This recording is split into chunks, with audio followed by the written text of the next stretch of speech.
Prologue. Cork O'Connor first heard the story of the Wendigo in the fall of 1965, when he hunted the big bear with Sam Winter Moon. He was 14, and his father was dead a year. Sam Winter Moon had set a bear trap that autumn along a deer trail that ran from the stream called Widow's Creek to an old logged-over area full of blueberries. He'd found scat at the creek and along the trail, and in the blueberry meadow when the berries were ripe. The trap was made as it had been in old times. Against a tree, Sam built a narrow enclosure of branches with a single opening. Over the entrance, he suspended a heavy log secured to a spring pole.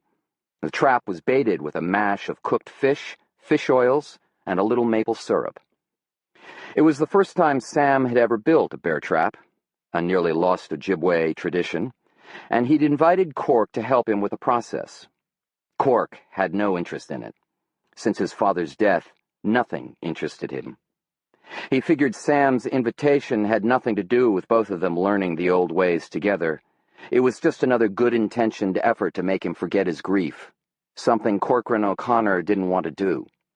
In a way, he was afraid that to let go of the grieving would be to let go of his father forever. Still, out of politeness, he accepted Sam Winter Moon's offer. Late in the afternoon, they found the trap sprung, but the bear wasn't in it.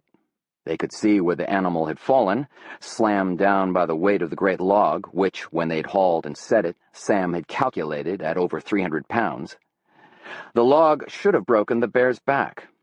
Any normal black bear should have been there for them, pinned under the log, dead or almost dead.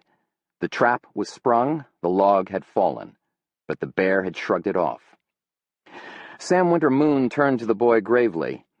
"I expect it's hurt," he said. "I gotta go after it." He looked away from Cork and didn't say anything about the boy going. "A bear like that," Cork said. "A bear that can bounce a tree off his back, he'd be worth seeing." Sam Winter Moon knelt and ran his hand over the deep indentation the animal's great paws had made in the soft ground. "Risky," he said. He looked up at the boy. "If you come, you gotta do exactly as I say." "I will," Cork promised, feeling excited about something for the first time in a year. "Exactly." They fasted the rest of the day and breathed in the smoke of a cedar fire. At first light next morning, they blackened their faces with the cedar ash, a sign to the spirits of the deep woods that they had purified themselves. Sam tied back his long black and gray hair with a leather cord, ornamented with a single eagle feather. They smoked tobacco and red willow leaves mixed with powdered aster root as a hunting charm, then covered themselves with tallow made of various animal fats to disguise their scent from the bear. In a small deer-hide sack that Sam hung on his back, he packed more tallow, matches, a whetstone, and a box of 180 grain cartridges for his rifle. He looked a little doubtfully at the cartridges. His was a .30-06 bolt-action Winchester. Fine for deer and small bears, he told Cork. But a bear like the one they were after, a bear that could shrug off a tree, that was something else. He gave Cork a canvas pack with bedrolls, cooking utensils, cooked wild rice, coffee, salt, and deer jerky. Finally, he put in several long leather cords so that if they were given the bear, they could lash its body to a travois and cart it to a road where he could retrieve it with his truck.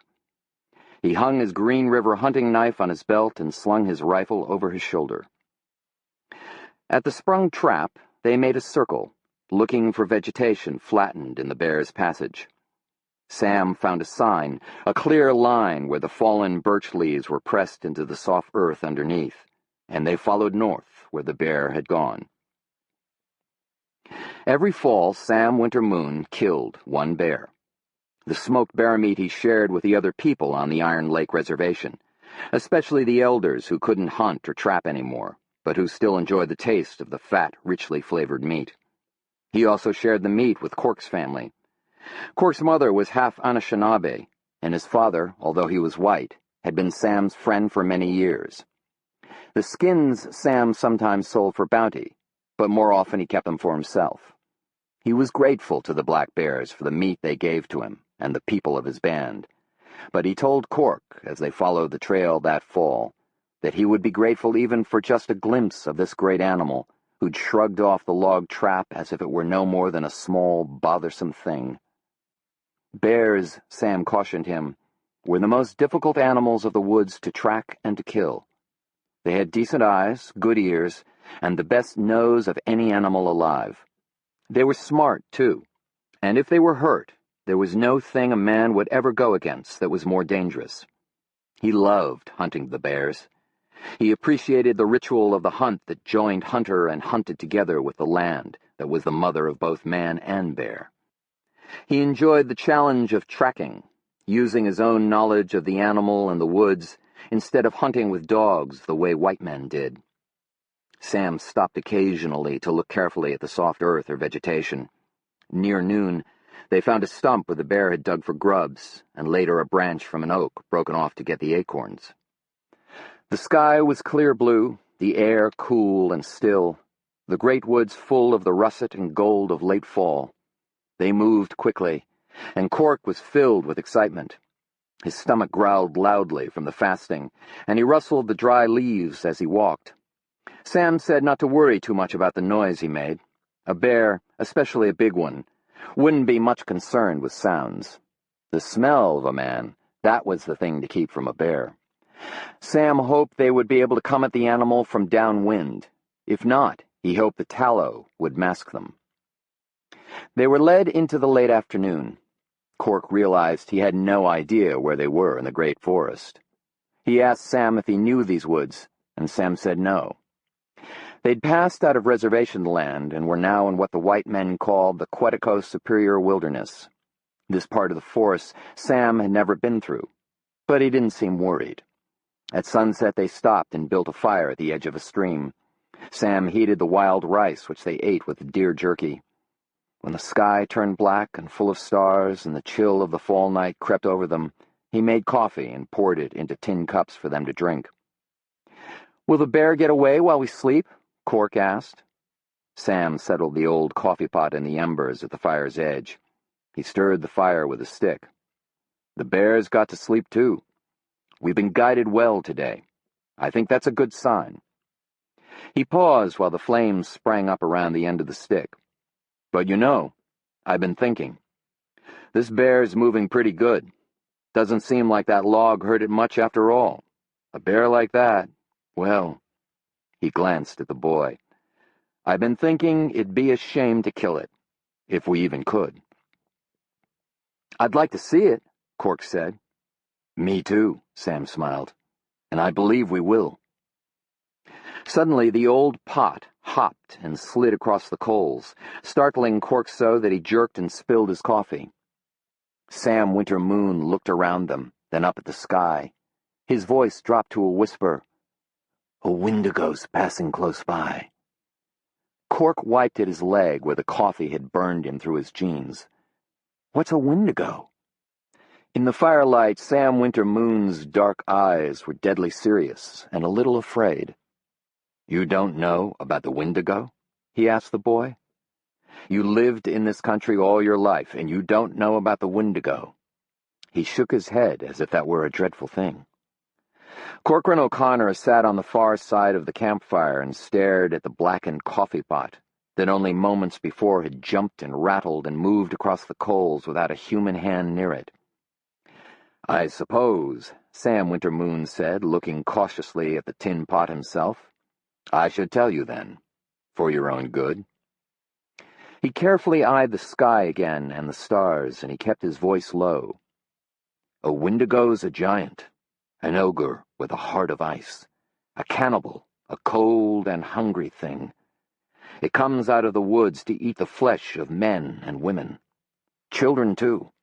It doesn't care." "Is it coming for us?" Cork scanned the shadows that jumped at the edges of the firelight. "The way I understand it, a man pretty much knows when the Wendigo's coming for him."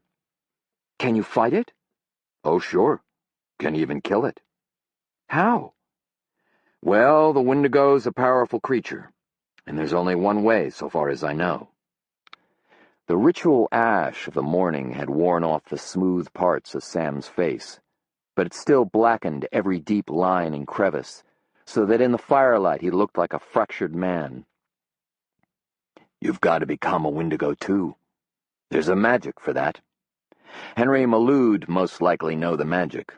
But you got to be careful, because even if you kill the Wendigo, you're still in danger." "What danger?" "Of staying a Wendigo forever. Of being the ogre you killed. So you got to be prepared. You got to have help for what follows the killing of a Wendigo. Someone's got to be there with hot tallow ready for you to drink, to melt the ice inside you, to melt you back down to the size of other men."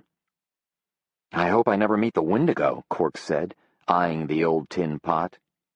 "I hope so, too," Sam agreed. Cork was quiet a moment while the fire snapped and popped and sent smoke and glowing embers upward into the dark. "That's just a story, right?" Sam rolled a cigarette and considered, while he sealed the paper with his tongue. "Maybe. But in these woods it's best to believe in all possibilities. There's more in these woods than a man can ever see with his eyes, a lot more than he can ever hope to understand." Although he was tired, Cork stayed awake by the fire a long time while Sam smoked and told stories about Cork's father. Some of the stories made them both laugh. That night, as Cork lay in his bedroll, he thought about the bear they were after. He was glad Sam had changed his mind about killing the great animal, but he hoped they would at least see it. He thought about the Wendigo, which was something he hoped he wouldn't see. And he thought about his father, whom he would never see again. These were all elements of his life, and although they were separate things, they were now intertwined somehow like the roots of a tree. All his life he would remember the bear hunt with Sam Wintermoon. In some manner he didn't quite understand, the hunt had opened a way in him for the grief to begin passing through. All his life he would be grateful to his father's friend. Almost 30 years would pass, however, before he would have cause to remember the Wendigo. 30 years before he heard it call his name. Chapter 1. For a week the feeling had been with him, and all week long young Paul LeBeau had been afraid. Of what exactly, he couldn't say. Whenever he tried to put the finger of his thinking on it, it slipped away like a drop of mercury. But he knew that whatever was coming would be bad, because the feeling was exactly like the terrible waiting had been before his father disappeared. Each day he reached out into the air with all his senses, trying to touch what was coming. So that finally, on that morning in mid-December when the clouds rolled in thick and gray as smoke, and the wind screamed over the pines and tamaracks, and the snow began falling hard, Paul LeBeau looked out the window of his algebra class and thought hopefully, maybe it's only this. Shortly after lunch, word of the school closing came down. Students quickly put on their coats and shouldered their book bags, and a few minutes later the yellow buses began to pull away, heading onto roads that threatened to disappear before them. Paul left the Aurora Middle School and walked home, pushing into the force of the storm the whole way.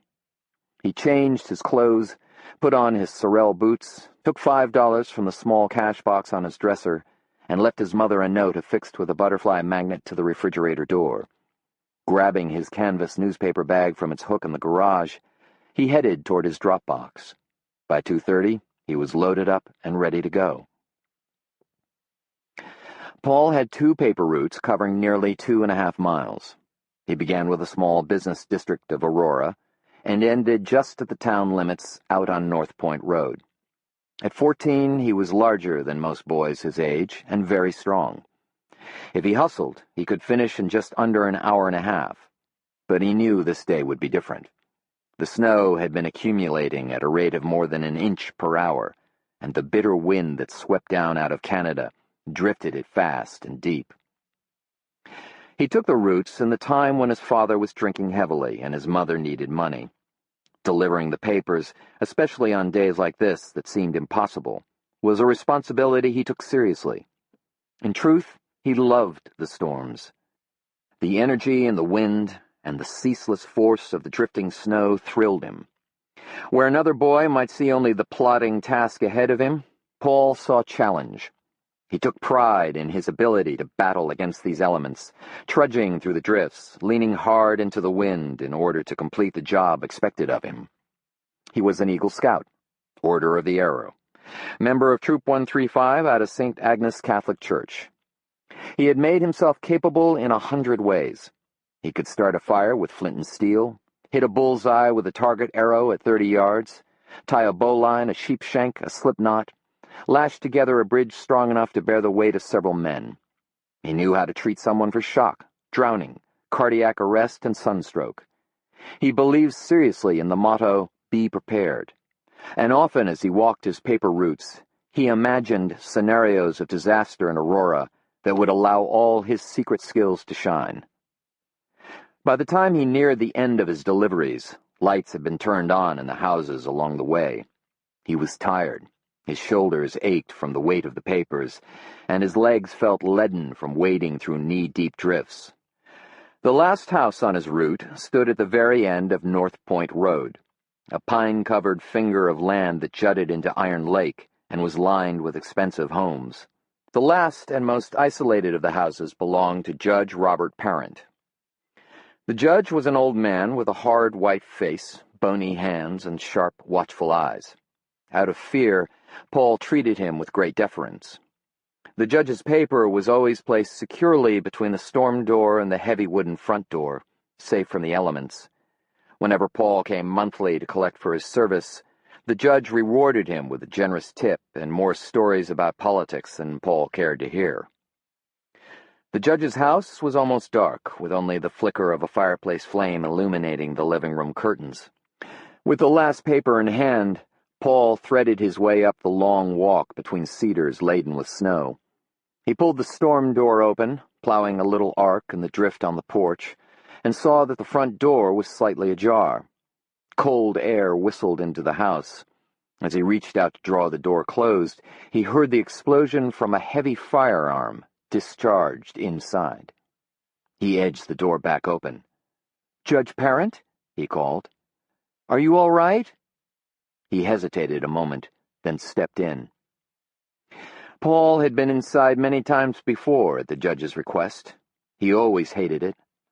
The house was a vast two-story affair built of Minnesota sandstone. The interior walls were dark oak, the windows leaded glass.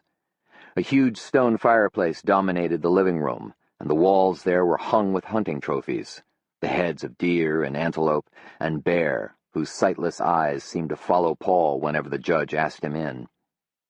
The house smelled of applewood smoke. The sudden pop of sap from a log burning in the fireplace made him jump. "Judge Parent?"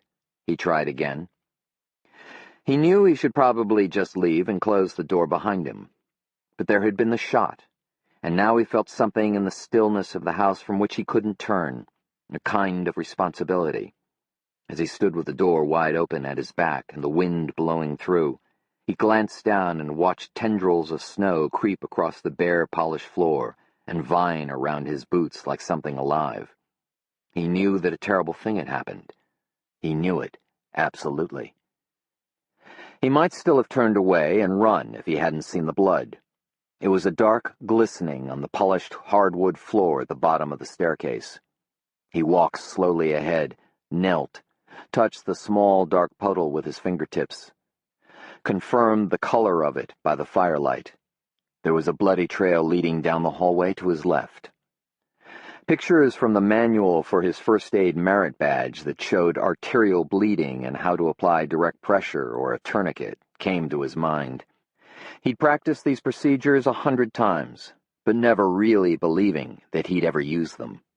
He found himself hoping desperately the judge wasn't badly hurt, and he panicked just a little at the thought that he might actually have to save a life.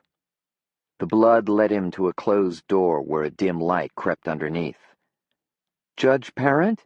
he said cautiously, leaning close to the door. He was reluctant to barge in, but when he finally turned the knob and stood in the threshold, he found a study lined with shelves of books. Along the far wall was a desk of dark wood with a lamp on it. The lamp was switched on, but didn't give much light, and the room was heavy with shadows. On the wall directly back of the desk hung a map of Minnesota. Red lines like red rivers ran down the map from red splashes like red lakes. Behind the desk lay an overturned chair, and near the chair lay the judge. Although fear reached way down inside him and made his legs go weak, he forced himself to move ahead. As he neared the desk and saw the judge more clearly, he forgot all about the procedures for a tourniquet. There was nowhere to put a tourniquet on a man who was missing most of his head. For a moment, he couldn't move. He felt paralyzed, unable to think as he stared down at the raw pieces of the judge's brain, pink as chunks of fresh watermelon. Paul didn't even move when he heard the sound at his back, the soft shutting of the door. Finally, he managed to turn away from the dead man, just in time to see the second thing that night his scout training could never have prepared him for. Chapter 2. "Cork?" Molly said from the bed. He heard, and he didn't. Standing at the window with his hands poised at his zipper, Cork O'Connor watched drifts rise in the yard. His old red Bronco parked in the drive was already hub-deep in powdery white. Farther down through the pines, the abandoned resort cabins by the lake were nearly invisible behind a gauzy curtain of blowing snow. "You're not really thinking of going, are you, Cork?" Molly asked. "Not into that." "What would folks say if I ended up snowbound here?" "The truth? That you were screwing Molly Noorme, that shameless slut?" He turned to her, frowning. "Nobody calls you that." "Not to my face, anyway." She laughed when she saw his anger.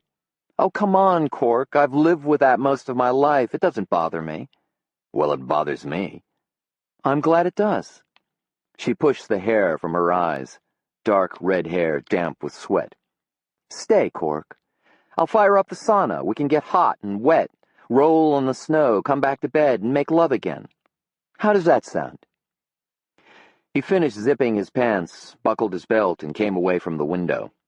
He went to the bed and took his red corduroy shirt from the corner post where it had been hastily draped. Slipping it on over his long johns, he slowly worked the buttons through. He bent and tugged on his socks. The cold floor had nearly frozen his feet. "Hand me a cigarette, will you?" Molly took one from Cork's pack of Lucky Strikes by the bed, lit it, and handed it to him. "They'll kill you." "What won't anymore?" He glanced around the room, looking for his boots.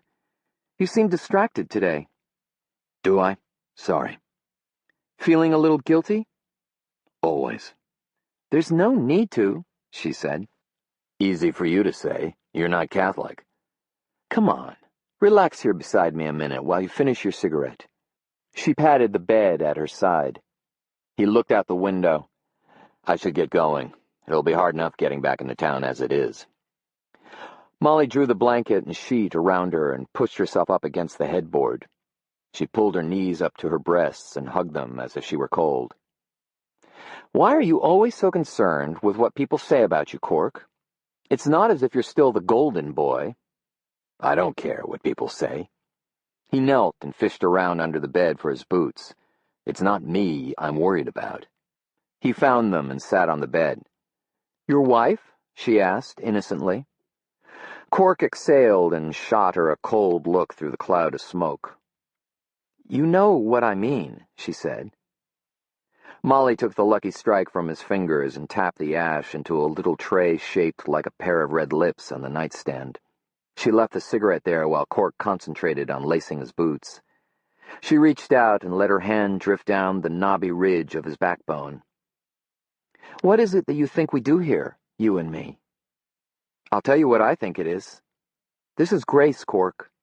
This is one of those things that God, when He created it, said, 'That's good.'" Cork kept lacing his boots as if he didn't hear, or if he heard, as if it didn't matter. "Can I tell you something, Sheriff?" "I'm not the sheriff anymore," he reminded her. "Can I tell you something?" she went on, "without you getting cold and stomping out?" Do I get cold and stomp out? You get quiet and make excuses to leave. I won't get quiet, he promised. Cork, I think you miss your family. I see my family all the time. This is different. This is Christmas. I really think you miss them more than you want to admit. Bullshit, he said, standing up. See, I've made you mad. You're leaving. I'm not mad. I just finished tying my boots, and you know I have to leave. Why? What difference would it make if you stayed and people found out about us? It's not as if you're being unfaithful to a loving wife. It's a small town, and I'm not divorced. People would kick us around in their talk like a couple of soccer balls. I don't want my kids having to listen to that. Fine. She slid down and pulled the covers tight around her. Have it your way. He picked up his cigarette, took a last drag, and ground out the ember on the red lips of the ashtray. He slipped the pack of Lucky Strikes into his shirt pocket. Gonna see me out? He asked. You know the way. Now who's cold? Go screw yourself, she said. The world would be a dreary place, Molly, if that's the way things worked. He leaned down and gently kissed the top of her head. Go on, she said, pushing him away softly, but she smiled in spite of herself. I'll be right down. He walked along the hallway of the old log house over Molly's braided rugs, creaked his way down the stairs and into the kitchen. Molly had fed him some sort of light brown sprout bread and lentil soup, yogurt and strawberries for dessert. She drank Evian spring water, but she'd given Cork a grain belt. A few swallows were left in the bottle, and he drank that down. The beer was still cool, but had gone flat. He lifted his parka from the peg beside the back door and put it on, then settled his black watch cap over his ears. As he worked his gloves onto his hands, he glanced at a small plaque that hung on the wall. It was homemade, wood-burned by Molly's father long ago. It contained an old Finnish saying her father had roughly translated into English. Cold, thou son of wind, do not freeze my fingernails, do not freeze my hands. Freeze, though, the water willows. Go chill the birch chunks. Like most magic charms of the people of Molly's heritage, it suggested to the evil of the world, from hiccups to death, that it visit instead other things, such as the loom or the needle or the thicket or, in a pinch, one of the neighbors. When Cork turned around, he found Molly watching him from the doorway. She'd thrown on a red chenille bathrobe and pulled bright red wool socks on over her feet. Will I see you at the Pinewood Broiler? She asked. You won't be plowed out in time to get into town tomorrow. I'll probably ski in. Waitressing means that much. This time of year, the company does. Cork went back and kissed her. If I don't see you, I'll call. I won't hold my breath. He pushed out the back door onto the utility porch, then out completely into the hard cold and the snow. He waded to the Bronco, cleared the tailpipe and the driver's door, scraped the ice from the windshield and got in. He cranked the engine. Wiping where his breath had fogged the windshield, he saw Molly standing at the kitchen window, her arms locked across her breasts. The light was on at her back and filtered through her hair, making it like wisps of red smoke. She was a beautiful woman, large-boned and strong, 10 years younger than Cork, though she'd taken such good care of herself, didn't smoke, didn't drink, didn't eat red meat, that she looked even younger. Cork was a dozen pounds overweight, smoked far too much, and was beginning to go a little bald on the crown of his head. What she saw in him, he had no idea. Women, he thought with a warm flare of gratitude. Go figure. He slipped the Bronco into four-wheel drive and began slowly to move through the first of the drifts toward the county road that would take him to the highway into town. As he headed off, he glanced back at the cabin window, prepared to wave, but Molly was no longer there. The state highway was no better than the county road through the woods for Molly's. Except for the Bronco, not a thing moved in the white hillocks the wind had bulldozed across the asphalt. From the weather reports he'd heard, Cork was pretty sure it was like that from the Canadian border all the way across the arrowhead of Minnesota into Wisconsin. He drove slowly, steadily, a little blindly. After 20 minutes, he came on a figure hunched in a red-plaid mackinaw and wading toward town. He slowed to a full stop, stepped out onto the running board and hollered, "Get in!" The figure, so bundled Cork couldn't even see a face, slowly turned and came toward the Bronco. When they were both safely inside, Cork started once again for Aurora. Hell of a day for a constitutional. Cork peered into the slit between the wool muffler that came above the nose and the knitted cap that was pulled down to the eyebrows. The mittens were drawn off, and Cork saw old veined hands stained with liver spots. The hands went to the muffler, whose ends were tucked securely inside the collar of the coat. As the muffler came loose, Cork recognized Henry Malou, whom white people around Aurora sometimes called Mad Mel. Cork knew he was in fact one of the Medewawin, an Anishinaabe medicine man, who lived by himself on a remote point around the northwest end of the lake. He must have been walking most of the day in the blizzard to have come so near town. "Shoot, Henry. What could be so important it would bring you out on a day like this?" Malou stared beyond the wipers that shoved the snow into little heaps off to the sides of the windshield. "Snow, not snow. The day is the same to me." "Noble philosophy, Henry, but one that could get you frozen to death." "I seen more storms than you could imagine. And worse. I seen storms and other things." Cork reached inside his parka for his pack of Lucky Strikes. "Cigarette, Henry?" The old man took one. So did Cork. But before Cork could light up, the old man sniffed at the air inside the Bronco. He gave Cork a grin full of teeth, remarkably good in a man so ancient. "You smell like the good, deep part of a woman." "I think that wind's frozen your nose, Henry," Cork told him. "No." The old man kept on grinning at him. "It's a good day for a man to be inside." Malou laughed softly. "Understand?" The old man lit his cigarette with a lighter Cork offered and grew quiet again. They had come to the edge of Aurora.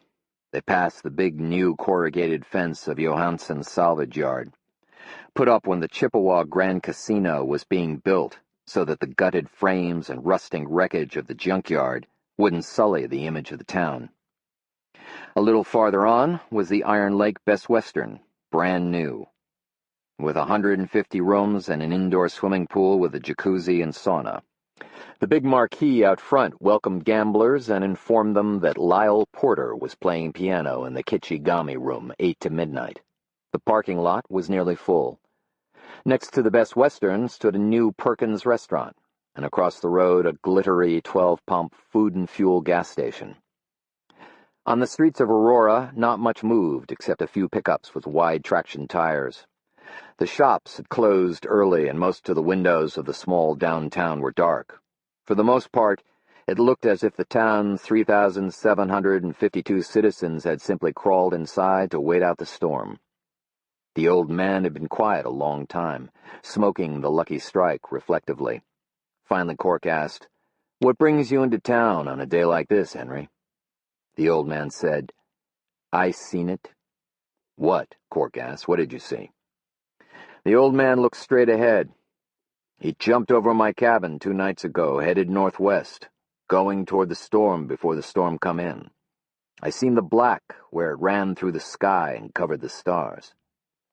"Seen what?" Cork asked again. "I heard it, too. Heard it calling names." From the way Malou's voice dropped to nearly nothing, Cork figured that was bad. "Heard what? Calling names?" But the old man clammed up on the subject. "I can walk now," he said. "You're not thinking of going back to your place before the roads are cleared?" "I walked here a long time before there were roads." "That was a couple of centuries ago, Henry." The old man took one last drag on his cigarette and crushed it out in the ashtray. "Thank you, Sheriff O'Connor." "Christ, I'm not the sheriff anymore." Malou put on his mittens, opened his door, and stepped out. "The smell of you alone has been worth the time." He grinned once again, then shut the door. Cork watched him tuck the ends of his muffler into his mackinaw and turn toward the lake, toward the glittery dome invisible behind the storm, where everyone who came to Aurora these days was headed, where the bright neon of the huge new casino blazed night and day, and where, even in the worst of weather, the doors were always ready to swing wide in a warm, smoky welcome promising easy fortune. When Malou was gone, vanished in the white, Cork smiled to himself and said the name of the thing the old man had dared not utter. Windigo. Chapter 3. Stu Grantham stood before a large framed photograph of Split Rock Lighthouse that hung on the wall of the law office of Nancy Jo O'Connor. He clasped his hands behind his back as he stared at the famous landmark on the north shore of Lake Superior. He'd been that way for nearly a minute, thoughtful, silent, unmoving, and Jo simply let him be. She had him cornered. She knew it. And if he thought about it a while, he'd know it too, and they could get on with things. A tapping at the door, and Fran, Joe's secretary, peeked in. "Joe, I'm sorry. I know you didn't want to be disturbed, but the State Patrol's just closed Highway 1. I heard it on the radio." Joe glanced out her window. The parking lot of the Aurora professional building was nearly empty. Her blue Toyota Cressida was covered with snow and hung with icicles, and looked like some kind of Arctic beast hunkered down to wait out the storm. Beyond that, the world was white, and nothing moved in the sea of snow. "Thanks, Fran," Joe said. "Why don't you go on home before you get stuck here?" "What about you?" Fran asked. She glanced at Grantham, who seemed oblivious to the news she'd brought. "I'll finish here with Stuart and be right behind you." Fran stepped toward her and handed her several pages from a phone memo pad. "I held your calls as you asked. Here are the messages." "Thanks. Drive carefully." "You too." Joe scanned the phone messages. One from Frank Monroe at the Department of Natural Resources. "Call him about the Rust Creek variance for the casino." Two from Judge Robert Parent. "Simply call him." One from Dorothea Hayes about the easement for the new pulp mill. One from Sandy Parent. No message. Stu Grantham walked silently to the small table where Joe kept a stainless steel coffee server and several mugs, poured himself some coffee, and sat down. Grantham was a realtor by profession and head of the County Board of Commissioners by choice of the electorate. In his late 50s, he was white-haired and still handsome. Talc softened his cheeks. He smelled of musk aftershave. Joe wondered if he'd shaved just before coming. Men sometimes did that for her, believing it might make a difference. Jo was a rigorously slender woman. She had hair so blonde it was almost white, and eyes blue-white like glacial ice. She'd been separated from her husband Cork for several months. Some men, Grantham apparently among them, saw that as an opportunity. "What is it with you, Joe?" Grantham finally asked. "Whenever I try to use your services, you're always going on how you're so busy you can't hardly see straight. But here you are still taking on the cases of these—" He stopped himself abruptly. "These what, Stu?" "You know, these pro bono Indian cases. They've got the casino now. Let 'em hire their own damn attorneys." "The casino is owned by the Iron Lake Band of Ojibwe. Louise Willette is Lakota. She gets nothing from the casino profits.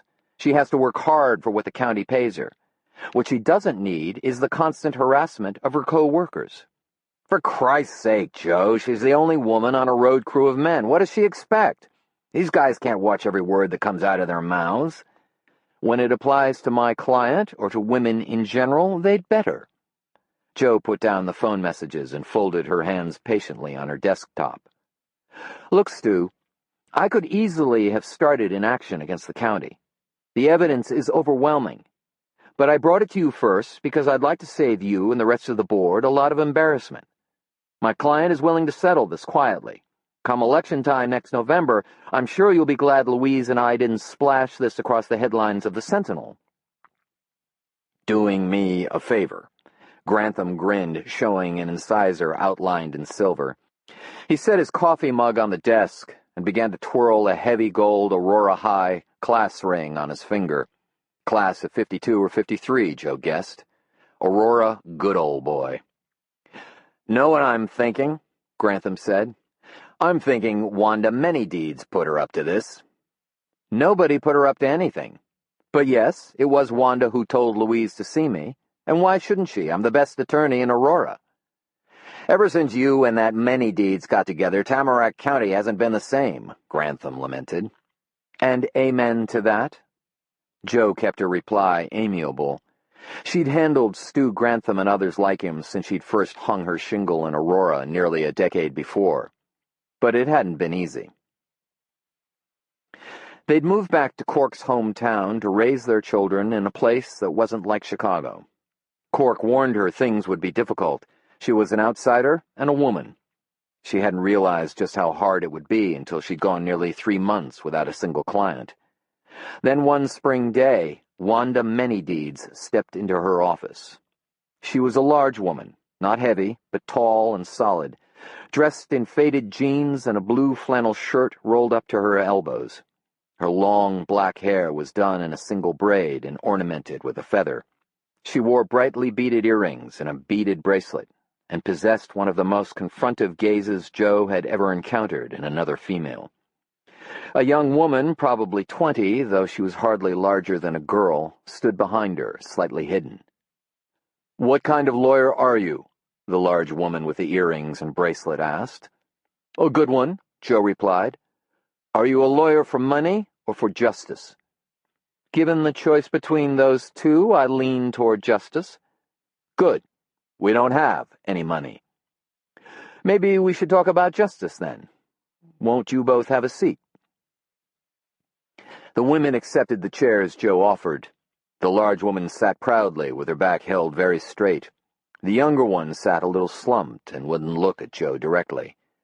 "You know me," Jo said. "My name's on the door. You are—" "I am Wanda Many-Deeds," the large woman replied. "This is Lizzie Favre."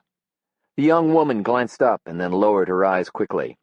"What is it you wanted to see me about?" Jo asked. "We want to fight some powerful people," Wanda Many-Deeds replied. "Who exactly?" "We want to fight the Great North Development Company." "Great North?" Jo sat back, a little tug deep in her stomach. "Robert and Sandy Parent. What's your complaint against them?" "They won't hire Lizzie." Jo looked at the young woman. "Because you're female?" Lizzie hesitated, then replied quietly, "And because I am Ojibwe." "The man who hires for Great North, a man named Chester. I've heard he calls us squaws," Wanda Many-Deeds said. "But not to your face," Jo said. The large woman shook her head. "He is a coward." "That kind of man always is." Jo picked up a pencil and idly tapped the sharpened lead on a legal pad as she considered the situation. "Judge Robert Parent, Sandy Parent." She liked the taste in her mouth, the slight dryness in anticipation of a good fight. "Going at the old man would be like taking a swing at barbed wire. But the son—" She leaned toward the other women confidently. "Word is he's poised for a run at the state legislature. I think we might have him there." "You'll do it?" Wanda Many-Deeds asked. Her face, which was hard and tawny as sandstone, showed no emotion, but there was a flash in her eyes that Jo interpreted as satisfaction. "We'll do it," Jo replied, and they had. "How's Sandy's transition to Washington going?" Stu Grantham asked. "What?" Jo brought herself back to the moment, to Stu Grantham stalling on the far side of her desk. "Our new senator, is he ready for Washington?" "He will be." "You read the article in the Pioneer Press? Another Jack Kennedy, they're saying. Harvard-educated, liberal, good-looking. A ladies' man." Grantham paused a moment, twirling his heavy class ring. "You going with him?" "I beg your pardon?" "I heard he wanted you to be part of his staff in D.C. "My practice and my family are here in Aurora," Jo replied coolly. "I have no intention of leaving." "I just thought, with things the way they are between you and Cork—" "What about my client?" Jo swung back to the real issue. "Are we going to be here all night, or do you agree to the terms I've proposed?" "All night with you." Grantham leaned across the desk, grinning. "Now, that's a thought." "You know, Stu," Jo replied calmly, "that's exactly the kind of statement that landed your road crew in deep shit." "Ah, look, Jo, no." You look." She drove a finger at him, and although she didn't touch him at all, he sat back abruptly. "I want an answer, and I want it now. Will you advise the board to accept our terms, or do we drag this through the courts and air all the dirty, sexist linen in public? If you want to know the truth, Stu, I'd just as soon do this in court. I'd just as soon make an example of this crew and maybe the whole leadership of this county while we're at it." Joe would have gone on, but the phone rang. She turned from Grantham and answered it with an irate, "Yes?" It was her sister, Rose. "Have you heard from Anne?" Rose asked, speaking of Joe's 11-year-old daughter. "No. Isn't she home with you?" "She checked in right after school let out and said she had an errand to run. I didn't think anything of it, but that was 3 hours ago, and I haven't heard from her since." Joe looked out her window at the furious energy of the storm. She worked at keeping her own voice calm. "Does Jenny know anything?" "No." "Friends?" "I called everyone I could think of." "Have you tried Cork?" "I left messages on his machine." "Maybe he took her ice fishing," Joe suggested, although she was certain Cork wouldn't have done that without calling first. "Joe, I'm worried. Are Stevie and Jenny there with you?" "Yes." "Keep them there. I'll be right home." Joe hung up the phone. She glared at Grantham. "Well?" The telephone call had broken Joe's momentum. Grantham was straightening his tie. "Trouble at home?" "Nothing I can't handle." "I don't think I want to rush a decision here, Joe," Grantham said. He wandered back toward his chair and seemed prepared to settle in again. Joe went to the door and held it open, signaling Grantham their meeting was at a definite end. "I'll be in touch." "I'm sure you will." The man smiled as he left. Joe threw a few things into her briefcase. She pulled on her coat, locked up the office, and headed out to the empty parking lot. Under the snow, the windshield of her Toyota was coated with a thick layer of ice that broke her plastic scraper. She turned the defroster up full blast, and while the engine warmed and the air grew hot enough to begin melting a clear patch, she labored to brush snow off the rest of the car.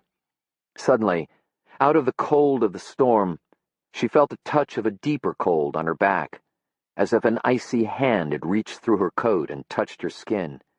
She swung around, a shiver running down her spine, and peered into the swirling white behind her.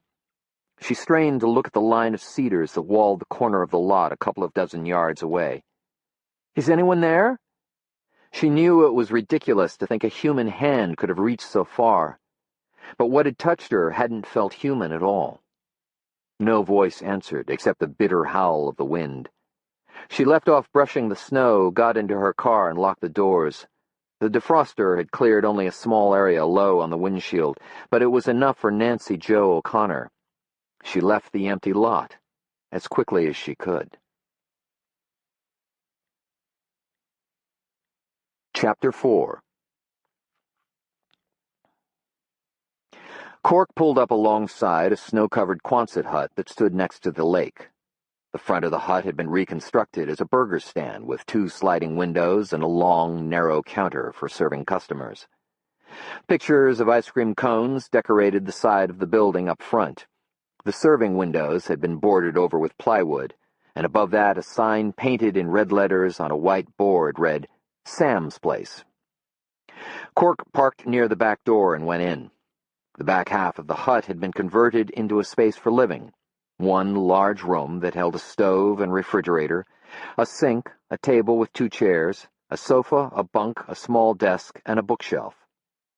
One corner had been partitioned for a bathroom with a toilet, a sink, and a shower stall. During World War II, the hut had been part of a complex used by the National Guard. After the war, the complex was abandoned, and all but the single Quonset hut had been bulldozed. Cork wasn't sure why the hut had been spared, but it had been purchased by Sam Winter-Moon, who'd made it over into a business serving cones and shakes and burgers to the summer tourists. Sam had lived in the back during the season. Late fall after he closed up, he lived in his cabin on reservation land. In his will, Sam had left the Quonset hut to Cork. Inside, the place was cool, much cooler than it should have been.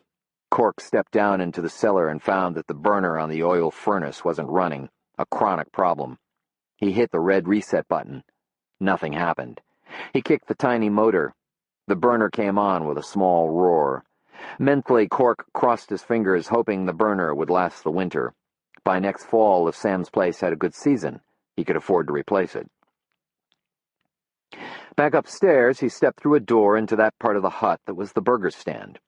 Boxes of non-perishable supplies sat stacked, waiting for spring. The big ice milk freezer stood sparkling clean and idle next to the small grill. Propped against the wall near the door was a sack of dry corn with a plastic bucket and scoop inside it. Cork scooped out a quarter bucket of corn, headed back through the hut and outside again. The lake was lost behind the snow. Cork trudged through the drifts toward a tall cyclone fence that edged Sam's property. My property, Cork still had to remind himself. On the other side of the fence was the Bear Paw Brewery, the buildings big and dark and indistinct through the blowing snow. He followed the fence to the edge of the lake. Although the rest of the lake had been frozen a while, a large expanse of water near the fence stayed open year-round because of the runoff from the brewery. Warning signs had been placed on the ice, and safety stations with sleds and life rings stood along the shore. Cork was surprised to see a figure in a familiar red coat hunched at the water's edge. "Annie," he called, "is that you?" His daughter turned. She was big for her age and freckled year-round. She'd inherited the wild red hair of her Irish ancestors, but from her Anishinaabe genes came dark, thoughtful eyes that regarded her father with concern. "I was worried about Romeo and Juliet," she said. She looked out at the lake. The open water was choppy in the wind and looked cold and gray. Two Canadian geese huddled together 20 yards from shore, their bodies pointed into the wind, riding out the storm. The bird Anne called Romeo had injured a wing late in the summer. When the other geese had gone south, he'd stayed, and his mate, whom Anne had named Juliet, also stayed. They never left the lake. The open water kept them there. Cork had taken to feeding them when he'd realized their plight. Anne had adopted them as well, taken them into her heart of concern. Cork gave her the bucket. "Why don't you feed them?" he suggested. The geese had turned at Cork's approach, anticipating the corn he carried in the bucket. They paddled nearer, but held off coming ashore. Cork kicked at the snow with his boots, clearing a circle all the way to the frozen ground. "Just pour it in there, Annie," he said. She spread the corn around the circle, then they walked away a dozen steps. Romeo and Juliet waddled through the snow to the corn and began noisily to feed. They watched Cork and Anne carefully. "Do you think they'd ever eat from our hands?" Anne asked hopefully. "Most animals can be tamed, I suppose," Cork replied. "The question is, do you really want to? Make them tame, and they become easy prey for people not as kindly disposed toward them as you are." "People would hurt them?" she asked, appalled at the idea. "Some would, just for the pleasure of it. Come on, they'll be fine now." He started back to the hut. Inside, Cork took a moment to listen to his answering machine. He frowned at Annie after he heard the worried voice of his sister-in-law. "You didn't tell your Aunt Rose you were coming?" "I did," Anne insisted. "She was reading her recipe, so maybe she didn't hear." It was possible. Rose would be oblivious to a nuclear attack if she were deeply involved in the intricacies of a new recipe. But it was also possible that Anne had used her inattention to sneak away. It wasn't that Rose would have minded her coming, but given Rose's ability to see disaster at every turn, she probably wouldn't have allowed her niece to come so far from home in the storm. Cork called and explained to his sister-in-law, who sounded so relieved she forgot to be angry. Cork said he'd bring Anne right home. As they stepped outside to the Bronco, Annie looked through the blowing snow toward the open water of the lake. "Will they be all right?" she asked. "I expect so, as long as the water doesn't freeze and we give them plenty of grain." "I worry about them. I pray for them. Do you think it's all right to pray for geese?" "It's all right to pray for just about anything, I suppose." She looked at him, her face red from the wind and the cold. "You don't." "I let you do the praying for both of us these days, sweetheart. You do a better job of it than I ever could." They got into the Bronco. Cork pulled out across the tracks toward Center Street. "Know what I pray for most?" Anne said, staring through her window at the snow as it swirled around them. "What?" That you and Mom get back together?" Cork was quiet. Then he said, "It never hurts to pray." The house on Gooseberry Lane was big, 2 stories, white with dark gray shutters and a wraparound porch. Out front stood a huge American elm, and in the backyard, a red maple nearly as large. Lilac bushes formed a tall hedge on the north side, and south was a grape arbor. The house had been the home of his mother's parents, then had belonged to his own parents. When Cork's father was killed, his mother had turned it into a boarding house. It was never a luxurious life, and Cork always worked to help bring in income. But they managed to keep the house and to hold together, and as Cork remembered it, to be happy. All the houses on the block were similar, old, shaded in summer, quiet. There wasn't a single fence to be seen, and Cork had always taken issue with the assertion that fences made good neighbors. Until Joe had asked him to leave, Cork had been quite happy to call Gooseberry Lane his home, and the people who lived there his neighbors. He used his garage door opener and parked next to Joe's blue Toyota Cressida. Her car had 2 bumper stickers. One said, "Sandy Parent for U.S. Senate," and the other, in true political jingoism, said, "Just look at the candidates. The difference is apparent." The election was long over. Parent had won. Cork thought it was high time Joe got rid of the bumper stickers. He made his way to the back door with Annie. Stepping into the kitchen, he was greeted by the aroma of baking ham. "Smells delicious, Rose," Cork said. He hung his parka and cap on wall hooks beside the door. He could tell his sister-in-law was trying to be upset with him. She nodded in response to his complimentary greeting, then went to the oven, opened the door, and bent to check inside.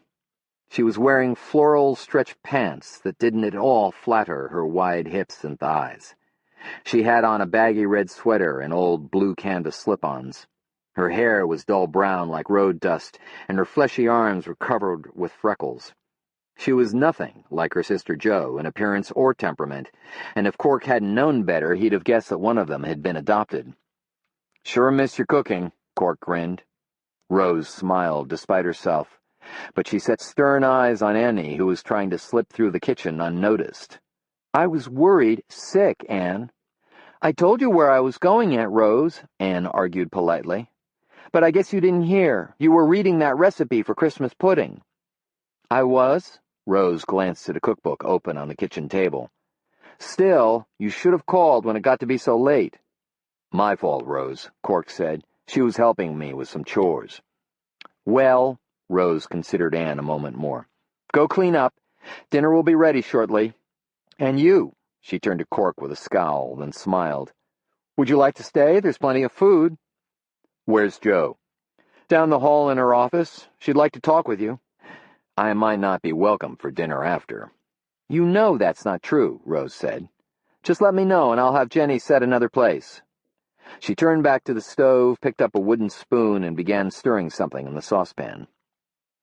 In the living room, Cork found his 5-year-old son Stevie on his belly playing with Legos. The television was on, tuned to cartoons. Stevie rolled over at his father's approach and shouted, "Daddy!" Cork knelt down. "What's up, buddy?" Stevie held out a Lego creation, something like a house. "Jail," he said. "Good one, too," Cork told him. "Who's it for?" Stevie's eyes turned devilish. "You?" Am I the sheriff of this jail?" Stevie shook his head. "I'm the crook? Well then, let me show you what they put me in for." He wrestled with his son a while. "You're getting too tough for an old man like me," he finally said. "Feel." Stevie flexed his skinny arm. Cork felt mostly bone, but made a face full of admiration. Stevie turned his attention back to cartoons. Jenny, Cork's 14-year-old daughter, came into the room from the hallway. She gave her father only a glance before she curled up on the sofa with a book in her lap. He could tell by the way she looked at him that she was reflecting some of her mother's mood. The whole house seemed suffused with the quiet cold of Joe's anger. "Hi, kiddo. Where's your mother?" "In her office, working. She's waiting to talk with you." He looked at the book in her lap. "What's that?" "Mrs. Cavanaugh asked me to do a reading for the Christmas program next week." "What reading?" "Whatever I want. A poem, I think. I'm going to read something by Sylvia Plath." Didn't she kill herself? She was a very intelligent woman. What poem? I haven't decided yet. Cork sat down beside his daughter. She edged away. Have you discussed this with Mrs. Cavanaugh? She said the choice was mine. Sylvia Plath. That doesn't sound very Christmassy.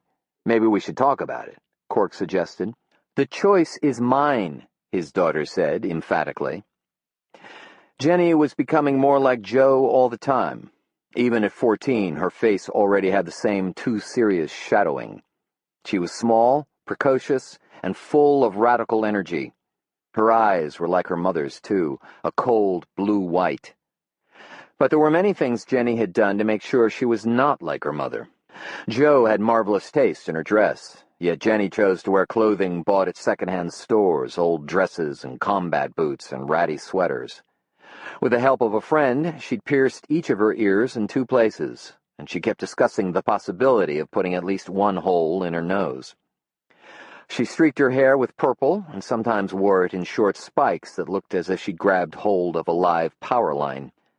She'd given up smiling in favor of an attitude of disgust or sometimes simply ennui that was exaggerated by the sleepy look from her full-lidded eyes, part of the genetic Ojibwe legacy of her father. Guess I better see what your mother wants, huh? Guess you'd better, Jenny agreed. Wish me luck, he said. Luck, she offered him dourly.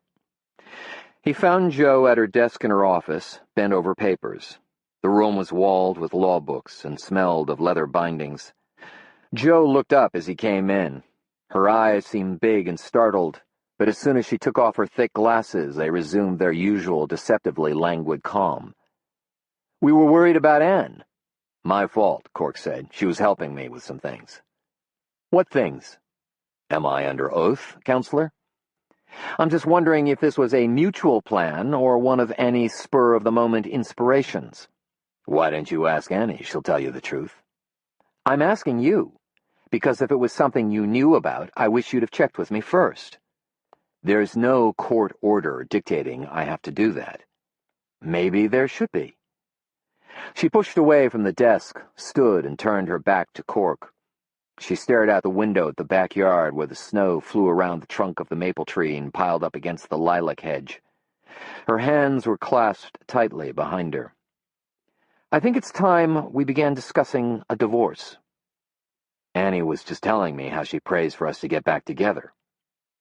Cork, we have to help him see things as they are. If I always knew how things are, I suppose I'd do that. She turned back. You know, it's funny. Last year I could have sworn a divorce was exactly what you wanted. I never said that. No, she agreed. But you also didn't object when I asked you to leave the house. She faced the window again, studying the storm outside. It was what you wanted, wasn't it? When she didn't reply, he walked slowly to her desk, then carefully came around and stood beside her. Maybe it's time you and I stopped thinking so much about what we want and thought a little more about the kids. She swung around angrily and threw her glasses on the desk. You think I don't worry about them? I work long hours to make sure the bills are paid, and Annie gets her braces, and Jenny might not have to work her way through college. I don't get any help from you on that. I wasn't talking about finances, he countered coldly. He walked away and stood staring at the rows of legal books, tomes that attempted to spell out justice, something he no longer believed in. He fought against the hopeless, cornered feeling they gave him. Look, we can't go on the way we've been going, Jo said. It's not good for anybody, especially the children. And a divorce would be better? Cleaner? Like antiseptic. It's what's best for everybody. I think deep down you know that, Cork. They were both quiet. The wind rattled the window, and from beyond the door came the sound of the television in the living room. Cork put his hands deep in his pockets and balled them uselessly into fists. Fine. When? Jo pressed him. Whenever you want. She put her glasses back on and looked down at the papers on her desk. After Christmas, we'll be fine. You'll want to get yourself an attorney. I can give you some recommendations if you'd like. Don't do me any favors, he replied. There was a knock at the door. Rose peeked in. "Dinner's ready," she said, looking them both over tentatively. "I've been invited," Cork told Joe. "All right," Joe agreed, not happily. Near the end of dinner, the telephone rang. Rose answered it. She held the phone against her ample bosom and said, "It's for you, Cork. It's Darla LeBeau." "Darla." Cork got up from the table and took the phone. "Hi, Darla. What's up?" He listened, and his face grew serious. "I'm sure it's nothing. He's a responsible boy." He listened again. "Look, how about if I come over?" "No, it's no trouble." "What's no trouble?" Rose asked as soon as he hung up. "Paul LeBeau went off this afternoon to deliver his newspapers and hasn't come back. He's been gone almost 5 hours. "You don't think he's still out there in the snow somewhere?" Rose asked. "I don't think so," Cork said. "Even if he was struggling, he could easily knock on a door. Anybody in Aurora would let him in. Darla's afraid Joe John's come back and taken him." Rose shook her head. "I don't think Joe John would do something like that, do you, Cork?" "It's a possibility." "He'd kidnap his own son?" Rose looked astonished. "Jesus, Aunt Rose, it happens all the time," Jenny said. "Don't swear," Anne told her sister. "Jesus Christ," Jenny smiled cruelly. "Jenny," Rose said. "Jenny's right," Cork broke in. "Most common form of kidnapping. The truth is, if a kid's going to be taken, I'd rather he was grabbed by someone who's doing it out of love." "That's not love, Cork," Joe said. "It might be to Joe John." Cork started for the kitchen. "You don't mind going?" Rose asked. "No," he said over his shoulder. And it was absolutely true. It had been a long time since anyone needed him this way, and it felt pretty damn good. Chapter 5. Darla opened the door even before Cork had a chance to knock. Her eyes were puffy and red from crying, and tears had left a trail through her face powder down both cheeks. "It's Joe John, Cork," she said. "I know, it's Joe John." Darla worked at the casino in public relations and was still dressed for the office in a dark blue blazer and skirt, a cream-colored blouse. There was gold around her neck and on her wrists. Cork stepped in out of the cold and wiped melting snowflakes from his face. "What makes you think so, Darla?" "Because it's just like him to drop off the face of the earth for 2 months, then pull this kind of stunt. It's just the kind of thing he'd do on a drunk." She took his coat and brushed the snow onto a mat in the hallway, then hung the coat in the closet there. Cork slipped off his boots and left them on the mat. He'd known Darla LeBeau since high school, when she was a cheerleader with long blonde hair, nice legs, and a lot for a boy to notice under her sweater. In her sophomore year, she began going steady with Joe John LeBeau. Joe John was a full-blooded Anishinaabe, bussed in from the Iron Lake Reservation 10 miles outside Aurora. Dating someone from the reservation would have caused Darla a lot of trouble, but Joe John was different.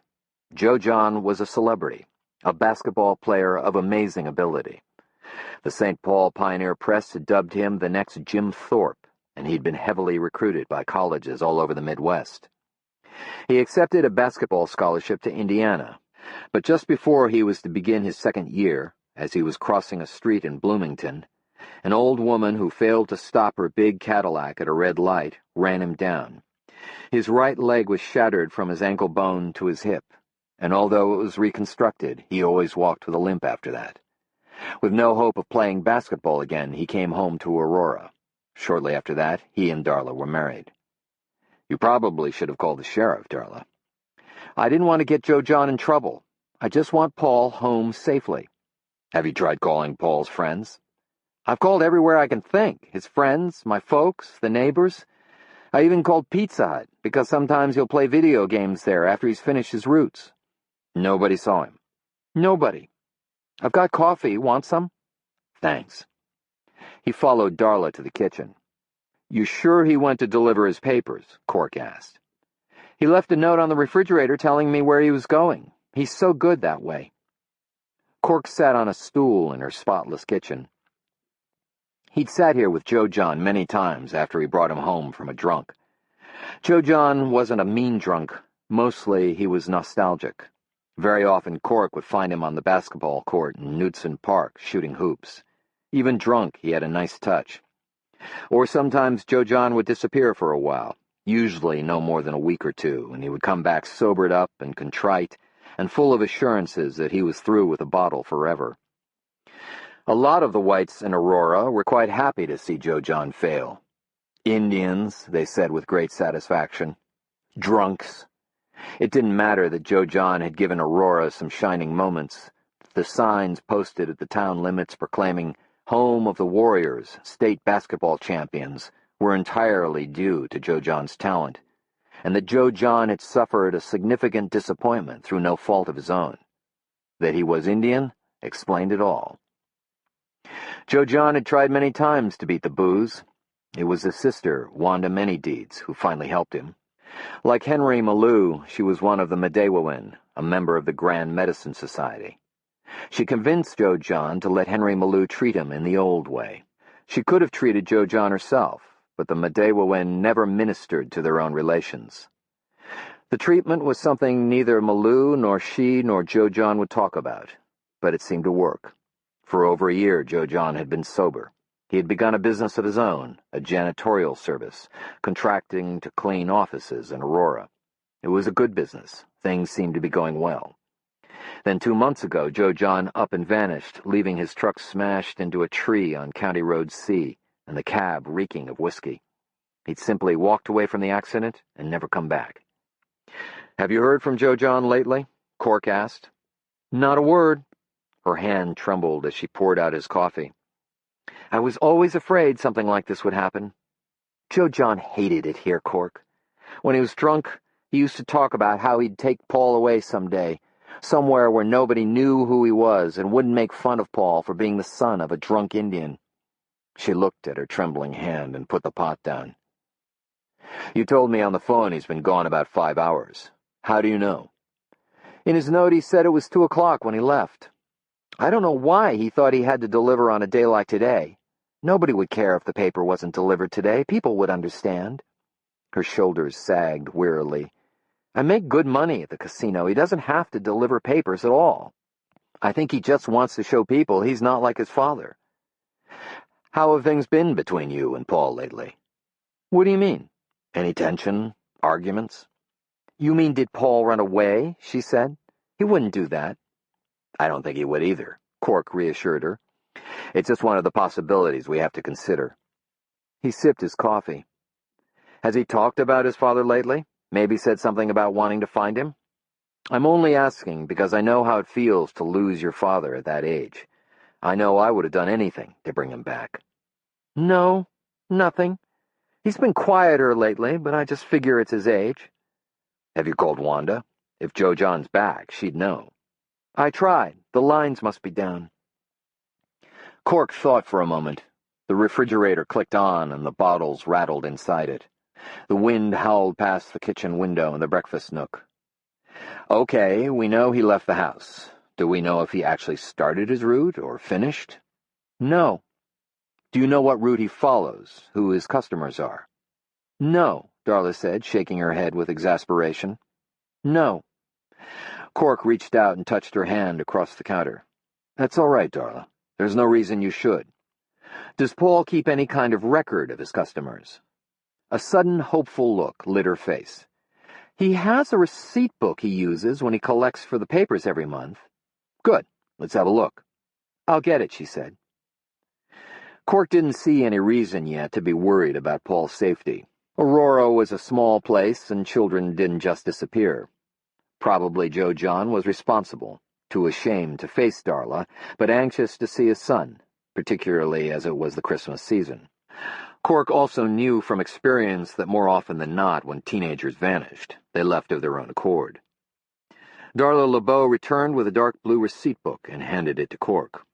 Paul kept good records, from the order of the addresses, which began on Center Street and followed one another geographically out to the last address on North Point Road. Cork figured Paul probably collected from his customers in the same order he delivered their papers. "What are you going to do?" Darla asked. "I'll start by calling a few of his customers, find out if the papers were delivered and maybe when. That'll give us a little more to go on than we have now." And you never know. Someone might have seen something. He began with the last address in the receipt book, Judge Robert Parent. The line was fuzzy, and Cork didn't even get a ring at the other end. He moved back through the receipt book, making half a dozen more calls. North of the tracks, nothing connected. South, everyone who answered had received a paper, although no one had actually seen anything of Paul. "Seems to be a problem with the lines to the north," Cork told Darla. "I wish I'd been able to get through to the judge. That would tell me if Paul had actually finished his route." Darla brightened a moment. "Sometimes Paul stops there a while. The judge seems to like him, tells him stories and things. Paul hates it, but I've told him to be polite." "I suppose it's possible Paul's stranded there, and because of the problem with the telephone lines, he has no way of letting you know. Maybe I ought to head over to the judge's house. At least I'd be able to tell if Paul finished delivering his papers." "I want to go with you," Darla said. Cork shook his head. "You need to stay here by the phone, just in case Paul calls. I'm sure he's fine, Darla. He's a good, responsible kid who knows how to take care of himself, okay?" "What if he's not there?" "Then he's somewhere else, and he's okay, and we'll find him," Cork assured her. At the front door, Cork said, "Call someone. It isn't good for you to be here alone. Call someone you can talk to, okay?" "Okay," she said. She put her hand on Cork's arm. "Find him, Cork, please?" The judge's estate wasn't easy to reach. The plows hadn't touched any of the outlying roads yet, and Cork went slowly with the front bumper of the Bronco nosing through drifts. The estate occupied the whole tip of the finger of land called North Point. The house itself was a huge stone affair, more than a century old, surrounded by gardens in summer and a sea of snow in winter. In its way, it was like the man who owned it, isolated. The judge had once been a powerful figure in the politics of Minnesota, the scion of a family grown rich from clear-cutting the great white pines of the North Woods. He viewed himself as a rugged individualist and stubbornly clung to the view, as had those parents before him, that a man became what he made of himself. Only the hand of God, not an interfering government, should direct men's destinies. In the Iron Range, an area noted for its independent, unpredictable, and generally cantankerous population, his message was well received. His personal influence had reached its zenith more than 2 decades earlier, when he made a nearly successful bid for the governor's mansion. 5 days before the election, with the judge carrying a slight edge in the polls, the St. Paul Pioneer Press published photographs of him leaving a motel room in the company of the wife of the chair of the party's Central Committee. Minnesota may have been liberal in its politics, but it was pretty Lutheran in its morality. The judge lost by a landslide. He retired from the state political arena after that, but he still maintained his influence in the Iron Range. Except for the election of Cork as sheriff, which the judge had opposed, no one in Tamarack County was elected without the judge's benediction. As sheriff, Cork had occasionally found it necessary to call on the judge at his estate on North Point Road, but it was never a duty with any pleasure in it. Cork parked on the long circular drive and waded through the snow to the front door. No one answered the bell. He took off his glove and knocked hard. He tried to look through the windows downstairs, but the curtains were drawn and melted snow had turned to ice plastered across the windows. He went back to the Bronco, grabbed a flashlight, and worked his way around to the back of the house. Stepping onto the big terrace, he rubbed a spot clear on the sliding glass door. The curtains were only partially drawn, and through the gap Cork could see a glass of wine sitting on the coffee table in the living room, a little thread of gray smoke curling up from the ashes of the fireplace, but no sign of the judge. The wind pushed snow across the open ground in a tide that seemed liquid as water. Cork made his way to the garage, cleared a small side window, and poked the flashlight beam through. Both of the judge's vehicles, a black Lincoln Mark IV and a new red Ford pickup, were parked inside. He trudged back toward the front door and kicked around the snow in the big entryway looking for a paper. Finally, he tried the knob. The door was unlocked. He swung it open and stepped in. "Judge Parent," he called. "Judge, it's Cork O'Connor." He felt uneasy being in the house uninvited. No search warrant, criminal trespass, things he still cared about. He knew there was no justification for entering this way, except a boy who should have been home and wasn't. "Judge?" he called again, moving into the living room. There were still embers in the fireplace. The wine glass on the coffee table was less than half full. The upstairs was dark. The only other light came from a room down the hall. Cork headed that way. The door was well ajar, but gave only a partial view of what looked like the judge's study, a room full of books. Cork pushed the door open all the way. At first, he didn't see the judge. He saw the big desk, the map of Minnesota on the wall behind it, and the splatters of blood that ran down the map like red rivers. He put his gloves back on and stepped around the desk. The force of the blast had thrown the judge over in his chair, and the shotgun lay fallen beside him. Cork didn't look long at the body. He'd seen men dead this way before, but it was never easy, and the raw smell of so much blood was something you never forgot. Chapter 6. Wally Shawano was an honest man and well thought of in Tamarack County. In his mid-50s, he was tall and lean, had hollow cheeks, thick, pale lips, and a nose like a big, ragged chunk of granite shoved into his face. His hands were large. His enormous feet required shoes factory-ordered straight from Red Wing, Minnesota. So far as Cork knew, he had no bad habits, didn't drink, smoke, or gamble. He was a practicing Lutheran, Missouri Synod. He had a penchant for suspenders, nothing wild, just plain red or black or gray, and he almost never sported a tie. He was not a politician by any stretch of the imagination, but he'd managed to get himself elected sheriff after the recall vote that forced Cork from office. Before that, Shawano had been chief of police for the village of Green Lake, just half a dozen miles southwest of Aurora. He was a decent man. He'd done his job in Green Lake well for 15 years. Cork had nothing against Shawano. He'd always had an admiration for the character of the man. But after Shawano replaced him, Cork's admiration took on a grudging edge. To his shame, he found himself looking forward to the day when Wally Shawano would screw up big time. Shawano looked at his watch for the third time in 5 minutes. "Got a date, Wally?" Cork asked. "Arletta's home alone," Shawano said. "Ah," Cork replied. Arletta was Shawano's wife. She was a woman of rare beauty, long black hair with flares of brilliant silver, blue summer sky eyes, and the most perfect smile Cork had ever seen. She also had Alzheimer's.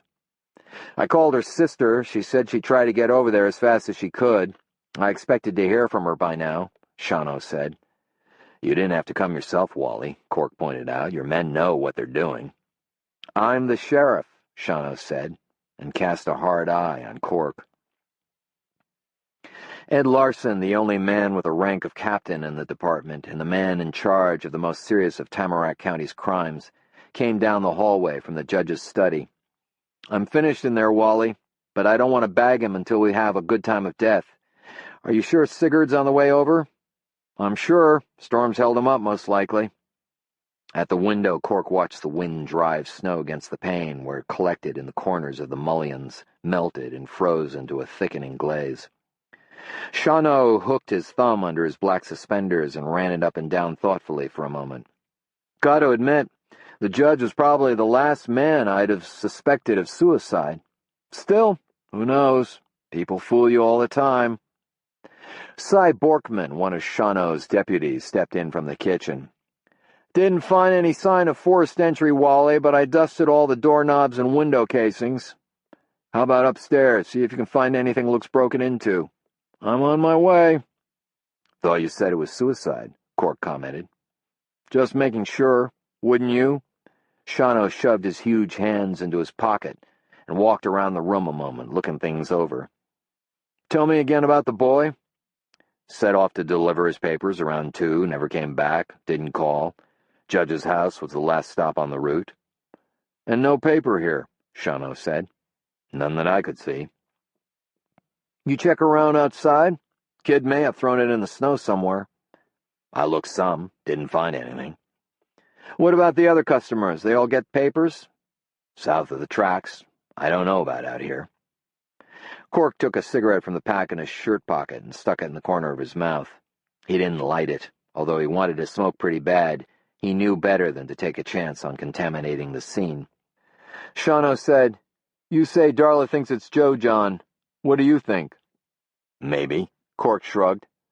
"Joe John used to run off pretty regular when he was drinking. Could be the boys just taking after him." "The boy's not like that." Shawno didn't appear to be as convinced of that as Cork. "Maybe we'll know something more when we talk to the neighbors." Cork glanced out the window. The porch light was on, but the wind had risen so fiercely and was blowing the snow so hard, the only thing illuminated was a blinding curtain of white that hid even the cedars only a dozen yards away. A brass band could have marched in and out of here this evening without anyone noticing a thing. The front door opened. "Our coroner's finally arrived," Shawno said, and headed to the entryway. The sheriff was wrong. It wasn't Sigurd Nelson. "Sandy," Cork heard Shawno say with surprise. "Where is he?" Sandy Parent stepped out of the entryway where Cork could see him. The shoulders of his camel-hair coat were dusted with snow. His eyes took in the room, then swung toward the study down the hall. "In there?" He looked as if he were going to head that way when Shawno moved to block him. "I think you'd better sit down." Parent glanced at Cork, and somewhere within all the concern that darkened his face, a mild surprise registered. "Cork?" "Hello, Sandy." Cork greeted him somberly. Sandy was a large, powerfully built man, just as the judge had been before the frailty of age had withered him. Both had strong, square faces, huge brown eyes, and long, sharp jawbones. Before the judge's hair had turned white, it had been the same color as Sandy's, a red blonde, like honey mixed with a few drops of blood. Beyond the physical, similarities in the two men were few. In politics, they might as well have been from different planets.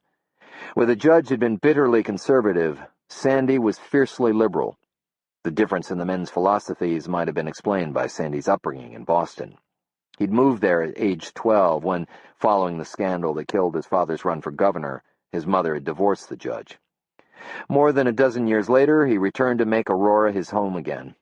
Despite their political differences, he and his father had worked well together in business and had created the Great North Development Company. In an area beset by economic chaos as a result of the closing of the great iron mines of the Mesabi and Vermilion Ranges, the developments financed by the Great North were a godsend. On the campaign trail during his successful bid for a seat in the U.S. Senate, Sandy Parent had been indefatigably upbeat and assured. The man standing in the entryway of the judge's home looked pretty well devastated. "I want to see him," he said. "No, you don't, Sandy," Shawno advised. "He's my father. I want to see him." "He's dead, Sandy. Seeing him like he is now won't do any good." Parent stood firm, and for a moment Cork thought he was going to ignore the sheriff's advice, which Cork understood was a veiled order. In other circumstances, a man of Parent's stature might have prevailed, but Sandy finally nodded, moved to the sofa in the living room, and sat down heavily. "My God," he said in disbelief. "He was such a tough old bastard." "I know," Shawno agreed. "I was afraid of something like this." "Why?" Shawno asked. "Cancer. It's everywhere." "I didn't know," Shawno said. "He didn't want people to know." "Prognosis?" Cork asked. "He didn't have more than 6 months to live." Parent shrugged. "Talk to Doc Gunner." Shawno wrote something on a notepad he took from his shirt pocket. "What are you doing here, Cork?" Parent asked.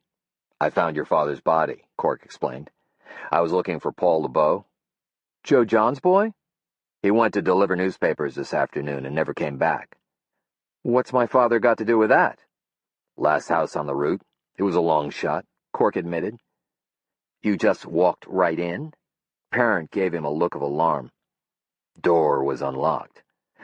"Nothing unusual about that, Sandy," Shawno pointed out. "Lots of folks in Aurora don't lock their doors. It's that kind of town."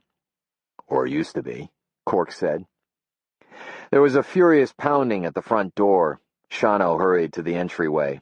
Cork heard the angry voice of Sigurd Nelson. "You got any idea how tough it is getting around out there, Wally?" "Special case, Sigurd," Cork heard the sheriff reply. "Special my ass! What's so special it couldn't wait until tomorrow? Old man like the judge dies at home, he probably died of a heart attack or a stroke like most men his age." "It wasn't a heart attack, Sigurd," Shano said, bringing the coroner into the living room. "Didn't the office say anything?" "Just to get out here pronto." The coroner was a bald man in his late 50s with a comfortable potbelly. A mortician by profession, he'd been the assistant coroner under Dr. Daniel Bergen until Bergen died of a heart attack while fishing the Rainy River. Sigurd Nelson filled in until a special election could be held. Then he'd been officially voted into the position. Once or twice a year he was called to look at someone who died unexpectedly. Cork, while he was sheriff, had lobbied the Board of Commissioners for a change to a medical examiner, someone with some expertise hired instead of elected. But in that effort he'd been unsuccessful. Judge Robert Parent had wanted a coroner who was elected. It was another position he could keep under his thumb. Nelson put down his black bag, removed his heavy black overcoat, and shook it out. He looked around for a place to put it, finally threw it over the back of a chair. "I can tell you from experience that when a man that old dies suddenly, odds are 10 to 1, it's either a heart attack or a stroke." "It wasn't a heart attack, Sigurd," Shano said again. "No? Well, let's just go and see." He noticed Cork and Sandy Parent. "Oh, Sandy, I'm sorry." Parent lifted his hand in a half-hearted pardon. "That's okay." "Where is he?" the coroner asked. "That way," Shano said, and nodded down the hall. Sandy Parent stayed on the sofa watching them as they moved down the hallway. Sigurd Nelson stepped into the study and stopped dead in his tracks. "Great God Almighty," he whispered when he saw the blood streaking the map on the wall behind the desk. "He's all yours, Sigurd," Shano said. 30 minutes later, they were back in the living room. As Sigurd Nelson put on his coat, he said, "I'll be able to tell you some more after I work on him tomorrow. But like I said, if it's time of death you're worried about right now, the judge hasn't been dead more than 4 or 5 hours." "Thanks for coming, Sigurd," Shano told him. "I'm sorry, Sandy," the coroner said, offering his condolences. "But the judge—" He shook his head. "Who would have figured?" He opened the door and pushed into the storm. Cork began to put on his own coat. "Where are you headed?" Shano asked. "Darla LeBeau's." "Tell her I'll have a man over soon. I'll put a notice about the boy out on the NCIC computer." Shano took a deep, tired breath and looked at his watch. "Call home and check on Arletta, Wally," Cork suggested as he pulled on his gloves. "Home ought to be every man's first concern." He glanced at Sandy Parent, whose face was drawn and colorless, and who, for a politician, was unusually quiet. "Want a lift, Sandy?" Parent shook his head. "I'm sorry," Cork said. "Yeah." Parent gave him a brief smile of thanks, but he was a man way on the other side of something terrible, and the look in his eyes came from far, far away. Chapter 7. Traditionally, the Anishinaabe were a quiet people. Before the whites came, they lived in the silence of great woods, and more often than not, the voices they heard weren't human. The wind spoke, the water sang, all sound had purpose. When an Anishinaabe approached the wigwam of another, he respectfully made noise to announce his coming. Thunder, therefore, was the respectful way of the storm in announcing its approach. Spirit and purpose in all things, for all creation, respect. The storm that bent the pine trees and the tamaracks, that drove the snow plows from the roads and froze and snapped the power lines, wasn't an angry spirit. In its passage it created chaos not because of anger, but because it was so vast and powerful, and those things it touched, especially those things human, were so small in comparison. In a way, it was like the bear that Cork had once hunted with Sam Wintermoon, huge and oblivious. If the storm, in fact, was responsible for the disappearance of the boy, Cork knew it was not a thing done maliciously. In his experience, only people acted out of pure malice. When he finally reached Darla's house, the porch light was on, and he saw an ancient Kawasaki snowmobile parked near the steps. As he approached the machine, he knew without actually seeing that under the engine, oil was staining the snow. He knew it because the machine belonged to Father Tom Griffin and was the oldest of its kind in Tamarack County. It always leaked oil. He rang the bell, and a moment later Darla opened the door. "Cork," she said, and gave him a nervous look and stepped back. The priest was beside her, out of sight for a moment, but Cork could see his shadow on the wall, a tall, lanky silhouette. Then Tom Griffin stepped into view, a steadfast smile on his lips and a huge black patch over his left eye. "Evening, Cork," the priest said, and reached out to shake hands. He had a strong grip that he used gracefully to guide Cork out of the storm and into the house. Tom Griffin was dressed in black and wearing his cleric's collar, an unusual thing for the man. Except for formal occasions and when performing the formally religious duties of his position, the priest preferred to wear blue jeans and flannel shirts and hiking boots. He had come to Aurora a year and a half earlier to help the aging Father Kelsey manage St. Agnes and to minister to the Catholic parishioners who lived on the Iron Lake Reservation. He was nearing 40, a man of enormous goodwill and energy. In summer, he could be seen cutting along the back roads of the reservation on a huge old Kawasaki motorcycle. In winter, he generally used the Kawasaki snowmobile. As a result, he was affectionately known on the reservation as Saint Kawasaki. "I'm glad you called somebody, Darla," Cork told her. "You didn't find him," Darla said. "Maybe you should sit down." "What is it?" Cork looked to the priest for help. "Maybe we should all sit down," Tom Griffin suggested. He led the way into the living room and sat on the arm of the sofa. Darla sat beside him. Cork settled on the radiator, reluctant to wet the furniture with the drip of the melting snow off his coat. "Judge Parent is dead," Cork told them. "The judge?" the priest said. "How?" "It looks as if he killed himself. The sheriff's there now.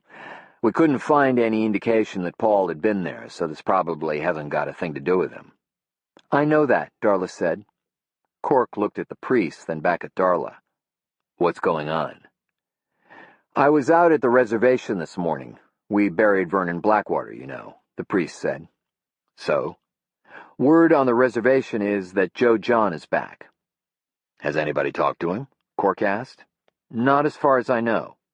"Not even Wanda?" "I was out there a little while ago. She hasn't seen him or spoken to him, but she's sure he's around." "He's got Paul?" "Paul's gone. Joe John's back. I'd say that's hardly coincidence, wouldn't you?" Cork felt relieved. At least it was Joe John, not the storm or something worse. "The sheriff will want to know that," he said. "The sheriff?" Darla looked unhappy. "He's sending a man over here." "I don't want any trouble," she said. "It's Joe John," the priest told Cork. "Can't we do this without the law coming into it?" "It's out of my hands now," Cork explained. He stood up. "It's late. I'd best get going. I'll stay in touch, and let me know if I can help in any way." "Thanks, Cork," Darla managed to smile. "Let me see you out," the priest said. As he put on his gloves at the door, Cork asked, "Lots of folks at Vernon Blackwater's burial?" "Most of the reservation. He was an important man."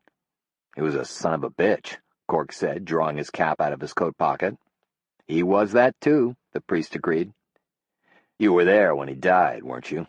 Gave him last rites?" "I did." Cork tugged the cap down over his ears. "Heard his final confession?" "Yes." "That's something I would have given my left nut to hear."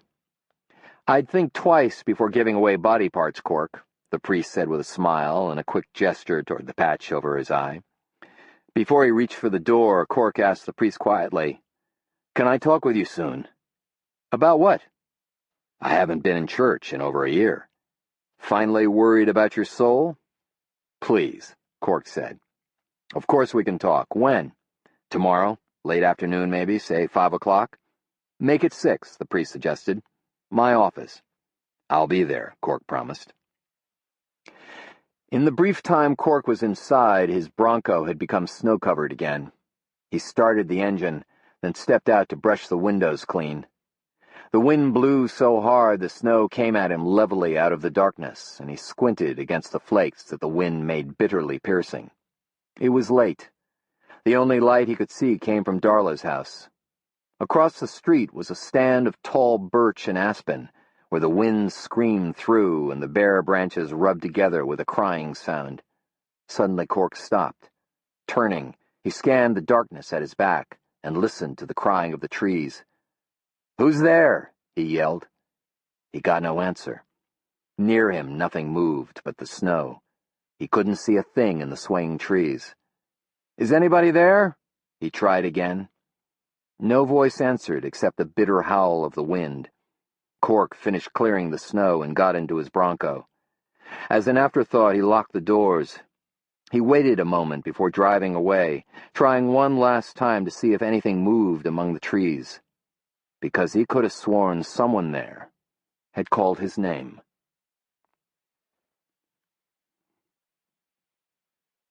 Chapter 8.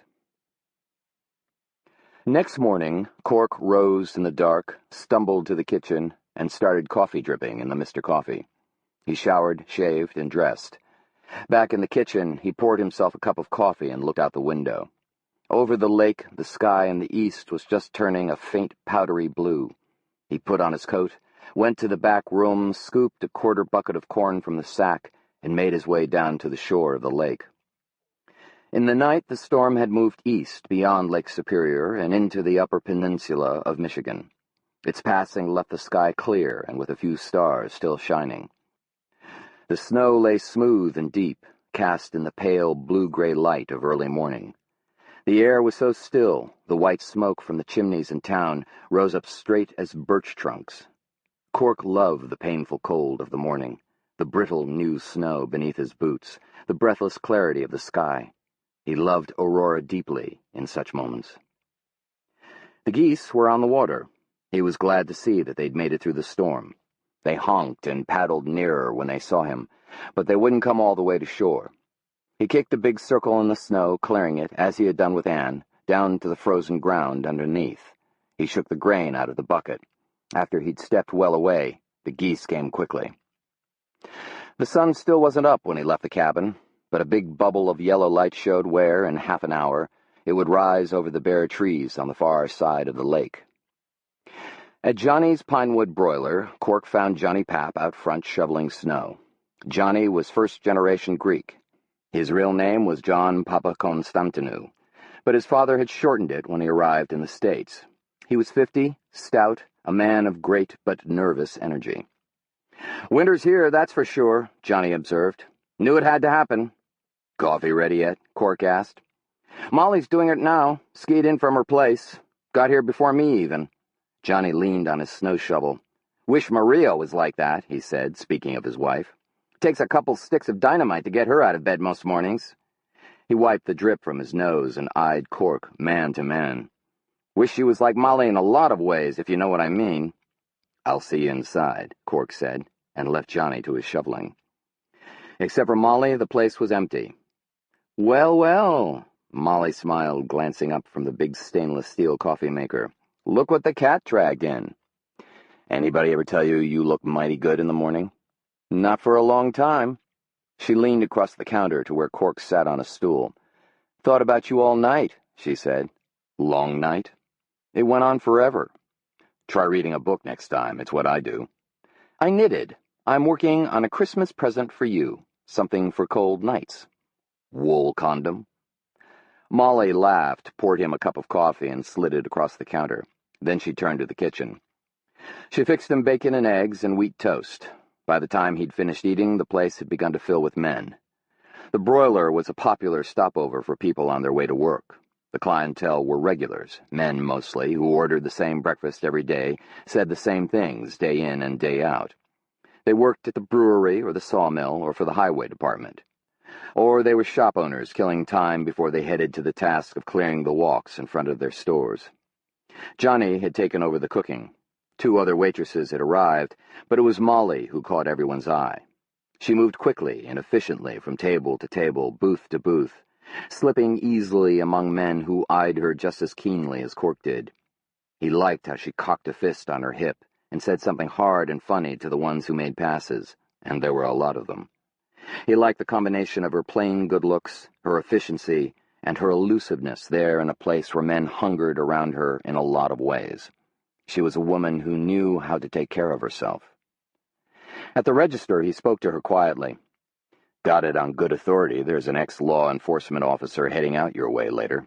Maybe that civic-minded ex-officer could give you a lift?" "Wouldn't accept anything from an ex-officer of the law, but I'm a definite pushover for any man who knows how to flip a burger. Is there a charge for this ride?" "That's negotiable." "Then you've got me over a barrel," she admitted with a smile. Cork lifted his eyebrow. "Now that sounds interesting." Chapter 9. On the state highway just beyond the limits of Aurora stood a big marquee, a neon bow that shot a neon arrow in the direction of a newly paved road through a stand of white pines. "Chippewa Grand Casino," the marquee proclaimed, 1/4 mile to a jackpot of good times and good food. Growing up in Aurora, Cork had often traveled the road through the white pines. The road was gravel then, and the pines part of a large county park. At that time, the 1/4 mile led to a ball field and a huge picnic area shaded by maples and a long stretch of beach on the lake. A year ago, the land had been sold to the Iron Lake Band of Ojibwe so they could build a gambling casino. Under federal law, property purchased by a tribal entity became tribal land, exempt from the prohibition against gaming that constrained non-Native American landholders. Initially, there had been a good deal of objection to the sale. Rust River, a good trout stream, ran through the land. Trout fishermen and conservationists questioned whether the stream would be ruined. Construction of the casino was to be bankrolled by a loan from Great North Development, and Sandy Parent did a bang-up job of assuring everyone that not only the quality of the trout fishing, but the beauty of the land itself would be preserved. He'd kept his promise. The white pines and the stream had been untouched. The ball field had become the casino parking lot. Only the maples of the shaded picnic area were raised, and in their place rose the copper dome of the casino. As Cork drove down the road through the pines, he thought, as he often did, of the lines of a poem whose title he couldn't recall. "In Xanadu did Kubla Khan a stately pleasure dome decree." The casino was 90,000 square feet of pure white brick, glass, and glinting copper. It sat in the clearing with a great apron of parking lot in front of it. Behind was a beautifully sculptured landscape where the trout stream ran unspoiled.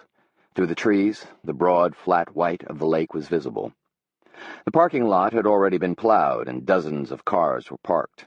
Snow lay several inches deep on many of them, indicating they'd been there all night. Although it was possible people had been trapped by the storm, it was just as possible they would have been there all night anyway. Gambling, Cork had come to understand, affected some people in an odd way, not unlike fishing. Fishermen would drive their pickups and four-wheelers out onto thin ice, risking their necks just to catch a damn fish. Some gamblers took the same kind of chance at a blackjack table. Although the casino was well lit inside, it seemed dark compared with the incredible brightness of the snowy morning.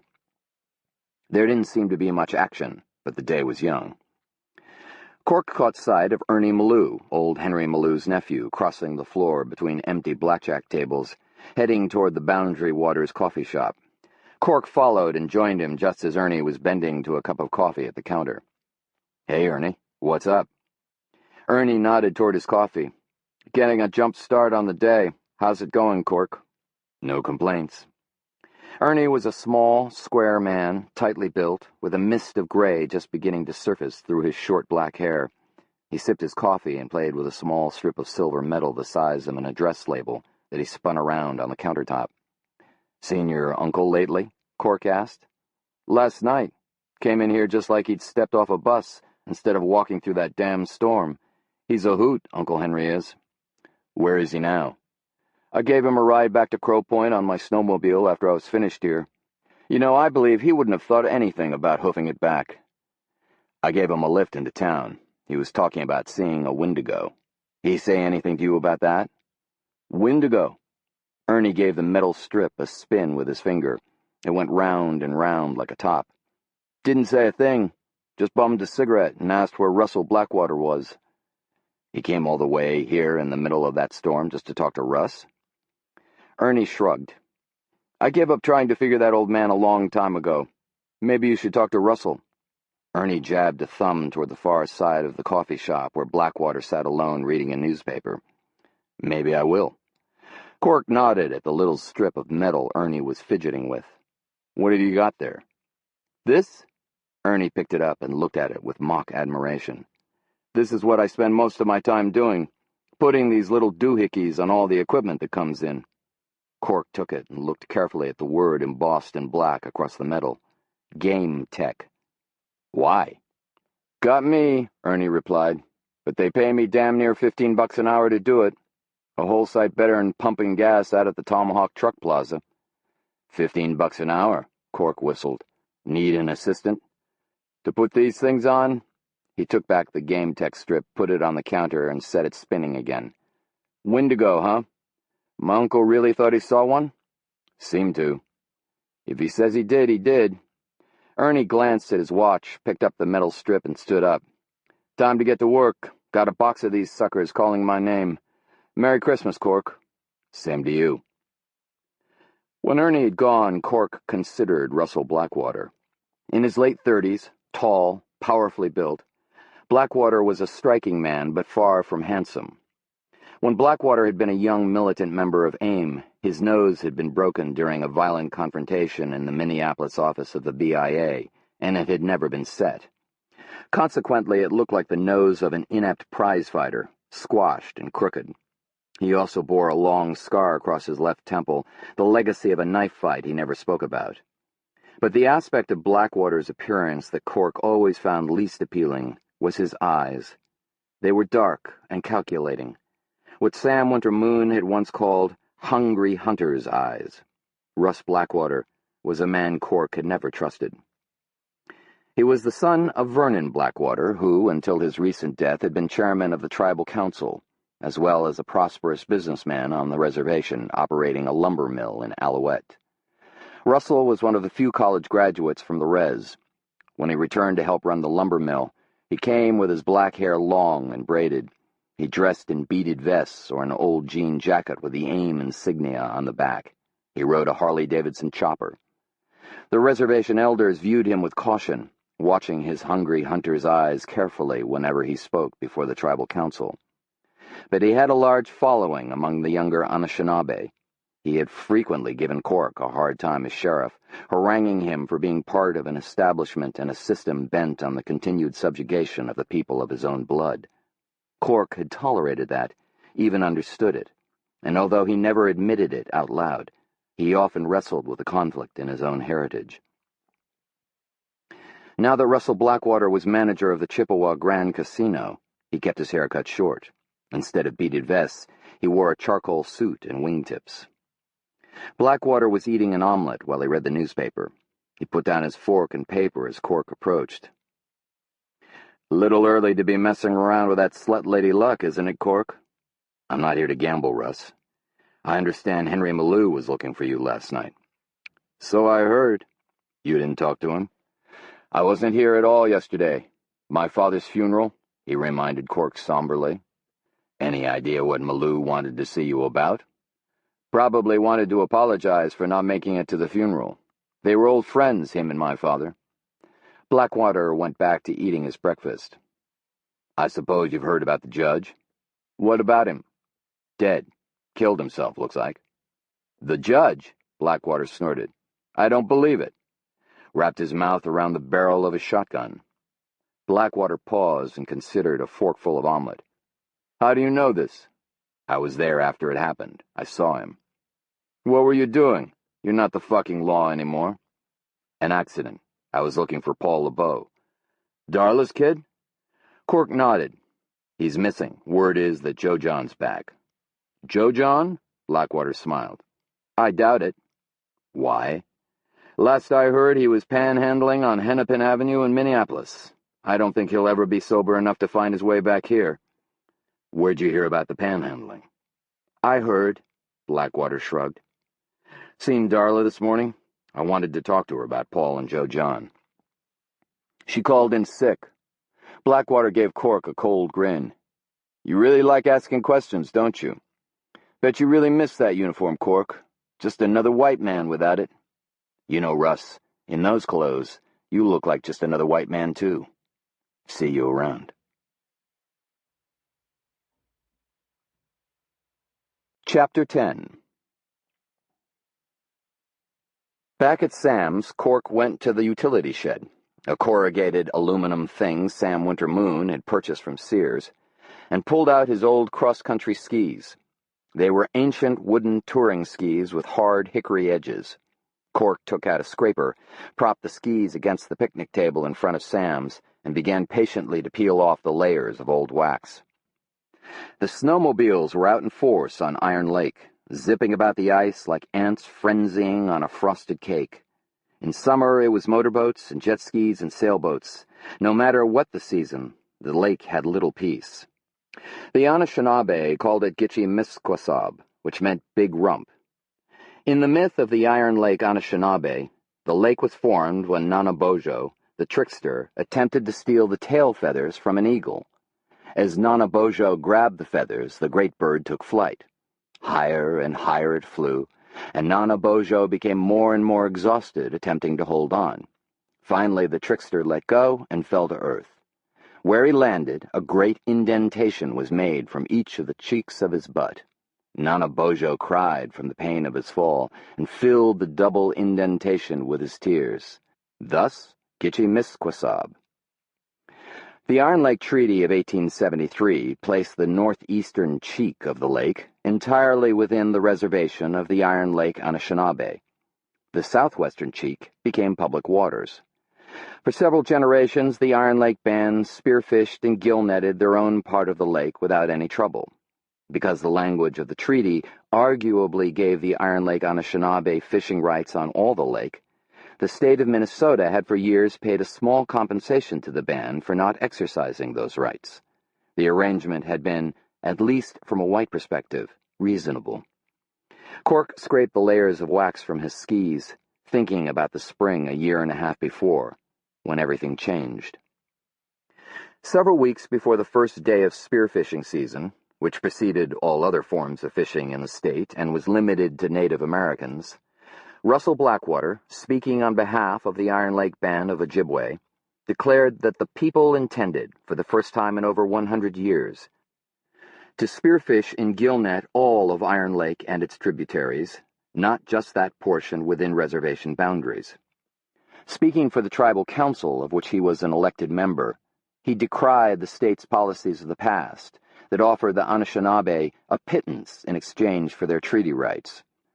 He characterized the arrangement as just another in a long line of maneuvers by the white man to take from the people what had been a gift to them from Gitchi-Manadu, the Great Spirit. The resort owners and the white fishermen immediately raised an outcry. A group calling itself SOAR, which stood for Save Our Resources and Environment, quickly formed and sought an injunction against the Anishinaabe. As she had so often in the past, Joe O'Connor represented the interests of the Iron Lake Band of Ojibwe in an expedited hearing before a federal judge in Minneapolis. The court found in favor of the Anishinaabe. The next move for SOAR was to appeal to the state's Department of Natural Resources, whose responsibility it was to oversee the fish population in all Minnesota waters. SOAR's contention was that the level of gill netting and spearfishing the Iron Lake Band proposed would, in conjunction with normal line fishing, result in the depletion of the fish population. The DNR agreed, and their own attorneys sought an injunction against the Anishinaabe. Joe O'Connor, on behalf of her clients, argued that while the DNR did in fact have the right to enforce limits, they had no right to control how those limits were reached. In essence, the terms of the 1873 treaty gave the Iron Lake Band of Ojibwe the right to take the full limit allowed by the DNR from the lake, if they so desired. The court promised a ruling before opening day of spearfishing. None of the legal maneuvering took place in a vacuum of dry proceedings. Outside the courtroom buildings, SOAR members rallied, their numbers swelled by other fishermen who feared the ramifications of the legal decisions handed down in the case of the Iron Lake Ojibwe.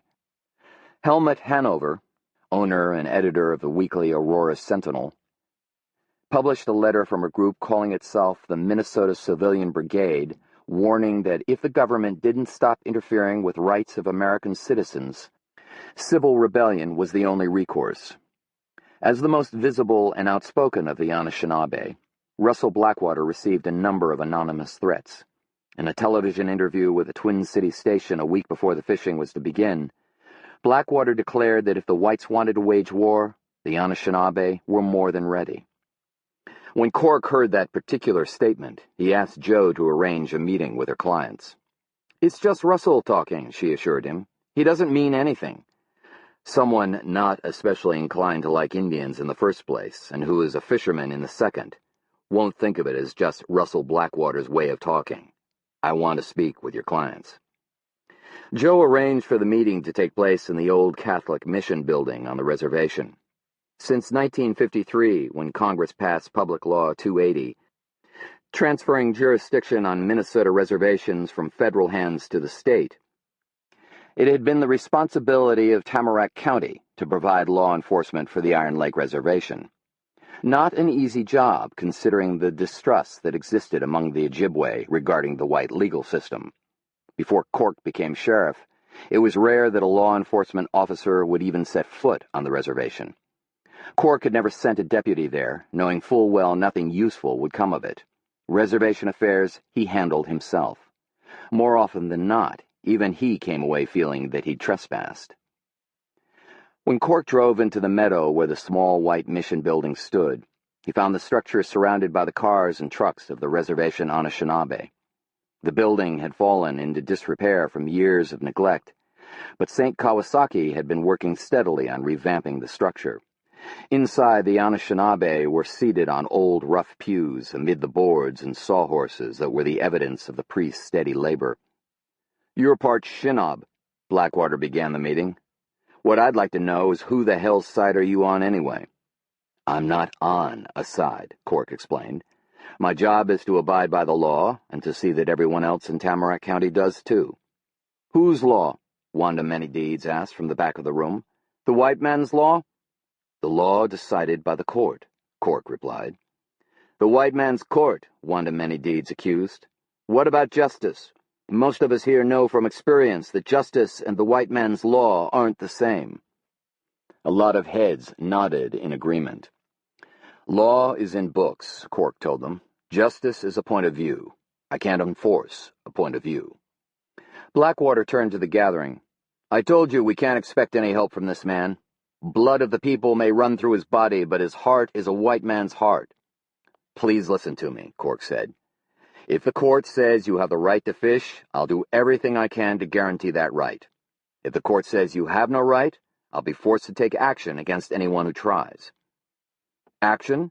Blackwater let a moment of absolute stillness pass. Then he said, "What would you do? Shoot us?"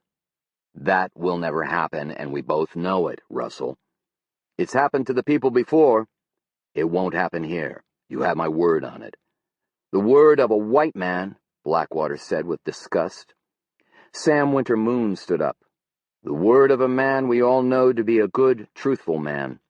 "Yeah," Joe John LeBeau spoke up.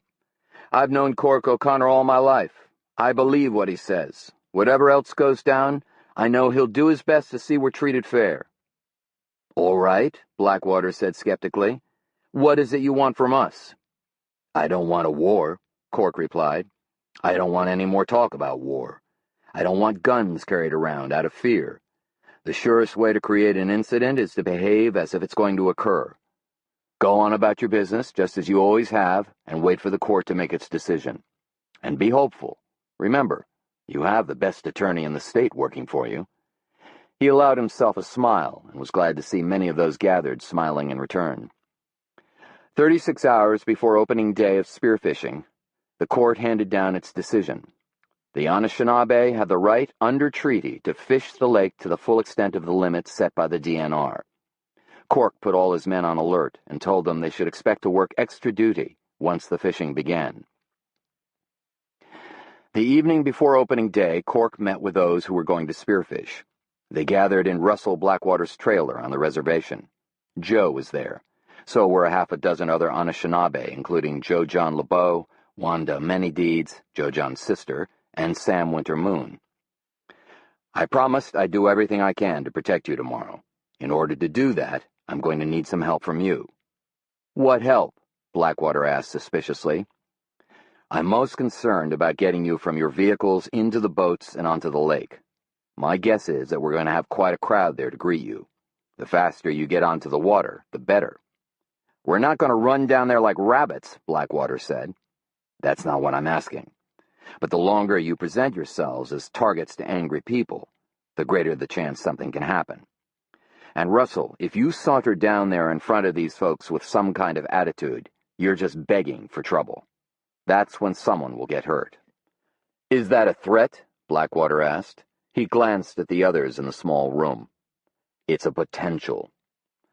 Cork looked around the room himself, pausing briefly to study the Anishinaabe he'd known all his life. These people don't see the world the same way you do. A lot of the resort owners believe that what you're doing will ruin them. These are desperate people, and what I'm trying to make you understand is that there's real danger in what you're going to do tomorrow. It won't be a cakewalk. Sam Winter Moon gave a single slow nod. There's danger in acting, he said. There's also danger in sitting still, Cork. The law is finally on the side of the people. If we sit, what have we gained?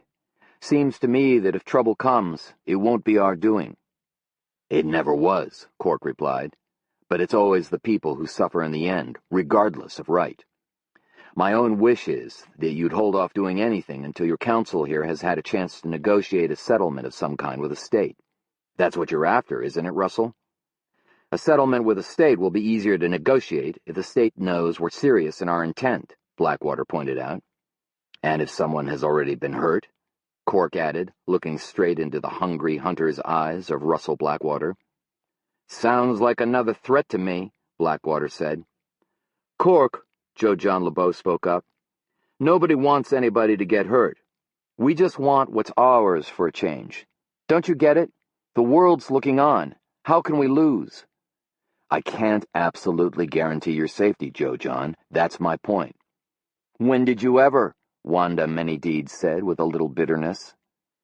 Some of your customers will be in the crowd that gathers tomorrow, Joe John, Cork reminded him. You too, Sam. This isn't about business, Cork. Joe John looked around the room. I can't ever remember feeling so much like one of the people. That's more important to me, to all of us, than anything else. It's not a question anymore of fishing, Sam spoke up. It's a question of what's right, Cork. We've bent like reeds in a river for generations.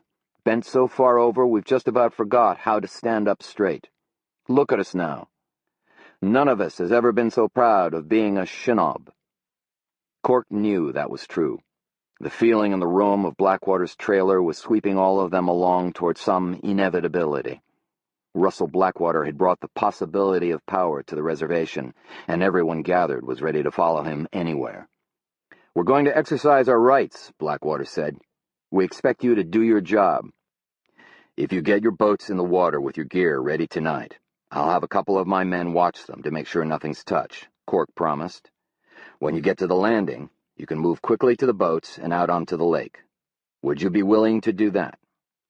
Blackwater and the others exchanged glances. Sam Winter Moon gave a nod. We'll do it, Blackwater said. Joe followed him to his sheriff's car. The sky was overcast, threatening rain. The night was very dark. You intend to be there, Counselor? Cork asked her. We've come this far together. You don't have to. You're not one of the people. I'll be there to make sure their rights are observed. I'll be there for that. She regarded him with the same skepticism Russell Blackwater had. You're divided. I'm not. I have a duty clearly spelled out. You have an electorate clearly at odds with you. I'll do my duty. So will I. She looked back toward the trailer. It doesn't have to turn ugly. Blackwater wants it that way. How do you know? I just do. He's not everyone. It only takes one asshole, Joe. They stood in the dark under the threatening sky and seemed at a loss for words. Cork reached out to hold her, but it was as if they were too full of the responsibilities they both bore, and there was no comfort in it. "I guess I'll see you in a few hours." She went back to the trailer. When she opened the door, Cork heard the sound of Wanda Menedides, a Medewawin, singing words he couldn't translate. He saw how they all welcomed Joe among them. Although she hadn't a drop of the blood of the people in her, she was more one of them at that moment than Cork had ever been. Morning came gray and drizzly. Well before dawn, Cork had his deputies deployed along the path from the parking area to the boat landing. The small motorboats were tied up and waiting, their nets loaded. Cork was glad he'd talked Blackwater into that at least. Some of the crowd had been there a good part of the night, but most had begun to gather an hour or so before dawn. A few barrels had been filled with wood and fires started, and people gathered around them warming hands and sipping coffee from thermoses. A couple of equipment trucks from television stations in Duluth and the Twin Cities were parked with their engines running, white exhaust mixing with the gray drizzle. Placards leaned against trees in the barrels, ready to be grabbed up when the moment arrived. There were some children in the crowd. Cork didn't like that at all. He asked the parents to take the children home, but they refused. At 5:35, he got word over the radio that Helmut Hanover of the Aurora Sentinel had received a call from an anonymous spokesman for the Minnesota Civilian Brigade, threatening some form of retaliation if the Indians fished. Cork had no time to consider this development.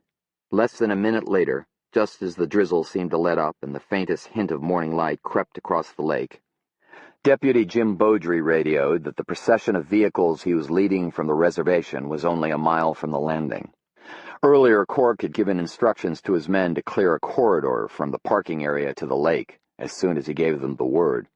He told them now to get started. The crowd, who'd been quiet and had even seemed a little sleepy, came suddenly to life and began chaotically to gather behind the lines formed by the outstretched arms of the deputies.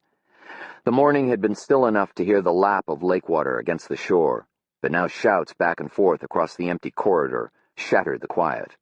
Placards rose above the crowd, swinging back and forth like signals at a dangerous railroad crossing.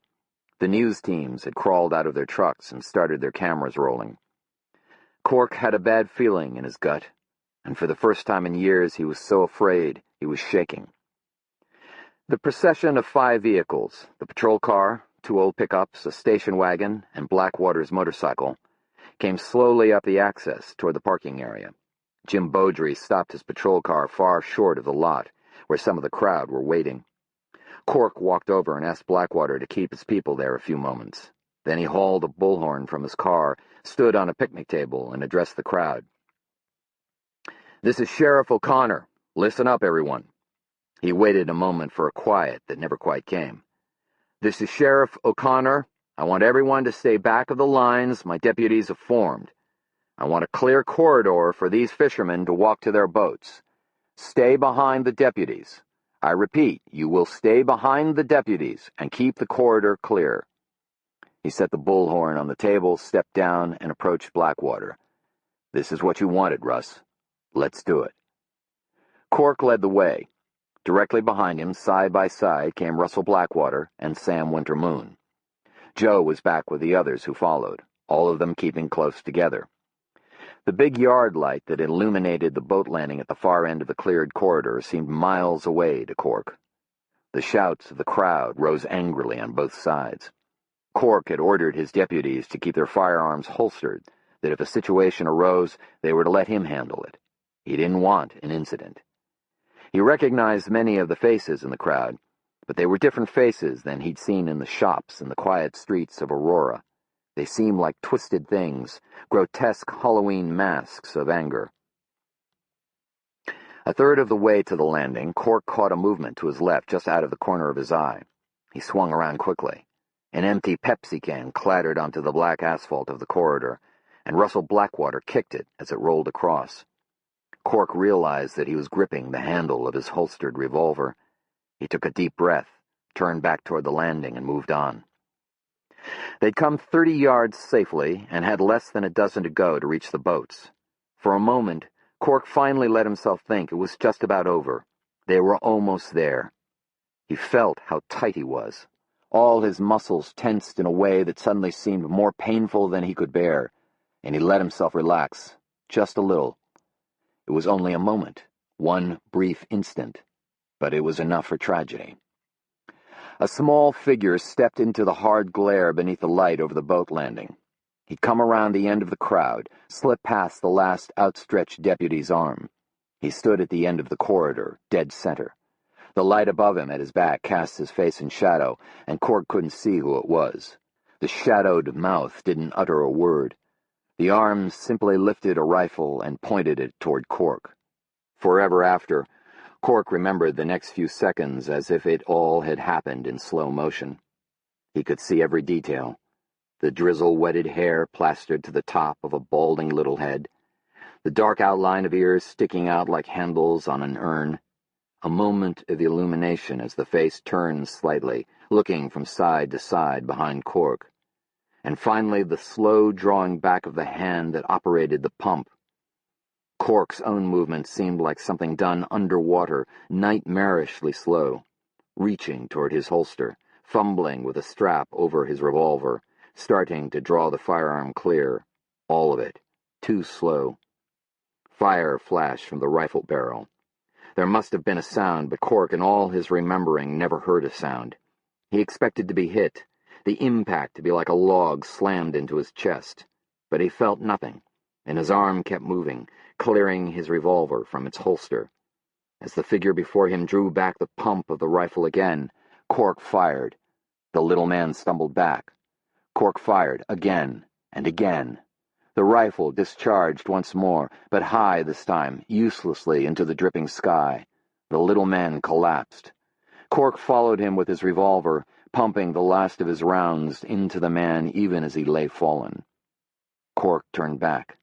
Behind him, Sam Wintermoon lay sprawled on the wet black asphalt, his chest blown into a pulpy mess. No one moved. In the deathly quiet of that moment, in the still Cork always would associate with terrible tragedy, the lake could be heard again, lapping peacefully against the shore. The man with a rifle had been Arnold Stanley. All his life he'd held a safe job as an accountant in Chicago.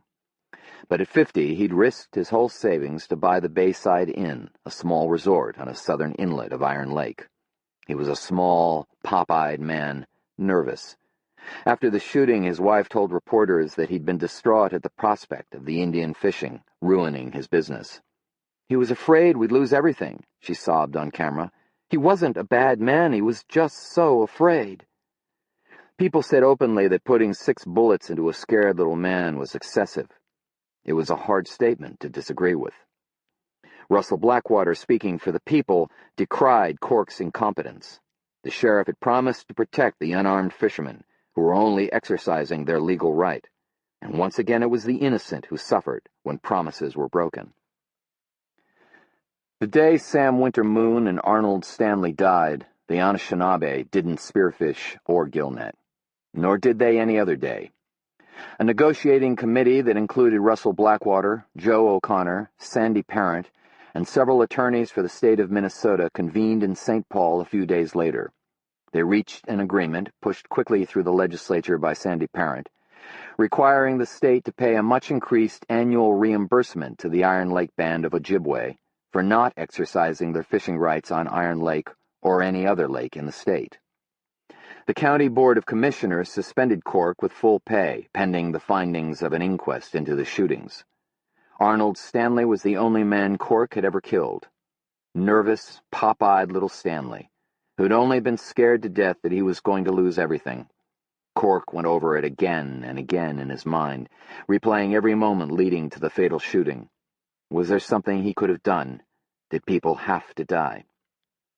The inquest proceeded smoothly, evidence showing that Cork had acted reasonably. But the county attorney, Warren Evans, who was a crony of Robert Parent, asked Cork a question that tilted the whole world of the inquest. "Why did you shoot 6 times, Sheriff? Shoot even after the man was down." Cork, in the witness stand, looked at his hands and didn't answer right away.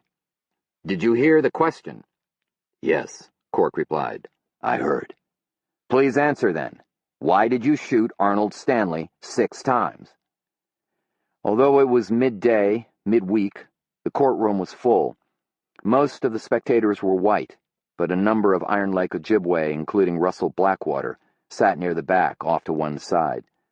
The quiet in the courtroom at that moment reminded Cork of the quiet at the boat landing after the shooting had stopped. "Answer the question, Cork," Ed Riley, the judge, said. Cork looked out across the waiting faces in the courtroom. He said, "I don't know." "Is it possible?" Warren Evans suggested. "You simply panicked?" Cork weighed this possibility. "Yes," he admitted. "It's possible I panicked." I panicked. Helmut Hanover used those fateful words as the headline in the Sentinel 2 days later, and in his editorial, Hanover expressed serious doubts about Corcoran O'Connor's fitness as sheriff, posing the question to the voters of Tamarack County, wasn't a recall election in order? In retrospect, Cork thought he might have been able to mount a decent counter-campaign, but at that time, it hadn't mattered. He felt shattered, broken inside, unsure of everything about himself. Although the recall wasn't a landslide, it was successful. In the special election that followed, Wally Shawno, handpicked by Judge Robert Parent, stepped into office. When he'd cleaned the old wax from the skis, he took a break, lit up a Lucky Strike, and stared across the lake toward the barren trees that lined the shore in front of the casino. In the morning sunlight, the distant copper dome flashed like a flame rising from the snow. Cork understood that, in a way, laying most of the blame for the tragedy on his shoulders had made the casino possible. Sandy Parent could never have convinced the white population of Tamarack County to approve the land sale if they'd perceived the Anishinaabe to have been responsible for Stanley's death. And Blackwater could never have convinced the tribal council to go forward in the first place if he hadn't also convinced them that it was Cork's incompetence rather than the greed and anger of the whites that had caused the death of Sam Wintermoon. Jo's fortunes had risen with the Anishinaabes, and through her association with Sandy Parent, whose own political star was well on the rise. Cork tried not to be bitter over it. In the end, prosperity had come to almost everyone in the county, red and white. What was one man's life, or two, or three, compared to the welfare of so many? Not much, he admitted, as he flicked his cigarette into the snow. The ember hissed a moment, then died. Not very damn much, unless it was your own.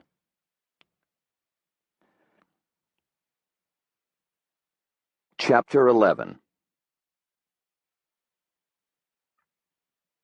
In the parking lot of Johnny's Pinewood Broiler, Molly Noorami clipped on her skis and headed toward the lake 3 blocks away. Outside the small business district of Aurora, the streets hadn't been touched by a plow blade. Although sidewalks had been cleared or were being cleared, most of the town looked as it had in the early light when Molly came off the lake on her way to work. Drifts sloped against anything upright, fences, hedges, walls. Slender tree limbs wore a thick white layer like icing on a dessert bar. In the sunlight, everything sparkled in a way that thrilled Molly greatly, and when she hit the open flat of the lake, she let herself fly. Snowmobiles whined across the lake, buzzing like fast small insects, leaving a maze of tracks that reminded Molly of patterns in wormwood. Far out on the ice, a small fleet of four-wheelers had made their way to fishing shanties. There seemed more life on the hard water of Iron Lake than on land. Molly cut north, following several of the snowmobile tracks toward the small copse of trees that hid the old foundry. Beyond that was Sam's place, and Cork would be waiting. She loved to push her body, to feel how strong it was, how she could ask so much of it, and it would deliver. Her body was the only thing she'd ever known that was so reliable, and she took care of it religiously. In summer, she ran the forested back roads or swam long distances in the lake. Winters, she skied every chance she got. She fed her body in healthy ways, eschewing caffeine and alcohol especially. There had been a time in her life when she wouldn't have bet money on living past 21. Now she sometimes felt wonderfully invulnerable, as if she could live forever. In a life that had been spent mostly running away from the past, she felt she'd finally come to rest somewhere full of hope. As she broke from the trees and saw Cork standing near his Bronco watching her approach, She thought it had been a long journey to reach the place she'd come to, nearly 30 years, but she was glad to be there. "I love this snow," she exclaimed as she stopped beside the Bronco. She opened her arms in a gesture as if hugging the whole world. "I love winter. I adore everything about it." She leaned to him and kissed him passionately. "And I adore you." "Let's get those skis on the Bronco," he said. Molly saw that he had his own skis, old wooden things already on the rack. "We're going skiing? Together?" "I'm using your place as starting point to ski to Malou's." "Let's start from here," she suggested. "Are you kidding? I'd die. Come on, off with those skis. I'll drive you home." Molly released the toe clips and stepped out. Cork put the skis on the rack and tossed her poles and back with his. He held the door of the Bronco open for her, then got in behind the wheel and pulled away from the Quonset hut. Molly took off her stocking cap and shook out her hair.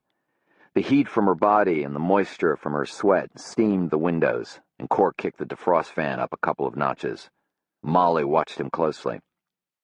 "You've been thinking about Sam Winter-Moon and Arnold Stanley," she said. He was surprised, but tried not to show it. "What makes you think so?" "I can always tell. Your face gets like a mess of old knotted-up rope." Molly slid across the seat so that she was against him.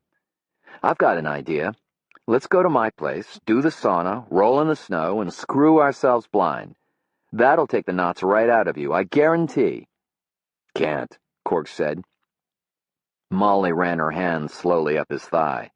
"Not true." She smiled. "I mean, I don't have time right now. Like I said, I'm on my way to see Henry Malou." "All right." She shrugged and slid back across the seat. "Your loss."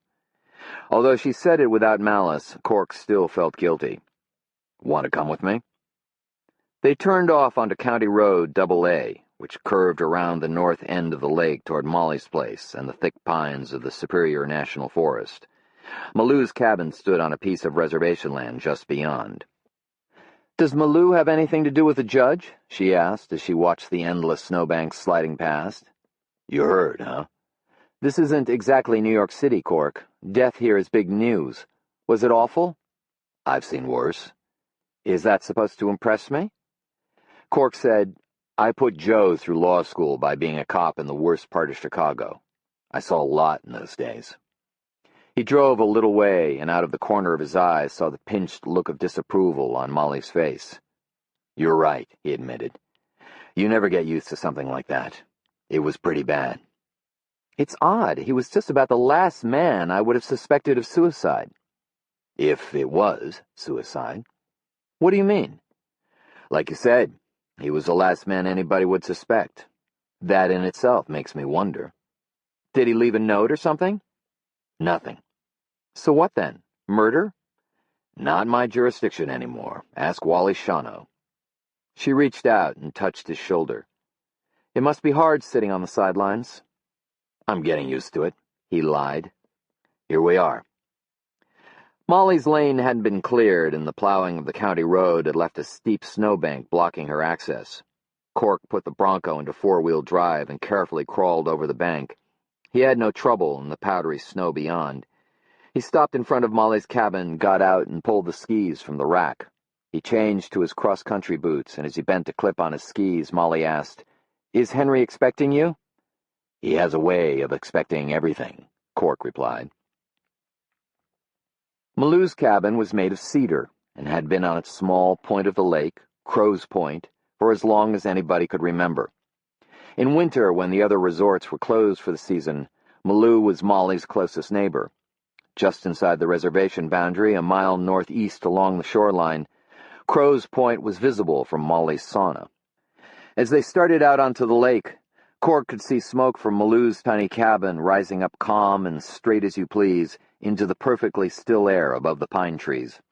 The shoreline curved away from them in a ragged arc of inlets and small rocky points. Three-quarters of the way across the ice, a long tongue of open water stuck out into the lake. It came from Half-Mile Spring, a rush of water that issued from ground so near the lake that it didn't have time to freeze in its journey. They stayed well clear of the mouth of Half-Mile Spring. Crow's Point was rocky and steep, and they had to remove their skis to climb up to the old man's cabin. Malou opened the door to them even before they knocked, and he stood grinning in welcome. An old yellow dog stood patiently at his side, tongue lolling, tail wagging. "Cork O'Connor," the old man said. "I see you survived the storm." He laughed in a way that sounded as if he were making fun of Cork's concern for him the night before. "And Molly Noorme. It is always good to see a neighbor's face. Come in, you are both welcome." He stood aside and let them enter. The cabin was a clean and simple place, one room, with a wood stove, bunk, a rough-hewn table, and 2 benches. On the walls hung many objects, some from animals, a bearskin, a bow with string made from the skin of a snapping turtle and ornamented with feathers, a deer-prong pipe. Some of wood, a birch-bark basket, a small toboggan, snowshoes. On the floor beside the bed lay a mat of woven cedar bark. Not far from the stove hung an old Skelly calendar, 1948, with an elaborate cartoon picture of a pretty young lady in revealing shorts, bent to check her makeup in the rear-view mirror, much to the delight of an admiring gas station attendant. Cork handed Malou a pack of Lucky Strikes, which the old man accepted graciously. Then Cork sniffed at the air. "Somebody sick?" he asked. "Smells like you've been burning cedar." "I purify the air, I purify the spirit," the old man said. "Also, I have been baking. I have baked buttermilk biscuits. Will you eat with me?" They sat at the table, and the old man brought the biscuits and butter and a clay jar of honey. "I have blackberry tea," he told them.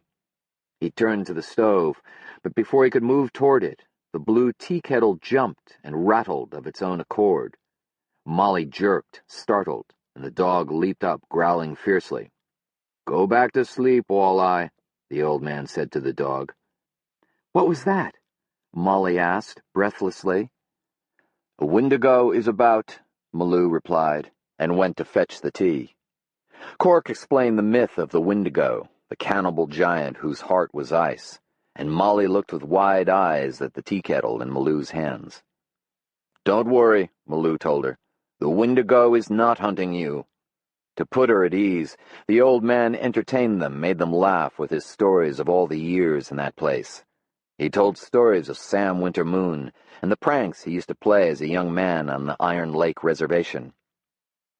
"He was hunting once near the edge of the reservation," Malou said. "A duck fell right out of the sky at his feet. As he picked it up, a white hunter appeared and claimed the duck was his because he'd shot it. Sam Wintermoon pointed out that the duck was on reservation land, and so the hunter had no right to it. The hunter claimed it was his because the duck was not on reservation land when he shot it. Sam Wintermoon looked at the man, who was angry, and at his rifle, and suggested a way to decide. "We will have a contest," he said. "We will kick one another in the nuts, and whoever is still standing will get the duck."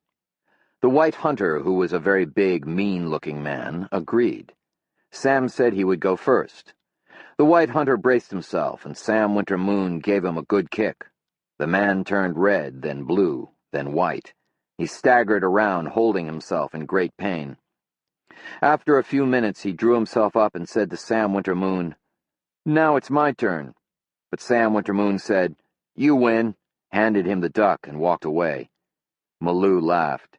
He was a good man. He was a warrior. His Anishinaabe name was Anamakika, which means, "It thunders." When they rose to leave, Malou said to Cork, "I have something for you." He went to a basket set in a corner and pulled something out. He returned to Cork and pressed a bit of dried root into his hand. Cork nodded and turned to Molly. "Could you wait outside for a moment?" "Sure." Molly left, closing the door behind her. "I need to ask you something, Henry." "Ask then," the old man replied.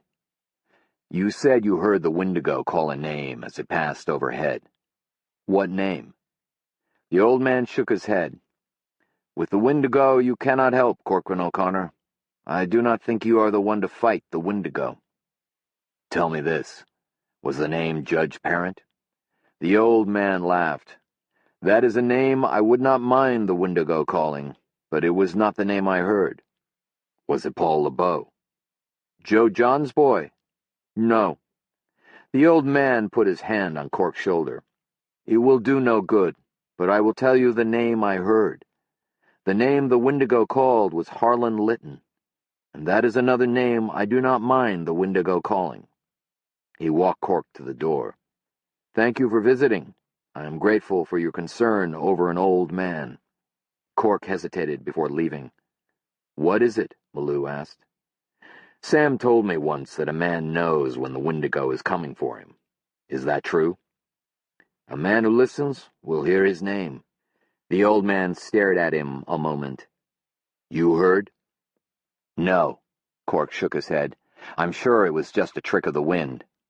"A man knows the difference between the Wendigo and the wind." "Thank you, Henry." The old man touched Cork's chest with the flat of his hand. "Mangi Deye," he said. "Be courageous." Molly was waiting for him on the lake. She already had her skis on. As Cork clipped his boots onto his skis, he said, "Come on, I'll race you back." She beat him by 100 yards, and at the Bronco turned to him scolding, "It's those coffin nails you smoke." "No," Cork replied as he came up to her. "I just like the view from behind." And he kissed her. He reached into his pocket and pulled out the small gift Malou had given him. "What is that?" Molly asked. "A little bit of root from a wild pea plant." "What for?" "It's supposed to be a lucky charm for a man in a dangerous situation. It's supposed to ensure that everything turns out for the best." She looked at him carefully. "Cork, are you in some kind of danger?" "Malou seems to think so." "But you don't?" He put the charm back into his pocket. "If I am, I don't know why." "The Wendigo thing you told me about in there, is that for real?" "Just an old myth," Cork said. He released the clips on his skis and stepped out. "Old myth." She glanced back toward Crow Point. "Something made that kettle jump. Do you know what a chasakan is?" He could tell by her blank expression she didn't. "It's an Anishinaabe magician. It also means juggler. It's a person who can juggle the elements of our world and the world of the unseen. Sometimes a chasakan communicates with the dead, can actually bring forth a voice from the dead. So I guess a chasakan is probably a ventriloquist as well." "Malou?" she asked. "There aren't many, and Henry Malou has never admitted to being one, but I've heard different. So it was the trick of a chasakan, probably." Molly looked unconvinced. She leaned to him and kissed him hard. "What was that for?" he asked. "Like the pea root," she replied. "For luck." Chapter 12. Christmas lights twinkled in shop windows along Center Street as Cork pulled into Aurora. With only a week to go until Christmas, the stores would be open late. Cork spotted a woman standing in front of Lenore's toy and hobby shop. Although the temperature was in the teens, she wore only a light sweater. Cork pulled into a parking space, stepped out of the Bronco, climbed over a snowbank, and walked to where the woman stood. "Christmas shopping, Arletta?" he asked. Arletta Shawno glanced at him, and a frown came to her pretty face. "Wally?" "Corcoran O'Connor." "Sheriff O'Connor." She suddenly brightened. "I can't seem to remember if I've bought gifts for the children." "Here," Cork said. He took off his leather jacket and put it around her shoulders. She was shivering. "Janie told me she wanted a game this year. Clue, I believe. I think that sounds fine, don't you? Clarissa says she wants a Barbie doll, but she has so many already." Janie was 35 and lived in Baltimore. She worked for the post office there. Clarissa taught high school geography in St. Paul. "How about a ride home, Arletta?" Cork offered. "I just happen to be going that way." "I don't know," Arletta Shawno said. A distressed and helpless look clouded her face. "I'll bet Wally would like to help with shopping, don't you?" "Wally's so busy." "Not too busy for Christmas shopping. Come on, let's go home." Cork urged her gently into the Bronco and drove to the Shawno's house. Wally Shawno opened the door, and Cork could tell from the relief that flooded his face he'd been worried sick. "I found her Christmas shopping," Cork explained. "Sheriff O'Connor was very kind, dear," Arletta said. Wally handed Cork back his coat. "Thanks," he said. You're chilled, Arletta. Why don't you go put on a warmer sweater? I think I will. She smiled and walked down the hallway toward the back of the house. I called everywhere. The housekeeper had to leave early. It was just a few minutes, just a few goddamn minutes, Shawno said miserably, and she was gone. Not many places to get lost in Aurora, Wally, Cork said. Shawno shook his head. It only gets worse. I'm sorry. Not your doing, Shawno said, offering his hand to Cork. Thanks again. Cork started to turn away. By the way, Shawno said, I called Doc Gunner this morning. Sandy Parent was absolutely right. The judge was in bad shape, riddled with cancer. Gunner said he only had a few months to live. Guess we've got a motive for suicide. Did Sigurd authorize an autopsy? You know how much an autopsy costs, Cork. Sigurd didn't see anything he felt justified in autopsy. How about the LeBeau boy? Any word? Darla says she got a call from the boy last night. She says he's with his father, safe. Maybe it's true, maybe it isn't. It's clear she doesn't want me involved. Unless Darla makes an official complaint, I can't do anything anyway. Arletta Shawno stepped back into the room wearing a heavy white wool sweater. She came toward Cork, smiling warmly. Sheriff, what a nice surprise. Cork glanced at Shawno, who looked down. Molly had talked him into a sandwich at her place, hummus, sprouts, and tomatoes, that he'd washed down with beer, so he wasn't hungry. But he still had a while to kill before his meeting with Father Tom Griffin. He drove to Sigurd Nelson's mortuary on Pine Street. The sign on the front door directed him to ring the buzzer and back, and Cork complied. In a moment, Nelson opened the door, sock-footed and with breadcrumbs at the corner of his mouth. He looked surprised to see Cork. Sorry to bother you, Sigurd. Wally said you've finished with the body. Haven't even started, the coroner said. I mean, in your official capacity. Oh, that. Wasn't much to finish. He stepped back. Come on in before this house gets full of winter. They stood in a long hallway at the back of the mortuary.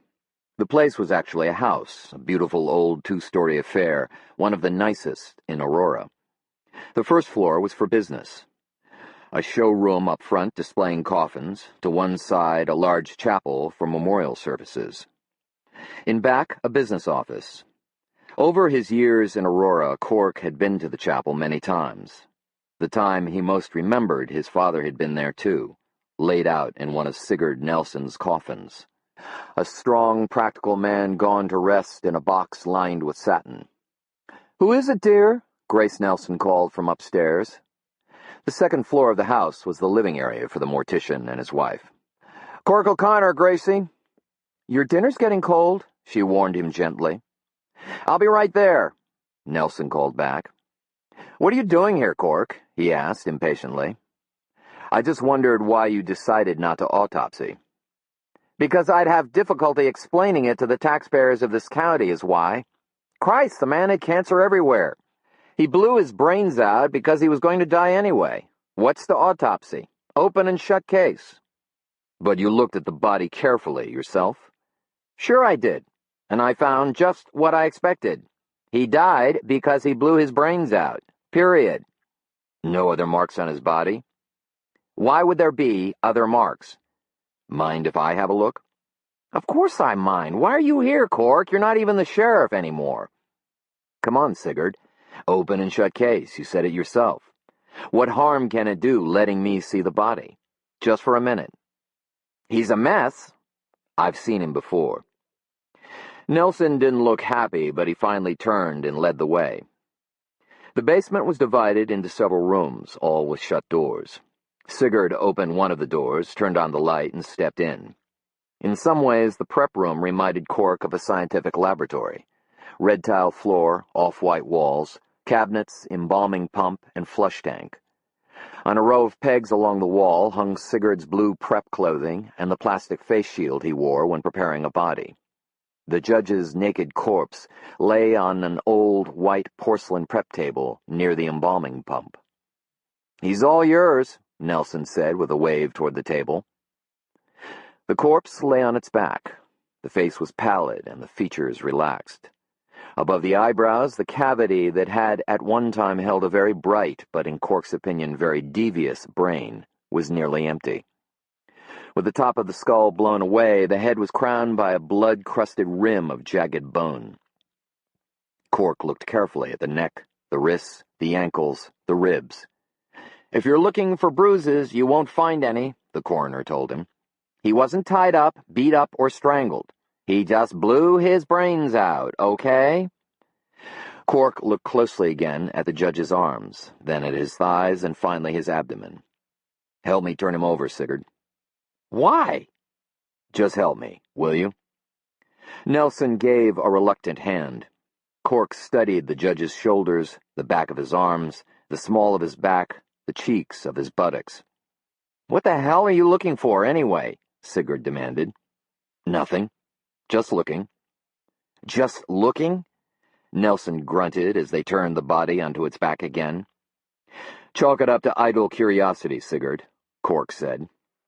"Idle curiosity? I swear to God," the coroner said, growing red with indignation. "I've got a perfectly good dinner getting cold." Nelson draped the body with a sheet and flipped off the light switch. He followed Cork upstairs. At the door he warned, "Cork, I got half a mind—" But he didn't finish. "Thanks," Cork said, and started away. At his back, Nelson slammed the door. The coroner had a right to be upset. Cork had no business looking at the body, no business thinking about the case at all. But an Ojibwe boy was missing, and Henry Malou was sure that a Wendigo was about. And although Wally Shawno was a good cop, he was 100% white. And neither the boy nor the Wendigo would matter as much to him as they did to Cork. Cork sat in the Bronco thinking about the body of the judge. He'd come because he was always suspicious of an easy explanation. Few things were so sure and simple that they could be taken at face value. If he'd believed Sigurd had done a decent job as coroner, he might not have asked to see the body. He was glad he had. He was running late, but he wanted to stop by Darla LeBeau's house. The place was dark, the sidewalks unshoveled. He rang the front bell anyway. No one answered. He started back to the Bronco, but didn't get in. He studied the woods from which had come the voice Malou said was the call of the Wendigo. The evening was dark and still. Stars dusted the black sky. Cork could see the glimmer of other houses in a small subdivision 100 yards away. But on the deserted part of the road where he stood, there was no light, no sign of life, no sound but the whisper of his own quiet breathing. He walked toward the woods, stepped in among the trees. He stood still, listening, watching. The woods felt empty, and Cork felt alone. "Why do you want me?" Cork spoke softly to the stillness. His eyes darted all around. "What have you come for?" If he expected an answer, and he wasn't certain that he didn't, he was disappointed. He told himself he had imagined the voice in the wind.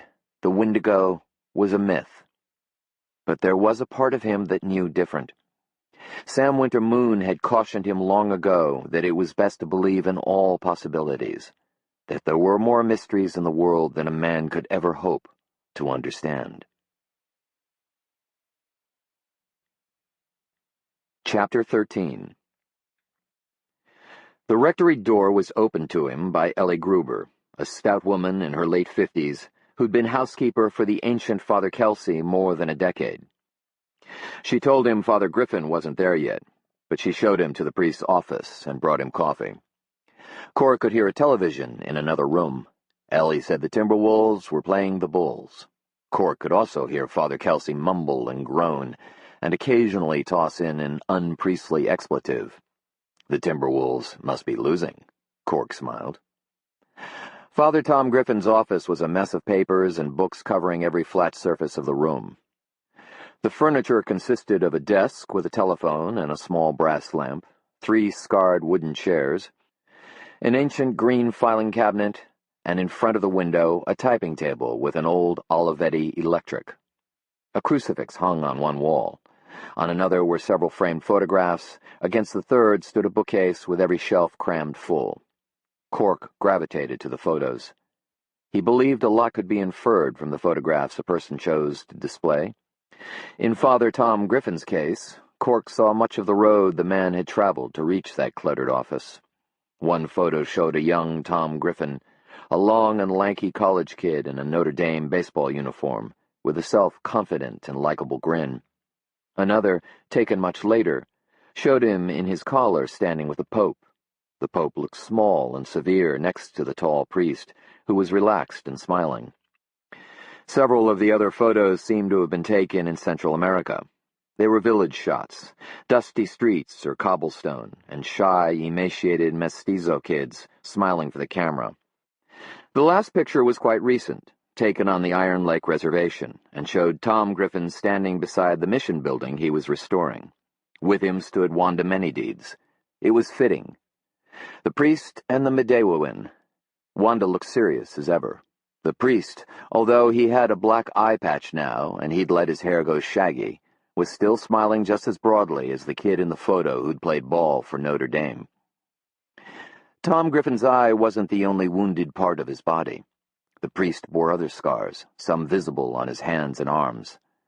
Although he had never asked the priest directly, Cork had heard about the long political internment that had ended the cleric's involvement in the church in Central America. This information was always offered in a hushed tone, as if to the conservative parishioners of St. Agnes it was some kind of questionable skeleton in the priest's closet. Tom Griffin caught Cork by surprise, sweeping into the room suddenly, bringing with him the hard cold that had stiffened his old leather jacket. He wore a stocking cap with the red face mask still pulled down, so that with only the eye holes and nose hole and mouth, he looked like some kind of demon conjured out of a North Woods black night. "Sorry I'm late, Cork." He pulled off the stocking cap and mask. "Didn't hear your snowmobile, Tom," Cork said. "It died on me out at the mission this afternoon. That's why I'm late. Had to hitch a ride in the back of a pickup." He shrugged off his coat and threw everything on a chair already occupied by a stack of papers. He wore a red plaid flannel shirt, faded jeans, and hiking boots. Rubbing his cold legs vigorously, he smiled at Cork and said, "I've taken to calling it Lazarus because starting it's like trying to raise the dead." "I see Mrs. Gruber got you some coffee. Good. I think I might have something a little stronger. Care for a beer? I've also got some Chivas Regal that would spice up that coffee nicely." "I'm fine, thanks," Cork replied. "Suit yourself." The priest stepped over to the file cabinet, opened the top drawer, and took out a bottle. Lifting a plastic cup from the top of the cabinet, he cleaned out something with his little finger and poured in the whiskey. He cleared off a chair and pulled it up next to his desk, motioning for Cork to go ahead and sit. He sipped from his cup, closed his eye, and sighed. "First chance I've had to sit down all day." The sounds of Father Kelsey's reactions to the game carried into the room. "Timberwolves must be losing tonight." St. Kawasaki smiled and got up to close the door. "I hear Joe John finally called Darla," Cork said.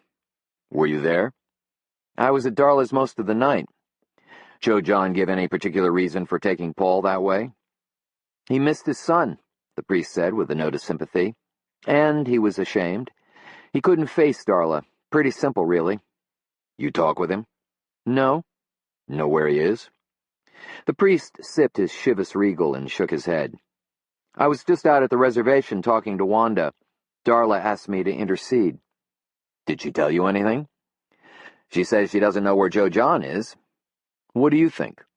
The priest shrugged. "You know the people, Cork. When they want to, they can say nothing very well. And Wanda's saying nothing. That should tell you something." The priest studied his whiskey a moment. "I have a good feeling about this. Somehow it's all going to turn out for the best." "I wish I did," Cork said. "Maybe that's the difference between the law and religion. I hope for the best. You're prepared for the worst." "There's another difference," Cork said. "What's that?" "Your parishioners can't kick you out." The priest laughed. Cork took a cigarette from the pack in his shirt pocket. "Mind?" he asked.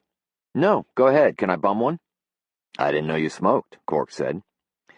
"I gave it up when I was in Central America. Rather involuntarily," he added with a smile.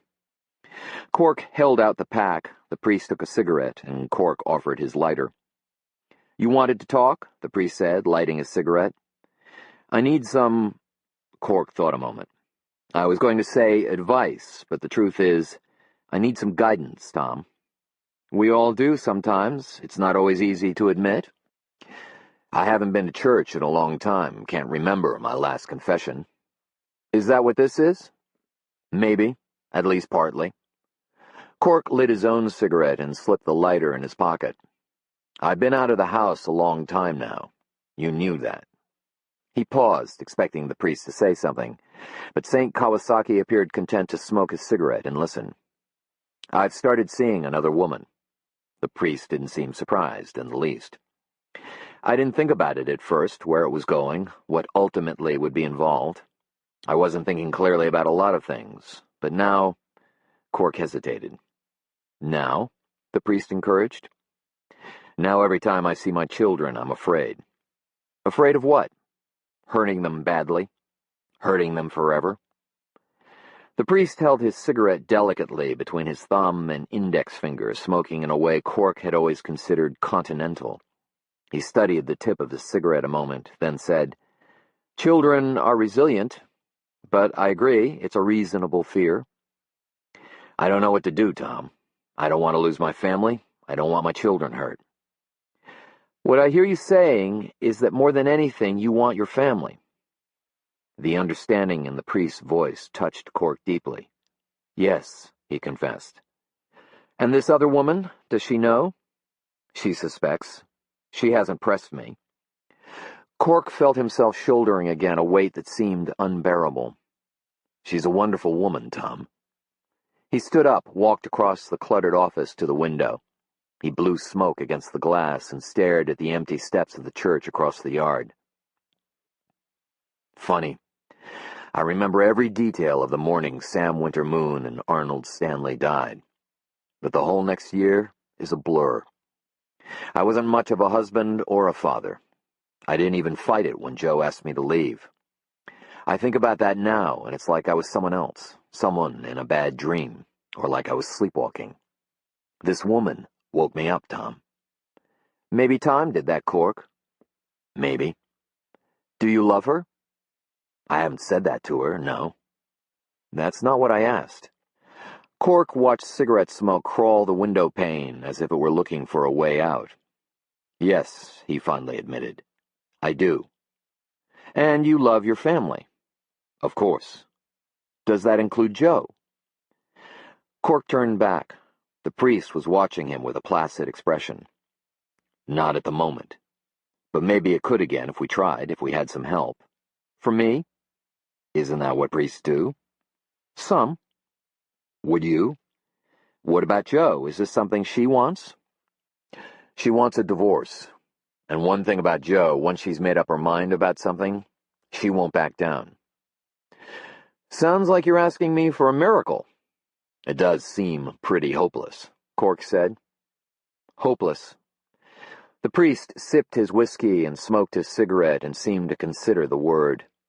"Let me tell you something, Cork. In all my life, I've learned two things." He pointed to the black patch over his eye. "One is, never call a small man in a uniform shorty. The other is that nothing is ever hopeless." He dropped the last of his cigarette into the plastic cup. "I'll talk with Joe. I'll do my best to convince her to join you in some counseling." "Thanks. But Cork, I need to be sure you're going to end this other relationship. There's nothing that I or anyone else can do if you're not willing to sacrifice everything for your family." "I know. I'll end it." St. Kawasaki smiled a little wearily. "The things that ask the most of us are the things most worth having." Cork left the window and walked to the desk. He tossed his cigarette into St. Kawasaki's cup. "Mind if I use your phone?" "Go ahead." He dialed Harlan Litton's number, waited while the phone at the other end rang 8 times. He put the receiver back in the cradle. "Thanks. No one home?" "It's Harlan Litton. Sometimes he doesn't answer out of sheer orneriness." "Litton? The one with the dog they call Jack the Ripper?" "That's him. I have to go out to see him tonight." Mind me asking why you'd want to pay a visit to a man like that? If he answered his phone, I wouldn't have to. But he didn't answer. Why go out there at all? Long story, kind of hard to explain. The priest grabbed his leather jacket. I've heard things about this Lytton. I'm not going to let you go there alone, not at night. I used to go out there alone all the time when I was sheriff. St. Kawasaki put his hand on Cork's shoulder and looked at him seriously with his good eye. I hate to remind you of this, but you are not the sheriff anymore. Chapter 14. Lytton's cabin lay 5 miles outside town, at the end of a long, narrow cut into 200 acres of thick brush, bog, balsam pine, and tamarack. The lane leading to the cabin was marked by an old, hand-painted sign on a cracked gray board nailed to a post. Taxidermy. A chain strung between 2 aspen saplings blocked the entry. Cork eyed the deep snow drifted into the narrow lane. Long walk in, Tom. I've got skis and snowshoes, he offered. The only thing I can handle in the snow is my Kawasaki. I'll walk, thanks. Then I'll walk too. Cork reached into the glove compartment for a flashlight, then opened the rear door and took his Winchester from its sheath. He pulled several cartridges from his coat pocket and fed them into the rifle. What's that for? The priest asked. How much do you know about Jack the Ripper? The snow seemed to multiply the light of the moon that was nearly full and the mass of stars that frosted the sky. And even without the flashlight, Cork had no trouble seeing the way along the cut through the trees and brush. I was out here once, just after I first came to Aurora. I brought a big muskie Father Kelsey had caught and wanted mounted. Never made it off my motorcycle. That dog was on me as soon as I pulled up. I gave it full throttle coming back down this lane, and the Ripper still nearly caught me. Biggest, fastest, meanest dog I ever saw. Lytton lets it run loose, Cork said, especially when he's gone, and he's gone a lot. Burglar protection, he claims. I used to warn him about the dog getting off his land, but the Ripper never does. Seems to know his territory. And we're in it right now. I don't want to be caught out here on foot without something to discourage that dog. The priest shook his head at the rifle. That thing could discourage a critter to death. Lytton's put out word that he's trained the Ripper to attack on command and to go for the kill. Now that could be just Harlan blowing smoke out his ass, but I'd rather not take that chance. They passed a tangle of vine thick as a stone wall and covered with snow. The vines blocked Cork's view of much of the woods to his left, and he kept a watchful eye in that direction. Why would anyone train a dog to kill? The priest asked. What do you know about Lytton? Only what I've been told. He sounds like a man who could use a good long visit in a confessional. Cork stopped. The priest stopped too. What is it? Tom Griffin asked. Thought I heard something. Cork looked carefully at the thick vine wall. What?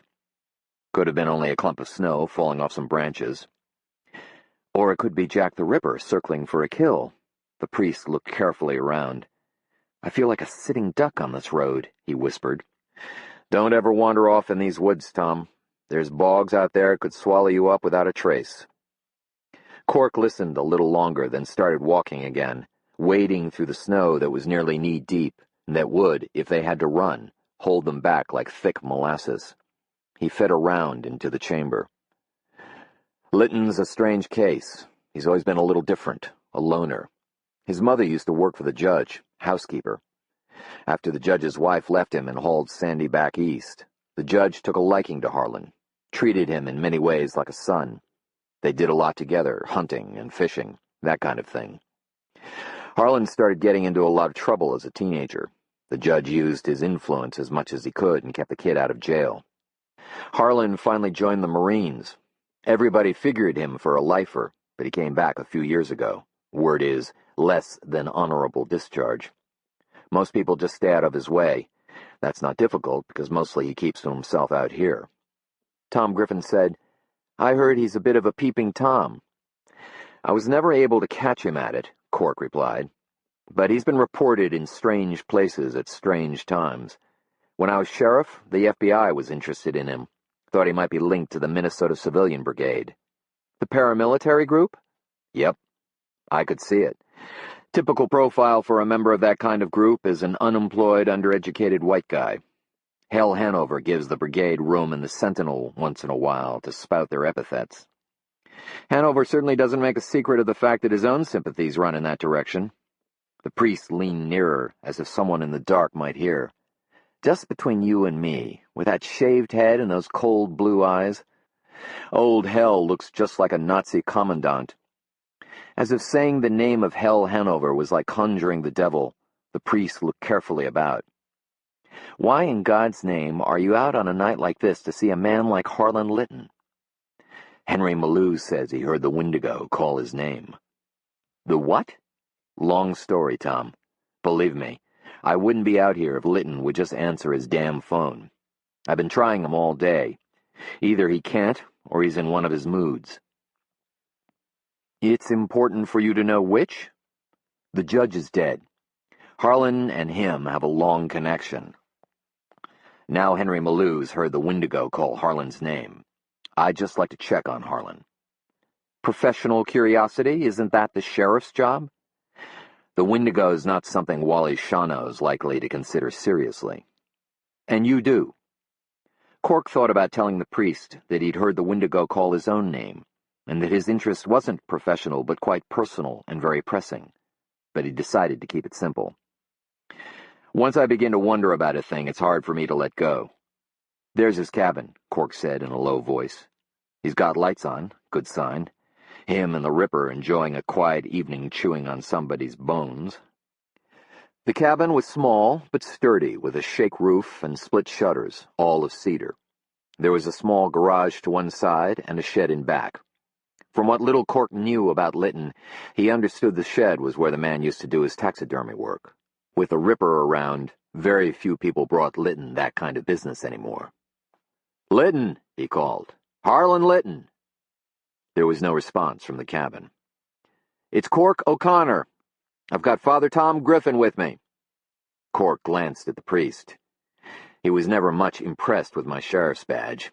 I figure if he's thinking of taking a bead on us, your collar might carry some weight. Thanks. He'll shoot me first, out of respect. "Litton, are you there?" Cork tried again. "Come on, Tom. If he hasn't shot at us by now, he probably won't. Don't forget about the Ripper." Cork started ahead. From behind the wall of vines to the left came a blur of black against the white of the snow. Cork caught the movement out of the corner of his eye. He swung around as a huge black shape charged through the snow, bounding up and down, moving swiftly as a stone skipping over water. "Tom!" Cork cried, trying to warn the priest. St. Kawasaki saw it coming. He lifted his arm to fend off the attack. Cork had the Winchester shouldered, and he fired at the black form as it launched itself at the priest.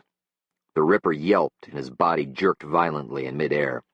Tom Griffin turned and ducked, taking the impact of the dog with his shoulder. The Ripper slammed into him, then fell and lay still, a great black shape embedded in the snow at the priest's feet. As they both watched, the dark color of his fur seemed to melt out of its throat, staining the white snow. "No!" Harlan Litton screamed, rushing from the cover of the vine wall. Litton was a wiry little man with a face always in need of shaving. In the crisp winter air, as Litton knelt down beside Jack the Ripper, Cork caught the smell of whiskey and the odor of a body long overdue for a bath. "Jack!" Litton whispered. He felt at the dog's throat. The Ripper made a sound, very faint. "Don't die, Jack!" Litton pleaded. "Don't die, Jackie boy! Don't die on me!" The great dog tried to lift its head. Then it went still and didn't move again.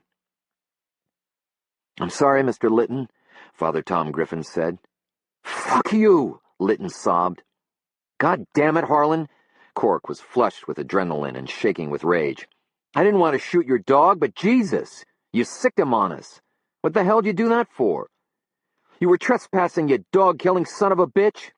Litton lifted his face, and Cork could see the line of tears down each of his grizzled cheeks. "You didn't have to shoot him." "He could have killed somebody," Cork snapped. "He should have killed you." Litton leaped to his feet and started at Cork. With surprising speed and strength, the priest grabbed him from behind and restrained him. "Easy, man," Tom Griffin said. "Just take it easy." Lytton struggled a moment, swearing at them both. The priest was larger and stronger and held him tightly. Finally, Lytton went limp, and the only sound he made was a bitter sobbing. The priest let go. Lytton slumped down beside his dog. "Somebody come sneaking around my place last night," Lytton said in a small voice. "In the middle of the storm?" Cork said. "Stood out here calling my name like you'd done." "Did you see who?"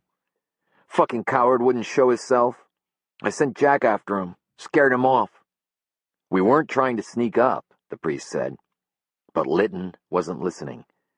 He bent and laid his body across his dog. "Look, Harlan," Cork said, "I'm sorry about Jack." "I'll get you, O'Connor," he threatened in a choked voice. "I'll make you suffer for killing Jack. I swear to God I will." Cork looked down, and although he had never liked Harlan Lytton one bit, he felt sorry for him. "Come on," the priest said, taking Cork by the shoulder. "There's nothing you can do. Leave him be." Cork followed Tom Griffin back down the lane. They'd gone 50 yards when Cork heard a cry rise behind them, a wail of grief, prolonged and primordial. The priest paused and glanced back. "God be with him," he said, "because from the looks of it, no one else ever will." Chapter 15. Cork dropped St. Kawasaki off at the rectory. Then he went to Sam's place. He opened the door, took a step into the dark, and reached for the light switch. His hand never made it. A blow to his stomach made him double over. Another to his ribs sent him down, breathless and in pain. The weight of a big man settled on his back, pressing him face down on the cold floor. The icy barrel of a rifle nuzzled his left temple. "Shut the goddamn door." What little light had come into the room with Cork was blotted out as the door slammed shut. Cork felt hot breath across his cheek and caught the smell of barbecued potato chips. The voice that followed was a rasping whisper. "Listen up, O'Connor. You got one chance to stay alive. You listening?" Cork tried to reply, but between the agony of his ribs and the pressure of the man on top of him, all he could do was grunt. "I said, are you listening?" The rifle barrel cut into his head. Cork nodded. "Uh-huh." "Good. Butt out, you understand? You ain't the fucking law anymore. Just stick to making hamburgers from now on. You got that?" Cork nodded again.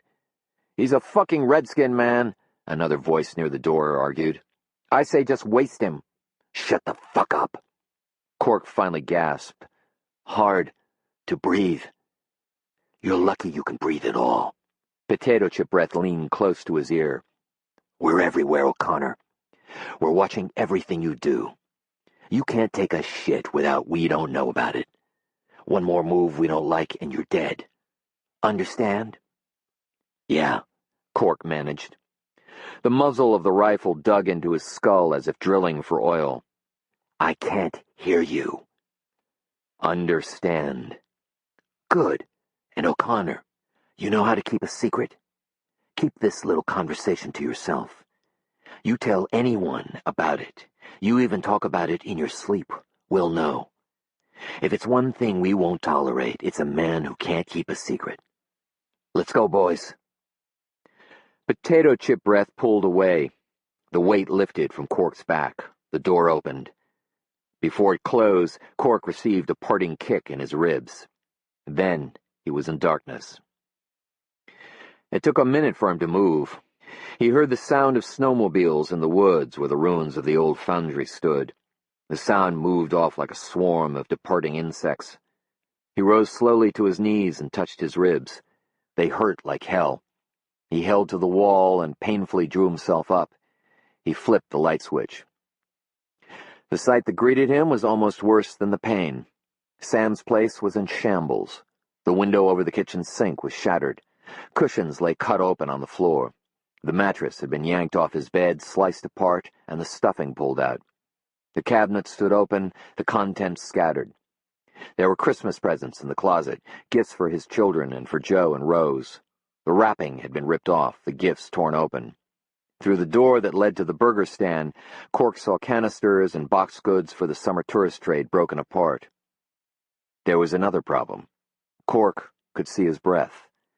The air inside the cabin felt no warmer than the air outside.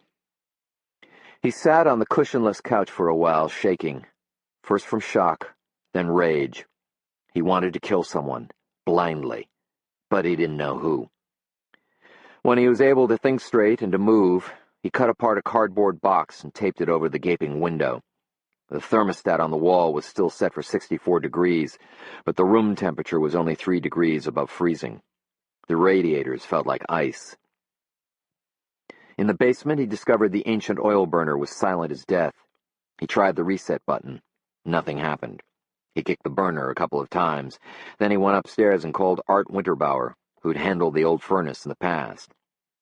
"Did you try the reset?" Winterbauer asked in a tired voice. "I tried the reset." "Did you kick her a couple of times?" "I kicked, for Christ's sake." "Don't get mad at me, Cork. I ain't the one with the antique furnace. Look, it could be the thermostat," Winterbauer said. "Won't know till I have a chance to look, and I won't have a chance till Monday at the earliest." "Monday?" "Yep, up to my eyeballs right now.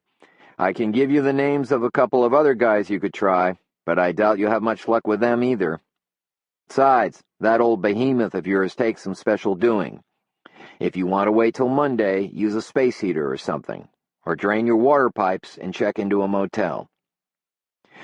He turned off the valve on the main water pipe, put a bucket under the drain valve, and opened it.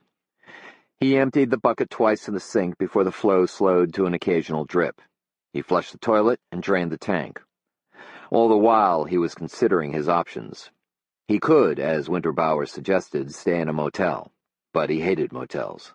Also, it was Christmas, and he didn't have that kind of money to throw away. He considered calling Molly, but his promise to the priest quickly turned him from that thought. Finally, he went upstairs and dialed the number of the house on Gooseberry Lane. Rose answered. "Of course you'll stay here," she told him when he explained his predicament. "I'll get the guest room ready." "I think you should discuss it with Joe," Cork cautioned her. "If she were here, I would," Rose replied, "but she's not, and I'd insist anyway." "Thanks, Rose," Cork said. "Thanks a lot." He gathered up a change of clothes and a few toilet articles and put them in a gym bag. He put the gifts into a big box, thinking he would wrap them again at Gooseberry Lane. He took one last item, a rolled bearskin from a trunk in the cellar behind the old heater. He locked the door, got in the Bronco, and headed home. Rose opened the kitchen door. She wore an apron, and the aroma of baking cookies floated out around her. There were traces of flour in her dust-colored hair. "Christmas baking?" Cork hung his coat on a peg by the door. "My favorite time of year. I can bake to my heart's content. Would you like some milk and cookies?" Rose took a half-gallon carton of Meadow Gold from the refrigerator. Cork set his gym bag and the box of gifts and the rolled bearskin on the floor and went to the cookie jar on the counter by the sink. The cookie jar was shaped like Ernie from Sesame Street. Cork had bought it years before when Sesame Street was Jenny's favorite program. Now his daughter admired the darker visions of Sylvia Plath and was considering piercing her nose. Rose put a glass of milk on the table. Cork sat down. "So where is everyone?" Rose bent and peeked through the oven window. "Joe's working late with Sandy Parent. They're trying to straighten out things with Great North in light of the judge's suicide. Apparently everything's pretty complicated." "I'll bet," Cork agreed. "Jenny's on a date?" "Date?" Cork nearly choked. "She's only 14. "They've just gone to a movie." "Who'd she go with?" "Chuck Kubiak." "Don't know him," Cork said with a note of disapproval. "He's nice, Cork, really. He'll have her home by 11:30. The buzzer on the stove went off, and Rose took out a sheet of sugar cookies shaped like Christmas trees. "Anne's in her room," she went on, "asleep or reading, and Stevie's been down for hours." Cork watched his sister-in-law as she tapped colored sprinkles on the cookies. "How did we ever do without you, Rose?" "You didn't," she laughed. Which was almost true. She'd come just after Jenny was born, come to help for a few weeks while Joe finished law school. She never left. Although she was heavy then, she was heavier now, and at 35 was completely without the prospect of marriage in her own life. There were times when Cork felt sorry for Rose and guilty because all the care she could have given to a family of her own was lavished on his instead. "I put the guest room in order for you," Rose said as she wiped her forehead with the back of her hand. "That's my last batch tonight. I'm going to bed." "Any idea when Joe—" Cork began. The back door opened before he finished speaking, and Joe stepped in. She took in the sight of Cork at the table and his things on the floor. "A little late for a visit, isn't it, Cork?" "It's not a visit, Joe." "What is it, then?" She eyed his gym bag again and the box and bearskin. "I'd like to stay for a day or two." "I invited him," Rose jumped in. "His furnace is broken and he has no heat." Joe went to the cookie jar, lifted Ernie's head and took out a cookie. She leaned against the counter and considered the situation as she nibbled. "A day or two," she said. "Until Monday," Cork told her. "Art Winterbauer can't come out until Monday at the earliest." She didn't appear pleased by the prospect. "It's his house," Rose argued with a note of anger. "For goodness sake, Joe, what harm will a couple of days do?" Joe sighed and seemed to go a little limp, looking suddenly very tired. "All right," she said. "I have the guest room ready for him." Rose began to undo her apron. "I'm tired," Joe said. "It's been a long day. I'm going to bed." "Shouldn't somebody wait up for Jenny?" Cork asked. "She's been on dates before." Joe headed toward the living room. "She'll be fine." Cork picked up his things. "Guess I'm tired, too."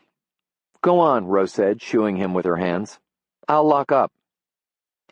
Cork followed Joe upstairs. He looked in on Stevie, who lay twisted in his blankets. He carefully straightened out the bedding. The door to Anne's room was slightly ajar, and he peeked in. The reading lamp was on beside her bed. The diary of Anne Frank lay open at her side, but she was sleeping soundly. Cork put the book on the stand and switched off the light. Joe watched from the door of her bedroom. She leaned against the door jamb with her arms folded. Behind her on the bed, her briefcase lay open, files laid out on the side of the bed that used to be Cork's. "What are you doing here?" she asked. "I told you, my furnace is on the blink." Joe looked skeptical. "I mean, really, what's this all about?" "Circumstances beyond my control," he shrugged. She chewed on the inside of her cheek a moment, a long-standing habit when she was considering saying something against her better judgment. This time she only said, "Don't hope for too much." "I'm not hoping for anything." He moved past her toward the guest room. Her door closed at his back. He spent a while in the bathroom tending his ribs, which had turned a sick-looking yellow. He swallowed 3 ibuprofen tablets, went to the guest room, stripped to his boxers and T-shirt, and crawled under the covers. He could hear Rose moving around in the attic room above him. That room was cozy, with a brass bed, mahogany dresser and vanity, flowered curtains, and a rocker where Rose sat at night for a long time reading. She read mysteries and romance novels, and although she wouldn't admit it, kept a drawer full of National Enquirers. Cork lay in his bed listening to the squeak of her rocker as she read in the warm light of her lamp. He was tired, but couldn't sleep. He was puzzled. Too many strange things had happened that didn't seem to make sense. In the way his thinking had been conditioned to work, he was looking for connections. The judge was dead. Paul LeBeau had vanished, onto the reservation, Cork would bet, with his father. The Wendigo had called Litton's name, and someone had broken into Sam's place. On the surface, there was nothing really to connect any of these things. Still, they were extraordinary in a place like Aurora, and they'd happen within an extraordinarily short time. From what he'd seen examining the judge's body, he believed it was very possible the judge hadn't committed suicide. Whether Paul's disappearance was connected with the judge's death, he couldn't say. It was probably mere coincidence that Joe John had chosen that particular time to spirit his son away. However, coincidence was not something Cork was trained to believe in. The ransacking of his cabin? How did that fit in? And over it all loomed the presence of the Wendigo. How much stock should be put in the words of an old Anishinaabe medicine man? He thought some more about Litton, wondering why the Wendigo would call the man's name. He was a loner, A mean son of a bitch. Even so, Cork found himself feeling sorry for Harlan Litton. The picture of the man on his knees beside his dog, and the terrible sound of his grieving still twisted Cork's insides. Everyone was capable of loving something, even a man like Litton, who loved his dog. Now the thing Litton loved had been taken from him, and he was utterly alone. That was something Cork understood. He couldn't help turning his thinking to Molly. What was she doing now? Knitting? Reading, maybe? She was a big reader. Novels, self-discovery, things that when she talked about them seemed interesting and enlightening. She often took classes at Aurora Community College, not with any goal in mind except to learn. She was a woman curious in many ways.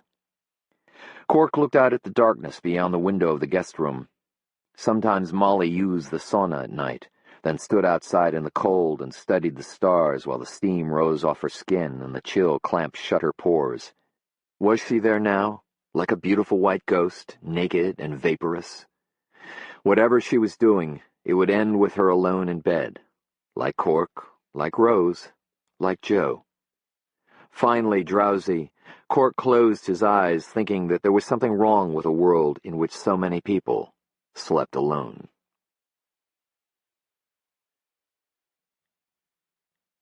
Chapter 16. Daddy! They came before Cork was really awake. He heard them scamper across the floor of the guest room, then was jolted wide awake as they leaped onto the bed, driving their knees into his kidneys. He rolled over, felt them warm and wiggly all around him. "Hey, Ann, Stevie," he grinned. He wrapped them in his arms and hugged them tightly to him. He felt a stab at his ribs where the blows had hammered him the night before, but the good feel of his children helped him ignore the pain. The kids were still in their rumpled pajamas, their teeth unbrushed, their hair stale and disheveled. Even so, they seemed like heaven to Cork. "Aunt Rose said you were here." His daughter buried her face against his T-shirt. "Are you staying?" "For a while," he said. "Christmas tree," Stevie said. "What?" "We're going to get our Christmas tree today," Anne explained. "Are you coming?" Cork rubbed Stevie's hair. "I wouldn't miss it for the world." Jenny stepped into the open doorway, looking tired and grumpy. "What's all the noise?" Cork lifted his head so that Jenny saw him. "Oh," she said. "What happened? Break your leg or something?" "Only my furnace." She scratched at her purple hair. "Sort of a one-night stand here?" "Sort of," Cork admitted. She shrugged and turned to leave. "We're buying a Christmas tree today," he called after her. "Ho, ho, ho," she said, her voice trailing dismally down the hall. Rose had oatmeal ready for them. On top of the steaming cereal in their bowls, Cork and Stevie and Anne made funny faces with raisins. Joe had gone to work long before Cork or the others were up. Jenny finally came down near the end of breakfast. "Oatmeal, Jen?" Rose offered. "I'll just make toast," Jenny replied sullenly. "I'm not very hungry." She took a couple of pieces of whole wheat from the bread drawer and dropped them into the toaster. She crossed her arms and waited. "After breakfast, would you be willing to take a short drive with me?" Cork asked. "Where?" "I'm going to visit a couple of hungry friends." "Some kind of Samaritan visit in keeping with the season?" "I don't think so, thanks." "Just for a little while. I'd appreciate it." "You could order me to go. You're still my father." She was watching the toaster carefully. "I don't want to do that." Rose quietly wiped dishes at the sink. Stevie and Anne had gone to the living room to watch cartoons. The toast popped up. Jenny stared at it a moment. "I suppose," she finally agreed. The drive was painfully silent. Cork tried to think exactly what it was he'd meant to say to her, but all the words seemed weak and self-pitying. Jenny stared out the window and sniffed. "A cold?" Cork finally asked. "I don't know. Probably." "How'd your date go last night?" She shrugged.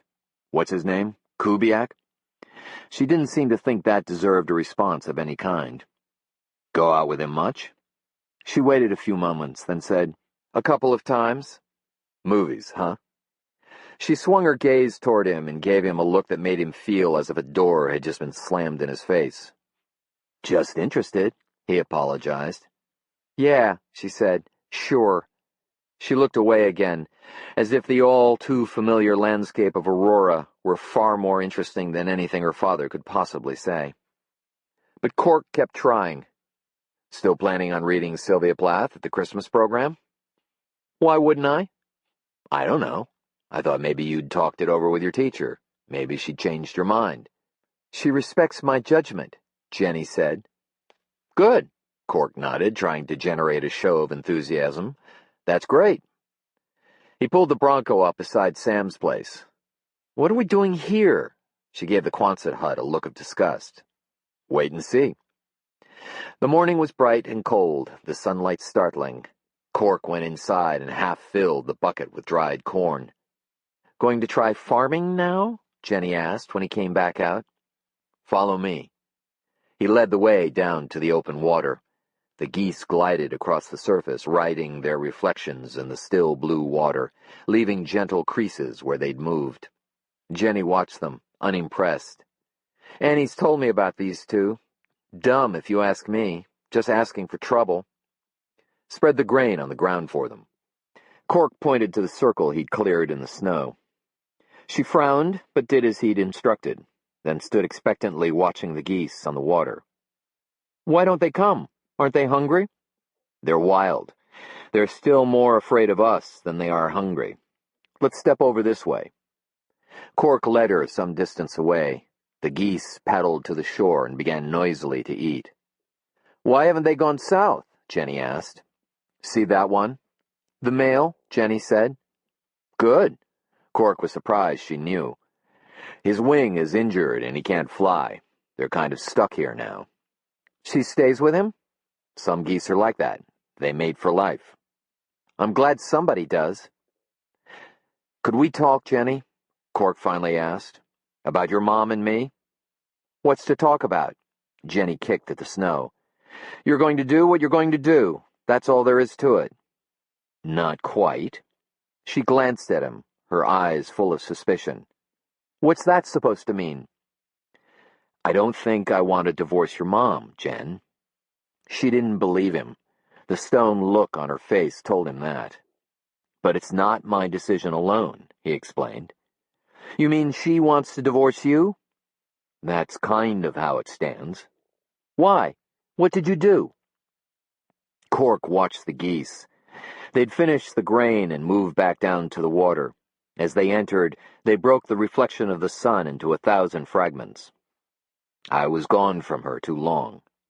You mean since you moved out? Before that. Long before that. You want to come back? I miss home. I don't believe you, Jenny said. She turned and started for the Bronco. I don't blame you, Cork said after her. In your shoes, I wouldn't believe me either. But Jen, I've never lied to you, at least not intentionally. She turned back angrily. You're saying Mom's responsible for the divorce?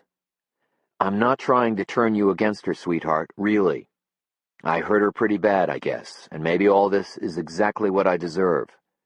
I just want you to know that if I could, I'd put it all back together. For a while, Jenny looked at the trampled snow between them, then at the geese. I thought if you loved someone, you were supposed to, forgive them. I thought that was what love was supposed to be all about. Cork shook his head. Easy to say, harder to do. So, what are you going to do? Jenny asked quietly. Cork risked moving to her. I'd like to get your mother to talk with me. Tom Griffin, Father Tom, has offered to counsel us. I'm not saying we'll succeed, but I'd like to give it a try. What do you think?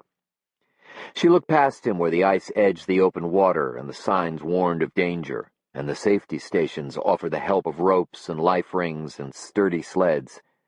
What could he offer her that was as substantial? I think I'd like to go now, she said. They walked back toward the Bronco. Cork saw sunlight glint off a tiny thread of a tear down her cheek. He wanted to reach out to hold her as he had when she was small, and the simplicity of Sesame Street had been her world, but he was afraid now. They walked without speaking, and they walked apart. Wait here, he told her at the Bronco. I'll be right back. He took the bucket back into the Quonset hut. The place was still a mess, but it appeared as if nothing more had been disturbed in his absence. The cardboard was still in place on the kitchen window. The furnace hadn't miraculously repaired itself. "What happened?" Jenny stood at the door, looking shocked. "Someone broke in," Cork said. Jenny took a couple of tentative steps inside. Stevie and Anne had visited Cork there before, but Jenny always found an excuse not to come. This was her first time inside Sam's place. "A burglar?" she asked. "Nothing was taken." "Why'd they break in?" "I think they were looking for something they didn't find." Jenny knelt and picked up a cushion from the floor. "What?" "If I knew that, I might have a better idea who broke in." She hugged the pillow to her as she took in the spectacle of the disarray. "It's scary." "It is, a little." She looked at him suddenly. "What if you'd been here?" "Maybe they wouldn't have broken in." "Or maybe they would have hurt you." Remembering the warning the intruders had painfully delivered, Cork didn't want to say anything more. There was no way Jenny or any of his family was going to be involved. "Come on," Cork said brusquely. "Let's go." The wind rose outside, a sudden body of air that passed over the lake and into the small woods where the old foundry stood. The snow rose and swirled as it passed, as if alive. Cork froze when he heard the voice in the wind. "Dad, are you okay?" Jenny asked. He stared at her, wondering if she'd heard, but he could see she hadn't. "Let's go," he said again, trying not to show how afraid he was. But Jenny looked at him, and he saw that she knew. "What is it?" she asked, frightened.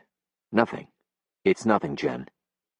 He put his arm around her and led her out into the sunlight, into the winter air that had become still again. He looked toward the trees, and as he'd expected, saw nothing unusual there. As they drove away, Cork said, "Jenny, promise me something." "What?" "Don't say anything about this to anyone. Please." "Why not?" "It's hard to explain." "Is it because you don't want anyone to know you're afraid?" That seemed as good an explanation as any, so he nodded. "I understand," Jenny said, and she smiled as if she did. Perfectly. Chapter 17. After lunch, Cork and Rose took the children and headed to the offices of Great North Development Company, where Joe had worked much of the morning with Sandy Parent. Great North was housed in the old firehouse, a block off Center Street. Built in 1897 of charcoal gray granite, the firehouse had been scheduled for demolition, but Sandy Parent and the judge had bought it and had it remodeled as a home for Great North. Before he disappeared, Joe John LeBeau had the contract to clean the Great North offices. He'd told Cork the old firehouse was haunted. He claimed that when he cleaned alone late at night, he could hear the boots of the long-dead firefighters clomping across the floor overhead.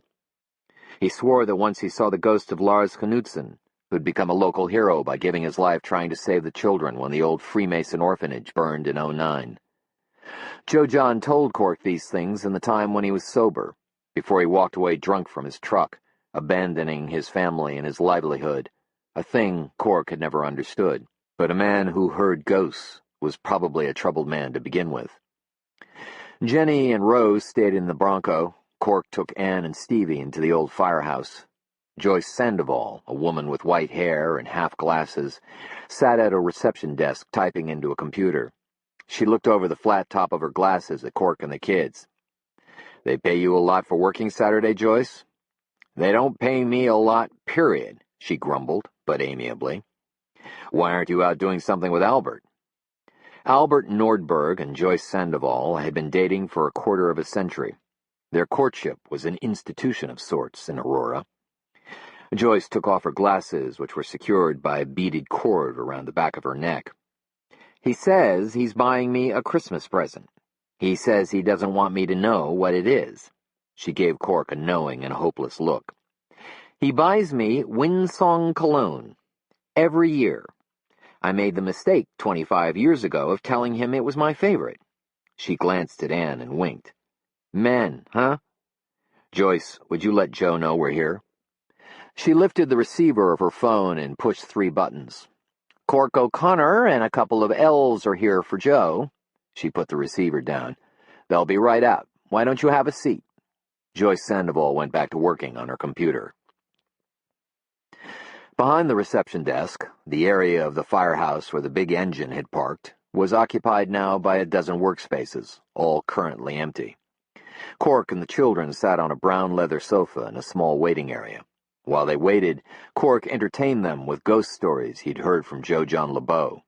By the time the elevator doors opened and Joe and Sandy Parent stepped out, Stevie's eyes were huge with amazement. Cork rose and offered his hand in greeting. "Sandy," he said. "Cork?" Sandy gave the children a warm smile. "Hi, kids."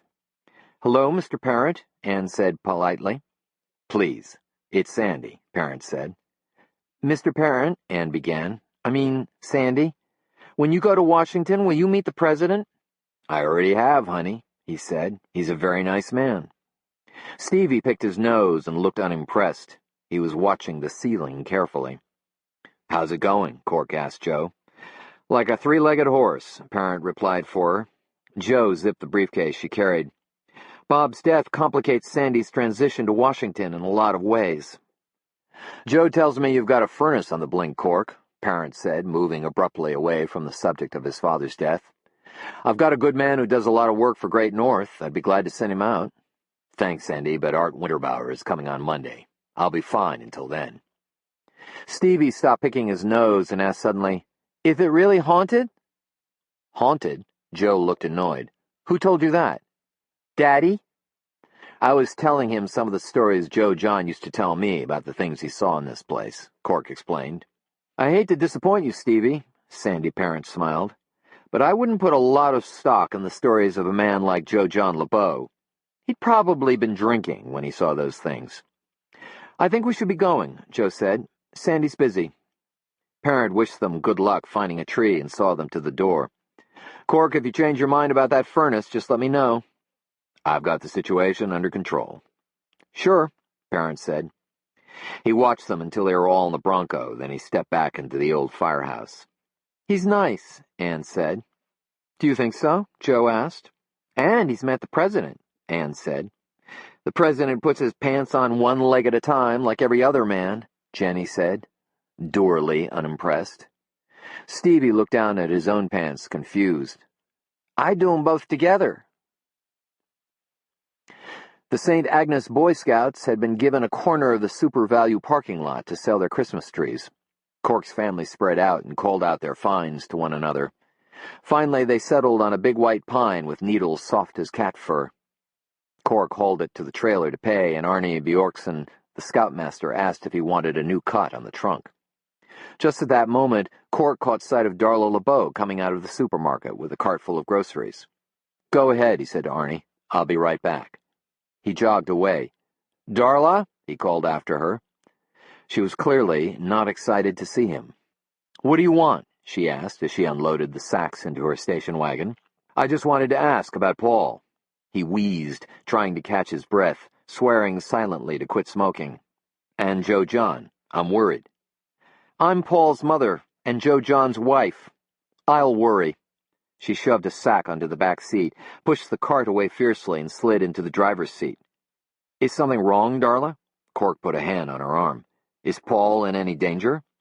"I have to go," she said. She pulled her arm away and closed the door. Cork leaned his face close to the window, so that when he spoke his breath fogged the glass. "I'm Joe John's friend. I only want to help." She was intent on jamming the key into the ignition and didn't answer. She started the engine. Her tires spit snow and gravel as she drove away. Cork stared after her and thought about some of the items he'd seen in the grocery sacks. Cheerios, Pop-Tarts, peanut butter, Fig Newtons, potato chips, Slim Jims. It was possible Darla LeBeau ate these things, but Cork thought they would appeal a great deal more to a hungry teenager. They moved the sofa into the living room and set the tree in front of the big window that faced the street. Cork hauled the boxes of Christmas decorations up from the basement. Stevie helped him check the lights while Rose and Anne and Jenny put hooks on all the bulbs. Joe sorted through the albums in the record cabinet and pulled out Christmas music and put it on to play. For a long time, Cork had felt lost. but there was something about the tradition of decorating the tree that brought him home. When he unpacked the small box that held the last of the delicate blue bulbs from the first Christmas after he and Joe were married, Joe smiled, and it made him happy. Together they placed the bulbs on the tree, then the children tossed on the icicles. When it was done, they plugged in the lights and stepped back, and all of them were silent. The bulbs blinked and the tinsel and garlands sparkled, and although it was very much like every tree they'd ever had, this one felt special. Cork moved close to Joe and took a chance. He put his arm about her waist. She seemed a little startled, but didn't stop him. Rose began to sing along with Andy Williams on the stereo, lending her fine soprano to Joy to the World. Pretty soon they all joined in. It felt like old times, almost as if nothing had ever happened to shatter their happiness. The telephone rang. Rose answered. "It's for you, Cork," she said. Cork took the phone. "Yes?" He nodded and said, "Uh-huh," a couple of times. Then, "Your office?" He glanced into the living room, where the others had begun to pack up the ornament boxes. "I'll be there," he promised, and hung up. He went back to the living room. "I have to go." "Will you be back for dinner?" Rose asked. "I'll call and let you know." "Do you have to go?" Anne moaned. Cork put his hand on her red hair. "It's important." He looked once more at the tree. "It's sure a beauty." Anne smiled and said, "It's the best." Wally Shawno sat at the desk Cork had occupied for 7 years. Cork hadn't set foot in the jail since he'd left office, and he felt strange walking into this room that had been so much a part of his own life, and finding another man so comfortable in his place. Cork had hung framed prints on the walls, Matisse and Renoir, reproductions of paintings he'd seen and appreciated in the Art Institute in Chicago. He liked to think that the law and the rest of a civilized society were integrated. Shawno had removed the paintings and put up photographs of himself in a boat and on a pier, proudly holding up big muskies. Among the items on the 3-shelved bookcase behind Shawno was a simple black Bible. Cork could see from the tattered corners of the cover that it was often read. The end of a slender fabric bookmark, forked like a serpent's tongue, jutted from the pages near the middle. "Thanks for coming, Cork," Shawno said. He waved toward the chair on the other side of his desk. "Have a seat." Cork sat down. Shawno held a rubber band in his hands and played with it while he talked. "I heard you were home. That's why I called there." "What was so important?" Cork asked. "Sigurd called me. He said you'd had a look at the judge's body." "Why?" "Curiosity." Cork sat back and watched Shawno's fingers fidget with the rubber band. "Was your curiosity satisfied?" "I wouldn't say that, no." Shawno dropped the rubber band. He got up and went to a big metal thermos sitting on the windowsill. "Coffee?" he asked.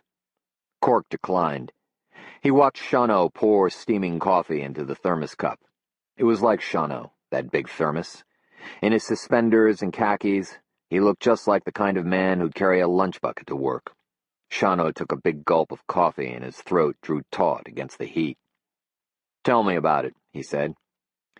"Sigurd does a fine job of making a corpse look good for an open casket, but he doesn't know squat about forensic medicine."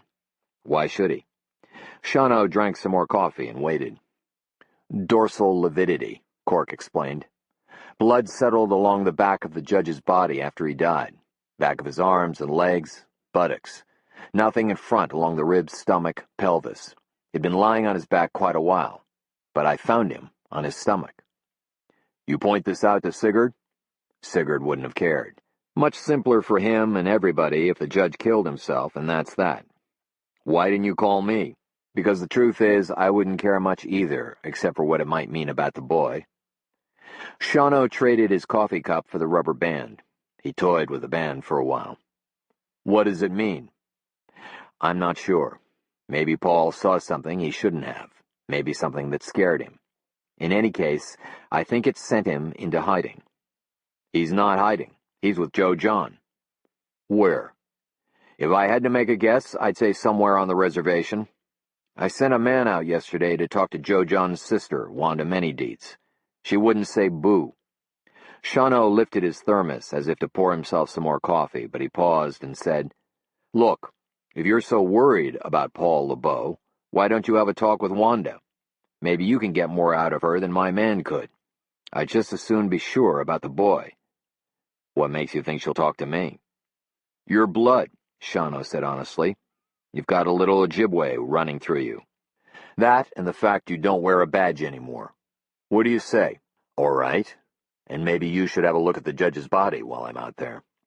A pinched look crossed Shano's face, as if his underwear had suddenly shrunk a couple of sizes. Can't. Why not? Sigurd already cremated it. Listen, Cork, next time you think you found something, don't wait to tell me, okay? It was his grandmother Dilsey, who had never been farther from Aurora and the Iron Lake Reservation than the Twin Cities, who had told him the story of how the Anishinaabe came to be a Great Lakes people. Long ago, the first people, for this is what the word Anishinaabe meant, had lived on the shores of the Great Salt Water far to the east.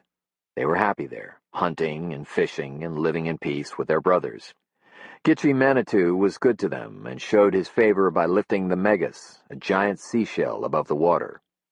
The rays of the sun reflected off the shiny surface of the shell, giving the Anishinaabe light and health and wisdom. But one day the shell sank beneath the salt water and a darkness came over the first people. Sickness and death moved among them like hungry animals, and they lived in fear. The Megas rose up again far to the west out of a great river at a place called Moneong, Montreal, where the first people built new wigwams and for a long time lived again in the light and warmth of the Megas. 3 more times the Megas disappeared from sight. 3 more times it rose up, each time farther west.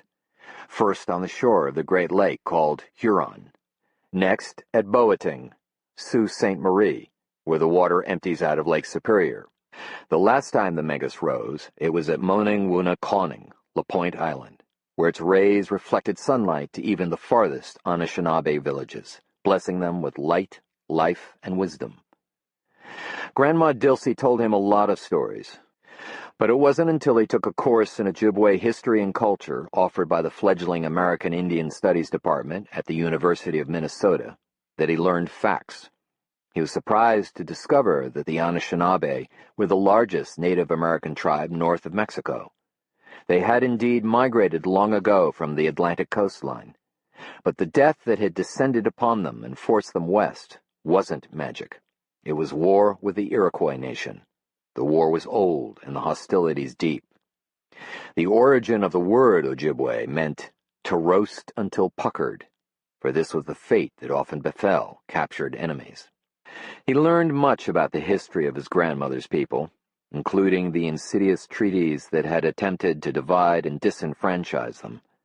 Since their battles with the Iroquois and later the Dakota, the first people had battled corruption in the BIA, poverty, alcoholism, the cruelty of government schools, and continued attempts by even well-meaning whites to eradicate their culture and their language.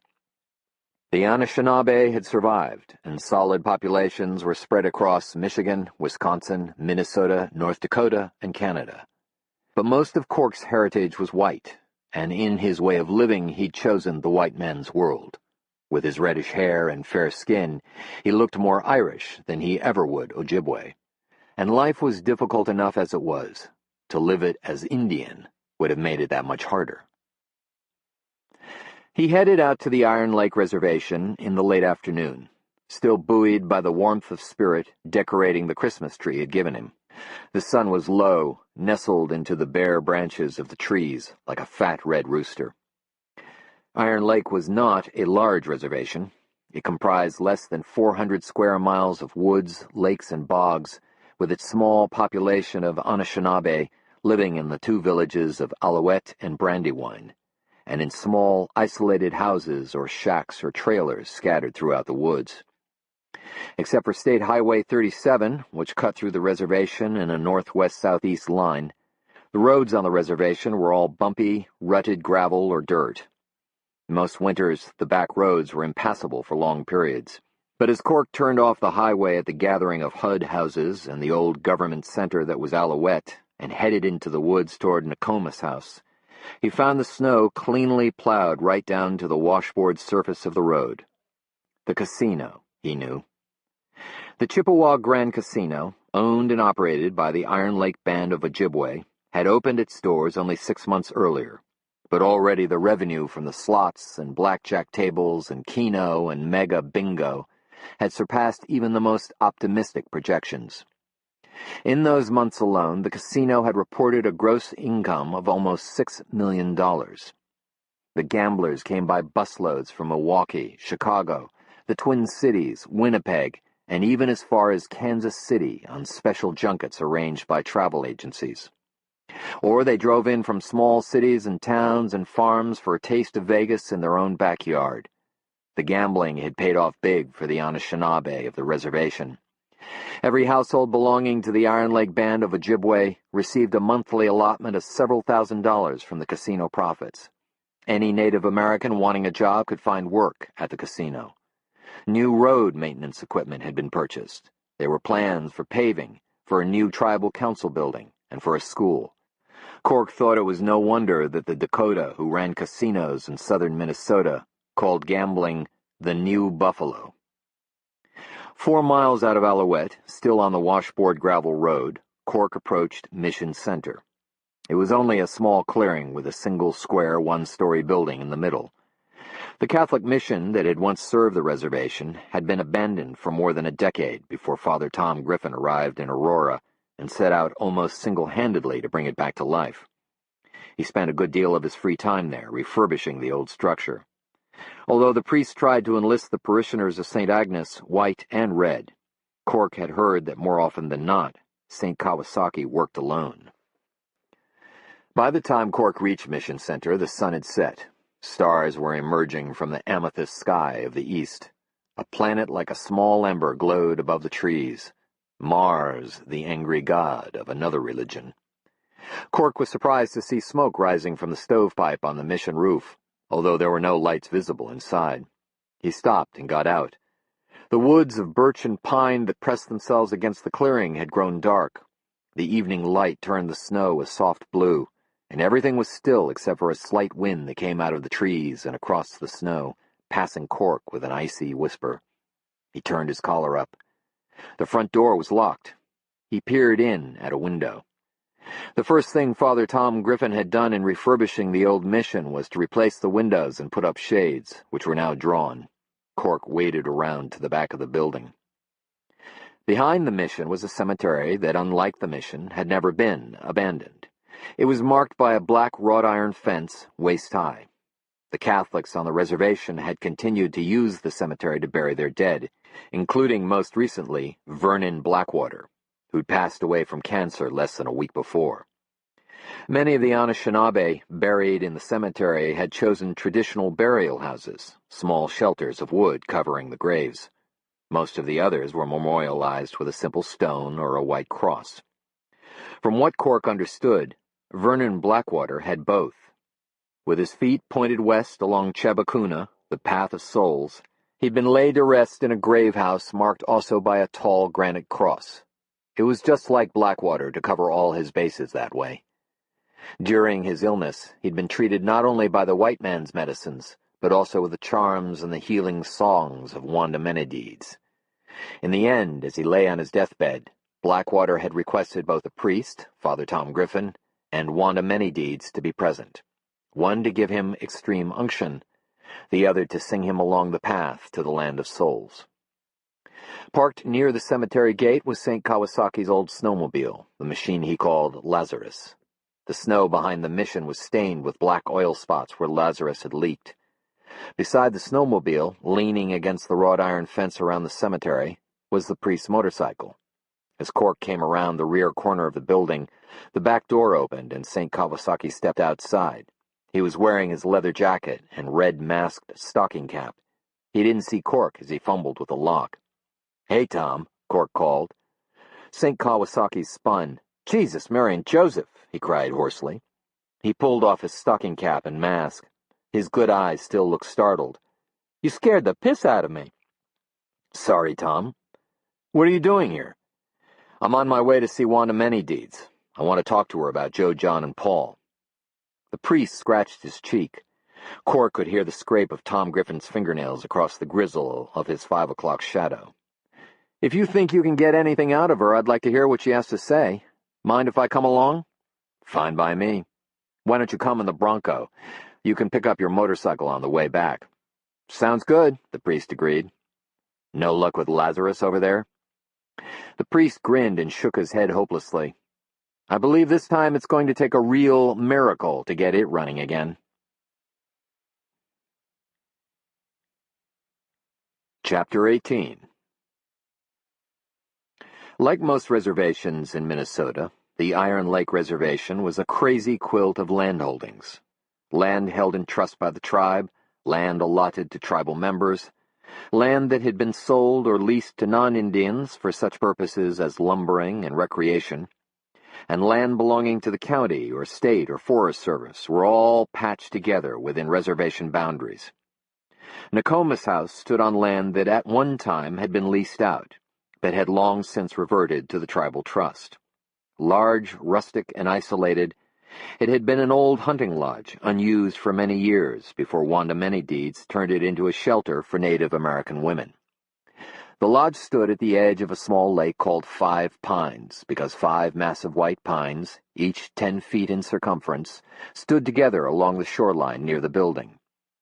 How they'd been missed in the early logging that cleared the area of the great giants long before the turn of the century, Cork didn't know, but there they stood, watching over Nokomis House like a cadre of mute, powerful guardians. As he drove up, Cork saw Wanda Manydeeds at work in the turnaround that had been plowed beside the lodge. She held a chainsaw and was cutting wood. She wore jeans, hiking boots, and a red down vest over a blue denim shirt. Her son, Amick, a small boy bundled heavily in a wool-lined jean jacket, sat on a stump watching. A yellow Alice Chalmers bulldozer sat idle and snow-covered beside the turnaround.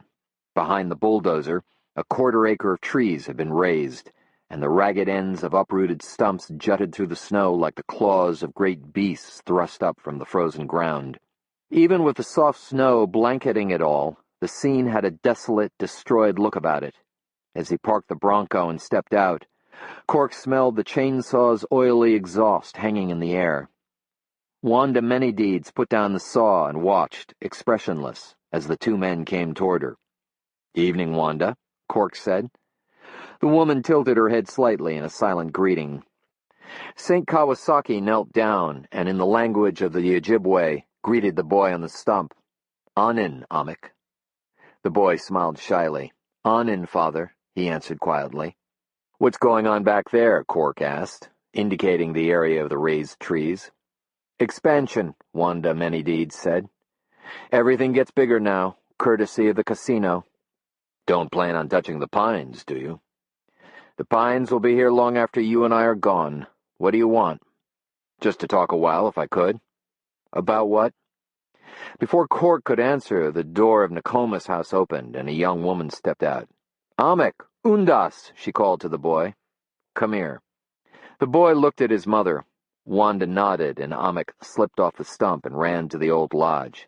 The young woman put her arm protectively around Amick, looked suspiciously at Cork, and ushered the boy inside. "About your brother," Cork finally replied. "I want to talk about Joe John." "There's nothing to talk about." "I heard he's back."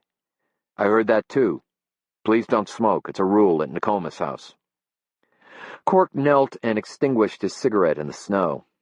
The door to the Nokomis House opened again, and a gray-haired woman whom Cork recognized as Tilly Favre, Wanda Manydeeds' aunt, poked her head outside. From within the old lodge came the sound of a baby's incessant crying. "Makwa," Tilly Favre called to Wanda. "He's hungry." Wanda Manydeeds eyed her guests unhappily, but she said, "Come inside." There was a sitting room just inside the door. A young girl, perhaps 12, sat on a green sofa with a baby in her arms. As soon as Wanda had hung up her down vest, the girl handed her the baby. "Miigwech, Susan," Wanda Manydeeds said. Although the baby was red-faced, squirming and crying, the girl seemed sorry to have to give him up. She lingered a moment, as if hoping Wanda would return him to her. As soon as the baby was in his mother's arms, he stopped crying, Wanda nodded toward the doorway, and the girl drifted away. Although Wanda didn't invite him past the sitting room, Cork knew beyond it was a large common room with a huge stone fireplace. The lodge smelled of burning pine, and every once in a while the pop of sap from the next room told Cork there was a good fire going. The second floor of the lodge held bedrooms. Above him, Cork could hear the old boards squeak, shifting under the weight of unseen guests in their wanderings. Wanda Manydeeds was a tall, stolid woman in her mid-40s, with long black hair parted in the middle so that it lay against her head like the folded wings of a raven. On one wrist was an ornate beaded bracelet, and beaded earrings swung from her earlobes. As a much younger woman, she'd been part of the takeover of the BIA office in Minneapolis and had been arrested and briefly jailed. More recently, she'd been elected as a member of the tribal council. She had 2 children and no husband. The boy, Amek, Ojibwe for beaver, was 6. His father, Warren Manydeeds, had been killed in a logging accident just 2 weeks before Amek was born. Wanda Manydeeds had never remarried. The infant, Makwa, was only 4 months old, and Wanda had never said a word about the father. Because the priest and Wanda Manydeeds worked closely together, the worst of the rumor mill in Aurora had it that Father Tom Griffin was responsible. Cork didn't believe it for an instant. In their 2 cultures, they were the guides along the path of upright living, and Cork had never known 2 people more dedicated to their callings. Wanda walked to a cane rocker, sat down, and began to rock the squirming baby. "How is the burger business?" she asked. "In winter, closed," Cork said. "It smells good in here." "Bear." "Yes." The baby began to whimper. "Where'd you get bear meat?" She looked at him as if the question were stupid. "I shot a bear." "I didn't know you hunted." "There are lots of things about me you don't know. Why should you? You never lived on the reservation." The girl who'd held the baby peeked through the doorway. Wanda Manydeeds glanced at her. "Susan, go watch television for a little while." The girl frowned, but did as she was told. "Her mother's in the rehab center on the Red Lake Res," Wanda explained. "Susan wants a baby. Someone to love her. She'll make a good mother if I can get her to wait until she's 20 and married." She shifted the fussing baby to her shoulder and patted his back. "You didn't come here to talk about hunting bears. You want to know the same thing the sheriff's man wanted to know. You want to know where Joe John is." "Yes," Cork said. "And I'm supposed to tell you? Because you have a little of the people's blood flowing through you? Why do you even care? You're not the sheriff anymore." "Joe John's my friend." "Then leave him be." The baby began to cry in earnest again. Wanda Manydeeds undid the top buttons of her denim blouse, unsnapped her feeding bra. The upper slope of her breast bore an elaborate tattoo that Cork easily recognized as the wisdom tree. The wisdom tree was an ancient, isolated white cedar, normally a swamp tree, that grew on the very tip of a point of rocky land jutting into Lake Superior. The whites called it the witch tree because it grew out of solid rock and had no visible means of sustenance. It was said to be as old as the people themselves and was sacred. Like Henry Malou, Wanda Manydeeds was of the Cormorant clan, the clan of teachers, and the Medewawin. The baby's mouth clasped Wanda's nipple greedily just below the roots of the tree, and the baby settled into quiet sucking. "Have you seen Joe John?" Cork asked. "No." "Is he back?" "He's around." "Here on the reservation?" "In Tamarack County." "Do you know where?" Wanda's nipple slipped from the baby's lips. The baby whimpered, and she guided the searching mouth back. "He has Paul?" She considered a moment before answering. "Paul's safe." "Why are they hiding?" "Why does anyone hide?" "What's Darla afraid of?" Cork pressed. "What's everybody so afraid of? Why won't anyone talk?" She looked at him, and her almond eyes were hard with contempt. "You look at my silence and Darla's with a man's perception. You believe silence comes only from fear. Silence often comes from strength and from wisdom." She looked down at the baby. "That's all I have to say to you." The priest, who until that moment had been silent himself, said respectfully, "Thank you, Wanda. "You're welcome, Tom," she replied without looking up. The priest turned to leave. Cork stood still and asked, "Did Joe John have anything to do with the judge's murder?" Wanda stopped rocking. She glanced up from the baby. Wisdom may have been the reason for her silence, but Cork knew fear was certainly the cause of the look on her face. "Get out," she said. "Come on, Cork." The priest put his hand on Cork's shoulder. Cork said to the woman, "I only want to help." "Stay out of this, then," she said. "The best thing you can do is just to stay the hell out of this." The baby began to cry, a rolling wail. Wanda closed up her blouse and stood up, cradling the baby against her. "Shh, Makwa, shh." Tilly Favre appeared, and two other women, and the girl. They all shared the same hostile look as they stared at Cork. "Miigwech, Wanda," he said. "Thanks." He turned and left. Outside, Cork took one last look at the torn forest next to the lodge. The uprooted trees made him anxious in an inexplicable way. The money from the casino was changing everything, changing it fast and changing it forever. And who could say what change was for the best and what was not? In the Bronco, the priest said, "What the hell was that about the judge being murdered?" "I think he may have been," Cork said. Night had set in fully, and as Cork negotiated the winding road back to the mission, the high beam of his headlights blasted the woods with glare and shadow. "Murder," the priest said quietly. "And somehow that boy and his father are involved." "Do you think Wanda is telling the truth?" "Yes," Cork said as the mission clearing came into sight. "But she's not telling everything she knows." Rose was at the kitchen table, wrapping presents. She seemed startled when Cork shoved open the back door and stepped in. "Sorry, Rose," he said. "Didn't mean to scare you." He hung up his coat. "Where is everybody?" "They went Christmas shopping." Cork headed to the cookie jar on the counter, lifted Ernie's head, and took out 2 chocolate chip cookies. He watched Rose, who was intent on making a bow out of a length of gold ribbon. She glanced up at him, seemed about to speak, then looked back down at her ribbon. "What is it?" Cork asked. "Nothing." "Go on." "It's probably just my imagination." "What?" She put the ribbon down. "I think someone's been in the house."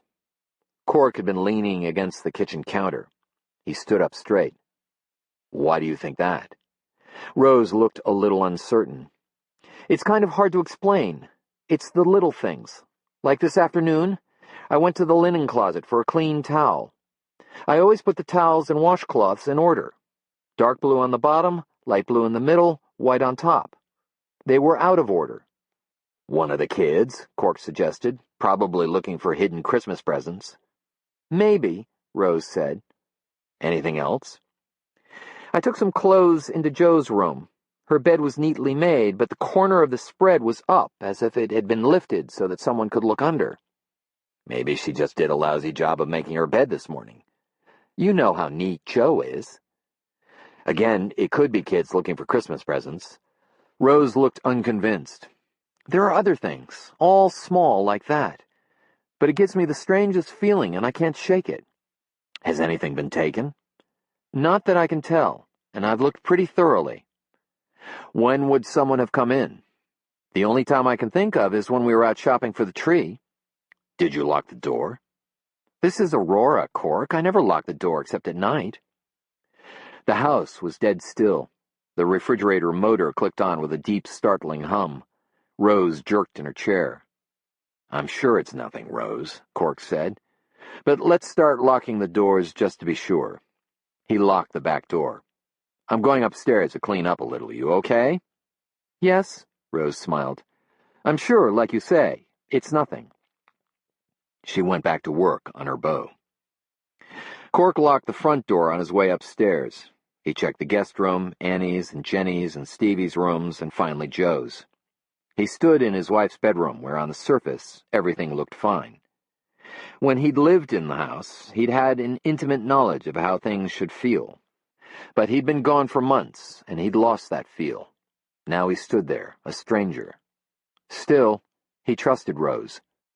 First Sam's place had been violated. Then the house on Gooseberry Lane. Were they looking for something here too? Or was this just another warning, a subtle indication that his family wasn't safe either? If they were looking for something, what the hell could it be? And why did they think he had it? He went to the basement, took the rolled bearskin from a locked black trunk near the furnace, and brought it to his room. The skin had been left to him by Sam Winter-Moon in his will. It had come from the biggest black bear Cork had ever seen, the one he'd hunted with Sam when he was 14. Cork undid the ropes. As he rolled out the skin, he uncovered the box he'd put there over a year ago. It was the size of a large dictionary and nearly as heavy. He lifted the lid. Inside was a Smith & Wesson .38 police special, a belt and holster, and a box of cartridges. He'd put them away after he'd killed Arnold Stanley. He'd believed he would never use them again, but like so much about his life, it appeared he might be wrong. He was tired, so tired he could barely lift his feet to keep walking. The pack on his back felt so heavy he could hardly carry it. Sam Winter-Moon moved ahead of him silently, the Winchester held ready in his hands. They were in an unfamiliar part of the forest, an area torn and desolate. The trees had been razed, the stumps ripped from the ground. Their roots had become claws thrust toward the evening sky.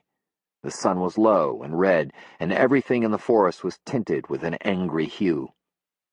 Sam Winter-Moon had said the bear was near, very near. They had to be careful now.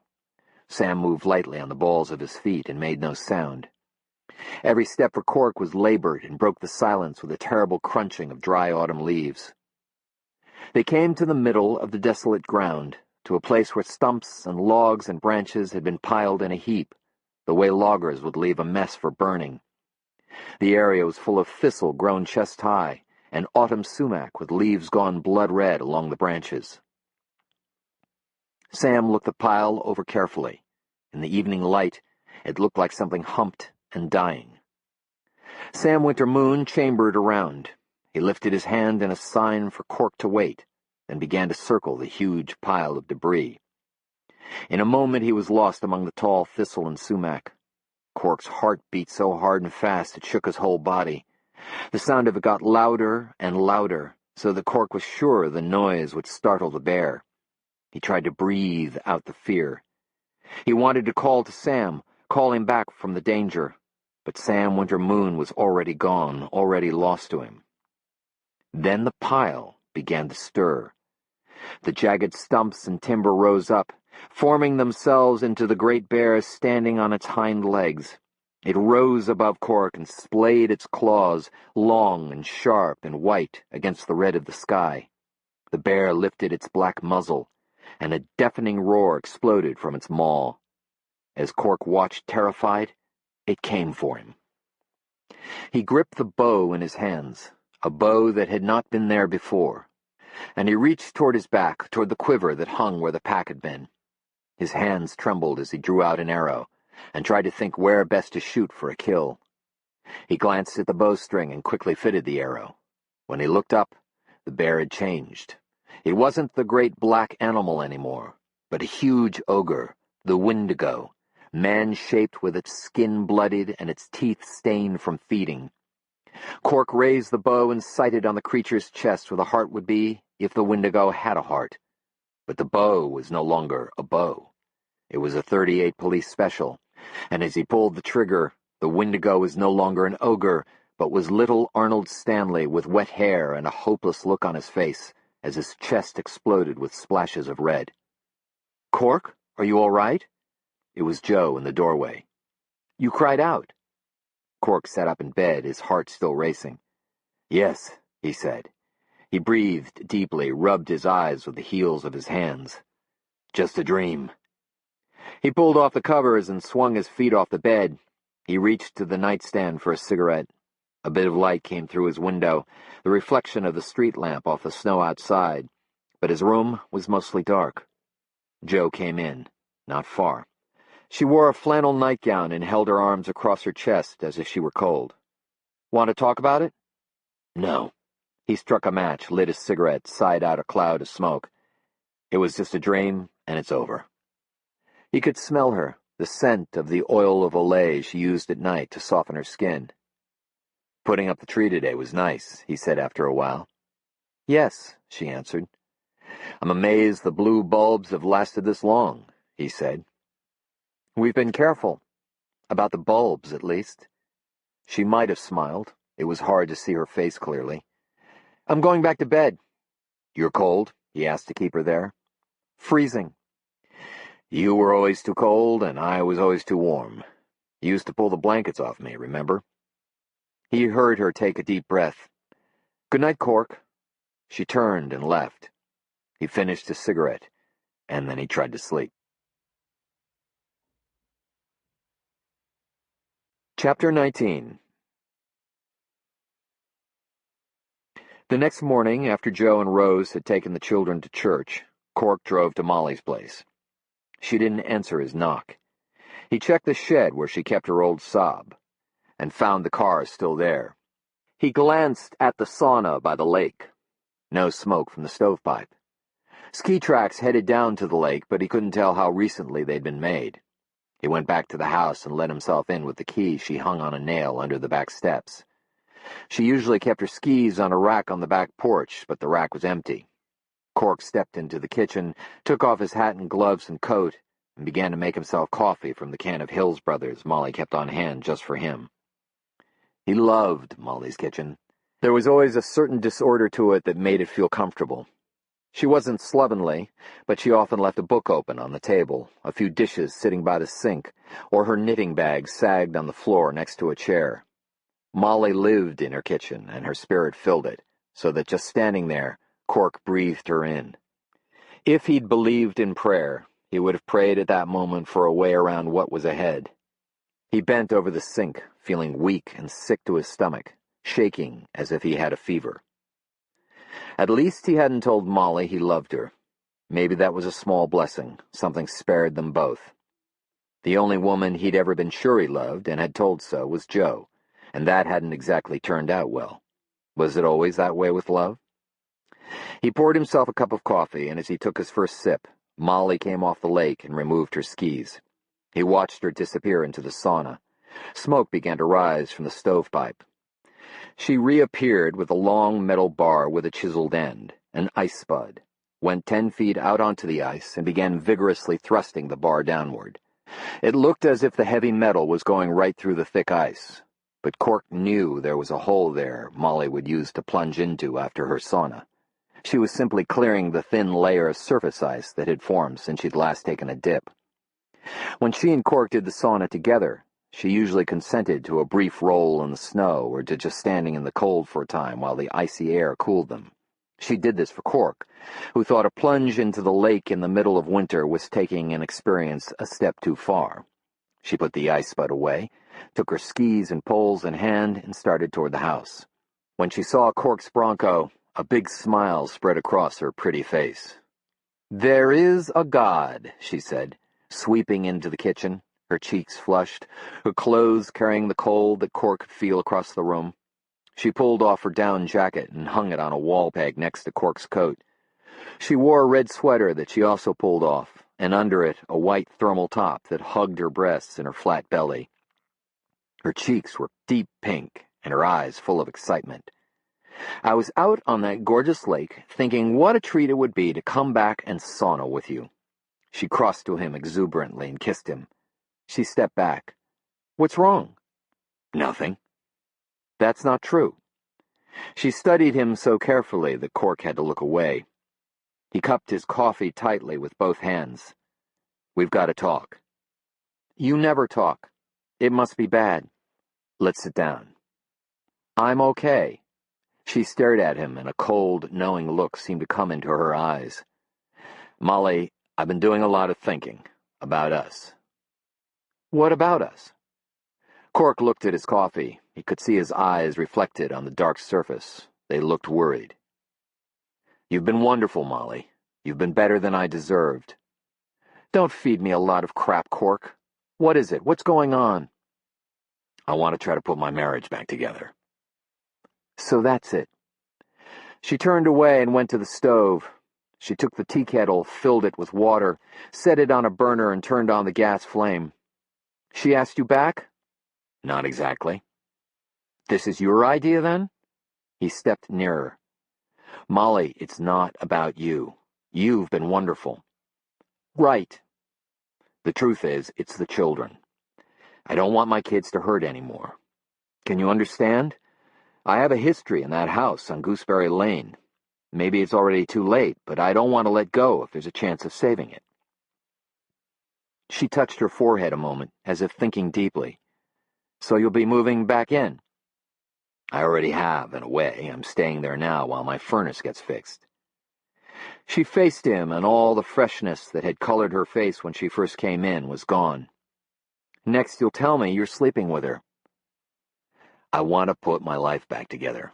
For better or worse, Joe's part of that. Molly's eyes narrowed on him for a moment. Then she pulled away and went to the cupboard. She grabbed a mug and swung back toward him. What do you expect from me? A blessing? Or maybe you think if things don't work out, I'll just throw the door open and you can waltz back in here. Well, you can't, Cork. She tugged at the lid of a canister that held tea. The lid flew off and hit the floor with a tinny clatter. She just stood for a moment, staring at the lid on the floor. I'm sorry, Molly. She shoved the canister back on the countertop. To hell with the tea. She reached up into the cupboard and took down a bottle of Jack Daniels. You don't drink, Cork told her. I do on special occasions. She poured liquor into the mug and drank it down. What are you waiting for? You said what you had to. I'm just wondering what you ever saw in me anyway. I'm a decade older than you, getting heavy, going bald, I smoke. Whatever I thought I saw, I guess I was wrong. It doesn't matter now anyway. The tea kettle began to whistle. Molly made no move to take it off the flame. Cork left.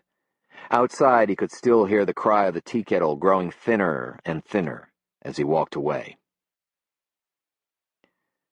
After Cork had gone, Molly went down to the sauna. In the changing room, she took off her clothes and laid them neatly folded on the wooden bench. She stepped into the sauna itself, sat down in the darkened room, and let the heat draw out of her the anger and the hurt. She'd almost told him she loved him. So many times she'd been on the edge of letting the words spill out, but her past had kept her cautious, and now she was glad, very glad, she hadn't. Let him go back to a woman who didn't care. Molly didn't care either.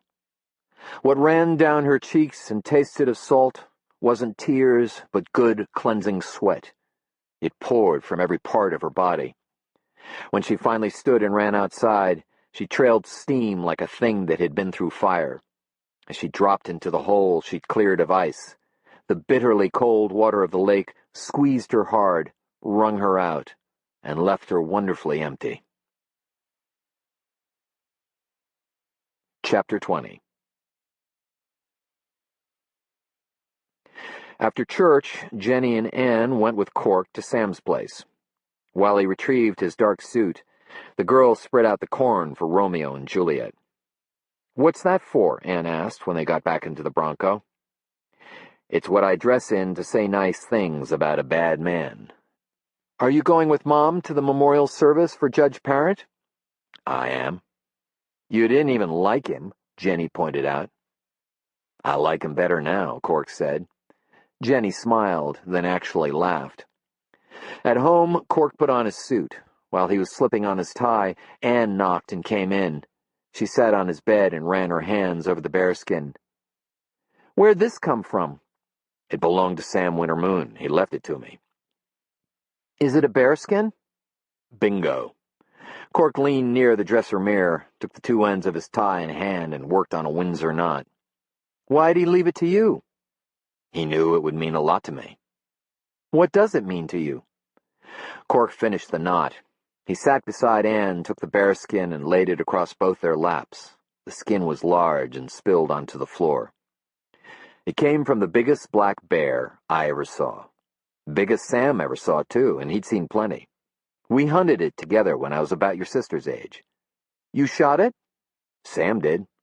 Poor bear, Anne said. Cork nodded his agreement. He was a magnificent animal. Why'd Sam shoot him? To save my life. The bear was after you? Anne looked up at him, eager for the story. In the beginning, we were after the bear. What happened? We followed him all day into the Quetico Superior Wilderness. That's what the Boundary Waters used to be called. We were in a part of the forest not even Sam knew. Cork rubbed the fur of the great skin and remembered. We camped by a stream and talked late into the night. Next morning, we were up early and tracking the bear again. By then, Sam had decided not to kill it, but we both wanted to see it, just to see such a creature. You knew it was big? Oh, yes, and smart. We didn't know how smart. We tracked it to rocky ground, to an area full of boulders. After a while, it became clear that we'd lost the trail. There wasn't anything to do but turn back. We were both disappointed, Sam especially because he prided himself on his ability to track. But the bear had got the best of him. If you lost his trail, how'd you kill him? I'm coming to that part. In the late afternoon, we came to a clearing, an old logged-over area full of sumac with a huge brush pile in the middle. We'd passed by before when we were tracking the bear, but this time Sam looked at the clearing, and it was like he smelled something. He told me to wait, and he disappeared into the sumac. Anne's eyes were huge, staring up into his face. Then what? I waited, like Sam said. I waited a long time. I began to get worried. Then I saw the sumac rustling, and I thought Sam was coming back. But it wasn't Sam. It was the bear, Anne jumped in. A monster of a bear, Cork said. It had circled and come back around behind us. I don't know if Sam scared it, or if it had planned to attack, but there it was, charging at me out of the sumac. I was so scared I didn't even think to run. I just stood watching it come at me. When it was as close to me as you are right now, it stood up on its hind legs. Black bears are usually small, but this one towered over me. These claws you see here were ready to rip me apart. I was petrified, absolutely frozen with fear. Cork paused, fingering the long, sharp claws that were still the color of pearls. What happened? Anne demanded. Sam shot him. I didn't even hear the shots, I was so scared. At first, nothing happened. The bear just wavered a little. Then it staggered back and fell. Sam came running out of the sumac. The bear tried again to get up, to defend itself, but it was hopeless. Sam looked sad. He spoke to the bear, said something in Ojibwe that I didn't understand. Then he finished it. Anne was quiet a moment, petting the soft black fur. It's sad about the bear, she said, but I'm glad he didn't kill you. Me too, honey. Cork hugged her. Lucky for you, Sam was a pretty good shot. For you too, or you wouldn't even be here, he laughed. Will you help me roll it back up? I think it's time to put it away again. As they rolled up the skin, Anne said, I miss Sam. Cork said, I miss him too. The memorial service for Judge Robert Parent was held at Redeemer Presbyterian Church. Although the judge hadn't been a man much loved, the church was crowded. The people who packed the pews were powerful, politically and financially. The state caucus was well represented. The Honorable Jim Galsworthy, whom Sandy would replace in the Senate, was there. The governor himself sent a telegram, which Sandy read, praising the life work of Robert Parent. It was bullshit, Cork knew, but the somber congregation nodded their collective agreement. There was a gathering at Sandy Parent's home afterward. Cork, who'd insisted on driving Jo to the church, insisted on driving her to Parent's as well. Why are you going? She asked. You didn't even like Bob. Nobody liked the judge. Don't pretend you did. He was a business associate, she said. I have to go to these things. Whither thou goest, Cork smiled. Jo didn't appear at all amused. Father Tom talked to me today after church. Oh, Cork tried to sound surprised. Cork, I really don't see any point in discussing our marriage anymore, with Father Tom or anybody else. I'm trying very hard to make a good end of it. So far it's been amicable, all things considered. Amicable is a good beginning. This isn't a beginning. The last couple of days, things have felt nice, almost normal again. Don't set yourself up for a fall." She looked at him with genuine concern. "Don't fool yourself, Cork. Our marriage is over. It really and truly is." Outside town, Cork turned onto the long, wooded drive that led to Sandy Parent's place. Parent lived in a house like none Cork ever would. Surrounded by 10 acres of hardwood forest, mostly maple, it stood on a quarter-mile of the best shoreline Iron Lake had to offer. It was built on 3 levels, a little like books stacked slightly askew, and had so much window glass that, were it not for the wall of trees sequestering it, even Sandy Parent's pissing might not have been a private act. The long asphalt drive through the woods had been cleanly plowed, but a strong wind was blowing out of the northwest. Loose snow swirled across the road and danced up the banks of plowed snow. High clouds had closed overhead, and dark was coming on quickly in that late December afternoon. The house was already full of lights. "Did you hear me?" she asked. "I heard," he replied. But he stubbornly held to the priest's advice. Nothing is hopeless. The inside of Parent's house was done in cold white. Walls, rug, furniture, as if it were winter inside as well as out. A Christmas tree tastefully decorated with a modest number of white bulbs and red lights stood near the fireplace. 2 red stockings hung from the mantel. Sandy Parent wasn't married, and Cork wondered who the second stocking was for. There were hors d'oeuvres and punch and coffee on a long table, and 2 caterers keeping a close eye. When Cork's father had died, and again when his mother passed away, neighbors had come with food that filled the house on Gooseberry Lane with the smell of things freshly baked. It hadn't made the grief go away, but Cork remembered how it made him understand that his parents had been loved by a lot of folks besides him, and it made him feel good for his mother and father and for the lives they led.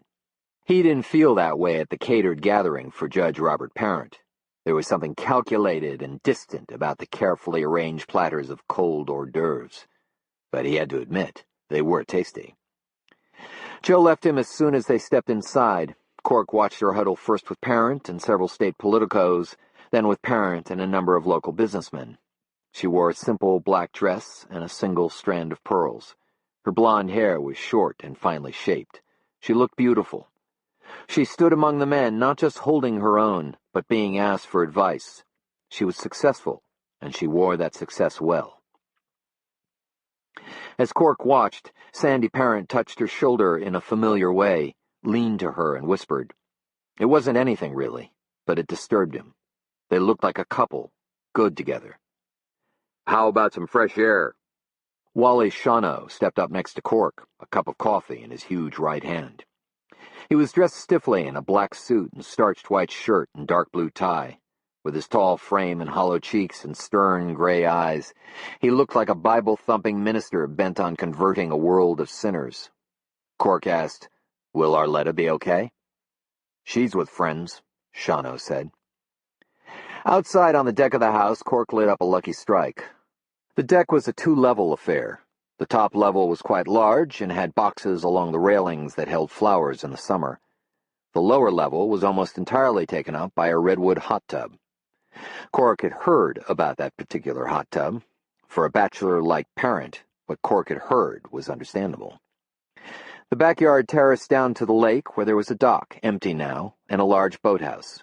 Beyond that, the flat white of the frozen Iron Lakes stretched toward the evening sky. West beyond the bare trees of the Parents' woods, the lights of Aurora sparkled along the shoreline, ending at the tip of North Point. As Cork leaned against the railing of the deck, the wind moved through the bare limbs of the trees with a sound like rushing water. The deck was protected, and Cork hardly felt the wind at all. "I don't think about dying too much," Shawno said, looking away from Cork toward the lake. "Not if I can help it. But all I've been thinking today is that when I die, I want someone to feel sad about it." Shawno sipped his coffee. "Find out anything from Wanda Manydeeds?" "She knows more than she's telling. They're afraid of something, Darla and her. Maybe Joe, John, and Paul too, and that's why they're hiding." Shawno leaned against the railing and shook his head.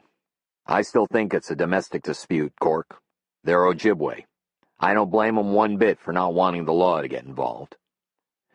"There's something I haven't told you," Cork said.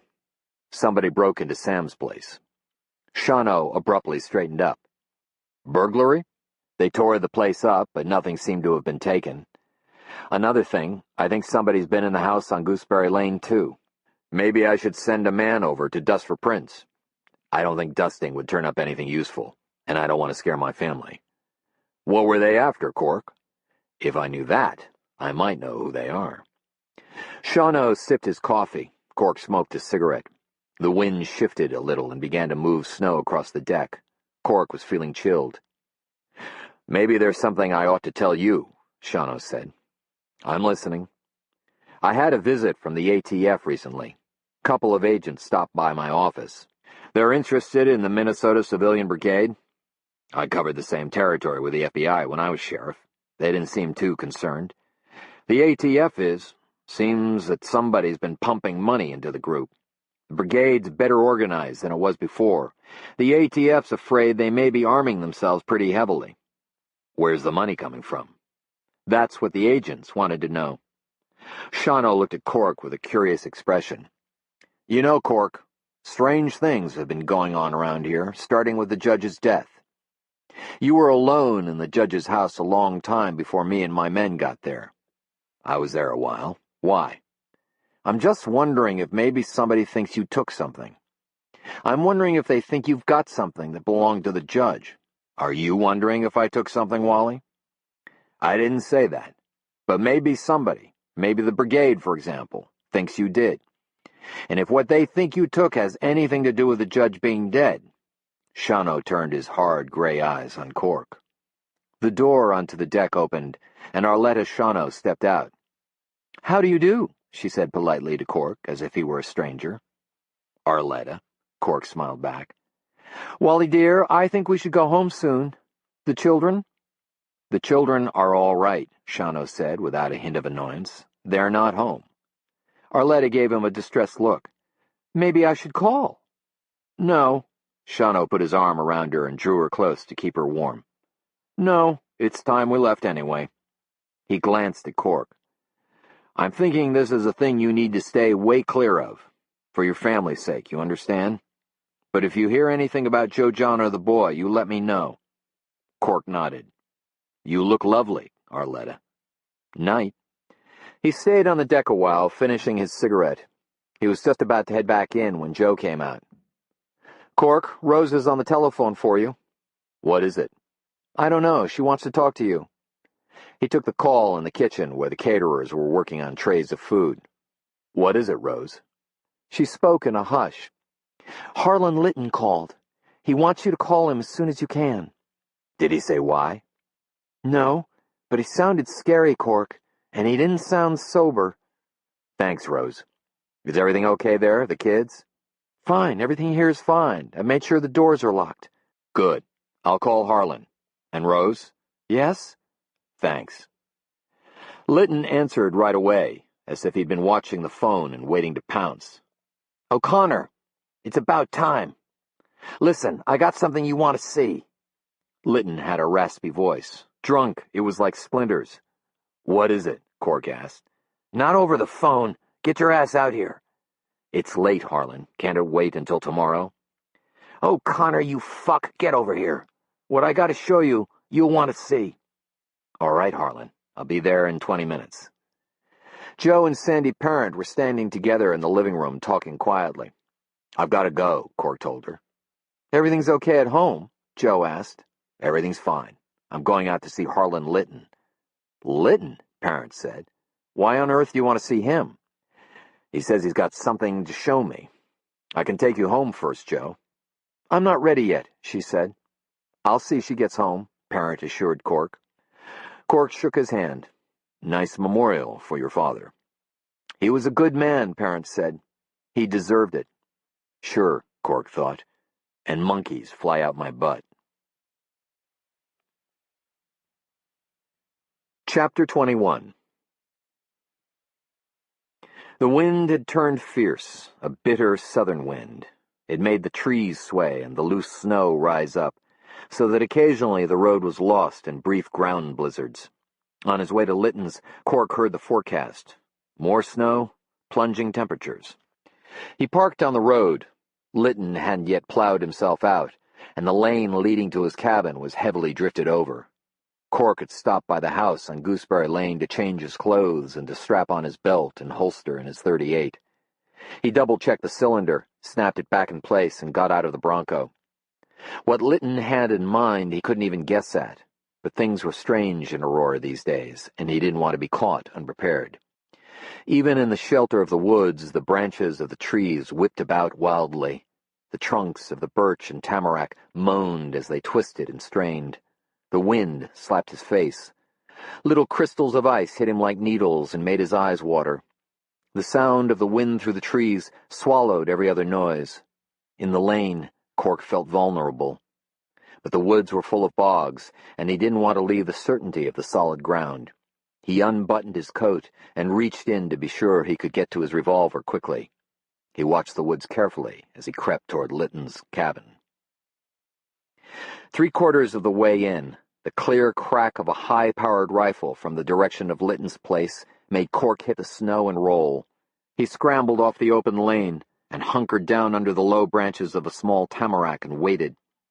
He breathed hard and thought fast. Would Lytton really try to kill him because of the dog? Was that what this was about? Lytton was a mean son of a bitch and torn up over the death of the Ripper. But was he so stupid or so confused by grief that he'd lead a man into an ambush he'd advertised so broadly? Maybe it was exactly what a man would do when he lost what he most loved. Cork risked a peek around the base of the tree. The ground all around was a tangle of brush and vine clumps. Nothing moved. A minute had passed. Cork replayed the sound of the shot in his head. It had come from the direction of Lytton's cabin.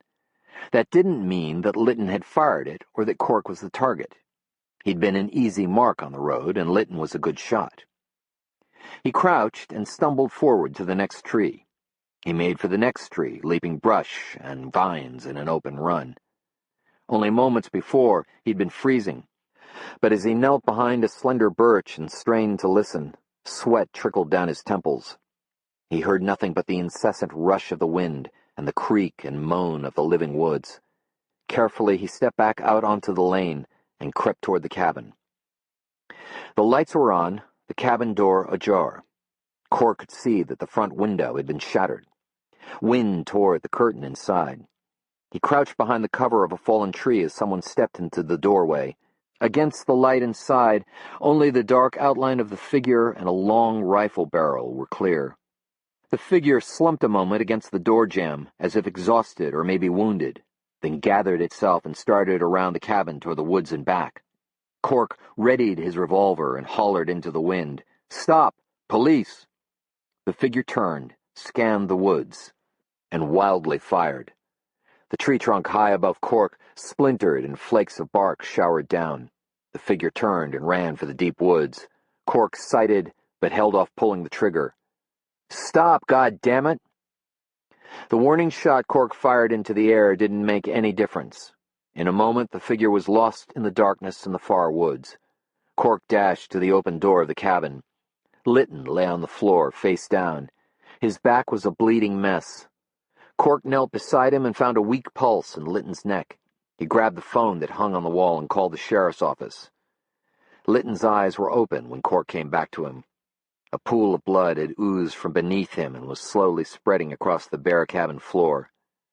Cork knelt beside him and leaned close to his ear. "Harlan, this is Cork O'Connor. Hang on. An ambulance is on the way. Harlan, can you hear me?" Lytton's eyes were yellow-brown, the color of new pine wood. He had a mole on his left cheek that somehow Cork had never noticed before. His ear was small with a long lobe. He smelled raw, smelled of the thick, unpleasant odor of blood.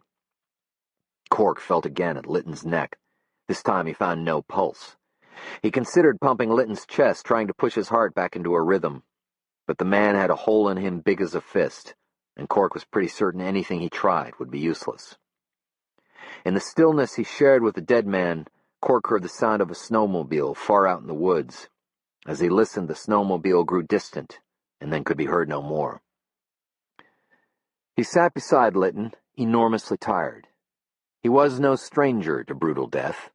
Both as sheriff and as a cop on Chicago's South Side, he'd seen his share of dying. Murder, accident, overdose. It happened in many ways, but the end was the same. Something sad and confusing left behind. Only the shape of life. Only the empty outline. He stood up. There was nothing more he could do. The ooze of Litton's blood had stained his pant leg. The sole of his right boot put a bloody print on the floor, contaminating the scene. But what was done. He wondered what it was Litton had wanted to show him, wondered if it had anything to do with the man's death. From where he stood, he looked the cabin over. It was small but efficient.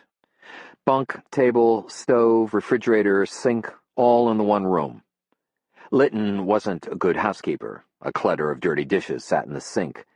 The stove was like an erupted volcano with streams of old cooking hardened on the top and sides. Clothes lay wadded on and around the bunk where they'd been carelessly tossed. However, the cabin walls were different. They were carefully decorated with framed photographs, landscapes of the North Woods, the rapids of a small stream, a deer bent to its feeding in an empty meadow, a pond at sunset. Cork was surprised. In the home of Harlan Litton, he'd expected to see something harsher hanging, something on the order of stuffed animals or mounted heads. The north end of the cabin had been walled off with plywood into a small second room.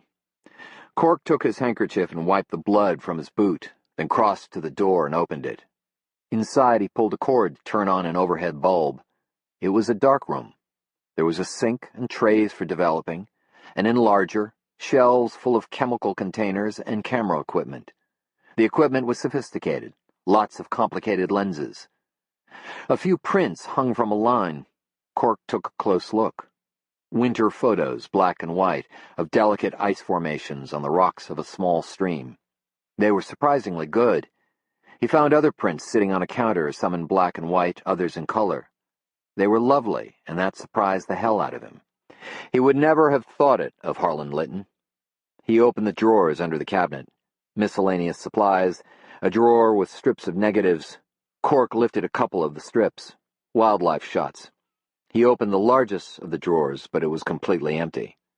Back in the other room, he wandered the cabin a bit, looking over everything for anything. He checked the small bathroom. There, as everywhere else, Harlan was careless in his cleaning. Cork could hear sirens down on the road approaching Litton's Lane. When he turned back and took a good look at the dead man from another angle, he saw the corner of a manila folder sticking out from under the body. He knelt beside Litton, trying to avoid the blood. There was something written on the raised corner of the file folder. The sirens had gone silent, which probably meant they'd reached the lane and were trying to figure how to get to the cabin through the deep snow. He lifted Litton's body carefully and took the folder off the floor. It was soaked in blood. The scrawl of the handwriting was quite clear, however. In black pen on the label was written, Joe O'Connor. Cork's hands cradled the bloody folder. He opened it. Inside were several black and white photographs.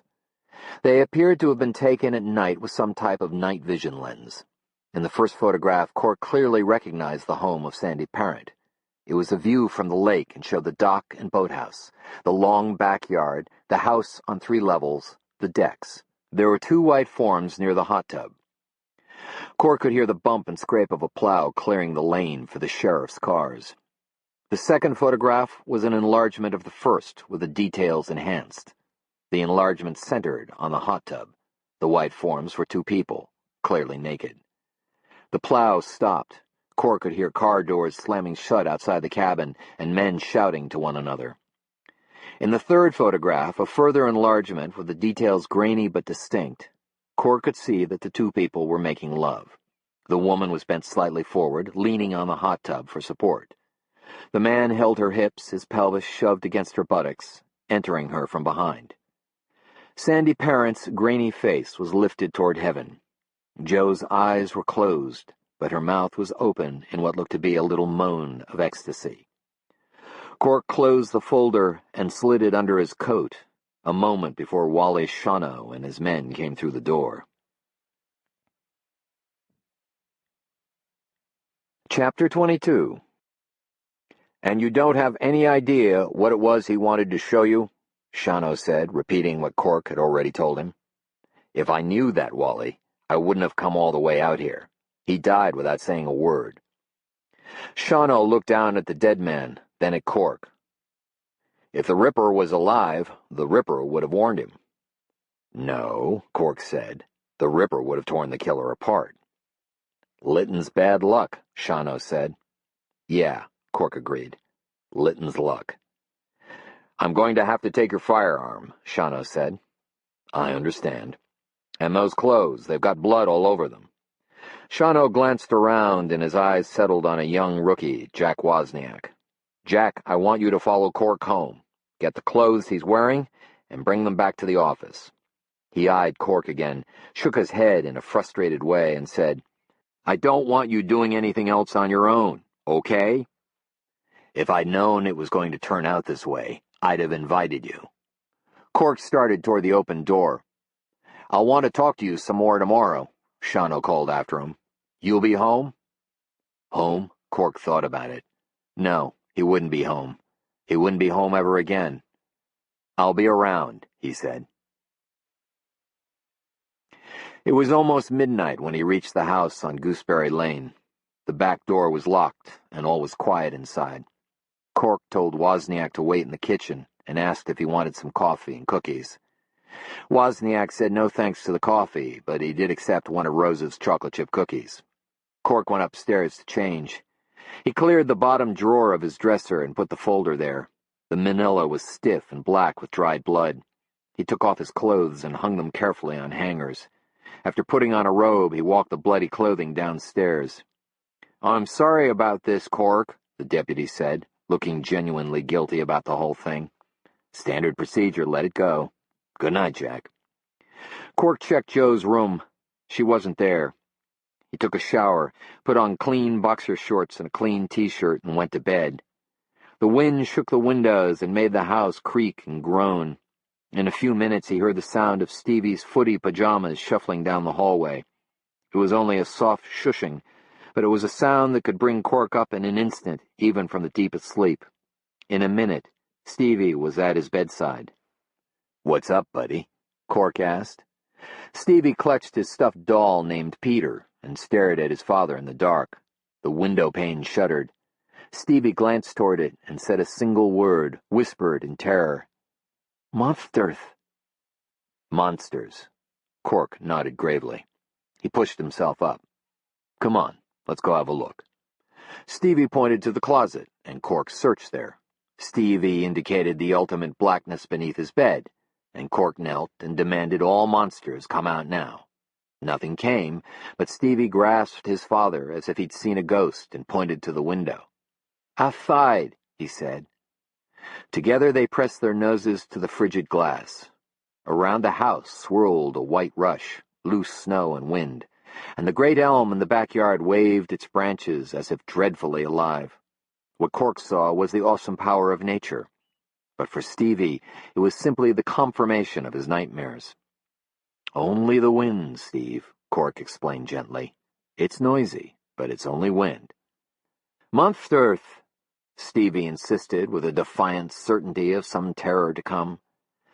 Cork guided him back to bed. "Would you like me to lie down with you a while?" In that instant, Stevie's fear vanished. Cork knew it wasn't manipulation, only a son's naive trust in his father's stature. What were monsters, after all, to a man who could touch the ceiling?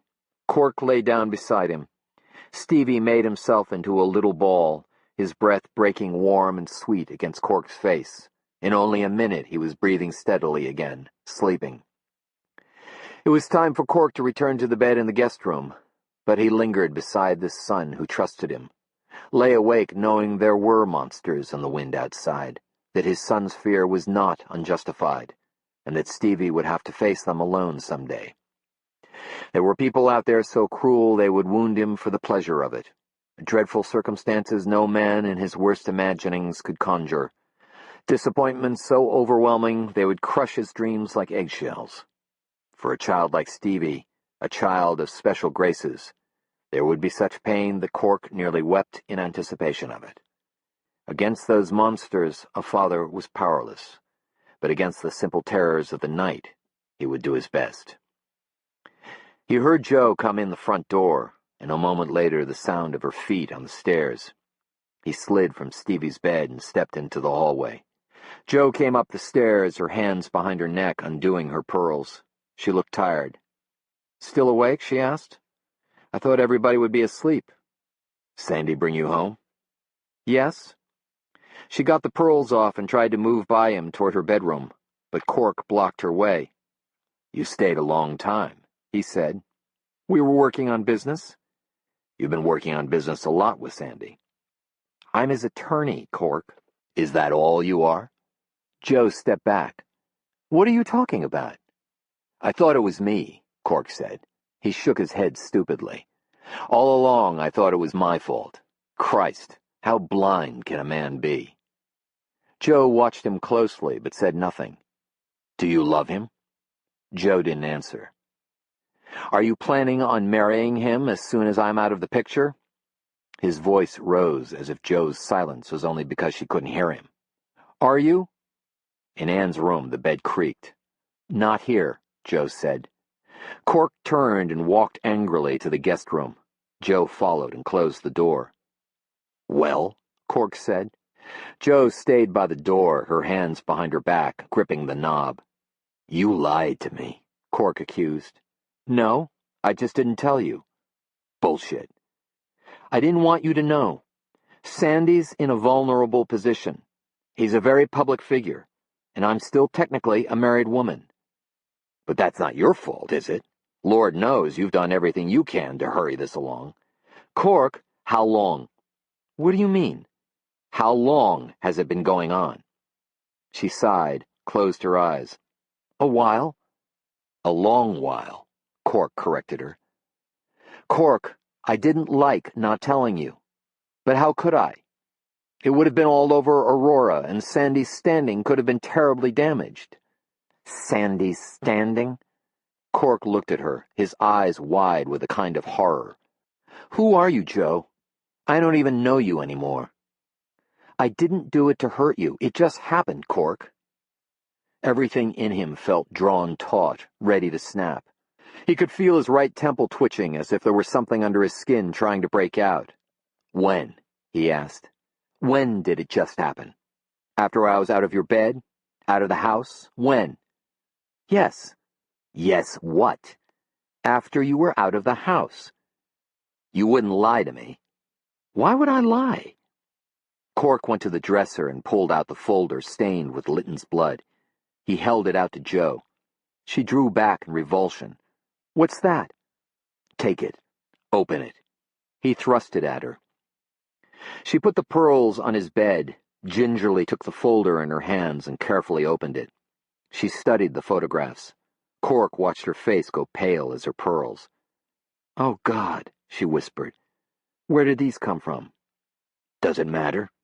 Look at the lower corner of each of them. There's a time date stamp. Those pictures were taken the summer after Sam Wintermoon died. I wasn't out then, Jo. Or I guess I was, and just didn't know it, huh?" She looked ill, drained of all her color. "What difference does it make now, Cork?" He turned away and went to the window. He watched the elm tree in the yard writhe in the wind like a creature in pain. "What did I do to deserve this, Jo?" "The world doesn't revolve around you, Cork," she said. Her voice was flat and cold and hard like frozen ground. "Everything doesn't happen because of you. Some things just happen." She moved behind him toward the bed. He heard the soft rustle of her dress. He didn't want to look, didn't want to see her at all. "I've been trying to tell you," she said. "Don't get your hopes up. Didn't I say that? But you wouldn't listen. You didn't want to hear. It's over between us, Cork." "And Sandy Parent is the reason." There was a long stillness. Then Jo said, "I suppose." "Get out." "Cork, just get out." He heard the door open, heard her leave, heard the sound down the hallway of her own door closing. He turned and saw that she'd put the folder on the bed and taken her pearls. For a long time he stood at the window listening to the howl of the wind outside. If it was true, as Henry Malou said, that he'd heard the Wendigo call his name, he understood why now.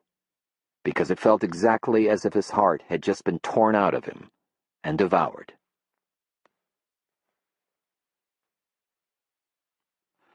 Chapter 23. Joe lay awake in the black of 4 a.m., remembering a moment before it all fell apart. She and Cork out at Russell Blackwater's trailer in the hours before the shootings at Burke's Landing. She recalled them holding one another and feeling a terrible numbness where caring should have been. She'd blamed it on the circumstances, the weight of what each of them carried that night, the responsibilities. But it wasn't that. They were holding something dying, maybe already dead, but they were too scared to admit it. She wondered why the tragedy at Burke's Landing hadn't brought them together. Adversity was supposed to do that, wasn't it? Instead, everything got worse. Cork wasn't just distant. Something in him seemed to have died, along with the other deaths that drizzly morning. Nothing mattered. Not his job, his family, her. He called out in the night sometimes, sat bolt upright and grabbed at the air. What was it he was reaching for? The past? Was he trying to pull the dead men back? Trying to pull them all back? She never knew. He wouldn't talk about it. Near dawn, she heard Cork moving about. She put on her robe, went downstairs to the living room, and sat tensely on the sofa to wait for him. When he came down, she stood up and clutched the robe around her throat, as if she were freezing. "Cork," she said. The living room was dark. He seemed startled by her presence. "What?" he grumbled. "Could we talk?" "I'm on my way out." "We need to talk." "What's there to talk about? You made everything clear." "I don't want us to finish things all bitter and angry." "What am I supposed to do, shake your hand and thank you kindly for leaving me for another man?" "Could we just talk for a while?" "You said yesterday you didn't want to talk about our marriage anymore, so what's changed?" "You're hurt. I didn't want that." "What difference does it make to you?" "I know you might not believe this, but I care about you." Cork was a solid darkness within the dark of the living room. Joe could see that he held the gym bag he'd used to bring his clothing from Sam's place, and he held his rolled-up bearskin. "Could we talk in my office? Please." Cork didn't answer, but he didn't leave. Joe took that as a good sign and led the way. In her office, she closed the door behind them, then switched on the lamp on her desk. They both blinked a moment at the light. "You look tired," she said. "I didn't sleep." "Me either." "You know what I did, Joe? I lay awake putting it all together, all the signs, signals. I could see it now, in neon. But you know, what I couldn't put together was where it began." "I don't think you need to know the details. I don't think that would do anybody any good." "You wanted to talk? This is what I want to talk about." Joe leaned against the oak desk, thankful for the support of the solid wood. "It was after the shooting at Burke's Landing, when Sandy and I were down in St. Paul together working to negotiate a settlement before any more blood was spilled. Things were intense. It just happened." "Just happened." Cork shook his head. "We were drifting already, Cork. Don't deny it. There were days we'd come home and not say more than a dozen words to one another. And then it was to talk about money, or the kids' school things, or the most recent rumor making the rounds in Aurora. I don't know. Maybe we thought we knew each other so well we didn't have to talk. If that was it, we were wrong. Because every night it felt as if I was going to bed with a stranger." "Even when we made love?" "By then we were just having sex, Cork. I don't even know when we stopped making love." Cork set his gym bag down and put the bearskin on top of it. He crossed his arms over his chest and leaned back against the door. "And along comes Sandy Parent with his good looks and his money and just sweeps you off your feet." "It wasn't his money or his looks. I needed someone, Cork. We're not all as strong and self-contained as you are." "Oh yeah, I was real strong after Burke's Landing. Hell, I couldn't even muster the energy to fight the recall petition. I could have used a little support then." I tried to reach out, Cork, but you were like something made of ice. It was like everything in you had frozen over. There wasn't any warmth toward me or the kids. Stevie was afraid to go near you, for Christ's sake. And that's why you asked me to leave. It didn't have anything to do with Sandy Parent, he said with bitter sarcasm. Joe looked down. You're right. It probably had a lot to do with Sandy. Christ, Joe. Do you know how long I felt like shit? Felt like everything was all my fault? I know, Cork, I know. The truth is, she confessed, I let you believe it because it made things easier for me. There was a knock at the door. Rose poked her head in and smiled. I'm about to start breakfast. Anyone interested? She glanced down and saw Cork's gym bag and the bearskin. Then she looked sadly at the two of them. I won't be staying, Rose, Cork told her. Thanks anyway. Jenny pushed in behind her, rubbing sleep from her eyes. Dad, I want to feed the geese. She yawned. Can you take me to school? We can stop by Sam's place on the way. She looked carefully at the three adults, then at Cork's things on the floor. She seemed wide awake suddenly. You're going back? Yeah, but I'll give you a ride so you can feed the geese. No thanks, she said. It doesn't matter now. She turned and shoved past Rose out the door.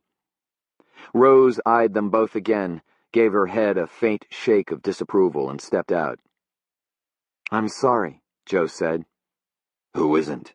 Cork picked up his gym bag, hefted the bearskin, and left. A dirty van waited outside Sam's place, the engine running. On the side, barely readable through the crust of grit, was printed, Winterbauer Plumbing and Heating. Art Winterbauer stepped out. He held coffee in a big paper cup from Jeannie's Donuts, and there was a splotch of white cream filling on his upper lip. I promised you first thing, Cork, and first thing, here I am. Freeze your butt over the weekend? He was a short man with a square body and square face. He wore a hat with flaps that hung down the side like the ears of a basset hound. Sliding his van door open, he pulled out a heavy toolbox. He carried his coffee in one hand, his toolbox in the other. I took your advice, stayed somewhere else. Cork unlocked the door. Winterbauer stepped in and saw the mess. Christ, what happened in here? You know where everything is, Cork replied without answering. Yeah, Winterbauer said, looking at the destruction around him. But is it still there? I'll be outside if you need me, Cork told him, and left. He dug into the grain sack and took the bucket of dried corn out to the lake. A light snow was falling. The flakes settled on the gray, open water and disappeared. At first he didn't see Romeo and Juliet. Then he spotted them huddled under a safety station at the edge of the ice. They seemed oddly subdued, quiet and motionless, and didn't appear to be in any hurry to feed. A maroon Taurus station wagon pulled up beside Winterbauer's van. Helmut Hanover, editor of the Aurora Sentinel, stepped out, spotted Cork, and started toward him. Hanover was a tall, slender man in his mid-40s. A veteran of Vietnam, he had left the lower part of his right leg on a rice paddy dike, courtesy of a Claymore mine. He had a prosthetic appendage and walked with a slight limp. He'd begun to bald young, a characteristic he'd chosen to exaggerate by shaving his head clean. With his narrow face, blue, unkind eyes, and that shaved head like a cleaned bone, he had an intimidating austerity about him, not unlike a sharply honed knife. Although his byline read Helm Hanover, he was unaffectionately known as Hell Hanover by anyone who'd been the target of his editorials, and Cork had. During the spearfishing business, Hanover had flayed Cork alive. Helm exercised a good deal of wisdom and restraint in publishing the Sentinel, which was a small-town paper devoted to small-town news, commissioners' meetings, church bazaars, births, obituaries. He crammed as many names in a story as he possibly could, and he was sure to spell them all correctly. In reporting the local news, he generally kept things about as controversial as cottage cheese. But in his editorials and the letters to the editor section, he allowed a lot of latitude. Consequently, the Sentinel was frequently a voice for all the crackpot philosophies at Liberty in Tamarack County. He'd printed odes to the Posse Comitatus, elegies to the Branch Davidians, proclamations of supremacy from the Minnesota Civilian Brigade, all with a nod toward the First Amendment. His own editorials generally carried a sharp, bitter edge, and more often than not, the target of his criticism was government, in any form. Helm Hanover had no use for the distant, inept interference of the federal government, particularly. Cork suspected a lot of this was a deep, burning anger that went all the way back to the flesh and bone Hell had left in Vietnam. "Morning, Cork," Hanover said. He nodded stiffly in greeting. "Helm," Cork said. "I don't suppose you're out here hoping for a burger and a shake?" "I've just come from the sheriff's office. I'd like to ask you a few questions." Hanover took a small notebook and pencil from the pocket of the down vest he wore. "About last night." The geese were slowly making their way to shore, black ripples following in the gray water. Cork watched the geese. He didn't want to look at Hell Hanover. The man always made him angry. "What exactly did the sheriff tell you?" Cork asked. "I'd like it to be in your own words," Hanover said. "My words? Wally's words? What difference does it make? You've got the facts." Cork set the empty bucket in the snow.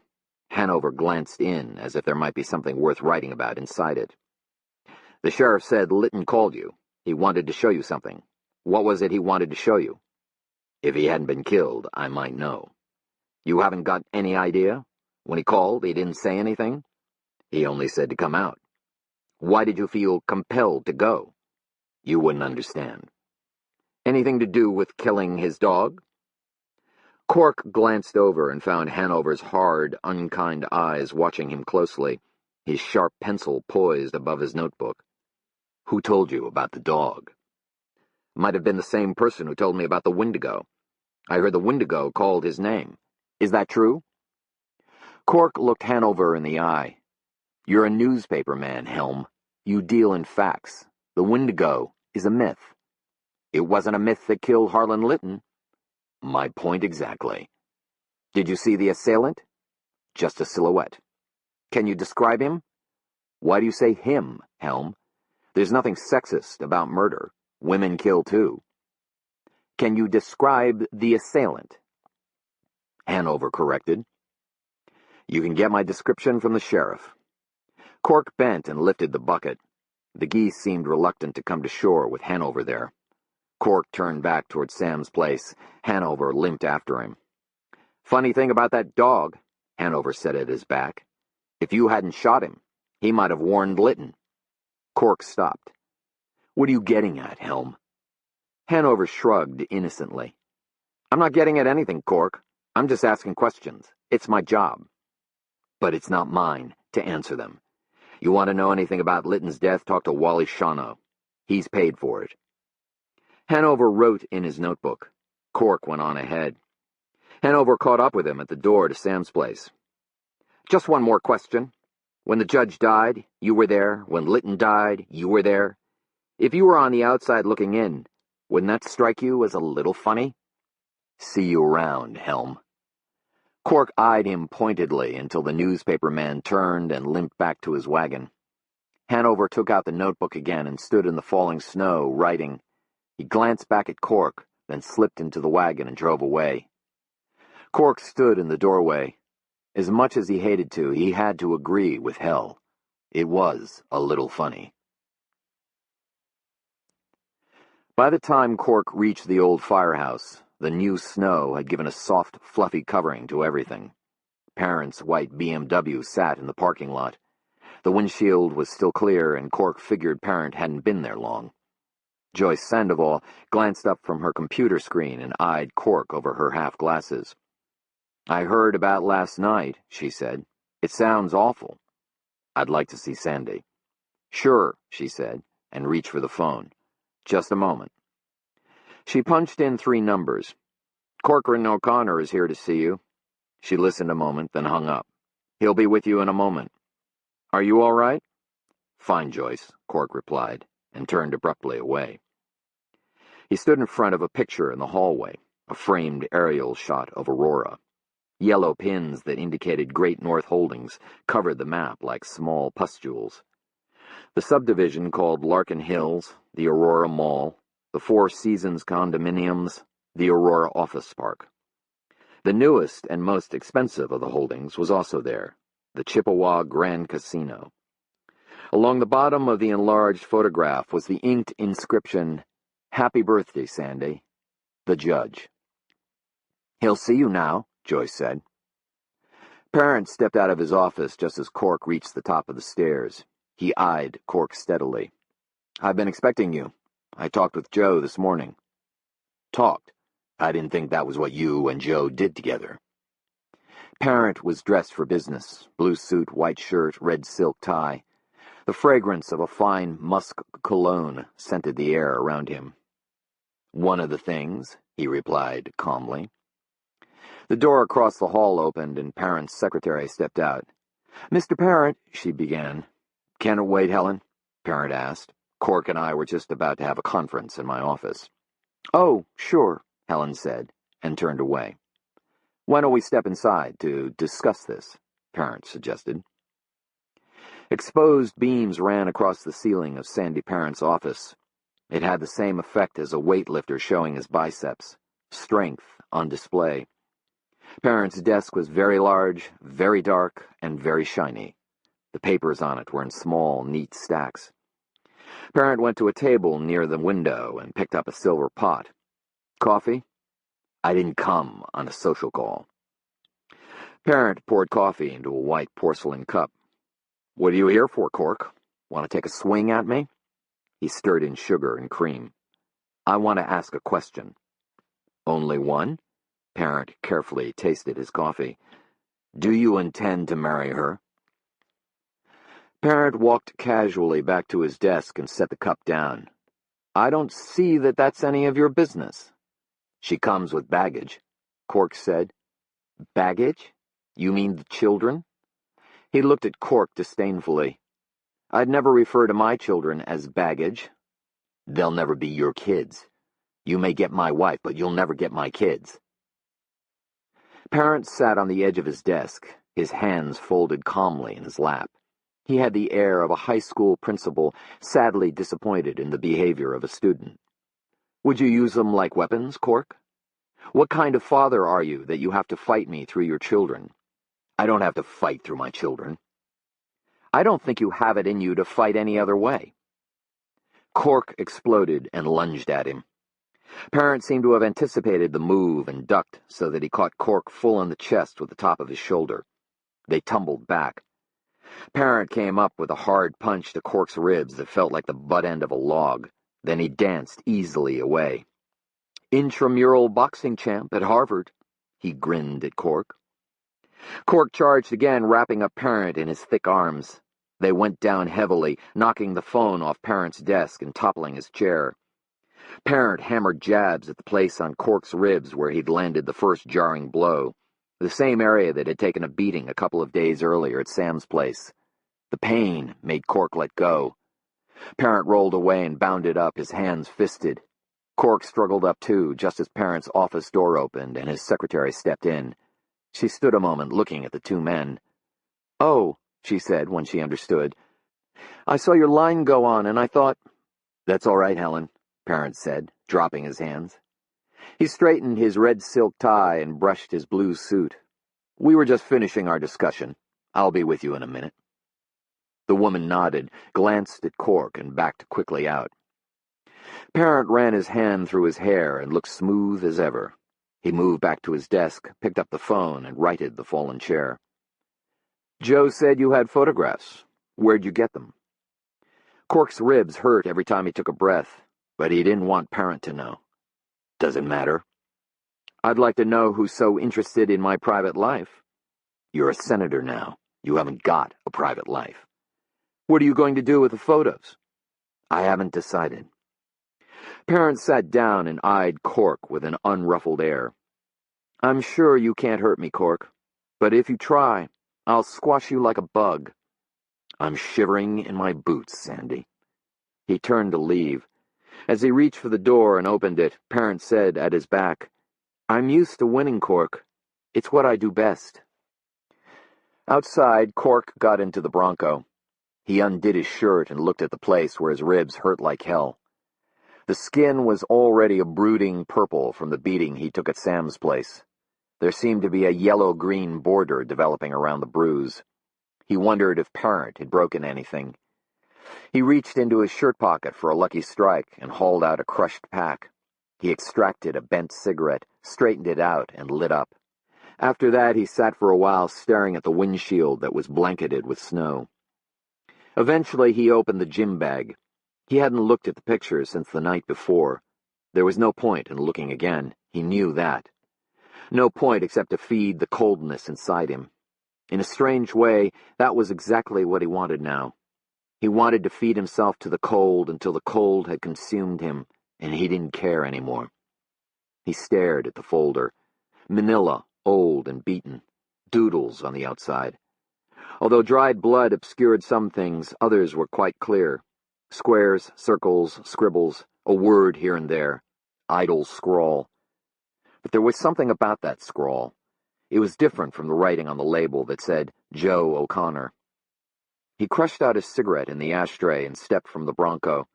Folder in hand and moving gingerly because of his ribs, he hurried back into the building. He ignored Joyce Sandoval's questioning glance and went straight to the aerial photo hanging on the wall.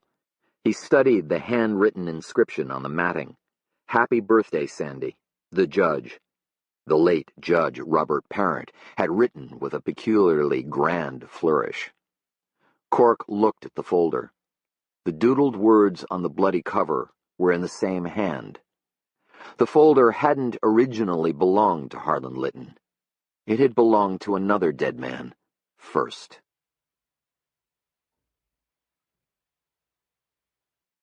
Chapter 24. He'd always loved winter in the North Woods. The clean feel of a new snow, the icy air almost brittle in his nostrils, the way sound carried forever. He could hear Walleye barking a long way off as he parked his Bronco on the frozen lake, climbed the rocky slope of Crow's Point, and made for Henry Mallou's cabin. The world felt empty of everything except that sound. Mallou stepped out as Cork approached. He was wiping his hands on a rag. Big snowflakes caught in his white hair as he stood waiting. "Cork O'Connor," the old man said with a smile. Walleye, who was on a rope tied to a metal peg driven into the cabin wall, wagged his tail and nuzzled Cork's crotch. "You don't seem surprised to see me, Henry," Cork said. "When you are my age, you will be surprised by little too." He looked at Cork with concern. "You are moving like a man my age."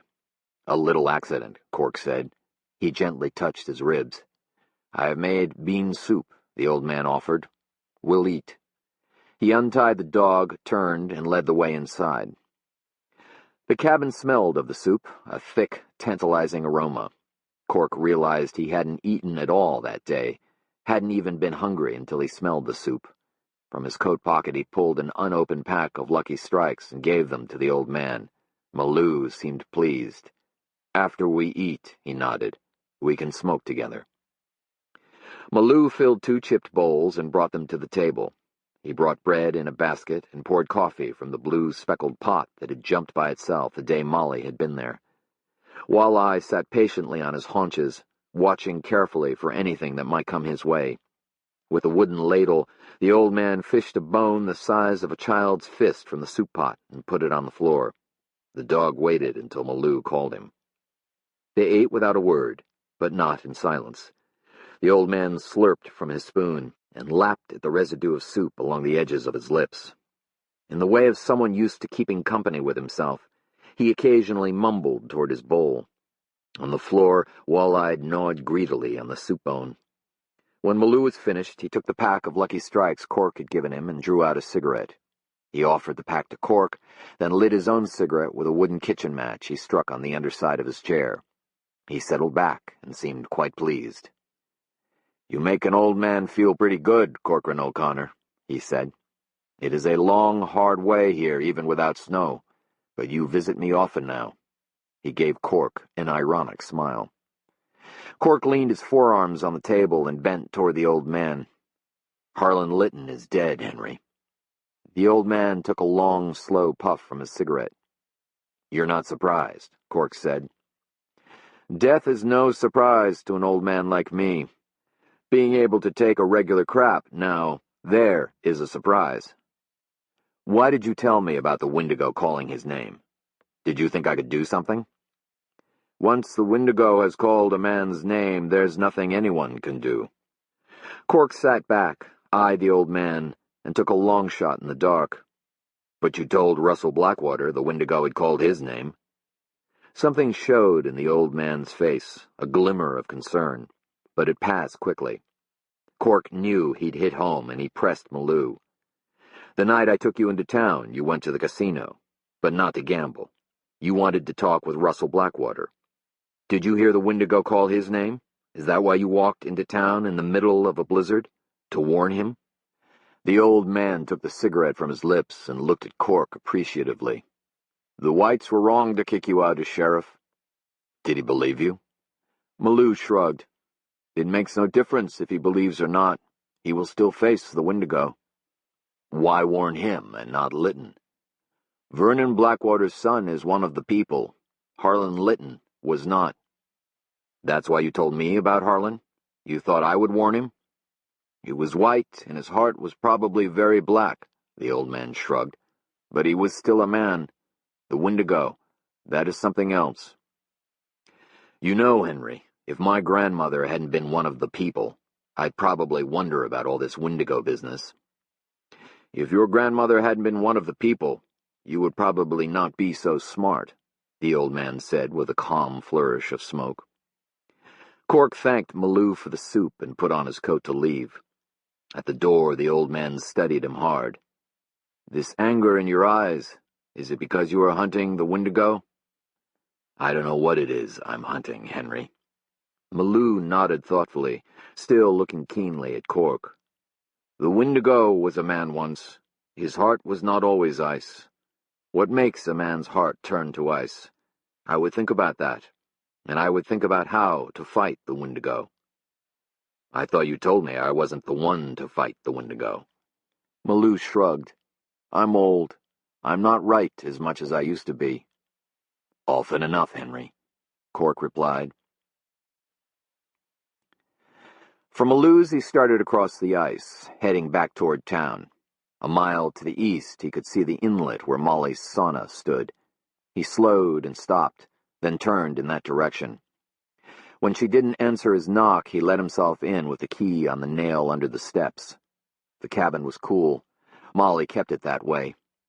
Lately, whenever they'd crawled into bed, the sheets were cold at first, and for the first few minutes they simply held each other while the bedding warmed around them.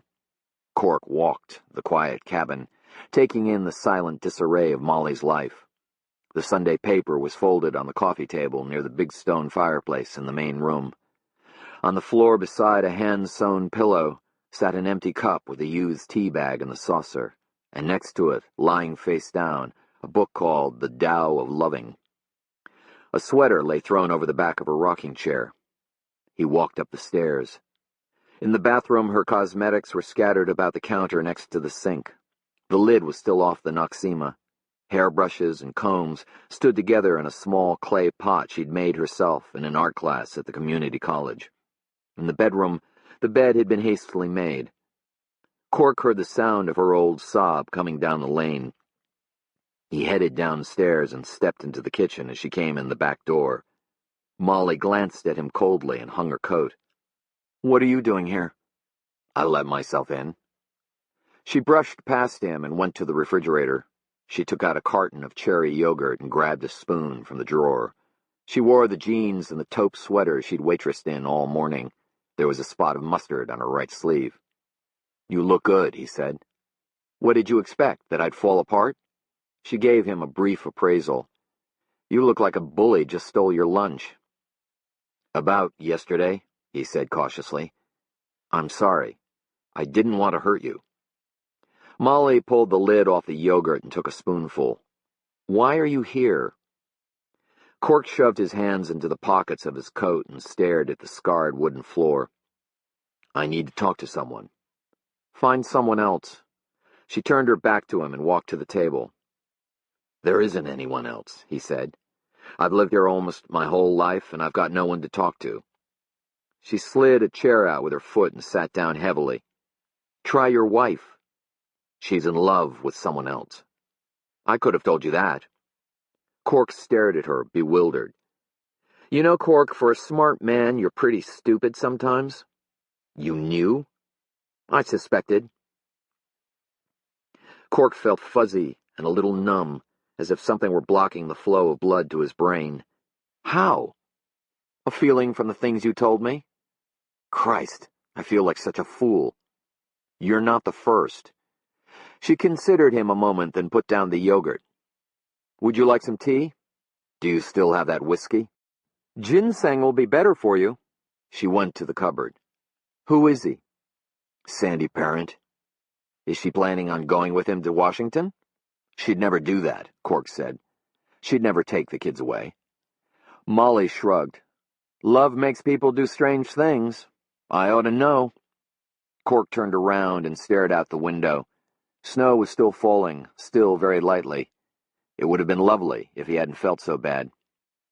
I heard about Harlan Litton, Molly said. She moved to the stove for the kettle. It didn't sound pretty. It wasn't. Any idea who killed him? Not yet. He watched her familiar movements, but she was a distant figure now, on the far side of a chasm he'd created.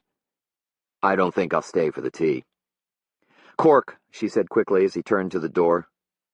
I didn't say anything about Joe because I didn't want you to think I was trying to turn you against her. I didn't want you to think I was just some sort of desperate husband-stealing bitch. I would never think that about you.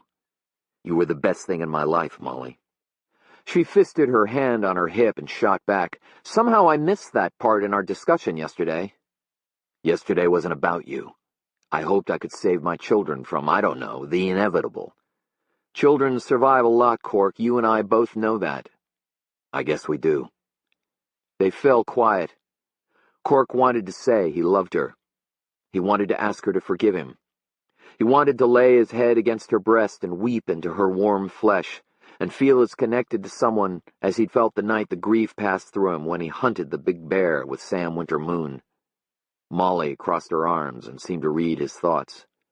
I told you there wasn't a swinging door here, Cork. I meant it. I understand. I don't think you do. You hurt me. You were ready to cut me out of your life like I was a rotten spot on an otherwise perfect apple. He looked at the floor. I've got no apple now. Only applesauce. He glanced at her face. If there was a smile anywhere near, she hid it well. You've always made me laugh, Cork. That's not what I want now. What do you want? To feel needed. To feel that you need me as much as you need air to breathe. I'm worth that. She pointed toward the cold outside. Go on. Take some time to think about it. He didn't need any time. Already he couldn't breathe. But he turned the knob anyway, because it was what Molly wanted, and he walked out the door. Chapter 25. In the language of the Anishinaabe, December was called Manadu Gizasuns, the month of small spirits. It was late afternoon by the time he entered the limits of Aurora, December 20th, one day away from the shortest, darkest day of the year. The forecast was for continued snow, heavier during the evening, additional accumulations of up to 3 inches by morning. Cork wished there was a forecast for a spirit. He felt the dark and the cold penetrating deep in him. He wondered when there would be warmth again, when there would be light. He also wondered if his ribs would ever stop hurting. He parked in front of Sam's place and stood a moment looking through falling snow at the geese who were bound to their small world of open water. In a strange way, he figured he knew what that was like, to have the world close down around you. He took his keys and moved to the door. It was already unlocked. He was careful not to look at the windows and wondered if even now he was being watched. He turned away casually, as if he'd changed his mind naturally, and he walked to the side of the Quonset hut. Then he edged to the kitchen window that was covered with cardboard. He listened for a minute. Inside, just a couple of feet from his head, a cupboard door squeaked. They'd looked for something after the judge was killed. Now Lytton was dead. Were they looking this time for something Lytton had? He tried to think of some plan, some way of trapping them. Then he heard glass shatter inside.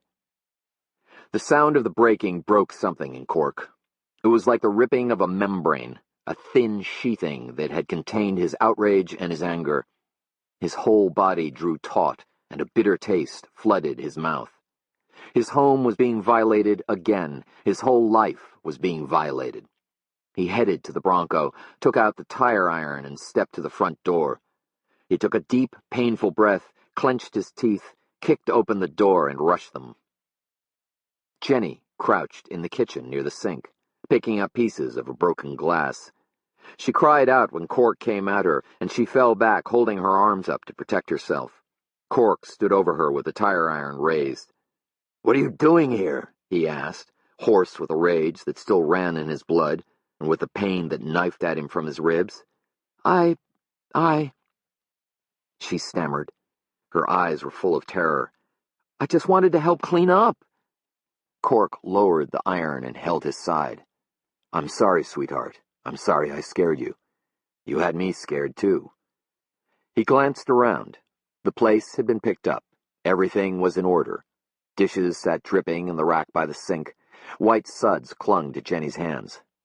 "Are you all right, Dad?" she asked, seeing how he held himself. "Fine. Here, let me help you." He knelt carefully and picked up the last pieces of the broken water glass and dropped them into the garbage can under the sink. "The place looks great. You've been here a while." She dried her hands on a dish towel. "I heard about the man who was killed last night. I'm scared for you, Dad." "There's no reason to be, Jenny." She stared at him.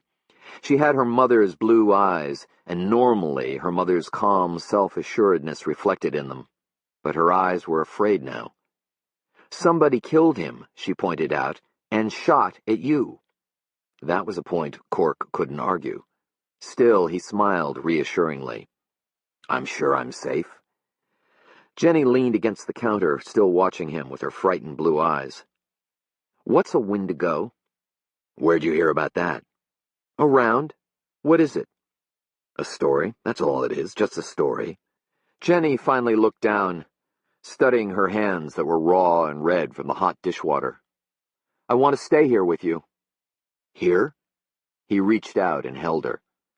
"I'm flattered, honey, but I don't think that's such a good idea." "Why not?" "For one thing, I'm not the cook your Aunt Rose is. I'm used to eating my own bad cooking, but I wouldn't take the chance of poisoning you." "I'm serious." "Okay. Let's sit down." He nodded toward the two chairs at the small kitchen table.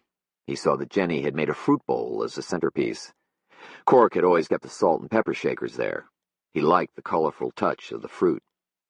"I'll level with you," he said, taking her hands in his. "I'm concerned about Stevie and Anne. Things are rough enough for them with me gone. They look to you for a lot." "I don't care." "I know they're not your responsibility. But I need your help, Jenny. I need you to stay with your mom, to work to keep things together as much as you can. It's probably not a fair thing to ask, but I'm asking." Her eyes were no longer afraid, but they seemed full of hurt, and their hurt pained him deeply. "Things won't ever be like they used to, will they?"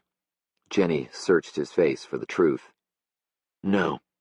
He looked at his hands. Big hands. How useless a man's hands were, he thought, when it came to fixing the important things. "Things fall apart," she said in a small voice. "The center will not hold." He gave her a questioning look. "Yates," she explained. "W.B." "All the king's horses and all the king's men," he replied. "Dumpty. H." Although a tear crawled down one cheek like a small snail, she smiled. "By the way," she said, taking care of the tear with a swipe of her finger, "there's a message on your answering machine." "You listened?" She gave him an innocent little shrug. "What did it say?" "You can have your gun back." He dropped Jenny off at home, then stopped by the sheriff's office to retrieve his revolver. While he was there, he used the payphone to call the casino. "I'd like to speak with Russell Blackwater, please." Tell him it's Cork O'Connor. He waited a full minute before Blackwater came on the line. What do you want, O'Connor? Blackwater's tone wasn't civil at all. We need to talk. About what? Something of concern to us both. And what's that? The Wendigo, Cork said. Russell Blackwater's office was decorated with Native American art. On the walls were hung a series of idealized paintings by William Westskye, the Anishinaabe out of Canada, showing pristine forests and lakes with the faint faces of the people woven into the clouds, watching the land below like good overseers. On Blackwater's desk stood a dark wood sculpture depicting a member of the Grand Medicine Society lifting the pipe in the pipe dance of peace. The desk was big, dark red wood. The surface wore a lustrous shine, and the Medewa wind was reflected perfectly below himself, as if offering the pipe to the underworld. Running the length of the back wall of the office was a tinted window overlooking the gambling floor. Blackwater was standing there with his hands in his pockets, looking down at the action. He wore an expensive gray suit, white shirt, blue tie. Busy night, Cork observed. A good night, Blackwater said. For those who win. The people win, Blackwater said, turning fully to Cork. What do you want, O'Connor? Cork sat down in a big brown leather chair. He settled back and crossed his legs. Harlan Lytton was killed last night. I know. Can't say I'm sorry. Did you also know that Henry Malou heard the Wendigo call Lytton's name? Blackwater shrugged as if it made no difference one way or the other. Malou's an old man. The things old men hear and see can't always be trusted. Henry was here the night the judge was killed. So, he came to warn you. He heard the Wendigo call your name, too. Blackwater looked unconcerned. I'm a modern Anishinaabe. Tell me the legislature is monkeying with the gambling laws and I'll be nervous, but I'm not afraid of an old myth. Cork stared pointedly at Blackwater, then shook his head in a disappointed way. I never thought I'd see you looking so much like a businessman, Russell. I remember you wearing deerskin during the Trail of Tears march on Washington. I'm still marching, Blackwater insisted. The clothes don't make any difference. I was at Sandy Parent's house the other day, after the judge's memorial service. Didn't see you there. What are you getting at? But I understand Sandy Parent was at the funeral of your father. What do you make of that? You work with these people. You're making these people rich. You show them respect, but do they reciprocate? As I understand it, Sandy Parent went out of his way to make sure a lot of people would feel comfortable being at his father's memorial service. But he didn't extend the courtesy to you, did he? Like an invitation? Blackwater said with sarcasm. Whatever. What makes you think I'd want to go? I don't know, Cork said. He fingered the sculpture of the Medewa on Blackwater's desk, ran his hand casually down the sleek, polished wood. An invitation at least would be nice. The white man and the red man in enterprise together, you know, hunting the new buffalo like brothers. Although Russell Blackwater held very still, Cork saw the tendons in his neck go taut. His eyes changed, too, in the way they regarded Cork, watching him closely. His voice was hard, the words tense and spoken carefully. Before this casino was built, unemployment on the reservation was 70%. Nearly a quarter of our families were below poverty level. 2 years ago, 1 Anishinaabe student graduated from Aurora High School. 10 others dropped out. This year, 4 will graduate, and no one's dropped out. We have a free health clinic on the drawing board that will be staffed by the people. We'll have a real school soon. We started looking at a drug and alcohol rehabilitation program to be run by us, not by the Public Health Service. He sat up rigidly with his fingers digging into the padded arms of his chair. That's what I wanted from this enterprise, not an invitation to white men's homes.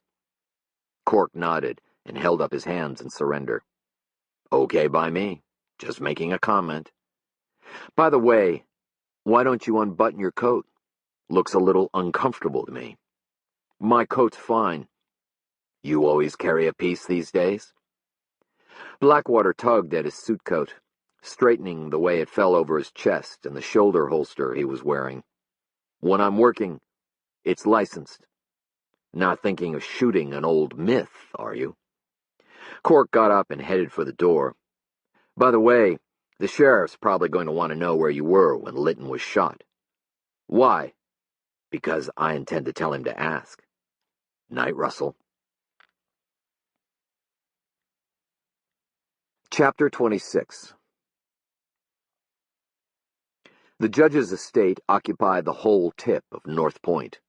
The property was shaped roughly like a fingernail, and along the shoreline grew a wall of tall pines. Cork guided the Bronco off the ice through a gap between the boathouse and the trees, and parked where the vehicle couldn't be seen. He got out and waded up the steep slope of the grounds toward the house. In the stillness, he could hear the steady whine of a snowmobile cutting across the ice, heading back toward Aurora from one of the many ice huts on the lake. He looked back, but the darkness and the gentle snowfall kept him from seeing anything.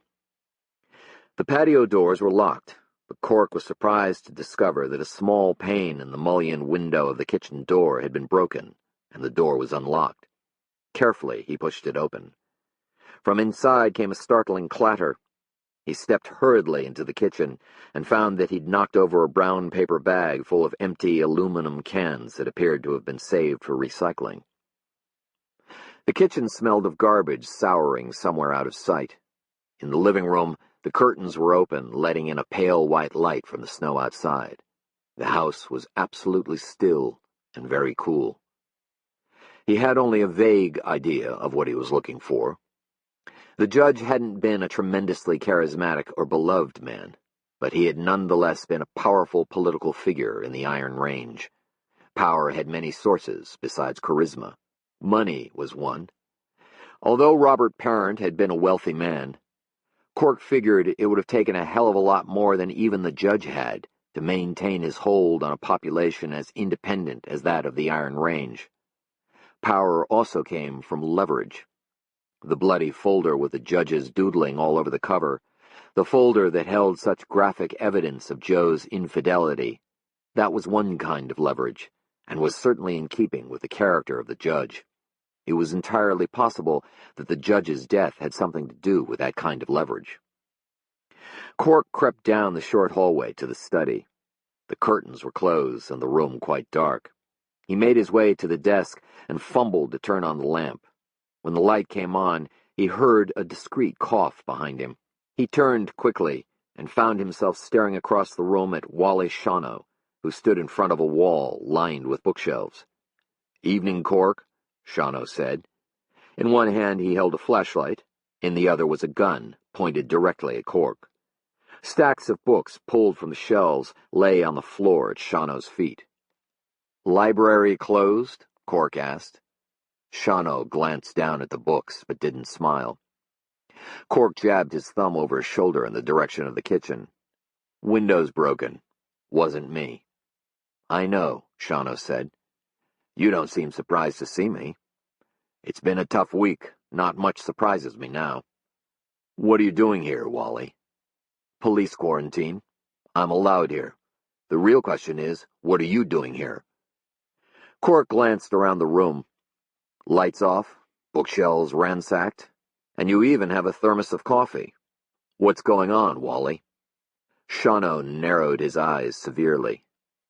"I look at things on the surface, and what I see is you, Cork. The judge is dead, and there you are. Litton's killed, and there you are again. On the surface, looks like I ought to suspect you like hell. Do you really think I killed those men? Doesn't matter what I think. A man can always be wrong in his thinking. I try to look at the facts." He holstered his gun. "I sent Ed out this afternoon to check on your story about Henry Malou and that, what did you call it? Windigo." "Yeah, that. Old Malou told Ed he didn't know what the hell you were talking about." Cork relaxed against the judge's big desk. "That doesn't surprise me. Ed's white." "The old man lied?" "Sure. If you were crazy enough to indict me, he'd tell the truth. In the meantime, there's no reason. He knows you just look at him like he was goofy. Or like maybe he had something to do with killing Lytton, Shawano suggested. "I consider a lot of other people before I consider him," Cork replied.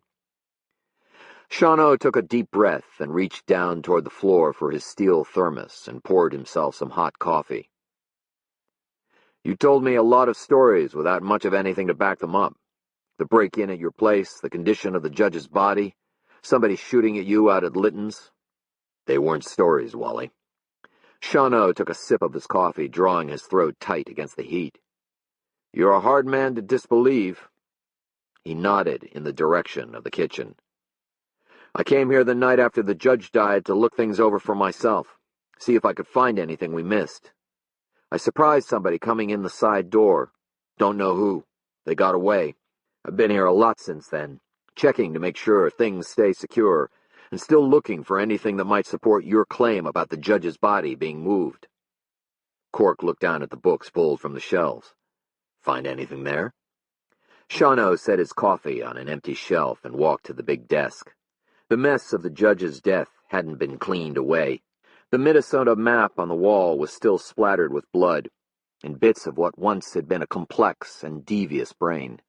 Traces of blood streaked the wall toward a pooling on the floor. It had all gone brown now, clotted over. Shawano stepped carefully. He slid open and then shut drawer after drawer in frustration. "I'm just about down to checking the cobwebs in the corners. Nothing, Cork. Not a gall darn thing anywhere. If someone moved the judge, they did a pretty good job of covering up after themselves and covering up the reason why." He arched his back, stretching in a tired way. "I got my hands so full at the moment I can't sleep at all. I've posted Cy Borkman over to Harlan Lytton's cabin nights to make sure nothing's disturbed there. He's pissed about that. Arletta's staying with her sister. She's got it in her head I've deserted her and taken the kids somewhere. Hell Hanover's on my ass. Says I'm just another example of incompetent, interfering law enforcement. It strikes me that man just doesn't like cops. Cork, I know there's something going on in Aurora. I just can't get a handle on what it is." Wally Shawano looked straight at him with his honest gray eyes that were sunk deep with exhaustion. "And you still haven't told me what you're doing here." Cork heard the sound of a snowmobile again, closer this time, cutting along the ice around North Point. It sounded small and distant, like a pesky mosquito. He thought about the folder with Joe's name on it, the one that had first belonged to the judge, and didn't know how to tell a man, Shawano or anybody else, what was in it. He couldn't even be sure there was any significance in the folder having been in the judge's hands at one time.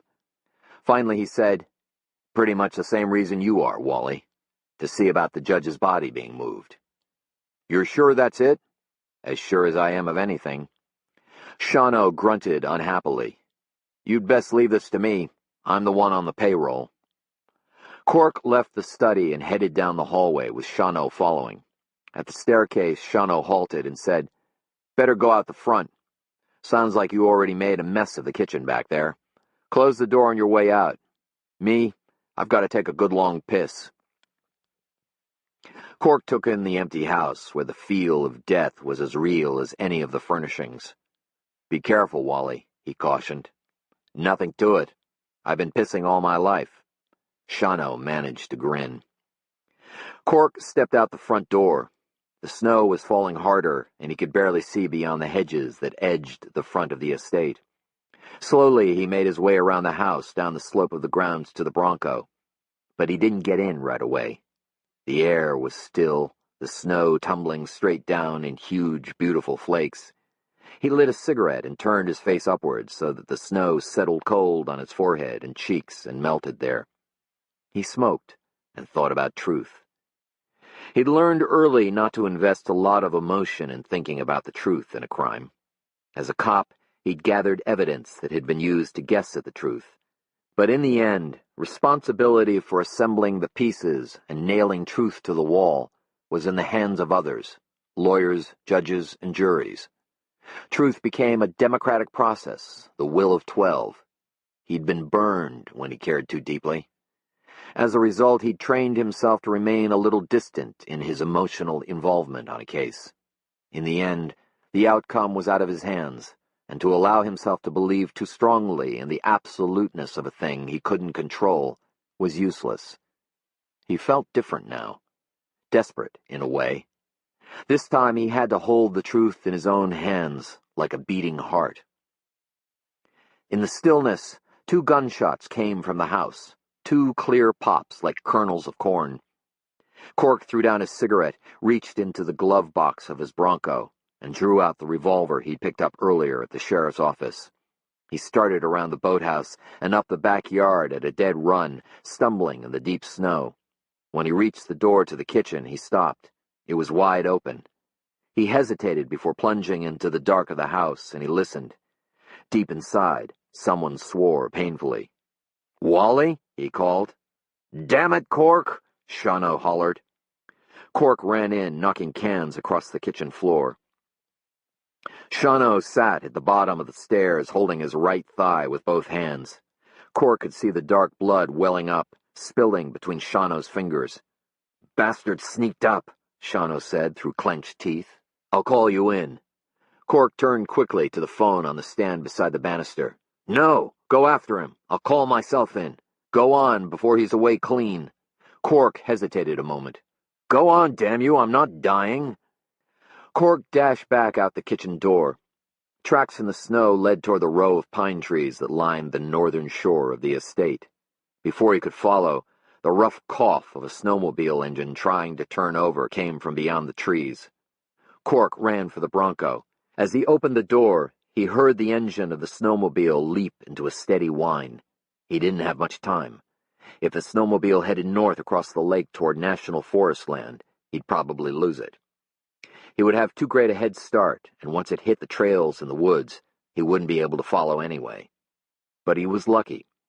Just as he turned the key in the Bronco, the dark shape of the little machine shot past on the ice behind the boathouse, heading toward Aurora. The snowmobile was running with its headlights on, but Cork drove the Bronco dark. The snowmobile headed straight for town with Cork less than 50 yards behind and gaining. If his luck held, he could close the gap completely before the driver of the snowmobile was even aware he was being followed. His luck didn't hold. When he was within 30 yards, the headlights of the little machine went dark, and the snowmobile suddenly tunneled into the snowy night and was lost to him. He switched on his own headlights, but it was too late. The snowmobile was nowhere to be seen. He braked, and the Bronco spun on the ice. It did a full 360 degrees before it came to a stop. Cork rolled his window down and listened. He heard the whine of the snowmobile cutting east, heading toward the reservation, the nearest forest land, where thick woods would swallow it quickly. Cork turned the Bronco in that direction. He kicked his lights up to high beam. The flurry of snowflakes flew at him like a swarm of white moths. He wanted to floor the accelerator, but he was heading into a section of the lake popular with ice fishermen, and he didn't want to risk a collision with a shanty. He kept his window rolled down and leaned his head out. Although the wind rushed at him with a dull roar, he could still hear ahead of him the persistent high pitch of the snowmobile feverishly speeding away. Then he heard something else, the sound of impact. Splintering wood followed by the thumping of heavy metal, and finally, silence. He slowed and listened. The night on the lake had become still again, deceptively peaceful. He crept the Bronco ahead. Within a minute, his lights picked up the wreckage of a small shanty that lay on its side amid fragments of splintered boards. One wall was caved in, a ragged hole torn open. Cork couldn't see the snowmobile, but from the line of scattered debris, he could guess the trajectory it must have taken after glancing off the shanty. He turned the Bronco slowly until the headlights swung onto the snowmobile. It was standing upright, as if it had simply been parked. Vehicular accidents were like that sometimes. A car could flip 2 or 3 times and come to rest on its wheels as if nothing had happened. The driver of the snowmobile was nowhere to be seen. Cork gripped the .38 and stepped out. He looked carefully around, saw no one, listened, and heard only the distant, steady thrum behind him of a freight train moving slowly through Aurora. He'd taken a few cautious steps toward the snowmobile when a figure in goggles and a green parka popped up from behind the machine. laid an arm across the hood, and pulled off 2 rounds before Cork could move. The headlight beside him exploded, and he felt a numbing blow to his right hand. He hit the snow and rolled under the Bronco. His hand had no feeling, and it no longer held the revolver. The green parka let loose another round. Cork heard the bullet chisel into the ice near the rear tire. He reached out and swept through the snow with his left hand, desperately searching for the gun. Illuminated in the beam of the remaining headlight, the green parka straddled the snowmobile again. The engine kicked over twice, then caught. The machine swung out of the light, following an arc into the darkness that would take it back toward Aurora. Cork scrambled from under the Bronco. He wanted to find his gun, but knew it would take precious time. He jumped back in behind the wheel and cried out when he wrapped his right hand around the knob of the gear shift. In the glow from his dashboard lights, he could see something protruding from the glove on his hand between his thumb and index finger. He gave a quick, agonizing jerk and pulled out a jagged piece of glass 2 inches long. He hadn't been hit by the round, but by a chunk of the shattered headlight. Although his glove was soaked with blood, he found he could manage with the glass fragment out.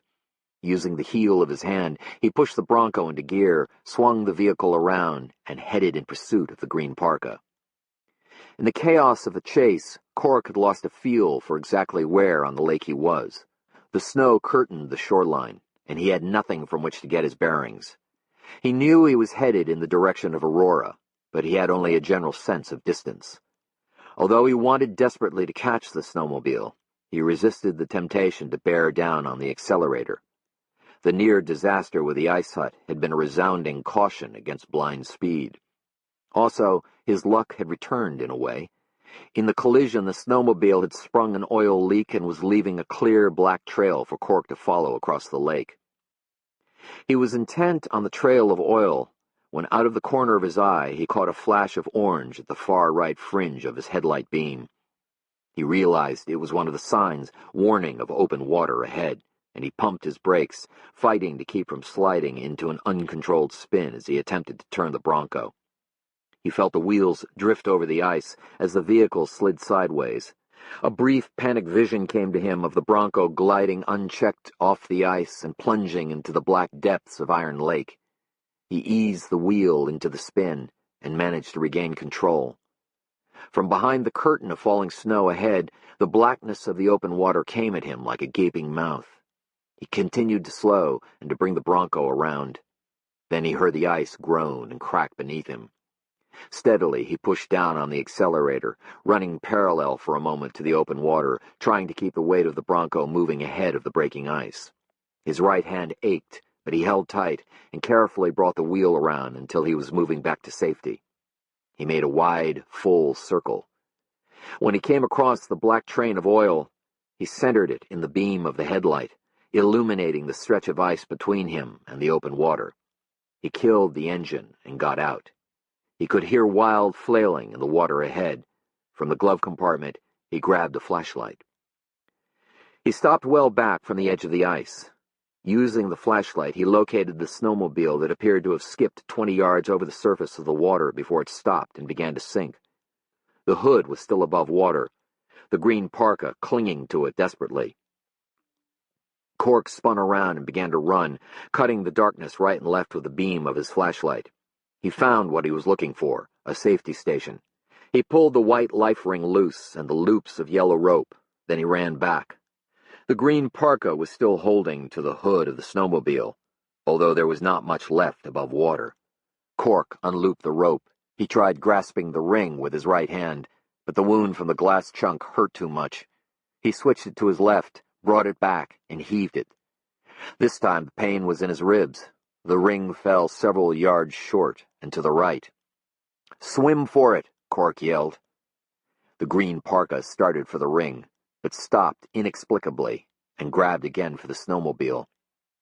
Cork hauled in the rope. He held the ring in his right hand this time and chucked it underhand, crying out as the pain knifed into him. The ring arched and fell within easy reach of the figure in the water. The green parka grabbed the ring just as the snowmobile slid from sight. Cork began to draw in the rope, hand over hand, but something was wrong. Although it hurt like hell to pull, he shouldn't have felt much resistance. Yet tug as he might, he couldn't budge the green parka from the spot where the snowmobile had gone under. Then, to his shock, he felt the line slipping from his grasp. Despite his tortured ribs, he looped the rope around his own body. The pull at the other end began to drag him toward the water. He was confused. The life ring should have come easily. But it was as if Cork were in a battle with something that wanted the green parka more than he did. Vainly he dug at the ice with his heels. When he looked up, he saw that the green parka was grasping the ring desperately, beating at the water, and was still being dragged inexorably under. Cork strained against the rope as he was inched nearer and nearer the edge. He heard the thin ice crack under his weight, and knew that in a moment the water would have him too. He let go. The green parka slid from sight, swallowed by the lake as if by a hungry giant. The rope continued to jerk for another minute, and then it was still. Cork's right hand throbbed. His ribs hurt so much that he could barely breathe. He realized he was shivering, although he wasn't cold. He could hear the wail of sirens somewhere off to his right. Wale Shano was getting help. He stared at the black water. White flakes of snow drifted down onto the surface and melted. The lake looked so calm, so peaceful, as if swallowing a man was nothing. The flashing lights brought out a lot of spectators from town. They gathered along the shoreline and watched as if it were an event. Cork spotted Sandy Parent speaking with some of the deputies and nodding authoritatively as they gestured toward the open water. Their eyes met briefly, coldly. Then Parent left. Cork refused to leave until the divers from the fire department had brought the body up. Near midnight, they hauled it dripping onto the ice and laid it in the glare of the floodlights that had been set up at safe distance from the perimeter of the water. The divers said they had to cut a shoe free. The lace had become entangled in the track of the snowmobile. Although the body had been in the water more than an hour, standard procedure required the paramedics to attempt revival. They pumped on his chest and tried administering oxygen, but even a blind man could see that their efforts were useless. The face of the man in the green parka was a lighter color than Cork had ever believed it could be, and maybe more peaceful. Russell Blackwater, the man with the hungry hunter's eyes, would hunt the earth no more. Chapter 27. He slept late, slept through the ringing of the telephone, thought he heard a knocking at the door, and slept through that too. It was cold in the Quonset hut, but warm under his blanket, and he didn't want to leave that very small place where he curled for safety. Finally, the deep, ceaseless throbbing of his hand forced him to get up. He took a couple of the extra-strength ibuprofen the resident on duty at the community hospital emergency ward had given him when he stitched up his hand. The doctor had also x-rayed the place along Cork's ribs where his skin had turned a deep, brooding purple. Nothing broken. In the bathroom, he studied himself in the mirror. He looked old, a decade older than a week before. His eyes were dark-circled, his face puffy. There seemed to be a brutish aspect in his appearance that he'd never recognized before, and he felt a cold, abiding despair sunk all the way to his bones. Who was this man staring at him? What was he becoming? It was late morning when he stepped outside.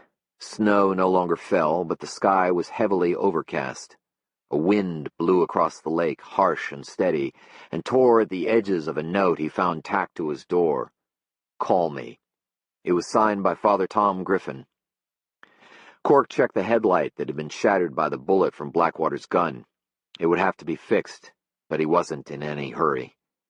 He went to the storage shed and hauled out his auger and ice spud.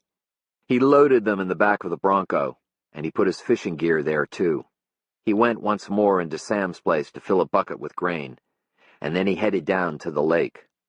The geese were gone. After last night, that didn't surprise him. He stood a moment, looking across the choppy gray water. There had been something welcoming about it when the geese were there. Now the open water seemed only menacing. He emptied the bucket and left it in the snow. He hated hospitals. He couldn't get beyond the idea of them representing death. In his experience, people went to the hospital to die. His father had died in a hospital with Cork helpless beside him. He hated the sinister cleanliness of their look and smell, the hush of them as if holding a big, insidious secret. In so many ways, the scent of burning cedar and sage and the chant of the Medewawin seemed more real and hopeful. Wally Shawno was no longer in the Aurora Community Hospital.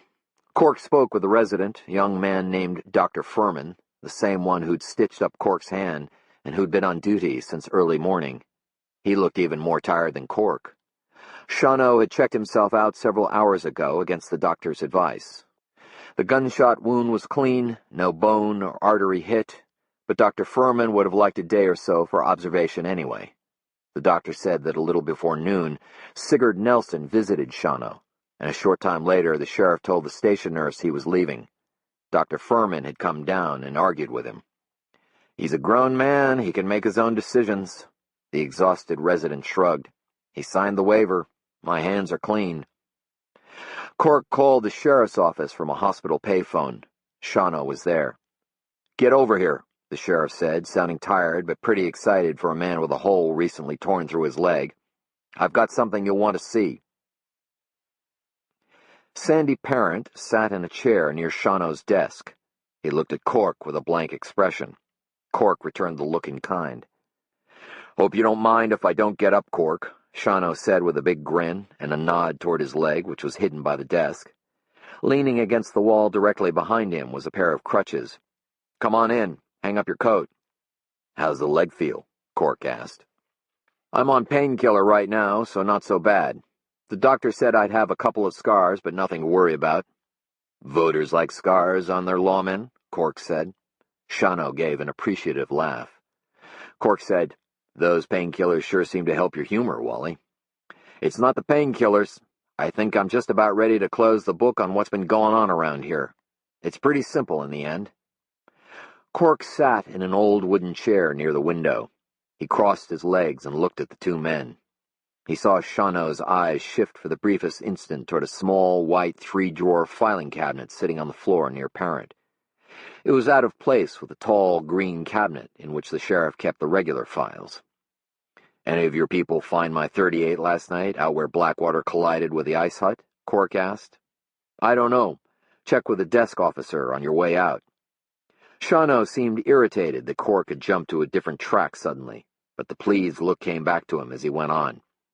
"I found something very interesting this morning, a folder Harlan Litton had that I think explains everything." "One file," Cork considered. "And it explains everything?" "Have a look for yourself," Shawno said. He picked up a manila folder in front of him and offered it to Cork. The typewritten name on the folder read, Blackwater R. Inside were several pages of computer printout with figures and money amounts arranged under headings and columns that clearly dealt with the Chippewa Grand Casino. In several places, the figures in the columns had been highlighted with a yellow marker. Midway through the pages, Cork glanced up, questioningly. "I know, they don't look like much," Shawno admitted. "I wasn't sure about them either, so I asked Sandy here to take a look, considering his association with the casino." Cork swung his gaze over to Parent. "It doesn't take a genius," Parent said, "to see that the figures have been juggled.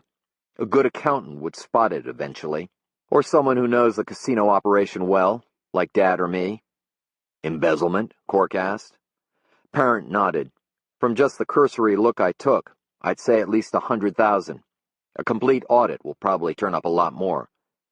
"How did he expect to get away with it?" Cork asked, "if you saw it right off." "Regulations regarding Indian-run casinos are extremely lax. An audit wouldn't necessarily take place for years. We tried to negotiate a contract with the Iron Lake Band that would give management responsibility to Great North, because we have all the business expertise they need. They chose to manage it themselves, with Russell Blackwater at the helm. This is the result." Parent shook his head disdainfully. "How'd Litton get hold of this report?" Parent shrugged. "Paid off someone in the business office. It wouldn't be that hard." Shawno sat back in his chair, looking pleased. "I told you the ATF was interested in Litton and the Minnesota Civilian Brigade. They believed money had become suddenly available to finance arms. I figured Lytton was blackmailing Blackwater. Sure would be a good way to come by lots of untraceable income. So you think Blackwater killed Lytton to end the blackmail? Cork said. I think once Jack the Ripper was out of the way, it looked like a piece of cake to Blackwater. If the Ripper had still been alive, maybe Lytton would be too. The accusation in Shawano's words wasn't wasted on Cork. I'm taking Cy Borkman off his surveillance of Lytton's cabin, Shawano went on. He'll be happy he can sleep at home nights. Maybe I can sleep now too. Parent stood up and put on his coat. If you don't need me anymore, I'd like to get back to the office. I think I've done what I can in all this. Thanks for your help, Sandy. I'll be in touch. Parent offered Cork a cool nod in parting. Crazy world, Cork, Wally Shawano observed after Parent was gone. He swiveled in his chair, grimaced a little, and held his leg a moment. Cork saw the distortion under his pants that was the thick rounding of bandages about his thigh. Crazy world, Shawano went on. But it makes a lot more sense to me now than it did yesterday. Seems that way, Cork said. Seems? Shawano shot him an unpleasant look. What do you mean by that? Where'd you get this folder, Wally? Like I said, Lytton had it. Where? Does that matter? It might. Did Sigurd bring you the file? Sigurd? They told me at the hospital our coroner visited you this morning.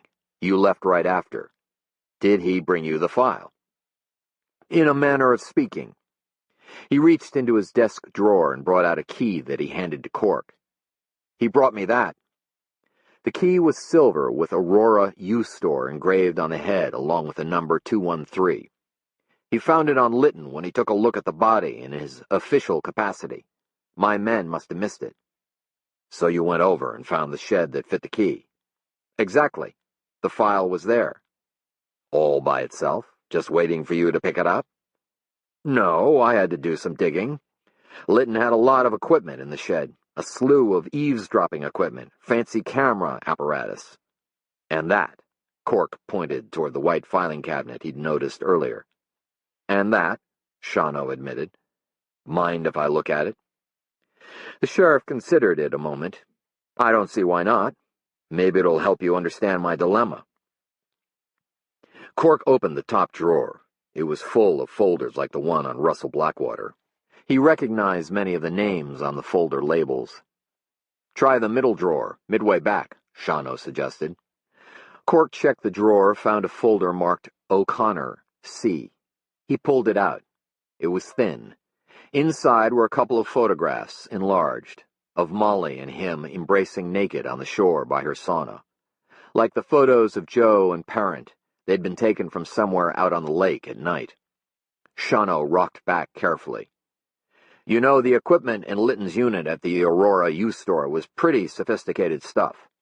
A lot of those files have photographs more or less like those. I'm sure they were shot by Harlan Lytton. All of the subjects have been caught in some indiscretion, things the folks here in Aurora would love to chew on for a while, but nothing really criminal so far as I've been able to see. Blackwater's file was different. You think Lytton was blackmailing all these people? Was he blackmailing you? No. Then he probably wasn't. Kept it limited to where he could make the most with the least difficulty. Blackwater got a lot from his embezzling, enough to share easily with Harlan Lytton. You really think Lytton was smart enough to figure out the thing with Blackwater in the casino? Look at those files, Cork. The man was used to nosing through other people's crap. A man like that probably knows where to look for the worst. Cork had to agree. Lytton was just that kind of man. What do you think about Blackwater? What was he doing at the judge's? Shawano's hand instinctively sought out his bandaged leg and felt it gently. I read your statement this morning. You told Blackwater last night at the casino that you were going to have me check out his whereabouts on the night Lytton was killed. I think Blackwater followed you. I think he planned to kill you, to keep from putting me onto him. He saw you go in the side door, he just didn't see you go out the front. Bastard shot me by mistake. I suppose I ought to thank you then, Cork said. You probably saved my life. Shawano waved it off. Getting things back to normal around here is all I want. Cork closed the folder, but didn't return it to the drawer. Will things ever be back to normal, Wally? Seems to me when you found this file cabinet, you latched onto a real Pandora's box. Now that you've opened it, can you close it again? Shawno looked uneasy. I don't know. I figure the worst is over. I'm not sure what purpose would be served by bringing all this to light. Seems like it would only lead to a lot of decent folks getting hurt. So far as I know, only you and me know what's in there. I just as soon keep it that way. He nodded toward the cabinet. Why don't you put the folder back, Cork? Cork slipped it in where he'd found it, then spotted a folder not far behind with the name Parent, S. He pulled the folder out. Cork! Shawno hollered. Cork ignored Shawno and opened the folder. God damn you, Cork, get out of there! Shawno was struggling to stand, grabbing at the crutches that leaned against the wall behind him. There were several photographs inside, shots like those he'd seen before, of trysting around Parent's hot tub. Although several different women were involved, none of them was Joe. Cork recognized a couple, Parent's secretary, Helen Barnes, Sue Jacobson, the chancellor of Aurora Community College. Unlike Joe, they weren't married. Cork noted quickly the time date at the bottom of each photo. They'd all been taken before Parent began his affair with Joe. From the looks of it, the man had been faithful, in his way. That there were no pictures of Joe surprised Cork, but he was also relieved since Shawno had undoubtedly already looked at the folder. Shawno grabbed the folder angrily from Cork's hands. His face was contorted with outrage and pain. That was uncalled for, damn you, Cork. I ought to have your sorry carcass thrown in jail. Shawno shoved the pictures back into Parent's folder and sat on the file cabinet. He squeezed his eyes shut a moment and held his leg. He breathed deeply, easing out the pain. When he opened his eyes again and looked at Cork, all the euphoria was gone. Get out of here before I have you arrested.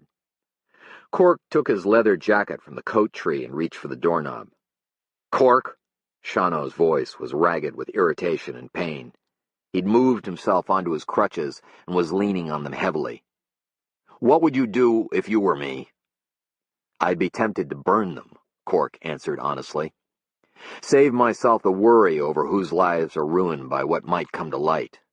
But then, I'm not the sheriff, Wally, so I'm not even going to think about that. He left Shawno's office and checked with the desk officer on his way out. No one had found his revolver. Chapter 28. Maiden Cove was on reservation land just west of the state forest, formed by a rugged arm of dark gray rock that nearly cut off the small inlet from the rest of the lake. Accessible only by water and an unmarked inland trail, the cove was nearly invisible to those who didn't know where to look. It had always been a special place in Cork's thinking. Before his father was killed, they had often canoed in with Sam Winter-Moon and camped there. Cork loved to jump off the gray rock that jutted up a dozen feet above the water. The cove was surprisingly deep. He had wonderful memories of the cool, still water in summer, and of swimming deep among the big rocks on the bottom, where the refracted sunlight turned everything a rich green gold. Life seemed simple then, the quiet of the woods and lake, a welcoming campfire, and the two men he loved most still alive. That's what Cork wanted. Everything simple again. With an ice spud, he chipped a hole 8 inches wide through ice that was more than half a foot thick. He cleared the ice chunks from the water with a plastic skimmer, then dropped a little vegetable oil onto the surface to keep the water from refreezing quickly. On a small Russian spoon, he put a grub, then sank it with a 2-pound test line. He settled himself on a folding canvas chair. Holding his jigging rod in one hand, he reached into the deep pocket of his coat and brought out a bottle of peppermint schnapps. He opened the bottle, but before he had a chance to take a drink, the grind of a snowmobile engine came from a long way off. He hoped it would move on, past the cove by. In a few minutes, all the rocks and trees rattled with the incessant whine of the little engine. Cork watched the snowmobile shoot through the narrow opening, swing toward him, and come to a stop a few yards away. It was an old machine. the oldest Cork knew of in Tamarack County. St. Kawasaki dismounted, lifted his goggles, and walked toward Cork. "What are you doing here?" Cork asked, not in a friendly way. "I thought you might need someone to talk to." He adjusted the black patch over his eye. "How'd you find me?" "Joe told me this was your favorite spot. I took a chance." Cork glanced behind him at the old Kawasaki. "I thought that machine was dead." The priest smiled and shrugged. "That's why I call it Lazarus." He saw the bottle in Cork's hand. "Mind if I take a shot of that? It's a long, cold way out here." Cork handed him the schnapps. The priest took a swallow and gave the bottle back. "Nice place," Tom Griffin said, surveying the cove. "I wasn't sure if I could find it. Are they biting?" "Not yet." Cork jigged the line, drawing the baited spoon upward several times. Then he let it settle back. "What are you fishing for?" the priest asked. "What are you?" Cork replied. St. Kawasaki smiled. "I thought you might need to talk." "Nothing to talk about. It's all settled. Bullets and lawyers. Between them, they've got a monopoly on the resolution of conflict." Cork took a long drink of schnapps, then handed the bottle back to the priest. "If everything's settled, what harm can a little talking do?" "What good can it do?" Cork pulled out his lucky strikes, took off his gloves, and lit a cigarette. "Let me ask you a question." "Shoot." "Do you believe in God?" St. Kawasaki looked amused. "Hell of a question to ask a priest." Cork carefully watched the end of his rod, a spring device that acted as a bobber. It hadn't moved at all in the time he'd been there. "I'm asking because I've been a cop most of my life, but I don't believe in justice anymore.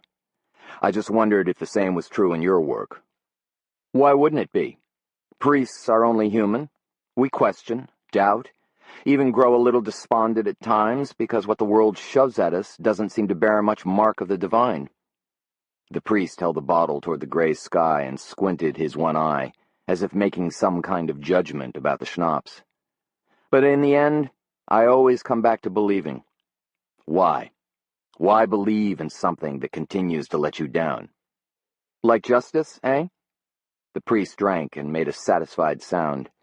"Sure hits the spot, Cork."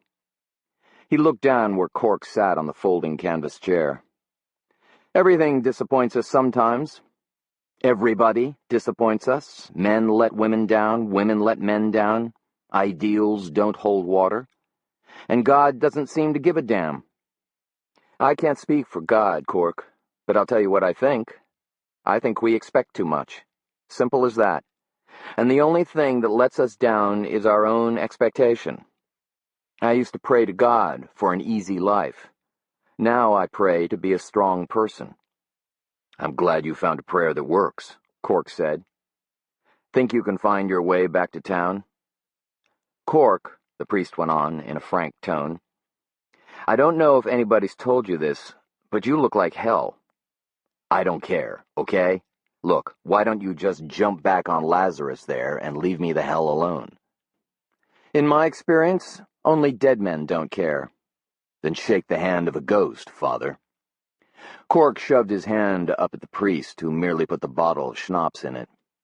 "I won't try to argue you out of this pit you've climbed into, Cork, but if you want to talk to someone, when you need to talk to someone, I'm willing to listen." "I'll keep it in mind." Cork turned back toward the hole in the ice. The priest returned to Lazarus, kicked the old machine over, and guided it out of the cove. Cork listened until the sound of it was finally lost in the direction of Aurora. He finished his cigarette and threw the butt in the snow.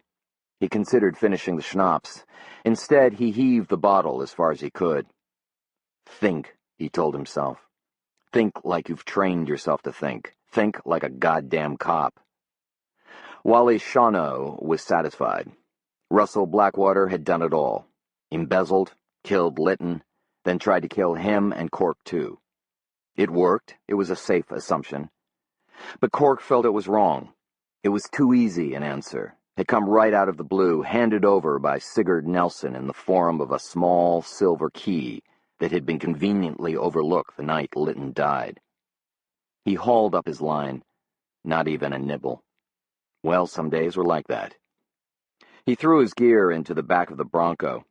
As he came around to the driver's side, he saw a huge black oil stain in the snow where the priest had parked the snowmobile. Lazarus was running again, but as always, running on borrowed time. Chapter 29. Cork called the casino from Sam's place. "Give me Darla LeBeau," he said. After half a minute, Darla's voice, with a forced cheerleader sweetness, floated over the line. "This is Darla. How may I help you?" "Cork and O'Connor, Darla. How are you?" There was a pause that Cork interpreted as a wary silence. Then Darla replied, "I'm fine. I called to find out how Paul's doing." "I haven't seen Paul since he disappeared last Thursday." Cork thought about the groceries he'd seen her buy and was certain she was lying. "What about Joe John? Hear anything from him?" "No." Simple answer. Nothing more offer than what he'd asked.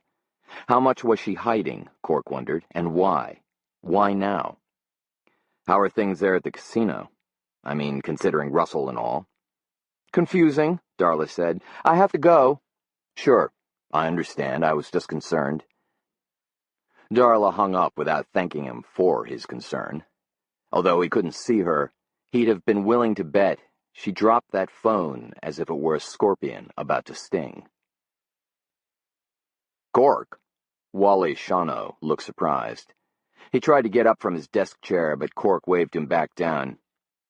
"Answer me a question, Wally. Those files, did you dust them for prints?" "Why?" "To see if anyone besides Lytton might have handled them." "What difference would it make? I have what I need." Cork glanced around the office. The white filing cabinet was no longer there. "You didn't do it, Wally. You didn't really burn them." "There is nothing left but ashes in the incinerator out back." Shawno sat back, looking satisfied with himself. "Jesus Christ, I don't believe it." "It was your idea," he reminded Cork. "Like you said, a Pandora's box. The things in there could have hurt a lot of good people if they ever came to light." He lifted a manila folder from his desk and waved it at Cork. "I have everything I need right here. Blackwater's file. Why hold on to anything else? Burn it. You said so yourself." "Christ, Wally, I can say anything I goddamn well please. I'm not the sheriff." "Great police work." "I suppose you'd have done it differently," Shawno said angrily. "Goddamn right I would." "If you're so goddamn good at it," Shawno shouted, "why am I the one doing the job?" Cork planted his hands on Shawno's desk and leaned close to Shawno's red face. "Did you have a file in there, Wally? Is that the real reason you were so quick to torch everything?" Shawno started to reply, but the words died on his lips and he looked down. "I guess I have my answer," Cork said, and turned away. Ellie Gruber escorted Cork back to the office of Father Tom Griffin. The office door was closed, and she knocked lightly. A moment later, the priest opened the door. "Cork," he smiled. Come in, come in." "Thank you, Mrs. Gruber." He ushered Cork in and cleared a chair. "Have a seat." The priest sat on the edge of his cluttered desk. "So change your mind about wanting to talk?" "Not about what you think, but I do want to talk." "Fire away." "You're a priest." "Glad you noticed," Tom Griffin grinned. "People, a lot of people, would trust you with something they couldn't confide to anyone else." "I suppose so." "Have you talked with Darla LeBeau lately?" "Sure." "And she's concerned about her son?" The priest gave Cork a slightly bewildered look. "Of course, wouldn't you be?" "But Paul's with Joe John, isn't he? And Joe John loves him." "I don't understand what you're getting at." Cork pulled out his cigarettes. "Want one?" The priest declined with a shake of his head. He glanced at his desk and offered Cork a heavy ceramic mug as an ashtray. Cork lit up. He inhaled deeply and felt a stab of pain from his bruised ribs. "You okay?" Tom Griffin asked. "Got any aspirin?" "Sure." The priest opened his desk drawer and took out a half-full bottle of aspirin. He tossed the bottle to Cork. "Let me get some water." "Don't bother." Cork tapped out a couple tablets and swallowed them. "What about Paul LeBeau?" the priest pressed him. "Darla knows where he is," Cork said. "That seems like a huge assumption." "Is it? You talk with her every day, you tell me. Is she afraid?" "Yes," the priest admitted. "Do you know why?" "Her son." The priest shrugged as if it were obvious. "Let me ask you something else. Have you seen Joe John?" The priest gave a definite shake of his head. "No." "Do you know where he is?" "If I knew that, wouldn't I know where Paul is? Look, Cork, playing 20 questions won't get you far. What is it you really want from me?" "I want you to do me a favor. I want you to tell Darla I'm interested in what she's afraid of. What the boy's afraid of. Hell, what Joe John and everybody else is afraid of, too, for that matter. I'm not a cop anymore, so nothing I'm told is official." There was a knock at the door, soft, the light tap of Mrs. Gruber. "Just a moment," the priest called. His good eye bored into Cork. "Why should they trust you?" "Because that boy can't hide forever, and sooner or later they're going to have to trust somebody who knows how to protect him." "From what?" "You tell me." Cork ground his cigarette out in the bottom of the mug. He stood up to leave and handed the mug back to the priest. "Talk to them, then let me know. I can help, believe me." The priest walked him to the door and opened it. Ellie Gruber stood in the hallway with Wanda Manydeeds. "I'm sorry to disturb you, Father," Mrs. Gruber said, "but she said it was urgent." Wanda Manydeeds' dark eyes shot past the priest to where Cork stood at his back. "What's he doing here?" "It's all right," Father Tom Griffin assured her. "We were just finishing." In all the years Cork had known Wanda Manydeeds, he'd seldom seen those hard chestnut eyes clear of suspicion. Wanda looked at the world with chronic distrust. It was as if she'd been born without innocence, and although she had suffered much in her life, she'd never suffered from a mistake caused by naivete. "Going to discuss a joint service for Russell Blackwater?" "That's right," the priest spoke for them both. "Too bad Russell didn't have the forewarning his father did. You both could have been there to expedite his passage over. But come to think of it, he did. He knew the Wendigo had called his name. He just didn't believe it." Wanda Manydeeds finally addressed Cork. "Word is you heard the Wendigo, too." "I did," he smiled coldly. "The difference is, I'm ready for the son of a bitch." He nodded to them both in parting. "Night." Chapter 30. The geese weren't there. Cork looked across the dark, empty water and listened in vain. The grain lay in the snow by the bucket, untouched. He figured they were gone for good. In the cabin there was a message on his answering machine. Molly. "Call me," she said. He kicked the heat up and reminded himself that tomorrow he'd get the window fixed. His ribs felt like hell, but his stitched hand seemed okay. He opened a can of Hormel chili, heated it up, grated a little cheese over it, ate the chili with saltines. After he'd cleared the dishes, he made a pot of coffee and sat down at the old table Sam Winter Moon had made from birch. He set Joe's folder in front of him. For a long time, he simply sipped his coffee and stared at the blood-crusted, unopened folder. He wanted to believe that what the photographs captured didn't matter now. Old infidelity. But it did. The pictures chronicled more than Joe's unfaithfulness. They were a testament to the ridiculous nature of the trust people placed in one another. Marriage was only one example. There were others. Elections, the ministry, medicine. The bottom line was that people who leaned too heavily on someone else were setting themselves up for a terrible fall, and they had no one to blame in the end but themselves for the hurt they suffered. Cork had learned the hard way, and he vowed it wouldn't happen again. He considered the closed folder. He wasn't sure that studying what it contained would do any good, but he didn't have any other ideas. The first photograph wasn't so hard, a distance shot.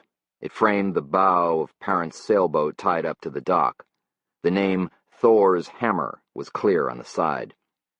Beyond the dock was the long dark of the backyard, and beyond that, the whole rear of Parent's house rising up and filling the photo. There was firelight in the living room, the soft glow visible through the sliding doors of the upper deck, and two slivers of light lower down where the hot tub was, illuminating what appeared to be a single large white shape. Cork put the photograph on the table to his left. The next photo was an enlargement of the first, centered on the hot tub. Two candles burned on the rim of the tub, and in their soft light the large white shape clearly defined itself as two naked bodies pressed together. The faces weren't yet clear. The dark-haired male arching from behind could have been almost anybody. But to someone who knew what to look for, the woman bent forward was plainly Jo. She'd worn her hair longer then, and crimped. Despite his resolve to look carefully at all the photographs, Cork turned away. He fished around in his pocket for his cigarettes, and as he lit up he saw that his hands were shaking. His stomach was like a ball of wet clay, and he realized he was breathing fast. He got up, walked away from the table, and leaned back against the kitchen counter. The draft through the cardboard chilled the back of his neck. What had he hoped to see? What could those photographs possibly tell him about the deaths, about whether Paul LeBeau had really gone into hiding and Joe John too, and what, if anything, they had to do with all of this? The photos couldn't tell him any more than he already knew, that Joe didn't love him and hadn't for longer than he cared to consider. It was a sobering realization, but not one that particularly advanced his understanding of the recent events in Aurora. Joe, like Cork and so many others, had simply been captured by Litton's lens in a selfish, potentially damaging act. Cork tapped the ash of his cigarette into the sink and found himself wondering about Litton. Had the man enjoyed the show? Had he taken the film back to his isolated cabin, developed it, and got some kicks from seeing Joe fucked like a dog? He threw his cigarette in the sink, stomped to the table, and slapped the folder closed. He wanted to burn the damn thing. Shawno had probably been right. The best place for such trash was an ash heap. In the dead of night, from a dead sleep, Cork snapped wide awake, threw off the covers, and began to pace the room. The air was chilly, but he felt strangely warm and excited. He barely noticed the cold floorboards under his bare feet. He stopped at the bedroom window and stared outside. In the snowy darkness, the world was reduced to black and white. He knew. Son of a bitch, he knew. It was like this sometimes. Sometimes a thing was right in front of him, so simple. Yet it wasn't until he closed his eyes and shut down his thinking that what was simple became clear. The key was the folder itself. Cork went into the other room, flipped on the light, and looked at the manila folder that had Joe's name on it. Like most office folders, it had several additional creases just to the right of the center fold. The creases were there so that the folder could be accordioned outward as the contents increased. In Joe's case, although the folder was old, the additional creases had never been used. His own folder in the white file cabinet in Shawno's office had been like that as well. But Cork would have sworn the folder on Sandy Parent had been different. The creases were worn, as if the folder had been enlarged to contain a great deal more than the photographs of the indiscretions around the hot tub. At one time, there had been something else in the file. What was it that had been removed, and who had removed it? Sigurd Nelson, the coroner, before he delivered the small silver key to Wally Shawno? Shawno himself? Or was it possible Sandy Parent had somehow managed to get to the folder and remove the worst of what it contained? His feet were getting cold, but he didn't want to break his thinking, and he went on pacing the room. Was there a way to find out what had been in Parent's file? Was there a way around the blundering of Shawno? He looked down at the old folder with Joe's name. There hadn't been a file for her next to his in the white filing cabinet. Yet here was what such a file might have held. If there had been a folder, Cork figured it hadn't been this one. The bloody folder didn't have a typed label as all the others had, only Litton's own handwritten labeling. Had Joe's been pulled? If so, And if it was Lytton who'd taken it, why had he transferred the photographs to another folder? It didn't make sense. And then again, maybe it did.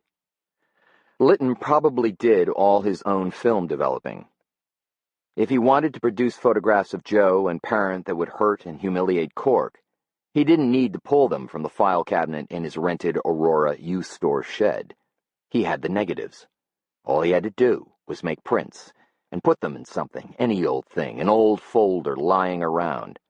And if that was true, then where were the negatives? Cork wondered how thoroughly Lytton's place had been gone through.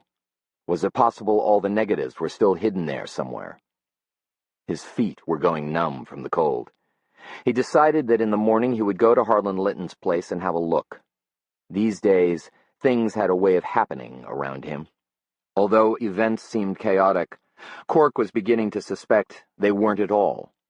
Sam Winter-Moon used to say that sometimes the only way a man learns the true spirit of a rock is to stub his toe on it.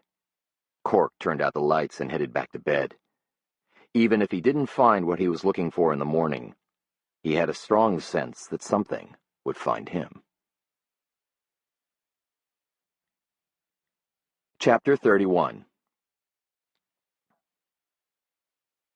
Well before dawn, Jo left the bed where she'd barely slept a wink, dressed, and in the cold black when the rest of Aurora still slept, drove to the home of Sandy Parent. She took a key from her purse, unlocked the front door, and stepped inside. The house was deathly quiet. She made her way to the living room and stood a moment sunk in the thick white carpet.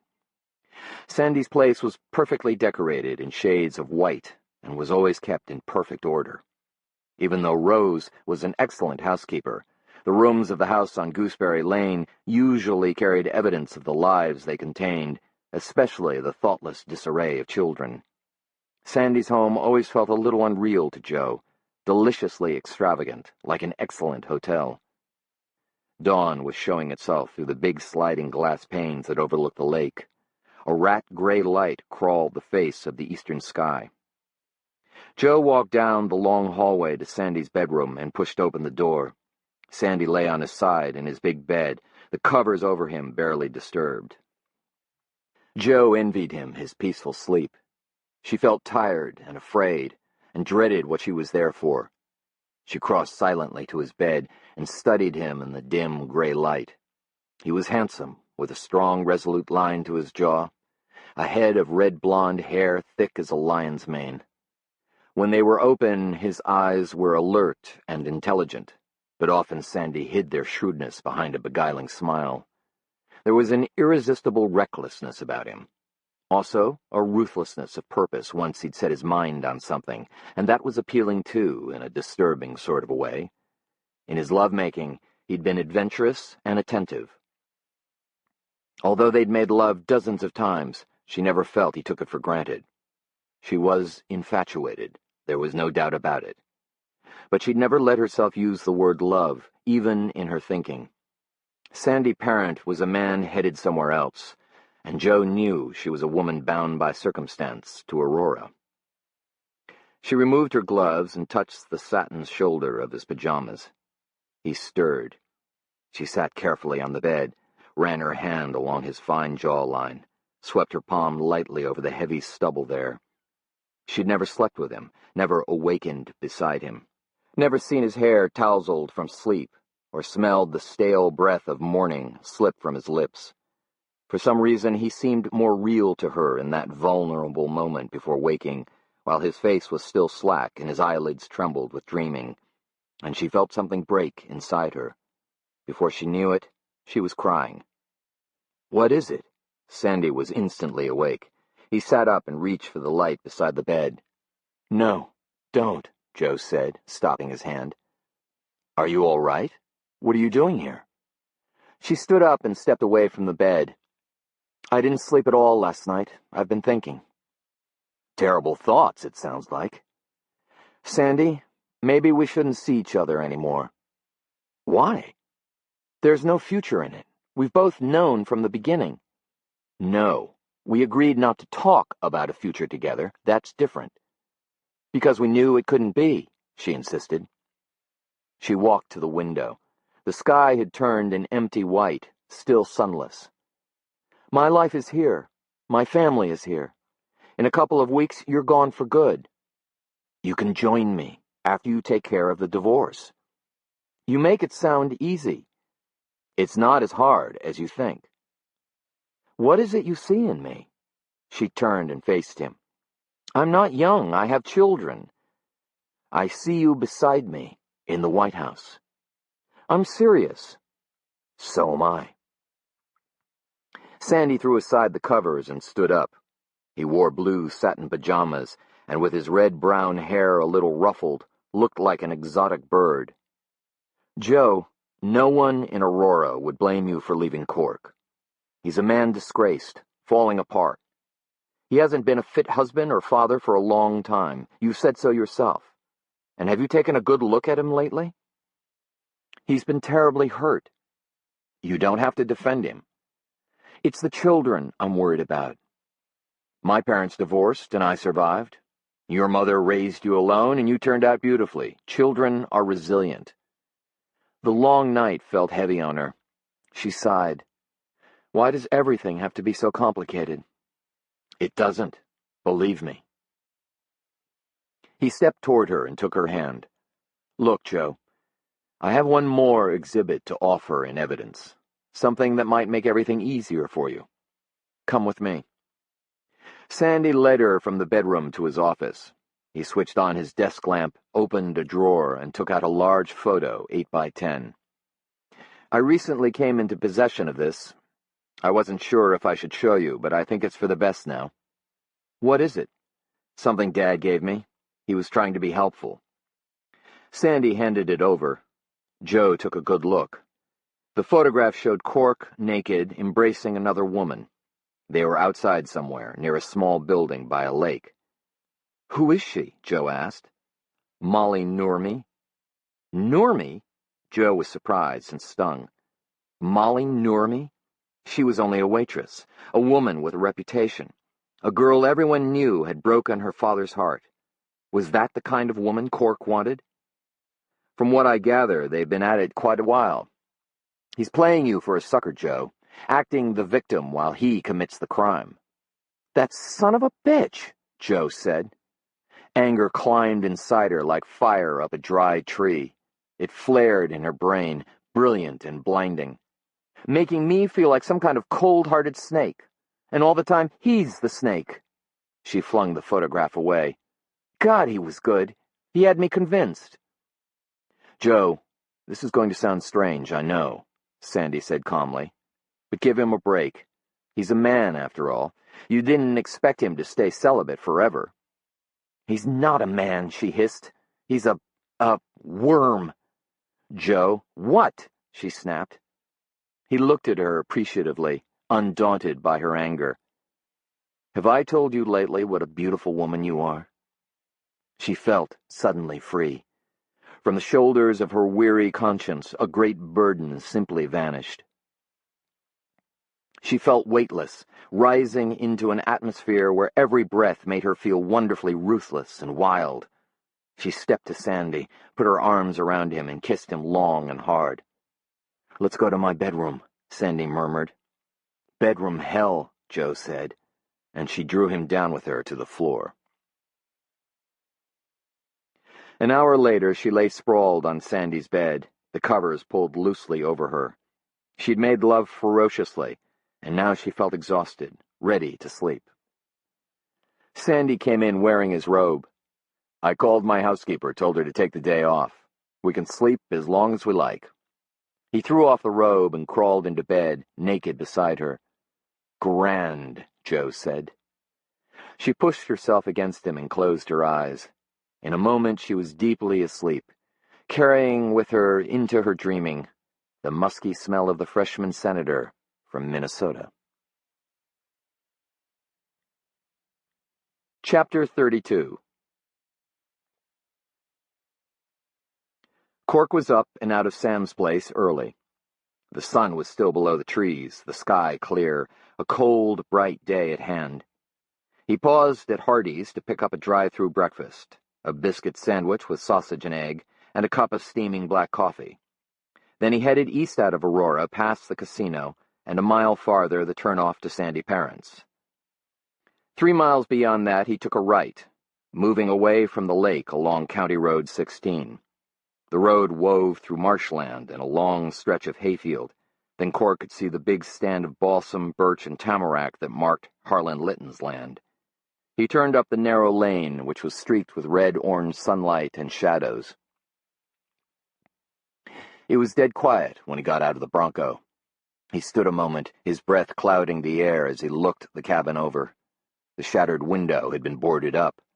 Across the doorway, Wally's men had put the yellow and black tape warning, "Crime scene, do not cross." Cork walked around the cabin. In back was a garage housing Litton's pickup and snowmobile. Just beyond that stood a large shed. Cork glanced into one of the dirty windows of the shed and could see it was where Litton did his taxidermy work. Outside, a cord of split wood had been laid up neatly against one wall. The only other structure was an ancient outhouse, the boards gray, the nails loose, the whole thing leaning like a tired old drunk. A bird fluttered onto a branch of a birch at the edge of the clearing where the cabin and other buildings stood. It caught Cork's eye mostly because of the flash of color on its breast. A robin, middle of winter, and there was a robin still about, apparently plump and healthy. Because of the stories of the people told him by his grandma Dilsey, Cork knew the robin was created in rather a sad way. A young man wandered from his tribe one spring to undergo Gig-Wishamoan, the fasting that would bring him visions to guide him into manhood. After several days, the young man's father came and urged his son to persist in the fasting. The young man obeyed. Several more days passed, and the father returned again to urge his son to continue the fast. Although the young man had seen all the visions he needed to prepare himself for his life as a man, he obeyed his father's request. After a time, the father once more visited his son and found him painted red and lying at the foot of a tree, dying. The young man chastised his father for urging him to fast beyond his time. As the father watched, his son slowly rose upward, changing in the air with a flutter of feathers, and perched on a branch of the tree, having become a robin.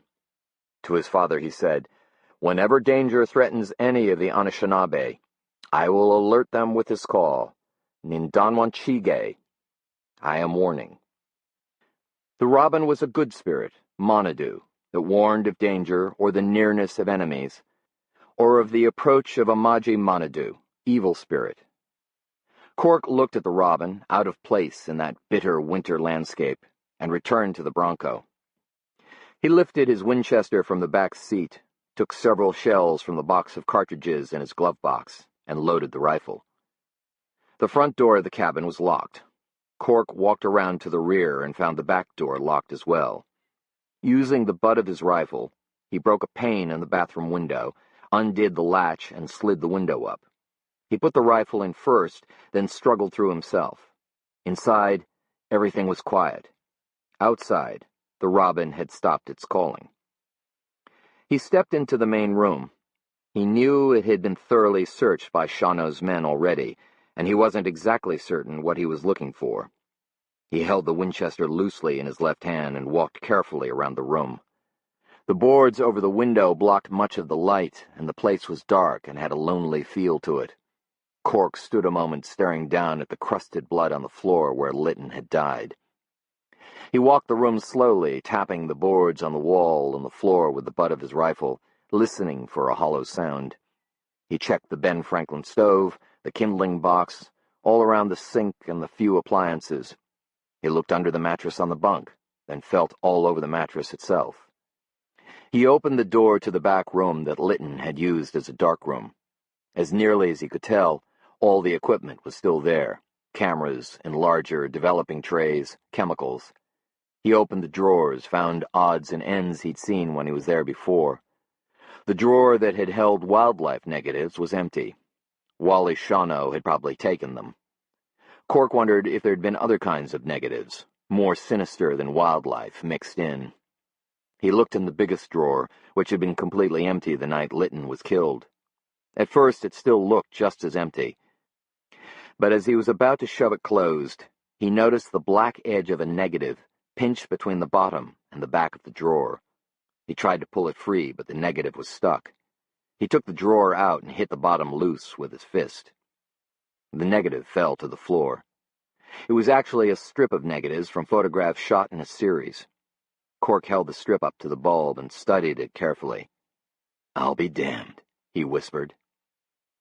The negative showed a man undressing in front of another man, who in the final frame embraced him. Who they were, Cork couldn't tell from the negatives, but he was certain now that what he was looking for did exist. The last room he checked was the bathroom. He found nothing there. He stood by the open window trying to think. The drawer had been empty the night Litton died. He thought about the figure who'd shot at him and then run into the night. As clearly as he could recall, the silhouette had held nothing but a rifle in its arms. So it was probably Litton who'd moved the negatives, maybe in response to the judge's murder. And where would a man like Litton hide them? The stillness and Cork's thinking were both disturbed by the sudden calling of the robin. Instinctively, Cork stepped away from the open window. He knelt and carefully peered through the frame, studying the clearing and the woods. Nothing moved. The bird left the birch tree with a startling flap of its wings and headed east toward the low morning sun. Cork listened in the quiet after the bird's leaving, but there was nothing more to hear. As he looked out the window, his eyes fell on the old outhouse. He suddenly thought, with a grim smile, that the kind of shit Litton had hid belonged down an outhouse hole. He didn't credit Litton with enough sense of irony to have put the negatives there for that reason, but it might follow that he'd put them in a place where most people would be reluctant to look. Cork crawled out the window and walked to the outhouse. The door hung by a single rusted hinge. Snow had drifted against it so that he couldn't swing the door open. He leaned his rifle against the side of the outhouse, took the door in his gloved hands, and easily tore it from the remaining hinge. Snow had sifted through the cracks between the old gray boards and had accumulated a foot deep in the small square of the floor. There was a piece of rotting plywood over the hole in the seat, and on top of that, an old Sears catalog with the pages wrinkled and stuck together and chewed on by rodents. Cork knocked the catalog off and slid the board away. The darkness inside the hole yielded nothing. If Litton had put something down there, he would have attached it in some way to be easily retrieved, but there was nothing like that. The maze of worm tunnels in the outline of the plywood indicated that the old board had been undisturbed for a good long time. Cork left the outhouse and stood a moment considering the two remaining structures, the garage and the taxidermy shed.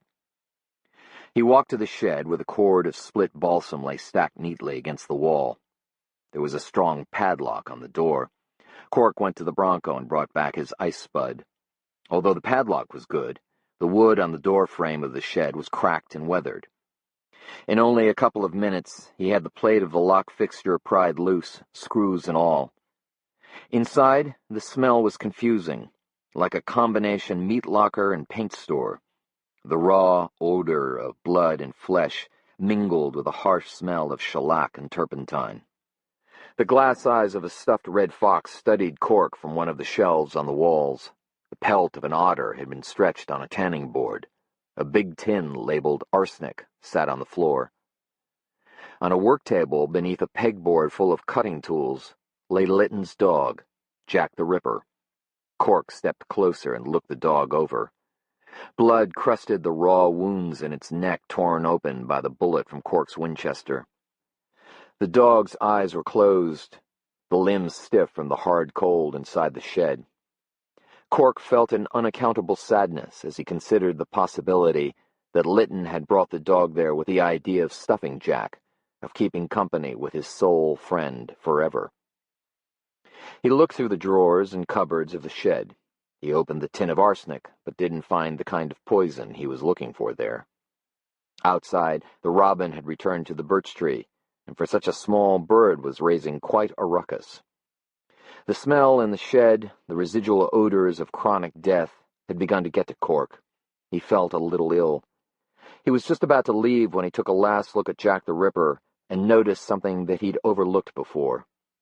In the gray fur of the dog's underside, a faint but definite line ran from the chest to the genitals. Cork stepped closer and smoothed away the fur. An incision had been made in the dog's flesh and carefully sewn back together. Cork reached for a hacksaw that hung on the pegboard and began to saw across the belly of the carcass. It was a little like cutting into green, unkilned wood. The blade had penetrated an inch or so when it snagged. Cork tugged hard, and the teeth came out full of soft black threads. From the pegboard, Cork took a knife with a 6-inch serrated blade and began to cut along the original incision perpendicular to the cut he'd made with the hacksaw, so that in a few minutes he was able to pull back 4 flaps of frozen flesh. All of the internal organs had been removed: heart, lungs, liver, stomach, intestines, and a black canvas bag had been shoved into the cavity that remained. The bag was stuck to the inside of the carcass, glued to the rib cage by frozen blood. Cork carefully worked the bag away from the body and lifted it free. He stepped outside the shed into the bright morning light, set the bag in the snow, and opened it. Inside was a second bag, large and made of clear plastic, and inside the plastic were strips of negatives jumbled together like a nest of black snakes. The crunch of a boot on snow made him turn. He stared into 2 eyes glaring from behind a ski mask. Then the morning exploded. For a moment the light in his right eye seemed as bright and hot as if he were staring at the sun. The searing heat was followed by sparks of fiery color, and Cork was dreaming about the bear and the flaming red sumac, and he heard gunshots, and thought Sam Winter-Moon must be firing at the bear. And then his eyes were open, and he was staring at the piercing blue sky, and his head hurt like hell. He rolled to his side. A pair of legs in old denim rose above him. He reached out, but the leg slipped away and began to run. The black bag was still beside him, along with a slender balsam log stained with blood. Cork felt his forehead above his right eye. The lump was huge, and his hand came away bloody. He struggled to his feet, stumbled into the shed, and grabbed his Winchester. Outside again, he hefted the black bag over his shoulder and began to lope after the figure who'd already disappeared into the woods. The tracks were easy to follow in the snow. Cork tried to push himself to run faster, but his breath was coming short, and an iron fist was pounding at his brain. Every few moments the light flashed across his eyes in a way that made him afraid he was going to faint. He swung around a thicket and saw the figure 70 yards ahead, struggling in a clump of vines. Cork's eyes were still too unfocused to make out details, but it appeared that whoever it was had become entangled in blackberry brambles. Cork dropped to one knee and let the bag fall to the snow. He worked the lever of the Winchester and put a round into the breech. As he lifted the rifle to his shoulder and tried to sight, the light flashed across his vision. He rubbed his right eye with his knuckle and took aim again dead center in the back of the struggling figure. A moment before he squeezed off the round, he shifted his sight to the trunk of a tamarack a few yards to the left of the blackberry brambles. The tamarack exploded in a shower of bark. The figure jerked free of the thorns and scrambled away. Cork stayed on his knee a minute, leaning on the Winchester for support. He couldn't have picked himself up to give chase even if he'd wanted to. Further away through the trees, he heard a snowmobile kick over and scoot off. Slowly he got up and moved to the blackberry brambles. A rifle lay fallen deep in the snarl of thorny vines. He left it there for a moment, intending to fish it out on his way back. With the bag and his own rifle in hand, he followed the footprints until he came to a place where clearly the snowmobile had circled and headed away. Cork sat down, feeling heavy and tired, and so tortured by his body that he could barely think. But he didn't have to think to know whose snowmobile it was that had been there. A big black oil stain marked the spot where the machine had been parked. Only one machine he knew of leaked oil that badly. It was called Lazarus. Chapter 33. Cork let himself into Molly's cabin with the key under the back steps. After he hung his coat by the back door, he went upstairs and took 4 Advil from the container in the bathroom cabinet. He hurt all over. There was a large, blood-oozing purple lump on his forehead, and a headache that made him see white. His ribs felt as if Parent had just given them another healthy beating. He'd torn the stitches in his hand. He wanted to look carefully through the contents of the black bag, but he knew in his present condition he wouldn't be able to concentrate. He had to lie down for a while. He looked for a place to hide the bag and finally made room under the logs in the wood box next to the fireplace. Then he made his way upstairs and lay down on Molly's bed and promptly went to sleep. When he woke, he smelled wood smoke. He sat up, pleased to find that the headache was gone, although the lump on his head was still tender, and so were his ribs. There was blood on the sheets from his hand, and the ooze from the lump on his forehead had stained the pillowcase, but he was no longer bleeding. Outside Molly's bedroom window, the sky was nearly dark. Cork realized he'd slept for hours. Downstairs, he found Molly sitting in the main room reading.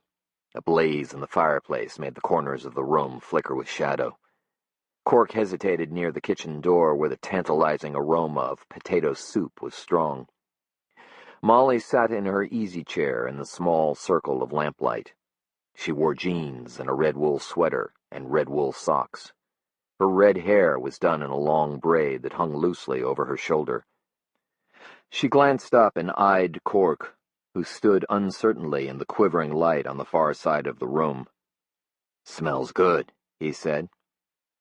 Molly closed her book, marking her place with a playing card, the ace of spades. Cork saw she was reading The Road Less Traveled. She folded her hands on the book and waited for an explanation. "I need you," he said. "I haven't been able to breathe since I left you. I need you, Molly, as much as I need air." "Cork," she whispered, and rose from the chair. He stepped toward her into the stronger light of the lamp. When she saw his forehead, her face mirrored his hurt. "Oh, Cork, what happened?" "A log. I don't for the life of me know why they call fir a softwood." Molly reached up and touched the lump. "Ouch! I'm sorry." "That's okay. It's not bleeding, but I think I should put something on it, maybe ice." "It's fine." He looked down uneasily at the braided rug under his stockinged feet. "I'm sorry, Molly. I'm sorry for everything." "I know." She touched his cheek. "Let's talk about that later. Right now I'll get some hot soup into you." Cork put his arms around her waist. "I don't deserve you," he said. "I never did." "You've got a lot of time to work on it," she answered. After they'd eaten, Molly went out to lay a fire in the sauna. "It's a beautiful night out there," she said when she swept back in. "Let's go, Cork." The moon was rising, turning the vast flat of the lake a ghostly blue-white. A few isolated pinpoints of light marked the far shore, but Cork felt as if the night belonged to Molly and him alone. They stepped into the small dressing room of the sauna. Molly had lighted a Coleman lantern and turned it low. The heat from the stove just beyond the inner door made the temperature in the room pleasant. Molly eased off his coat, then removed her own. She undid the buttons of his shirt and kissed his chest. "I've missed you," she said. Cork lifted the bottom of her sweater, and she raised her arms to let him slide it off her. She wore no bra. He gently touched her breasts with his palms, then bent and kissed them. Her skin was moist and smelled faintly of the smoke from laying the fire. Cork appreciated the scent. "I've missed you too," he said. He kissed her fingers, every one. She pulled her hands away and moved them to the brass button of her jeans. Cork watched her hands as they opened the jeans with a soft sizzle of the zipper. She eased the jeans past her hips, her thighs, her calves, until they were a puddle of denim at her feet. She pulled them off and kicked them free. Reaching back, she undid her braid and shook out her red hair. The room seemed terribly warm to Cork. "I don't deserve this," he said. "What life gives us, good or bad, we seldom deserve." She took a blanket that had been folded on a bench behind her and arranged it on the floor. She knelt on it and watched as he undressed to his red plaid flannel boxers. She laughed. New? They're warm, he shrugged. Then Molly saw something that made her give a little cry. He looked down at the deep bruising over his ribs. It's nothing. Nothing? Come here. He stepped near her on the blanket. She put her lips to the bruise. Better? She asked. Much, he said. She stood and pressed her breasts against him and gave him a long kiss. Then she slipped her fingers into the elastic of his flannel boxers and began to draw them down. Looking at him through a wisp of her red hair, she promised, I'll be gentle. Not too, he replied hoarsely. You didn't see who hit you? Molly asked. Cork shook his head. It happened too fast. I don't understand. If they were after the bag, why didn't they just take it? That's something I don't understand either, Cork said. Molly stepped down from the high seat in the sauna, took a dipper from a bucket, and threw water over the hot stones. The water hissed and steam shot up into the air, and Cork felt the sweat pour from him. It felt good to sweat so freely, cleansing. Molly sat back down beside him. Unless, she said. Unless what? Unless they managed to take what they wanted while you were unconscious. I suppose that's possible, Cork said. How long were you out? I don't know, not long, I think. He wiped his face with his hands, then ran his fingers through his hair, which was as wet as if he were in the shower. There's something else, though. When I was out, I dreamed I heard a couple of gunshots, and when I found the rifle in the blackberry bramble, I could tell it had just been fired. At you? Cork made a show of feeling himself. No new holes. Shooting at who, then? I don't know.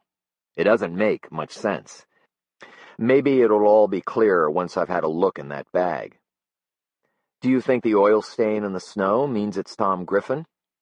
I'll definitely have a talk with St. Kawasaki. But you don't really want it to be him, do you? Cork glanced at her. Her face ran with sweat. Her red hair clung to her flushed cheeks. You want it to be Sandy Parent, she said. Yes, Cork admitted. I want it to be Parent. I'm worried, she told him, and touched his shoulder. I wonder what knowing the kinds of secrets that are in that bag might do to a person. Not just you, anyone.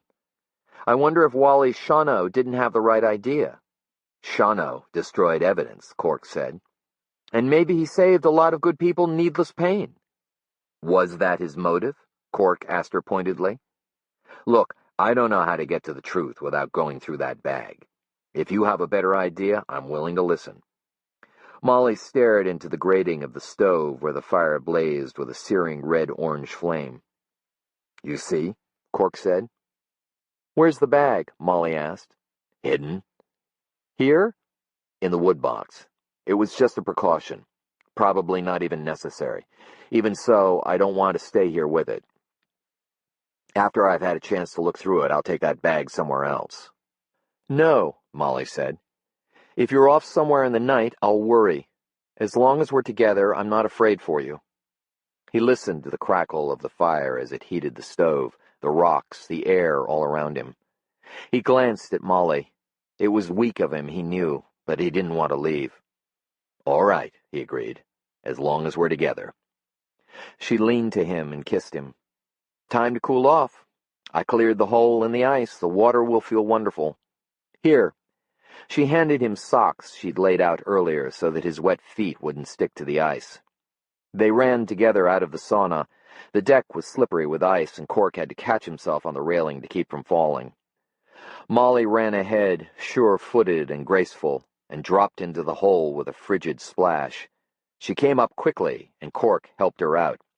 Your turn, she laughed, steaming in the moonlight. Chapter 34. The blood from Jack the Ripper's carcass was no longer frozen on the bag. It had thawed, making an unpleasant mess of the canvas. Molly eyed the bag grimly as Cork lifted it from the wood box and carried it to the kitchen. Here, she said. She took some newspapers from a stack by the kitchen door and laid them out on the floor. Cork set the messy canvas on the papers, opened it, and took out the plastic bag inside. "Can I get rid of that?" Molly asked, nodding at the canvas. "I'll toss it," Cork said. He carried the canvas bag wrapped in newspaper outside to the garbage bin, a lidded wooden crate that held 2 metal garbage cans. There was a latch on the crate lid to discourage raccoons. Cork dropped the bloody canvas into one of the cans and returned to the kitchen. "Want some help?" Molly asked, without enthusiasm. "Do you really want to?" "No. Do you mind?" Cork was almost certain the truth was there among the contents in the plastic bag, or at least the guideposts that would lead him to the truth. But Molly was probably right. There was sure to be more in the bag than he needed to know, than anyone needed to know. "I'd best do it alone," he answered. "I'll make you some coffee." And she did. Then she walked to him and kissed the top of his head where his hair was thinning. "I'll be upstairs in bed if you need me. Should I wait up?" He shook his head. "This will take a while." She stood at his back, her arms around his neck. "I've never told you, Cork, but I love you." She didn't wait for a reply. She went through the kitchen door, and Cork heard her creak up the old stairs. When Cork was a boy and still believed in God and the church and heaven, the ringing of the morning Angelus had always had a strange effect on him. It was a sound that filled him with hope, no matter what his mood. Molly's words, "I love you," had the same effect, dropping hope into a hopeless place. Cork wanted to hold to the feeling, to believe in the possibility of some other greater power that would make all things right. But he looked down at the black jumble of negatives bound up in plastic, and he knew it was never so simple. Onto Molly's kitchen table he dumped the contents of the bag, a mess of dozens of strips of black and white negatives mixed with several audio cassette tapes. He checked the tapes first. Each was identified only by number, nothing else. He took a strip of negatives at random, lifted it toward the ceiling light, and saw immediately that unraveling any secrets they held would be far more difficult than he'd expected. Looking at a print was simple. A print was a reflection more or less of what the eye naturally saw. Trying to decipher the inverted lighting of a negative in which shadow is light and light is shadow was going to be no easy task. The small size of the negative was another stumbling block. Cork squinted at the images on the strip in his hand. The first photograph, like the one of Joe and Parent, had been shot at night. Lytton seemed fond of night shots, of using the night vision lens, an apparatus that could magnify small sources of light hundreds of times to illuminate night images. But then, night was the best time for activities people preferred kept secret. The photograph appeared to have been shot from a distance. Several people sat around a table in a room that looked to be on the upper floor of a building. A telescopic lens brought the next photos much closer. The room itself had a picture on the wall, much too small for Cork to make out details, and a bookcase. But that was really all he could tell. He turned the strip over, hoping that a reversed view might help. It didn't. Who they were, where they were, and why Harlan Lytton saw fit to capture them on film remained a mystery. It was clear to him that he would need to enlarge the image. He looked in the drawers of Molly's kitchen for a magnifying glass, but found nothing. He trudged upstairs where Molly lay reading in bed. She took off her glasses and gave him a smile. "Done so soon? Or is it just that you couldn't resist the temptation of my bed?" "No, and yes," Cork said, crossing to her. "No, not done by a long sight, and yes, the temptation of your bed is mighty." He sat beside her, leaned where she lay propped on her pillow, and kissed her. "I need something that will magnify the negatives."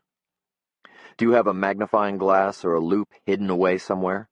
She thought a moment. "I don't think so. The only time I need to magnify anything is when I read." She looked down at the glasses she'd set on the bed. "Will these help?" Cork took them and experimented with enlarging the print in the book Molly had been reading. "Not perfect, but they'll do. Sure you don't mind?" "If they'll bring you to bed sooner, you have my blessing." "One more thing. Do you have a tape player?" "You mean like for cassettes?" "Yes." She shook her head regretfully. I'm a CD person, Cork. What about the tape player in your Bronco? Broken. Is it important? It'll keep until tomorrow. She gave him a kiss before he rose and headed to the door. On his way to the kitchen, he took a small lamp from the living room. He set it by the jumble of negatives on the table, plugged it in, and removed the shade. He held the strip of negatives to the bare bulb, and using Molly's glasses to enlarge the image, studied each negative in the strip carefully. After 5 minutes, his head had begun to ache, and he still had no clue who the people were or why Litton had photographed them. One after another, he studied the strips of negatives, but he found nothing he understood. He was beginning to feel discouraged when he picked up a strip and recognized immediately a familiar structure. The mission building on the res. The first shot showed the mission from a distance. The next was much closer and centered on St. Kawasaki's old motorcycle, which was parked near the cemetery fence.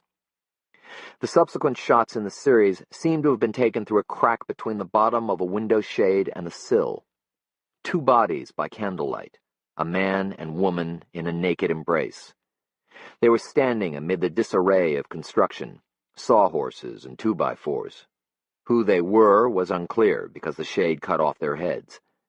The middle shots in the sequence were unusual, close-ups of a rib cage. Looking closely, Cork could discern long scars across the ribs. The final photograph focused on a hand caressing a breast. Spilling out on the skin beneath the hand was an image, a tattoo of the wisdom tree. Cork's head throbbed. This wasn't what he wanted, expected. Still, it did explain why Tom Griffin might have attacked him at Harlan Litton's cabin. And although St. Kawasaki didn't seem like a man given to that kind of violence, God alone knew the true limits of desperate people. He kept at it, and a few minutes later came across another strip that was different from the others. They weren't photographs of people, but of documents. Cork adjusted the right lens of Molly's glasses until he could just make out the words of the letterhead that appeared on each document. Game Tech. He sat back a moment, thinking. Game Tech. Where had he heard that name before? He looked at the negatives again. Everything with the exception of the bold name on the letterhead was too small to make out. Game Tech. It sounded so familiar. He got up, walked to Molly's cupboard, took down a cup and filled it from the faucet at the kitchen sink. Game Tech. He took a sip, then put the cup down, turned the faucet back on and splashed a little water on his face. He dabbed it off with a hand towel and looked out the dark window over the sink. Game Tech. And it came to him. That was the logo Ernie Malou had been twirling on the countertop when Cork spoke with him at the casino the day after the judge died. He didn't know what the connection was, but he put the strip aside. A few strips later, he came upon a figure easy to identify even in the reverse world of a negative. Hell Hanover. His white, bald head was like a black carbuncle grown up from his shoulders. He was dressed in clothing with an odd pattern. Cork finally realized they were army fatigues. In the first negative, Hanover stood alone, framed by a large American flag that hung between 2 trees behind him. The second shot, still set against the background of the flag, captured him shaking hands with another man. They were turned to the camera, posed. Cork adjusted Molly's glasses and looked closely. Then he smiled. "Shake hands with a devil," he whispered. For the man who joined Hell Hanover was none other than Judge Robert Parent. The other shots showed the 2 men reviewing several lines of what appeared to be armed soldiers in fatigues. Although the clothing bore no identifying insignia, even an idiot could guess that the photographs documented a gathering of the Minnesota Civilian Brigade. Cork kept digging. As midnight approached, he was dog-tired. He'd found nothing more that seemed significant. Mostly a lot of people caught in the act of things better left between them and their own consciences. Infidelity, recreational drugs, homosexuality. In a city, these were things as ordinary as catching a bus. In Aurora, they could obliterate a life. His back hurt, his neck and shoulders were tied in knots. His head was pounding. He'd developed a tic in one eye that was beginning to drive him crazy. He was about to call it a night when he pulled out a strip of negatives that made him feel suddenly empty and afraid. He held them to the bulb and looked over each negative carefully. In the first, a man stood with a rifle cradled in his arms, his foot atop an animal that had been killed. A trophy shot. Looking closer, Cork realized that the animal was human. The next shot, a close-up, showed a face wearing what looked like a black and white mask. In the inverted world of the negative, Cork knew the black was skin. And the white? That had to be blood. So much of it, the face was all but obliterated. But there was an unusual aspect of the hair that was quite clear. It was braided. The other shots were more of the same, as if an artist were documenting his work from several angles. Cork still couldn't be sure who'd been killed or who'd done the killing. What he needed was a print, or better yet, an enlargement. Molly stirred, waking slowly as he sat on the bed. "I've got to leave for a while," he told her. She was instantly awake. "What time is it?" "Going on midnight." "Where are you heading at this time of night?" She slid upright, her back against the headboard. "Harlan Litton's." "Why in heaven's name would you want to go back there?" "I need to use his equipment." "Can't it wait until morning?" "No. There are things I have to know." "Bad things?" "Yes." She threw the covers off. "I'm coming with you." Molly dressed quickly while Cork selected the negatives he wanted to take. He separated the others into two piles, those he'd already looked at and the larger jumble that still remained. He put the negatives he hadn't yet scanned and the cassette tapes in the plastic bag, then put everything into a large paper sack and placed it all carefully back under the logs in the wood box. On the way to Litton's, he told Molly she'd been right. Most of what he'd seen was probably better off not knowing. "You said what you found was bad. How bad?" Cork told her about the photo that looked like a trophy shot. He told her about the man with braided hair and a mask of blood. "Do you have any idea who they are?" "Pretty sure." She waited. "Well?" "I believe Harlan Litton was the man who did the killing." "And the man he killed?" "I think that was Joe John LeBeau." Chapter 35. Molly scrambled through the window of the bathroom in Litton's cabin, then turned and took the Winchester that was passed up to her. Cork climbed in after her, pulled a flashlight from his coat, and took back his rifle. They moved to the big room. The beam of the flashlight showed nothing different from his earlier visit. He played the light along the walls, the furnishings, the floor with its big stain. "Is that what I think it is?" Molly asked. "This way." Cork led her to Litton's dark room, giving a wide berth to the crusty stain on the floor. In the dark, he found the light string and switched on the bare overhead bulb. He could see his breath. "I've got to get some heat in here. I don't know if the chemicals will work this cold." "You can stay here." "Are you kidding? I'm not letting you out of my sight." She followed him into the big room. There were electric baseboard heaters set just warm enough to keep the cabin pipes from freezing. Cork turned them to high. Then he took logs and kindling from the wood box next to the Ben Franklin stove and had a fire going in no time. While the cabin warmed, Cork checked Litton's equipment and supplies. He found plenty of developer, paper, and wash. He tested the safe light and the enlarger. "Where'd you learn this?" Molly asked. "A buddy of mine was a police photographer when I was on the force in Chicago. I just hope I remember enough." When the cabin had warmed sufficiently, Cork laid out trays of developer, stop bath, fixer, and water. He took out the negatives and inserted the strip with the dead man into the negative carrier of the enlarger. He turned on the safe light and turned off the bare bulb. He focused the image from the enlarger until the negative that was like a trophy shot was clear on the bare easel. Then he opened a package of photo paper and inserted a piece. "Here goes." He switched on the enlarger lamp for 15 seconds, took the print through the developer, stop bath, fixer, and wash. Using a squeegee, he wiped the excess water off the print and held it up carefully for a good look. "You were right," Molly said, a little hoarsely. "Harlan Litton killed Joe John."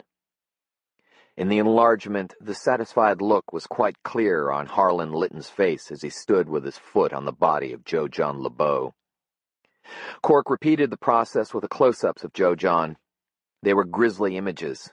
From left, right, above. The head and body had been adjusted slightly with each shot. God, Molly grimaced, what was he doing? I think Harlan was attempting art. A sharp snap from the other room made them both freeze. Cork picked up the Winchester from where Molly had propped it against the wall. He held a finger to his lips and stepped to the closed door of the dark room. He gestured for Molly to switch off the safe light. Then he carefully opened the door. The darkness inside the cabin was profound. Cork crouched with a Winchester readied while he probed the dark with his eyes. Nothing moved. He could hear Molly's shallow breathing directly at his back. Then he heard the crack of the floorboards near the potbelly stove as they expanded with the heat. He stood up. I think we should leave, Molly suggested. This place gives me the creeps. I agree, but I want to make a few more prints first. Cork made enlargements of all the photos of Joe John's murdered body. Then he did the same with the negatives of Hell Hanover, the judge, and the Minnesota Civilian Brigade. The brigade photos appeared to have been taken in a clearing somewhere surrounded by unbroken pine forest.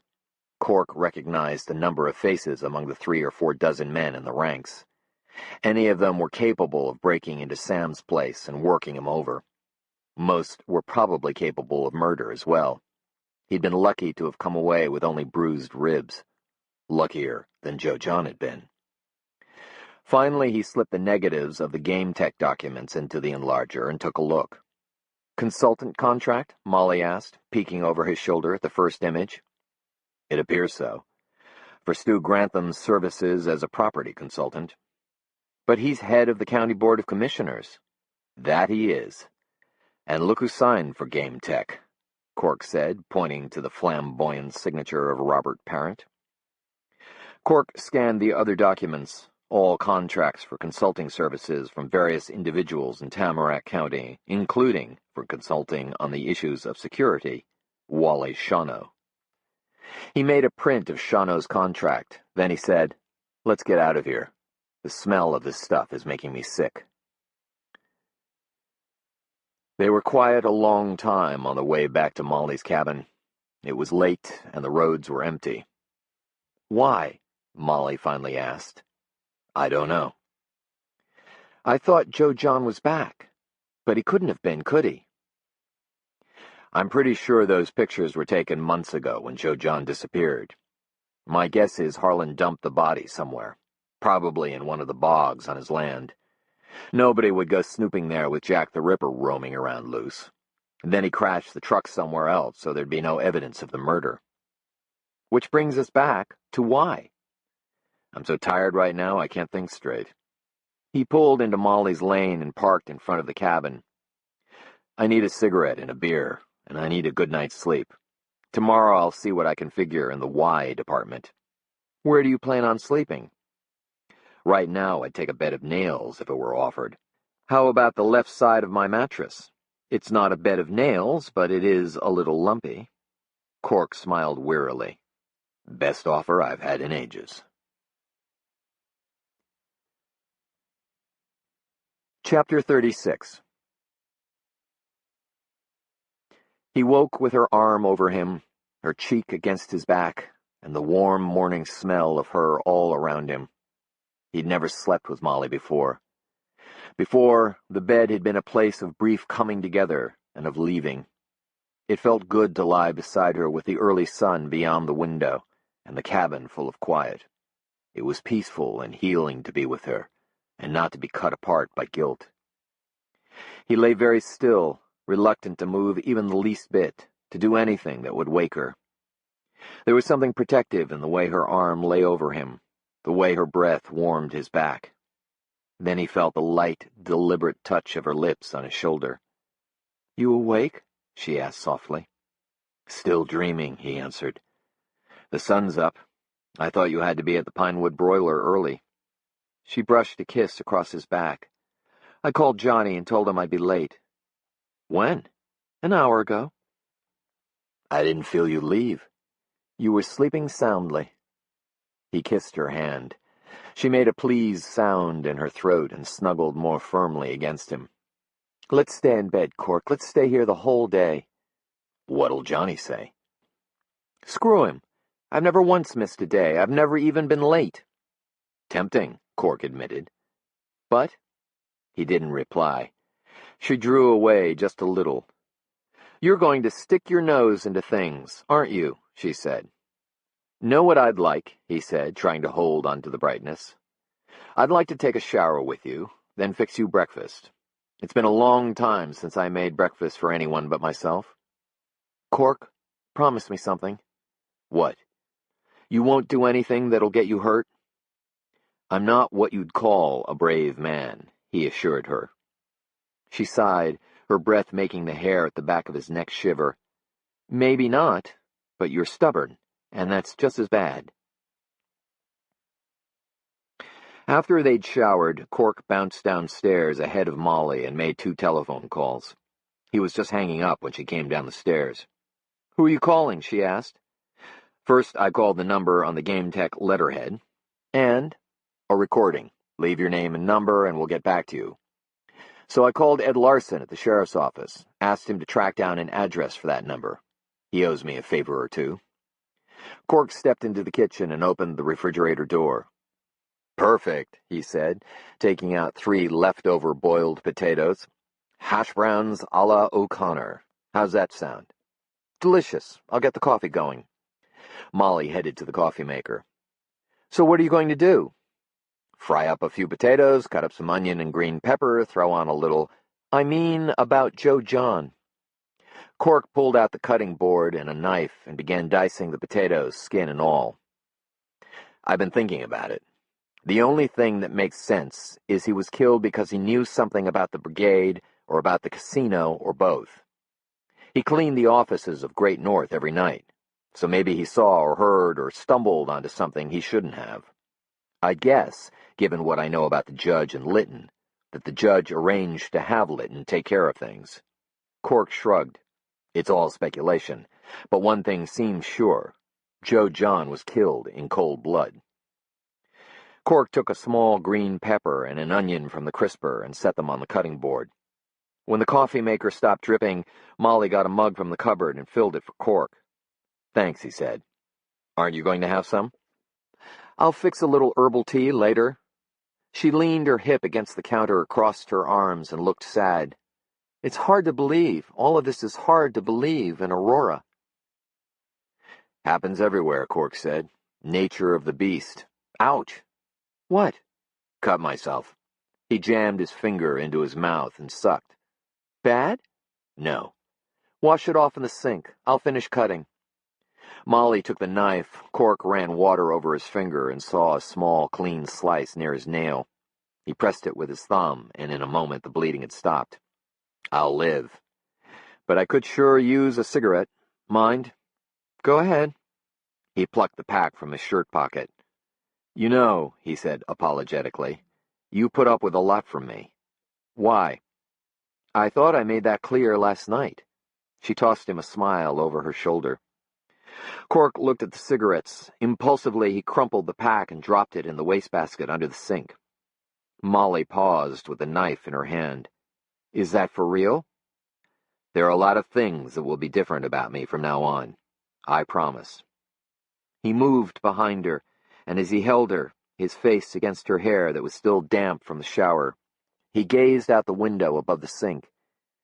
He could see the cabins that lined the way down to the lake. They were old cabins, but sturdy. Molly's father had built them himself not long after Molly was born, and only a short time before his wife ran off and left him to raise the baby girl alone. Cork supposed the old man had done his best as a parent, but he had a reputation as a drinker, and the girl he raised had had a reputation for wildness. Do you ever think of fixing up the cabins, opening up this place again as a resort? Cork asked. Almost never, she said. I like the solitude, and besides, it's something I'd never want to tackle alone. Maybe I could help, Cork said. She turned in his arms, turned to face him, and she looked up seriously into his eyes. I wouldn't want to run the place alone either. Cork gathered himself together and came as near as he'd ever come to saying he loved her. He said, "Maybe you wouldn't have to." Molly kissed him and held him for a long time in the sunlight through her window. "You know, you don't have a Christmas tree yet," he pointed out. "I never get a tree," she said, pulling away gently and turning back to the cutting board. "Why not?" "When I was a kid, my father used to promise all kinds of things at Christmas. He never came through with anything. Christmas means mostly disappointment to me." "Let me finish those potatoes," Cork said. "Finish your coffee," Molly told him. "I can see the general direction you were taking." Cork sipped from his mug. "Would you get a tree if we went together?" "I'd consider it." She looked out the window a moment. "But only if we made our own decorations. You know, popcorn and cranberries on strings, paper chains, that kind of thing. I don't want all that commercial crap. Blinking lights and shiny ornaments and that stringy, glittery stuff. Icicles? Yeah, those." "Whatever you want," he said. "Let's get it today." "When?" "As soon as you're off work." "All right," she agreed.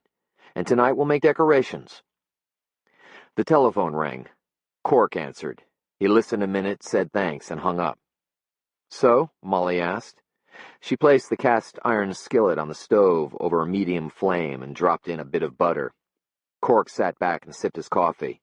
It was black and strong and good. A cigarette would have made it perfect. "Ed says the address is the judge's house," Cork told her. "Makes sense. The judge signed all the documents, and I don't imagine, given the probable nature of the enterprise, that he operated out of his Great North offices. Too much chance of someone stumbling onto something." "But I thought you said his house had been searched thoroughly by Shawno and his men." "Maybe they missed something," Cork said hopefully. "I don't know if there's a connection between this game tech business and Joe John's murder, but it might go a long way toward explaining the odd behavior of a certain county sheriff lately.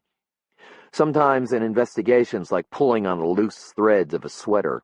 Grab the right one, and the whole thing unravels." "Will you talk to Shawno?" "If I don't find anything at the judge's house, I may have to fall back on the direct approach, with Wally or one of the other consultants." "What about St. Kawasaki and, what did you call it, Lazarus?" "I intend absolutely to have a talk with him. He's got a lot to explain. Also, I need to pick up a cassette player so I can hear what those tapes have to tell me." "Busy day," she noted. "Sure you'll have time to hunt down a Christmas tree with me?" Cork watched her at the counter in her red robe with her damp red hair. He watched her carry the cutting board to the stove, and he smiled at the way her thick red wool socks had bunched around her ankles. As she spilled the diced vegetables and potatoes into the hot skillet, he said to her, "I love you, Molly." But the sizzle from the skillet was loud, and she didn't seem to hear. Chapter 37. Cork made his way through the snow up the long slope of the judge's estate. The broken pane on the side door had been covered with a bit of plywood that Cork easily pried loose. He reached in, unlocked the door, stepped inside. The cans he'd knocked over the night Russell Blackwater died still lay strewn across the kitchen floor. The smell of rotting garbage had grown worse. Cork made his way back to the judge's study, where all the evidence of what the shotgun had done to the judge's head still remained splattered on the map behind the desk, brownish now, more like mud than rivers of red. Cork started with the desk. He checked the telephone, a complicated thing with lots of buttons. Beside two of the buttons, numbers were listed, one of which belonged to Game Tech. He checked the drawers, but found nothing that seemed relevant. He went through the judge's mahogany secretary and came up blank there, too. He removed the books from the shelves, as Shawno had done, and probably, like Shawno, found nothing. Including the bathroom, there were 7 rooms on the first floor. Cork went through them all. If the judge kept any Game Tech-related documents at his home, they weren't downstairs. Cork headed up to the second floor. As he reached the top of the landing, he heard the front door open and quietly close. A shadow passed through a bar of sunlight across the floor, but he couldn't see the figure who'd cast it. Carefully, he descended the stairway. From the kitchen came the squeak of a hinge like that of a little mouse. Cork crossed the bare wood floor, hoping the complaint of an old board wouldn't give him away. He hadn't thought to bring his Winchester, so he picked up a black metal sculpture of a perched hawk and cradled the heavy piece in his hand as he edged toward the kitchen doorway. Hannah Mueller screamed as she stepped from the kitchen and saw Cork with a heavy black hawk drawn back ready to strike. "Christ, Hannah, I'm sorry." Cork let his hand drop immediately. "Sheriff O'Connor," the woman said breathlessly. Her eyes were huge with fright. "It's all right, Hannah. I didn't know it was you." Hannah Mueller was a woman about 40, small, heavy, with dull gray blonde hair pulled back in a ponytail and bound with a rubber band. She had a plain face, and in her blue eyes was an innocence much younger than her 40 years, for Hannah was mildly retarded. She wore blue jeans and a blue work shirt and sneakers. She carried a mop and a bucket. "I came to clean," she said, as if she needed to defend her presence. "Mr. Parent called me and said it was okay for me to clean. I didn't clean my regular days." "That's fine, Hannah," Cork assured her. "That's just fine." Hannah looked at him, her gaze full of question. "I'm investigating, Hannah." "Oh," Hannah said, as if that explained it just fine. She looked past Cork toward the hallway that led to the judge's study. "I heard it's bad." "It's not pleasant," Cork acknowledged. "Hannah, what are your regular days?" "Monday, Wednesday, and Friday. Sometimes I clean on Sunday if the judge has a party or something. He leaves me a note." "He doesn't speak with you?" "I don't ever see him. He's always gone." Cork looked at his watch. "You always come at 9?" "9," Hannah nodded. "Always at 9. "And the judge is always gone?" "Always gone," Hannah nodded. "What if you needed to talk to him? Could you call him?" "Yes." "Where?" "At the numbers." "What numbers?" Hannah reached into her back pocket and drew out an old leather wallet with a nicely tooled design. She extracted a worn piece of paper and handed it to Cork. 2 telephone numbers were written on the paper. Beside one, Hannah had noted Monday and Friday. Beside the other, she'd written Wednesday. The Wednesday number was preceded by the digit 1. Long distance, same area code as Aurora. "Wait just a minute, Hannah." Cork put the hawk back on its stand, stepped to the phone near the stairs, and dialed the Monday-Friday number. "Good morning, Great North. How may I direct your call?" Cork smiled. "Joyce, Cork O'Connor." "Yes, Cork. Hi." "Could I ask you a question?" "You can. Doesn't mean I can answer it." "Did the judge work at Great North on Wednesdays?" "No. For the last year or so, Wednesday has been his day off." "Thanks, Joyce. You're wonderful." "Tell Albert that." Cork hung up. He tried the Wednesday number. The phone rang and rang, but no one answered. He called Ed Larson and asked for one last favor. Could he track down a long-distance number? "I have to wait for someone to call me back," he explained to Hannah, who'd stood patiently, mop and bucket in hand, while he called. "Sure, okay." She shrugged. She looked again, not with great enthusiasm, toward the back hallway. "You don't have to do that, Hannah," Cork said. "It's Christmas," she explained. "The money." "Then let me do it," Cork offered. "No." She shook her head vigorously, her dull ponytail swishing across her blue collar. "It wouldn't be right. Mr. Parent said he'd pay me." "Mr. Parent doesn't have to know." "It wouldn't be right," she insisted. She looked at Cork gratefully. "But it's sure nice of you to offer, Sheriff." "At least let me help." "No, it's my job." The phone rang. Cork picked it up. He listened. "Just a minute, let me write this down." There was a notepad by the phone, but nothing to write with. Cork checked his pockets for a pen, then glanced at Hannah, who'd put down her bucket and was holding out to him a stubby pencil that looked as if the point had been sharpened with a knife. Cork smiled gratefully. He wrote down the address, thanked Ed, and hung up. "Thanks, Hannah." "You're welcome." She picked up her bucket, took a deep breath, and started toward the back room. It seemed to Cork the good people were always cleaning up the messes. Not surprisingly, the address of the Wednesday number was in Duluth. It fit. As Cork made the 2-hour drive to the port city on Lake Superior, he thought about the judge making the same trip once a week, retrieving game tech mail from the post office box and sitting in an anonymous office somewhere taking care of business. Cork wasn't exactly sure what the business was, but the more he'd learned, the more certain he was that it was a less than honorable enterprise. He found the address near the Harbor Bridge, a small office building, square red brick, that had probably once been busy when the ore ships ran regularly, but it looked as if it was mostly abandoned now. A big sign in one of the first-floor windows advertised office space for rent. Parked in front was a white van that had Mosley Remodeling printed on the sides. The directory just inside the front door had as many gaps as a Minnesota street had potholes. Game tech didn't appear at all. From somewhere above came the whine of a power saw. It lasted a few seconds, then stopped, but was repeated as Cork started up the stairway. The stairs were gritty from the sand and dirt tracked in on the bottom of snowy shoes and boots. Cork climbed to the second floor and walked down the hallway, which was uncarpeted brown tile, long in need of a good waxing.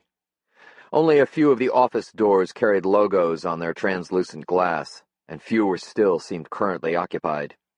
Cork heard a phone ring in an office somewhere ahead, and the laughter of a woman involved in one side of the conversation that followed. The address Ed Larson had given him was Suite 214. There was nothing on the door to indicate that it was the office of Game Tech.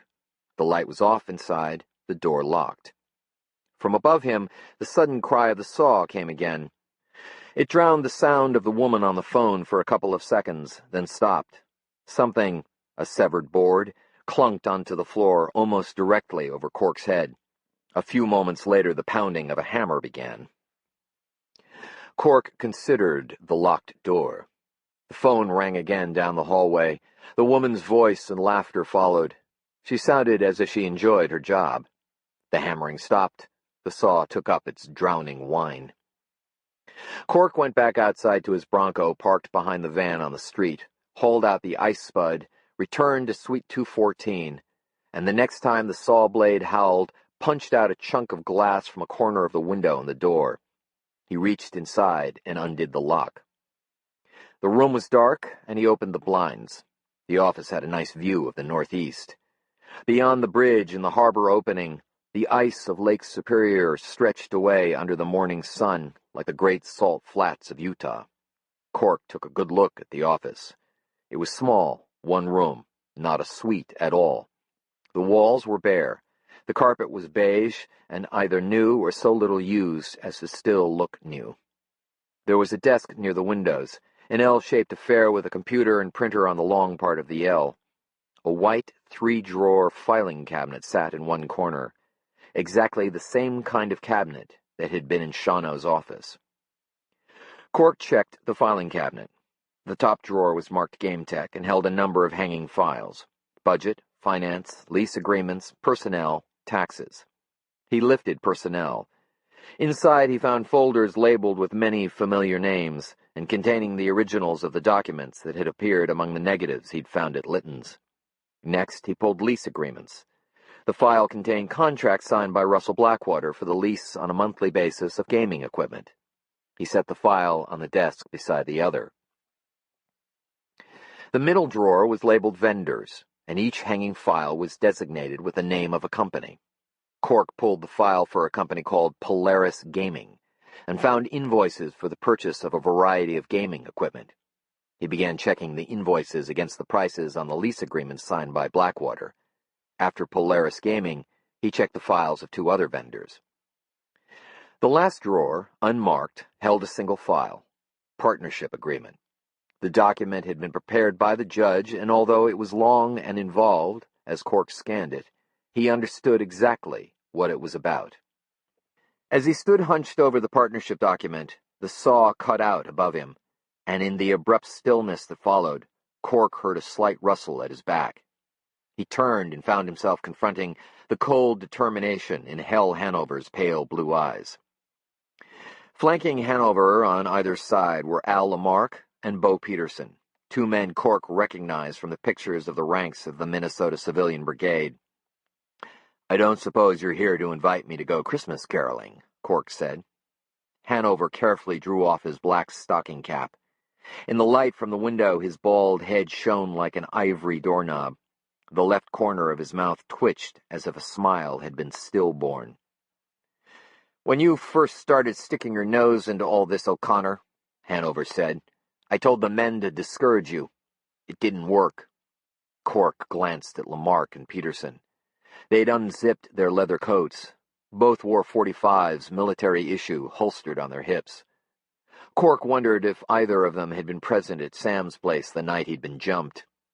Hanover limped forward on his artificial leg and studied the documents Cork had spread out on the desk. "When you persisted," he went on, "I decided to let you go ahead, figuring that at worst you'd hit the same dead ends we had. On the other hand, it was possible you just might lead us to where we all wanted to be."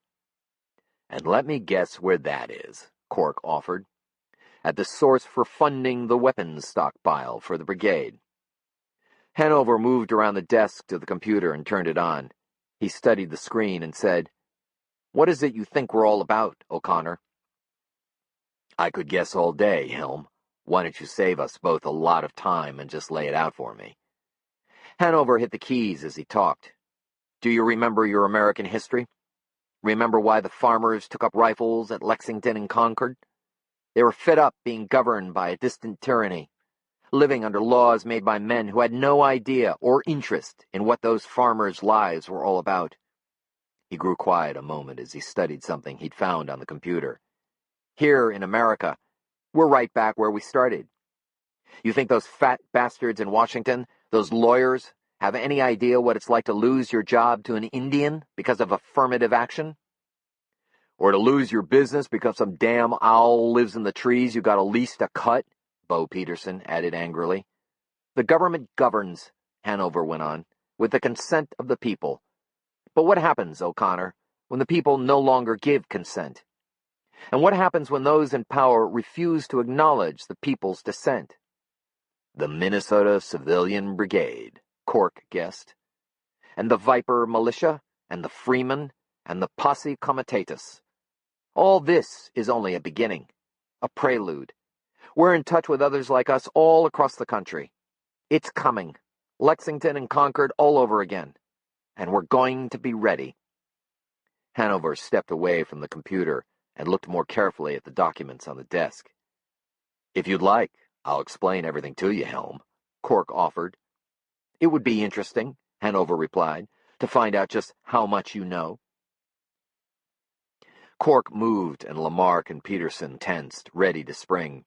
He held his hands up to show he meant no harm. "Most of it's pretty simple.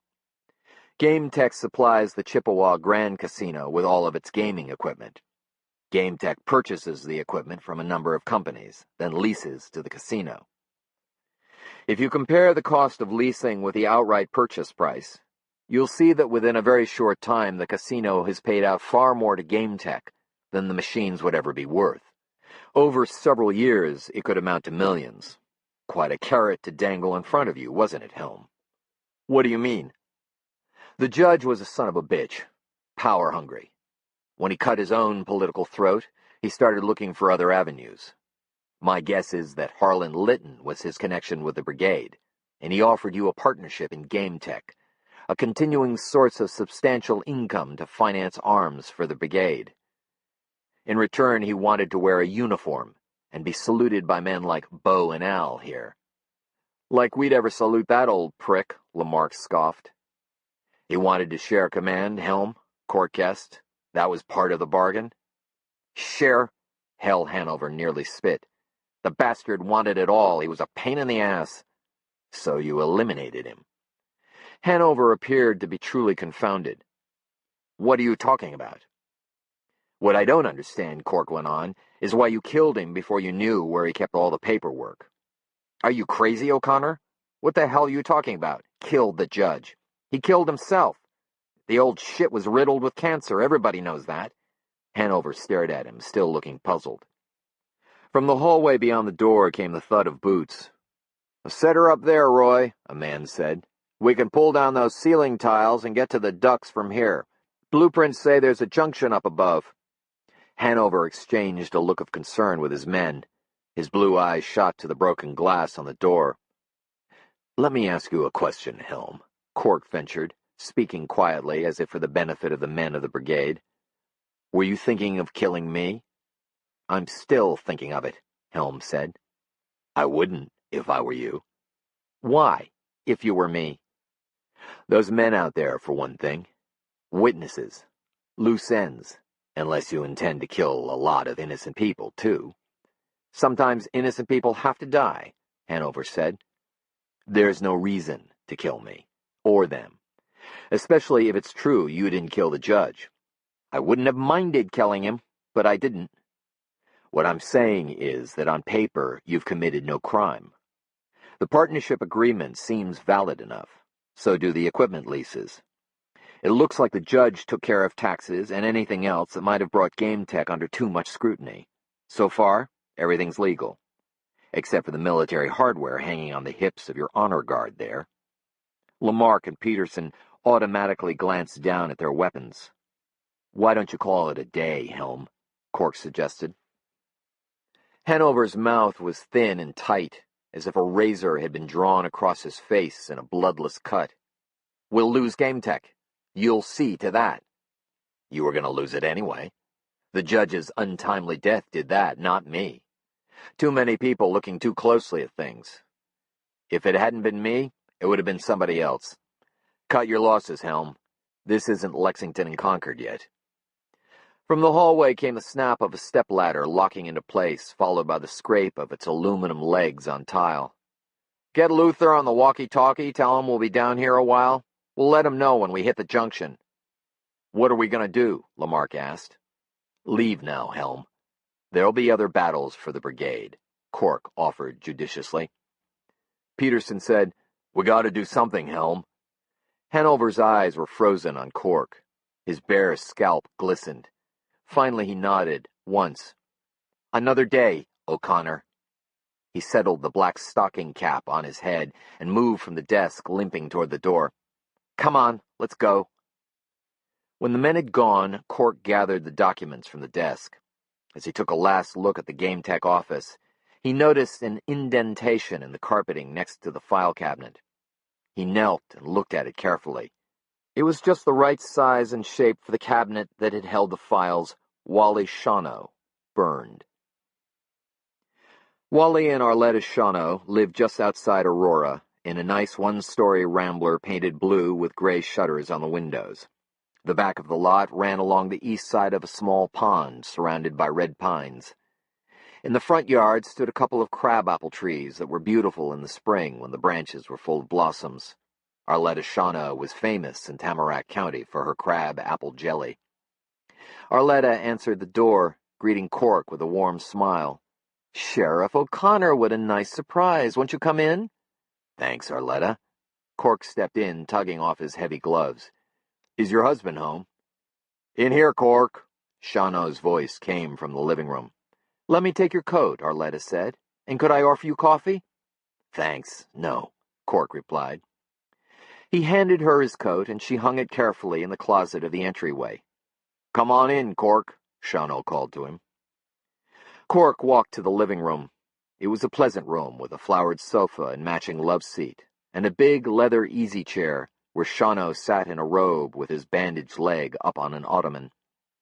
A glass-top coffee table was situated between the sofa and love seat, a small white vase full of silk daisies in the center, and several issues of Smithsonian Magazine fanned out carefully beside it. Proudly displayed on the mantel, above a pale brick fireplace, were framed high school graduation photographs of the Shawno's 2 daughters. Between the photos sat a beautiful old Seth Thomas clock. A decorated Christmas tree, a big Scotch pine, took up one corner of the room. A large console occupied another, but the television in it was off. Shawno took off his glasses and closed a book on his lap. Cork saw he'd been reading from the Bible, Revised Standard Version. Taking good care of him? Cork asked Arletta, who'd followed him in. He's difficult. She smiled and shook her head hopelessly. Could I offer you coffee? You already did, Shawno reminded her gently. For a moment, a look of distress and then sadness came over Arletta's pretty face. That's a nice tree you have there, Cork put in quickly. She brightened immediately. The girls like them big. Do you have children, Sheriff? 3, Cork replied. She'd taught 2 of them, Jenny and Annie, when they passed through her 3rd grade class at Aurora Elementary. He'd sat in conferences with Arletta many times. Then you know, Christmas is such an important time for children. I wonder if I could speak with your husband alone, Arletta. Why, certainly, I've got things to do myself. She started away, but turned back suddenly. May I get you a cup of coffee or anything before I go? No, thank you, Cork said. Arletta left, humming softly to herself. Have a seat, Shawno said. Cork sat on the flowered sofa. This a friendly visit or official? Shawno asked. They told me at the department that you were home, nursing that leg, Cork said. I've got to have some answers, Wally. Shawno settled back. Sounds official. Cork leaned toward him. Tell me about Game Tech. Game Tech? Shawno gave him a blank look. You heard me. Game Tech. Shawno shrugged. There's nothing to tell. What is Game Tech? Arletta passed in the hallway, heading from the kitchen toward the back of the house. She was singing softly in a fine voice. Sleigh bells ring, are you listening? Just a company I do some security consulting for. Security consulting? What exactly does that involve? Shawno gave him a hard, impatient look. What the hell do you think it involves? Building security, Cork offered. Personnel checks, that kind of thing? Yes, that kind of thing. Who hired you? What's all this about, Cork? Who hired you, Wally? Cork pressed him. How do you know about Game Tech? Shawno countered angrily. You didn't answer my question. I'm not going to play games with you. Not a game, Wally. People are dead. Cork kept his voice low because of Arletta, but there was an explosive tension in his words. You're a security consultant for Game Tech. Stu Grantham, head of the Board of Supervisors, is a real estate consultant. Mark Horace, the BIA man out of this district, is consultant on Indian affairs. And Sigurd Nelson, of all people, is a personnel consultant. I could go on. It's a long list. If you were me, what would you think? Wally, did you burn those files to cover your ass? Or maybe to cover somebody else's?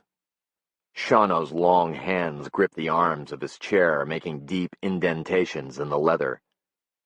There was nothing in those files that had to do with Game Tech. I give you my word. Hell, Wally. Right now your word carries about as much weight with me as a rabbit turd.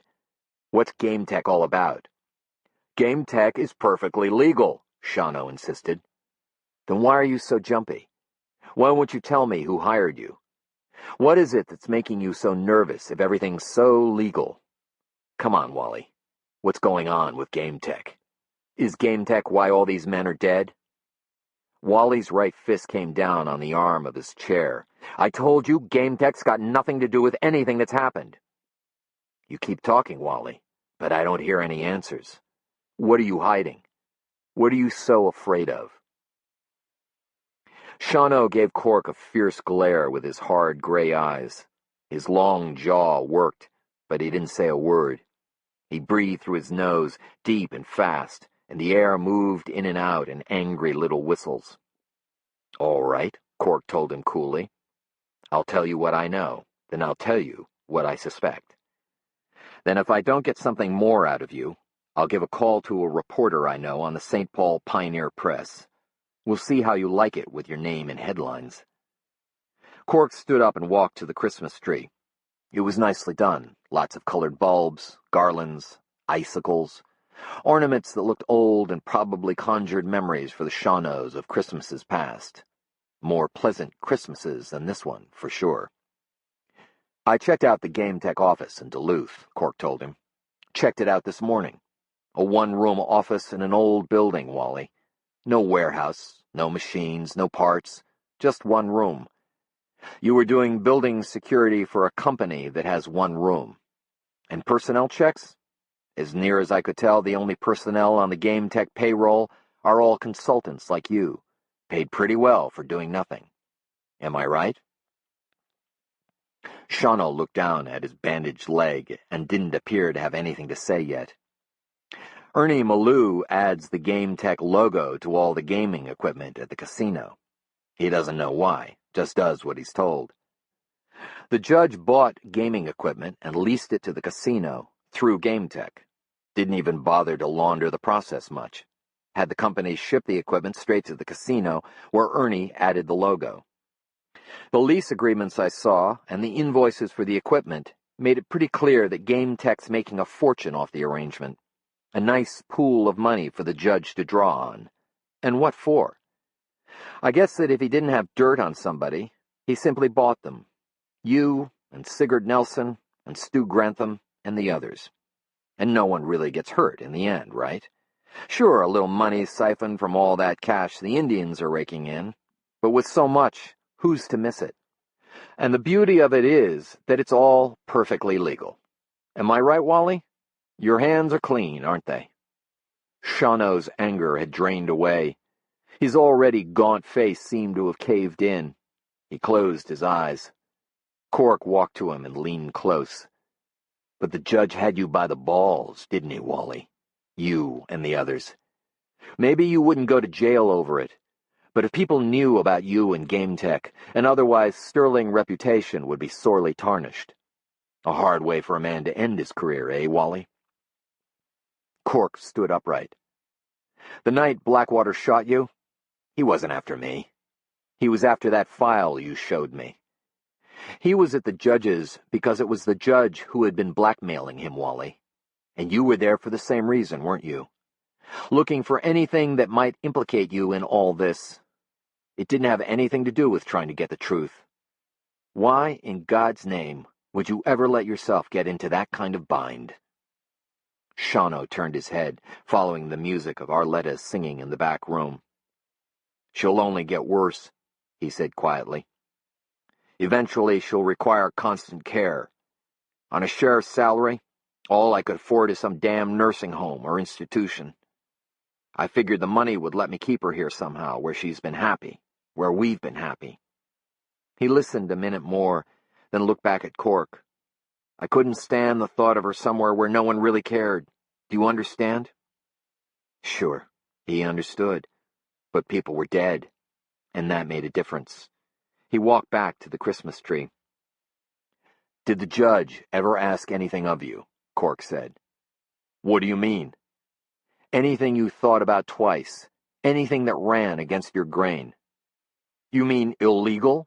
Shawno sounded incensed at the idea. For God's sake, Wally, the man was giving you money under the table. He wasn't Santa Claus. No, Wally said, anger again putting a hard edge to his voice. What about Joe John LeBeau? What about him? How carefully did you investigate his disappearance? Joe John was a man with a history of drinking and running off. His truck reeked of whiskey. I didn't spend much time on it at all, would you? His eyes narrowed on Cork. Why? Cork went to his coat hanging in the closet. He took out the prints he'd made at Litton's. Take a look at these. Shawno lifted his reading glasses from where he'd set them on the gold-leafed Bible in his lap and slipped them on. He spent a couple of minutes looking carefully at the photographs.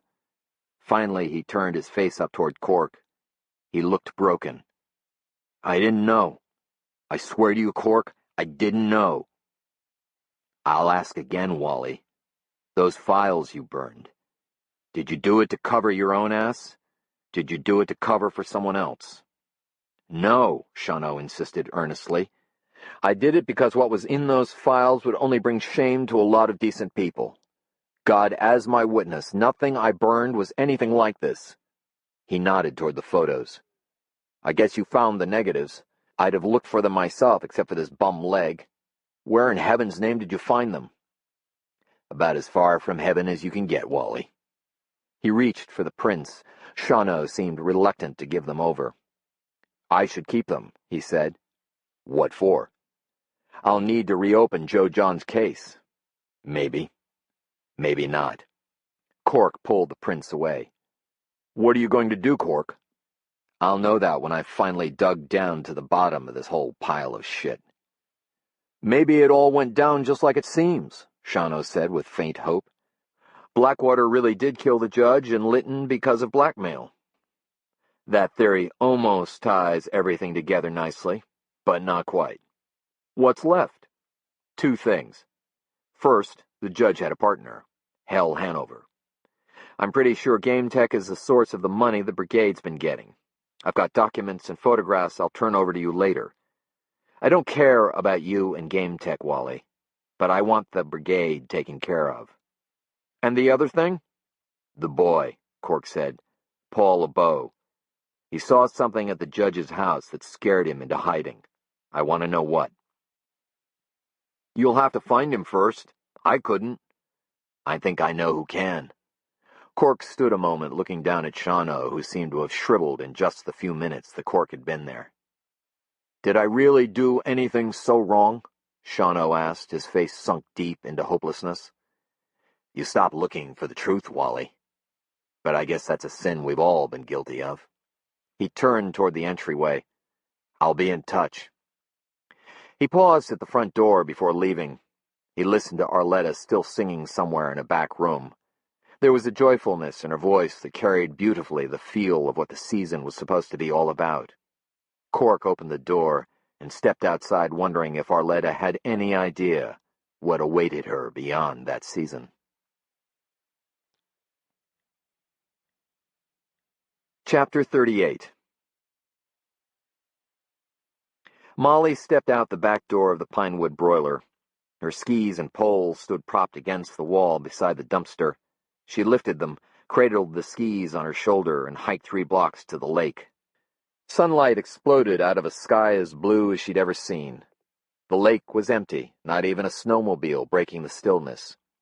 Far out stood the ice shanties, clustered here and there like isolated little communities. They reminded her of the deserted towns in westerns, when all the cowardly citizens hid themselves just before the outlaws rode in. She skied north, skirting the open water behind the brewery, where Russell Blackwater had drowned after trying to shoot Cork. Thank you, she found herself saying, with a little upward cast of her eyes, for keeping Cork safe. She passed North Point, where the judge had been found dead and Sheriff Wally Shawno had been wounded. She knew that somehow it was all tied to the killing of Joe John LeBeau. Terrible events, for sure, but on that glorious afternoon with the sun at her back and the vast pure white of the lake all her own, she didn't want to dwell on tragedy. She felt no guilt about that at all. In fact, she wasn't sure if she'd ever felt better. Halfway home, she stopped and turned back. Leaning on her poles, she stared toward Aurora, which was mostly a distant feathering of chimney smoke. She had never loved the town, never felt a sense of belonging there. Years before, when she'd run away, she'd left nothing behind her. After her father died, she'd returned only to take care of business, with the idea of selling the old resort, which she put immediately on the market. No one made an offer. The big cabin was run down, and the smaller ones fallen into even greater ruin. She took the job at the Pinewood broiler and began to fix up the big cabin, at first with no greater intention than to ensure the plumbing worked reliably, and she could eat a meal at the kitchen table without a chair leg snapping under her. She worked alone, learning as she went. The more she accomplished, the more she planned. She refinished the kitchen table. She tuck-pointed the fireplace chimney and repaired the mantel. She replaced the copper tubing to all the faucets so the water flowed hard and fast. In her second summer, she received an offer. An architect from the Twin Cities wanted to buy the big cabin, gut it, and fashion it to his own taste. The offer was good money. But in the end, she turned it down and took the place off the market. She smiled as she looked back at Aurora. It wasn't heaven, not by a long stretch, but she had something there that no other place offered her. She had history, which some people might call roots, and she had a future now. She stopped at the sauna and started a fire in the stove. She was hoping that Cork might have finished his business and come back already, but when she reached the cabin, Cork's Bronco wasn't there. She leaned her skis and poles beside the back door and stepped into the kitchen. The cabin felt empty. She shook off her disappointment and decided to go ahead and sauna alone. After that, she'd come back and clear a space for the Christmas tree.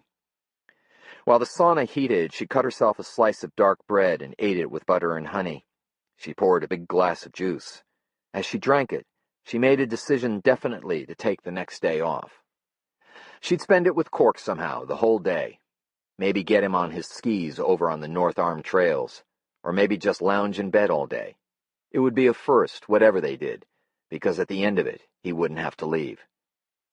She went to the wall phone by the refrigerator, intending to call the Pinewood. The phone was dead. That wasn't too unusual. Ice on the line sometimes brought them down, or a tree that fell in the wind. She'd take care of it later. She rinsed out the juice glass, put away the butter and honey, and wiped the breadcrumbs from the cutting board. She was just about to step outside and head down to the sauna when she heard the groan of an old plank on the stairway. "Cork?" she called, startled. "Is that you?" Stepping into the main room, she looked toward the stairs and listened. On impulse, she checked the wood box. The paper sack that held the plastic bag full of negatives was still hidden under the logs. She walked to the stairs and stood looking up toward the second floor. Not a sound anywhere. The old place often gave a groan here or there, and she never took notice. But the bag was in the cabin now, and that made a difference. A single knock at the back door brought her around, suddenly. She made her way cautiously to the kitchen. She couldn't see anyone waiting on the back steps, and she debated opening the door. Why only one knock, she asked herself, and who would knock once and then leave? Finally, she reached for the knob and opened the door. A ski fell in. She jumped back startled, then laughed at herself. It was a ski that had come knocking, one of her skis that had fallen against the door. She laughed at herself. All this cloak and dagger stuff was getting to her. She went upstairs and took a fresh, fluffy towel from the bathroom and a pair of white socks from her bedroom dresser, then headed down to the sauna. In the dressing room, she took her clothes off and laid them carefully on the bench. Between the heat from the stove and the sunlight streaming through the windows, the room felt warm and inviting. She took the pair of white socks to wear when she ran onto the ice, and she stepped into the sauna. Except for the firelight through the grating of the stove, the small room was dark. She dipped water from a bucket and threw it on the heated stones, and an explosion of steam rose up. She sat on the highest bench. In a few minutes she was sweating profusely. Closing her eyes, she began to let herself dream. Not sleep dreaming, but dreaming of how her life might be. It was a thing she didn't often do. In her experience, good things came with great difficulty, and were too easily snatched away. She'd long ago learned to accept what she had at any given moment, and try to be happy with only that. She could think about the future, plan even, but not expect. It was the expectation that was the trap. But there she was, dripping in the sauna, expecting great things of her future with Cork. It was foolish, she knew, but she let herself indulge just this once. She was happy, happier than she could ever remember. The door toward the lake swung open, and blinding sunlight invaded her dark. She blinked at it, saw a big silhouette fill the doorway. "Cork?" she asked, shielding her eyes, trying to see. The silhouetted figure took a step toward her, coming in with a cold. "Guess again." Chapter 39. "He's not here," Ellie Gruber told Cork at the rectory door. "Father Griffin left this morning before I got here, and hasn't been back." "Did he tell Father Kelsey where he was going?" "He never says where he's going," she said with exasperation. "And I mean to tell you, it's got Father Kelsey more than a little upset." "Did he take his motorcycle, or his snowmobile?" Cork asked. "Why, that old snowmobile went kaput nearly a week ago. He's left it out at the mission, I believe. So he took that old monster of a motorcycle, must be." "Lazarus is still at the mission? Are you sure?" She thought a moment. "I suppose I am." The reservation road curved between solid pines, then dipped into a long, flat area of marsh populated by swamp alder, tamarack, and gnarled oak. Cork came to a turnoff in the marsh, half a mile shy of the old mission. The turnoff was a road that had been started into the marsh so long ago Cork couldn't even remember why. There was nothing to log, and the ground was too swampy to support buildings of any kind. Construction hadn't progressed well, evidenced by an old bulldozer that lay sunk in the marsh near the road, only one rust-crusted corner of the blade left above the snow. Work had been abandoned before the road had gone even a quarter of a mile. The dead-end turnoff was blocked now by a bank of plowed snow. Cork put the Bronco into four-wheel drive and cleared the snowbank. He drove 100 yards into the trees until he was out of sight of the main road, and he parked. He fed a few shells into his Winchester. Then he took off his coat and his red flannel shirt, which left him dressed in his jeans. The denim had been washed so many times they were nearly white as ice. His white wool thermal top, white Nikes, and a light gray stocking cap. In the pale winter colors, he was less likely to be seen, but he was also likely to freeze if he had to spend a lot of time dressed that way. He hoped he wouldn't. The mission stood in the middle of a meadow beyond a hill at the end of the marsh. Cork approached the top of the rise in a crouch, keeping to the gray shadow of the snowbank. 150 yards ahead, rising white from the white of the snow in the meadow, stood the old mission building. Smoke feathered up from the stovepipe toward the high blue-white of the sky. He knelt and watched the mission for a while. In the wide flat of the meadow and along the dark wall of pine trees and bare birch that surrounded it, nothing moved. He was to the north of the building and a little east. It was nearly 2 o'clock, and the sun was low and bright. Staring into the glare off the field of snow made his eyes water. Finally, he had to look away. The images behind him seemed darker then. The tamaracks, the swamp alders, the bare oaks. A shadow flickered over the road, and a large crow alighted on a branch of a young tamarack near Cork. It cocked a yellow eye at him, but seemed content to be quietly curious. To the Anishinaabe, the crow was a symbol of wisdom. As he crouched, shivering from the cold, Cork hoped the bird was a good sign that he'd find some answers before he froze to death. He glanced again at the mission, and immediately hunkered lower. Someone stood outside the back door. He couldn't tell if it was a man or a woman. Whoever it was stood very still and seemed to be looking across the meadow to Cork's right, where a white-tailed doe and her 2 yearlings had come out of the woods. They stepped carefully in the deep snowdrifts. The yearlings had to leap to keep up. The doe would take a few steps and pause, her body poised in an alert stance, her ears flickering left and right as she watched and listened. Each time she stopped, the yearlings took the opportunity to bound to her side. All 3 were coming straight at Cork. If he didn't move, the deer would lead the eyes of the watching figure right to him. If he did move, the deer would bolt. In either event, he stood a good chance of giving himself away. He sat frozen in place, watching the deer approach. From behind him came the sound of a vehicle on the reservation road. Cork glanced back. He couldn't see anything yet, but in only a few moments the vehicle would round the curve and drop down into the flat of the marsh, and whoever it was that was coming would clearly see him. But there was no way to move without being seen from the mission. He was trapped. It was the crow who saved him. The black bird suddenly let out 3 shrill caws that broke like thunderbolts through the stillness of the meadow. The doe's eyes darted toward Cork, and she lurched away with the 2 yearlings leaping wildly after her. The figure at the mission watched the deer intently as they fled. In the moment before the animals disappeared again into the woods, when the eyes of the watcher were turned farthest from Cork, he threw himself and the Winchester over the snowbank and sunk face down into the soft snow on the far side.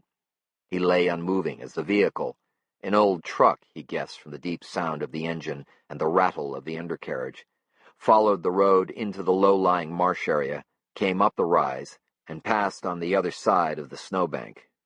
He heard it pull to a stop at the mission, and heard the sound of its old doors squeaking open and slamming shut.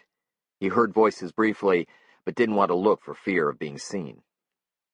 Several minutes passed before he finally risked a peek. There was no one to be seen at the mission. The vehicle that had come along the road had parked on the far side of the building and wasn't visible to him. He grabbed the Winchester, made a dive over the snowbank, and rolled onto the road. Crawling to the shelter of the snowbank's shadow, he crouched, shivering violently. He was wet from lying in the snow, and he knew he had to do something quickly. He could head for the Bronco and warm up, but if he did, he might miss a chance at uncovering something important at the mission. He moved toward the building, staying below the snowbank and in its shadow as much as possible. As he approached the mission, he saw that both Lazarus and Father Tom Griffin's old Kawasaki motorcycle were parked behind it. Cork dashed to the side of the building, where he stood in a thigh-deep drift and pressed himself against the old white wood planking.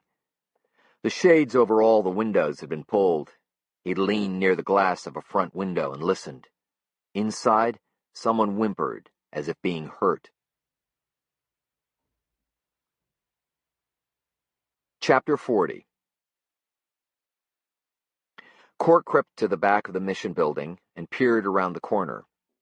A half-cord of split wood lay stacked near the back door. The snow behind the building was hard-packed by a lot of comings and goings.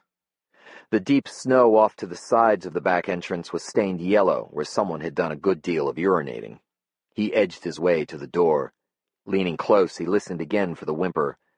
This time the only sound he heard was the click of the latch as the door was thrown open, and the long blue barrel of a rifle came at him out of the dark inside. "You alone?" "Alone," Cork nodded. He slowly lowered the Winchester and leaned it against the side of the mission. Wanda Manydeeds motioned him back with the rifle and risked a glance out the door, right, then left. She jerked her head toward the room behind her. "Inside." She moved back to let Cork through, then closed the door behind him. Only a dim light filtered through the drawn shades into the mission's single room. Cork's pupils were still contracted from the sunlight outside, and he felt blind, as if he'd stepped into a dark cave. He stumbled over something soft, but caught himself before he fell. Near one of the windows, he identified the black, bulky silhouette of a pot-bellied stove, the source of the warmth in the room. Not far to his left, stacked against a wall under a window, lay a clutter of 2x4s, along with a couple of sawhorses, evidence of St. Kawasaki's continuing efforts to refurbish the old structure. Directly ahead, worn gray benches marched away in rows toward the far, as yet impenetrable dark at the front of the mission. From that dark came a whimper. "Shh, Makwa, shh," a soft voice cooed. Another voice suggested firmly, "Put the rifle down, Wanda." The old floorboards squeaked and groaned as St. Kawasaki came forward out of the dark. He was followed by Darla LeBeau. Someone else came a few steps behind Darla. It was Paul LeBeau. He carried a squirming bundle of blanket in his arms.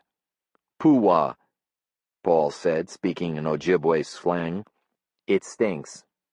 "He needs his diapers changed, Aunt Wanda," he said in English. Wanda Manydeeds set the rifle against the wall and took the baby. The priest was grinning. "Here Darla and I spent all morning trying to find you, and it was you who found us. How'd you know to come here?" "I was looking for Lazarus," Cork replied. "He keeps rising from the dead." Cork glanced at the stove. "I'm freezing, Tom. Mind if I warm up?" "Go ahead, by all means." Heat rolled off the stove, and Cork stood turning first one side of his body, then the other to the hot cast iron.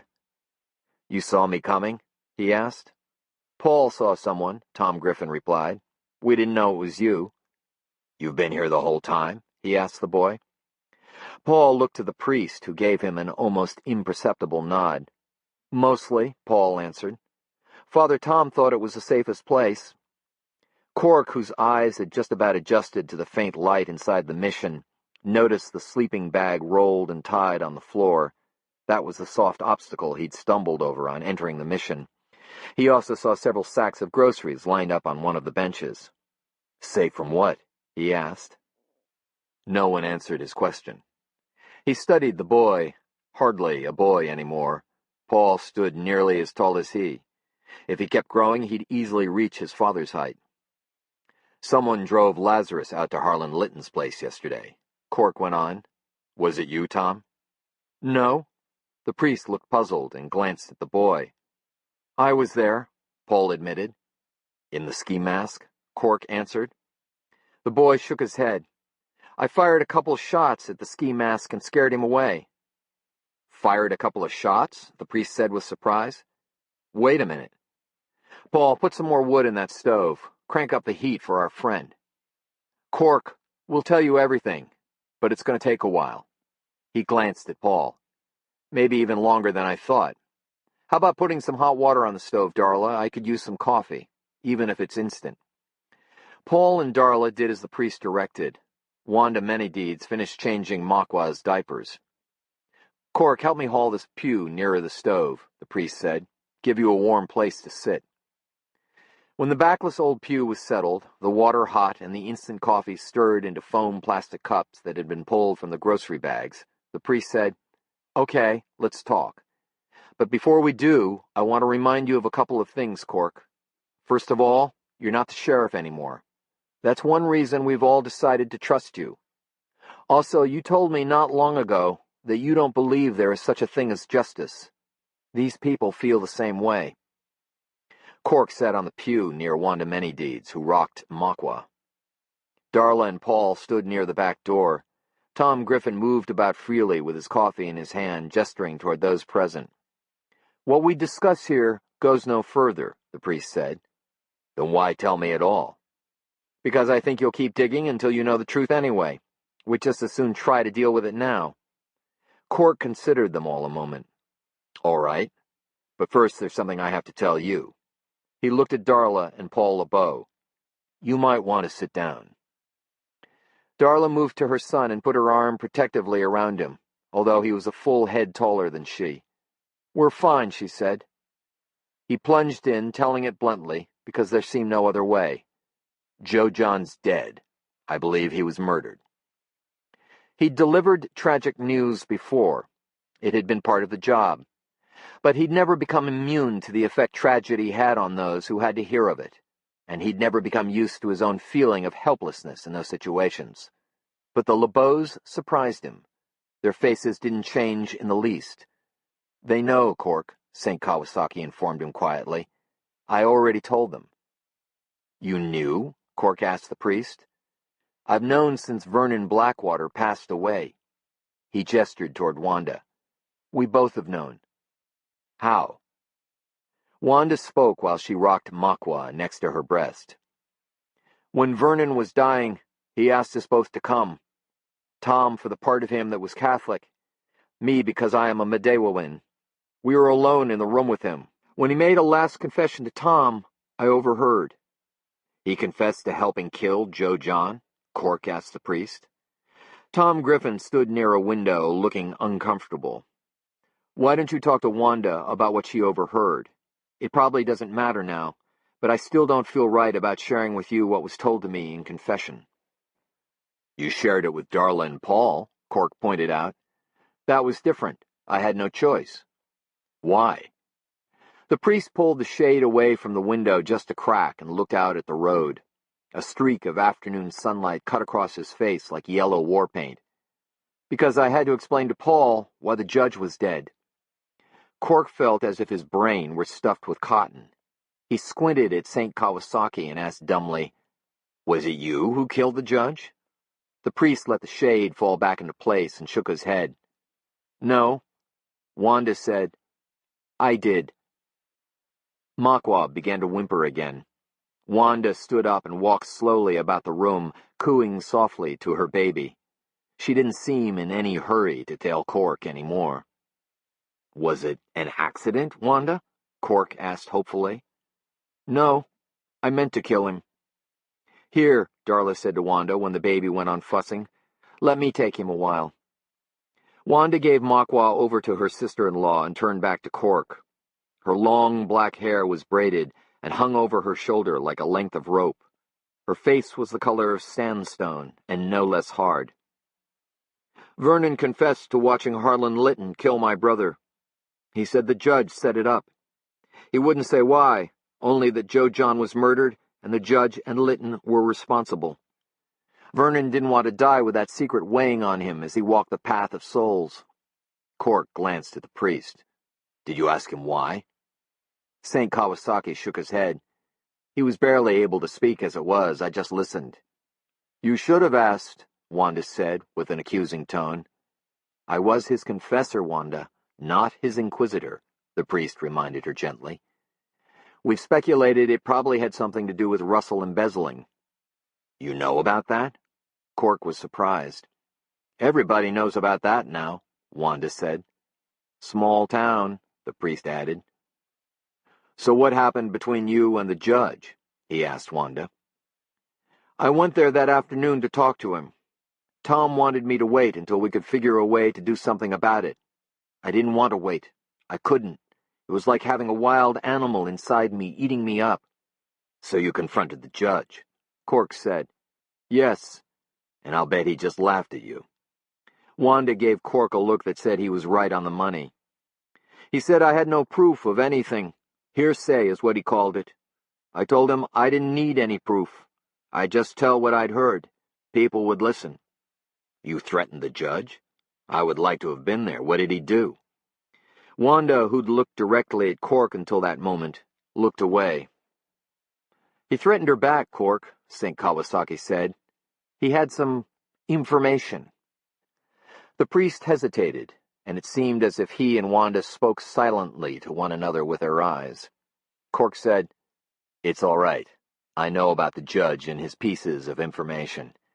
You're not the only one he dealt with that way, Wanda. What happened then? He told me to get out, Wanda went on bitterly. He turned away to go to the front door.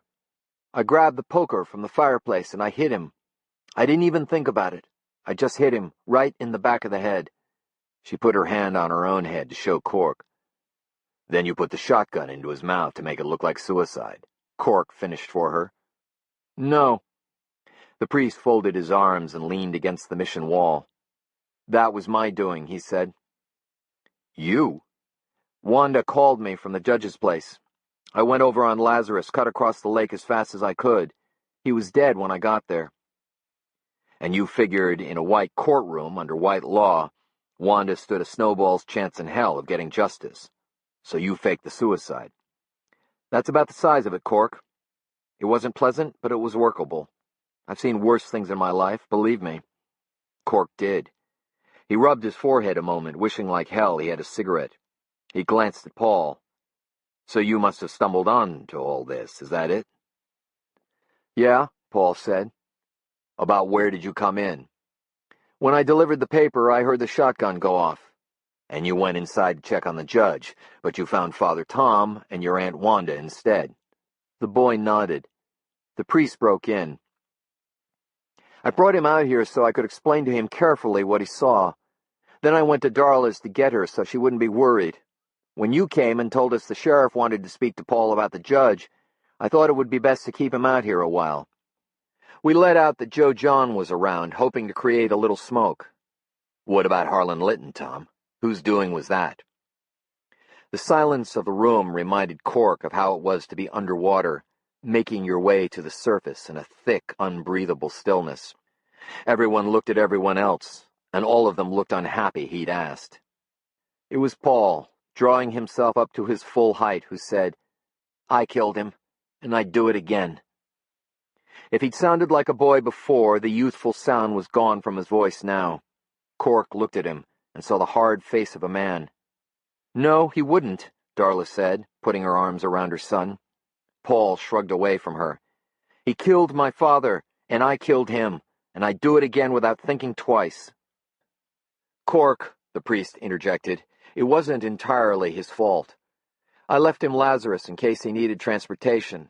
And Wanda, I left him my rifle, she said evenly.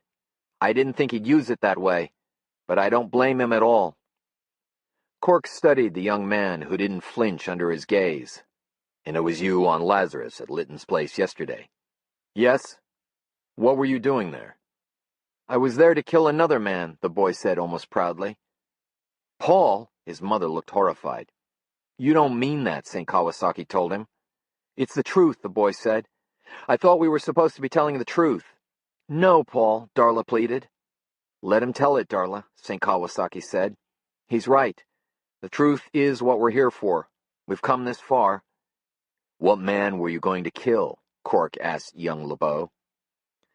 The last man who had a part in murdering my father, Paul said. Who is that? Mr. Parent. Mr. Parent?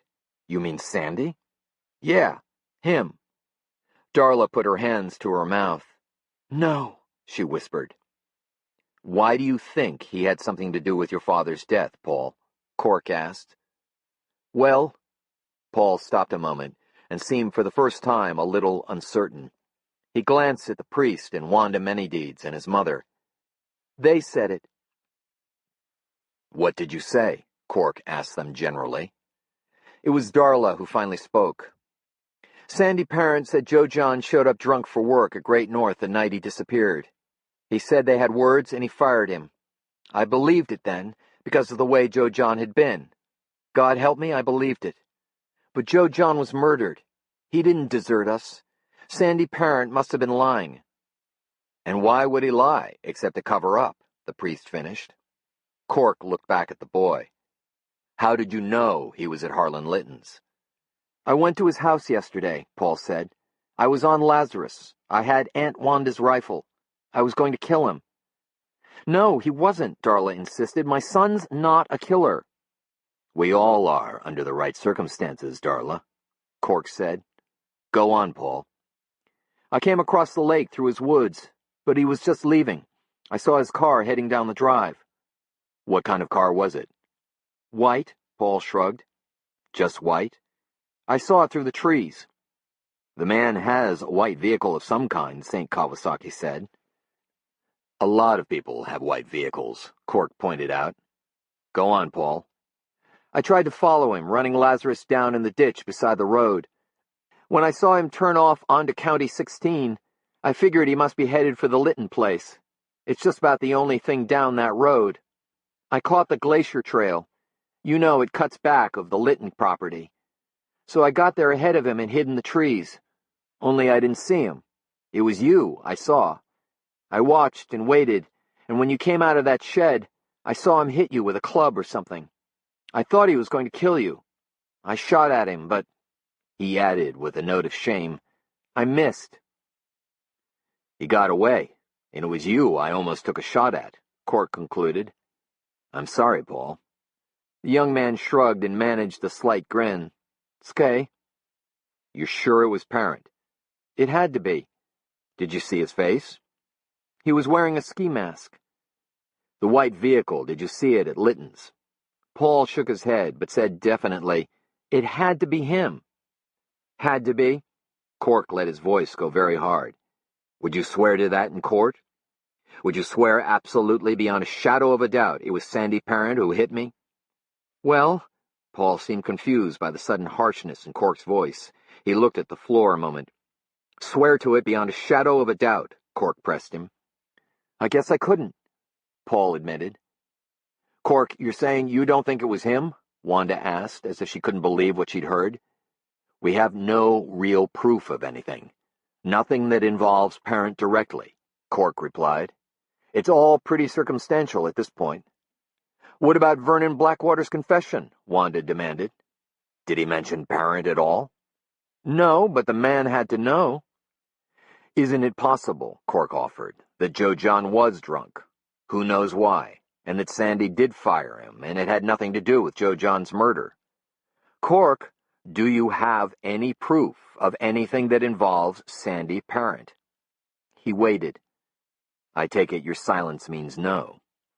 So you'd condemn a man to death on the basis of speculation, is that it? We didn't condemn, Wanda began. Your speculation put that rifle in Paul's hands yesterday. For all we know, he might have ended up killing an innocent man. I don't believe that for a minute, Wanda said. Do you? What I know is that we can fool ourselves into believing almost anything. Cork turned to Paul. You killed Harlan Litton. How did that feel? If you want me to say I'm sorry, I won't, Paul told him stubbornly. That's not what I asked. How did it feel to kill a man? Cork, please, don't, Darla pleaded. Let him answer, the priest said. Cork went on. I saw the man on the floor of his cabin. His heart was shattered, blown apart, but he was still alive. He was still alive when you were in the cabin too, wasn't he? The boy's face was stone. Cork stood up and crossed to the boy. He leaned close. He was alive. There was a hole in his chest and blood everywhere. And you couldn't believe he could still be alive, but he was, wasn't he? Did he look at you? Did he try to talk to you? Was his voice all choked with the sound of him dying? How was it, Paul? How was it watching the man you killed die? The corners of his mouth twitched, his lips trembled. He? Did it feel good with a rifle in your hand and a man dying right there at your feet? Tell me how good it felt, Paul. Tell us all what a great feeling it was. A wounded look entered Paul LeBeau's eyes. His face began to change. The hardness of the man melted like a wax mask, revealing the face of a child in great pain. Cork pressed Paul harshly. Go on. Tell us. Tell us all how good and honorable it felt. Tears appeared along his lower lids, and in a moment began to trickle down his cheeks. He looked at me. Darla tried to put herself between Paul and Cork. Don't, she begged. Cork took Paul harshly by the shoulders and pulled him away from his mother. Darla grabbed for him, but the priest held her back. Cork made the boy look at him. Did it make you feel like a man to see him die? Did it? The boy couldn't speak. His voice was choked with sobbing. Finally, he managed to say, I'm sorry. Look at me, Cork ordered. The boy raised his head. Once someone's dead, being sorry doesn't cut it. If you hit a man, you can apologize. If you destroy his property, you can pay him back. But if you take his life, there's nothing you can ever do to make that right. Do you understand? Paul, Darla tried to break free of the priest, who held her tightly. Do you understand, Paul? The boy wept so much he couldn't reply. You were ready to kill another man, a man who may be innocent. Could you live with that the rest of your life? Could you? The mission was filled with the sound of the boy's weeping. Answer me, Cork demanded. No, the boy finally sobbed. Cork, who'd kept Paul firmly at arm's length, drew him close. He put his arms around him and held him tightly while the boy wept. No, Cork agreed gently, and thank God for that. After a while, Paul pulled away, and Cork let him return to his mother. The priest said quietly, I guess that's the truth of everything, Cork. What are you going to do? Wanda asked. Cork looked them over and sighed heavily. I'm not the sheriff anymore. He said to Darla, keep Paul here a while longer until this business is done for good. To the priest he said, how about a ride to my bronco? Cork, Wanda touched his arm. Miigwech. Thanks.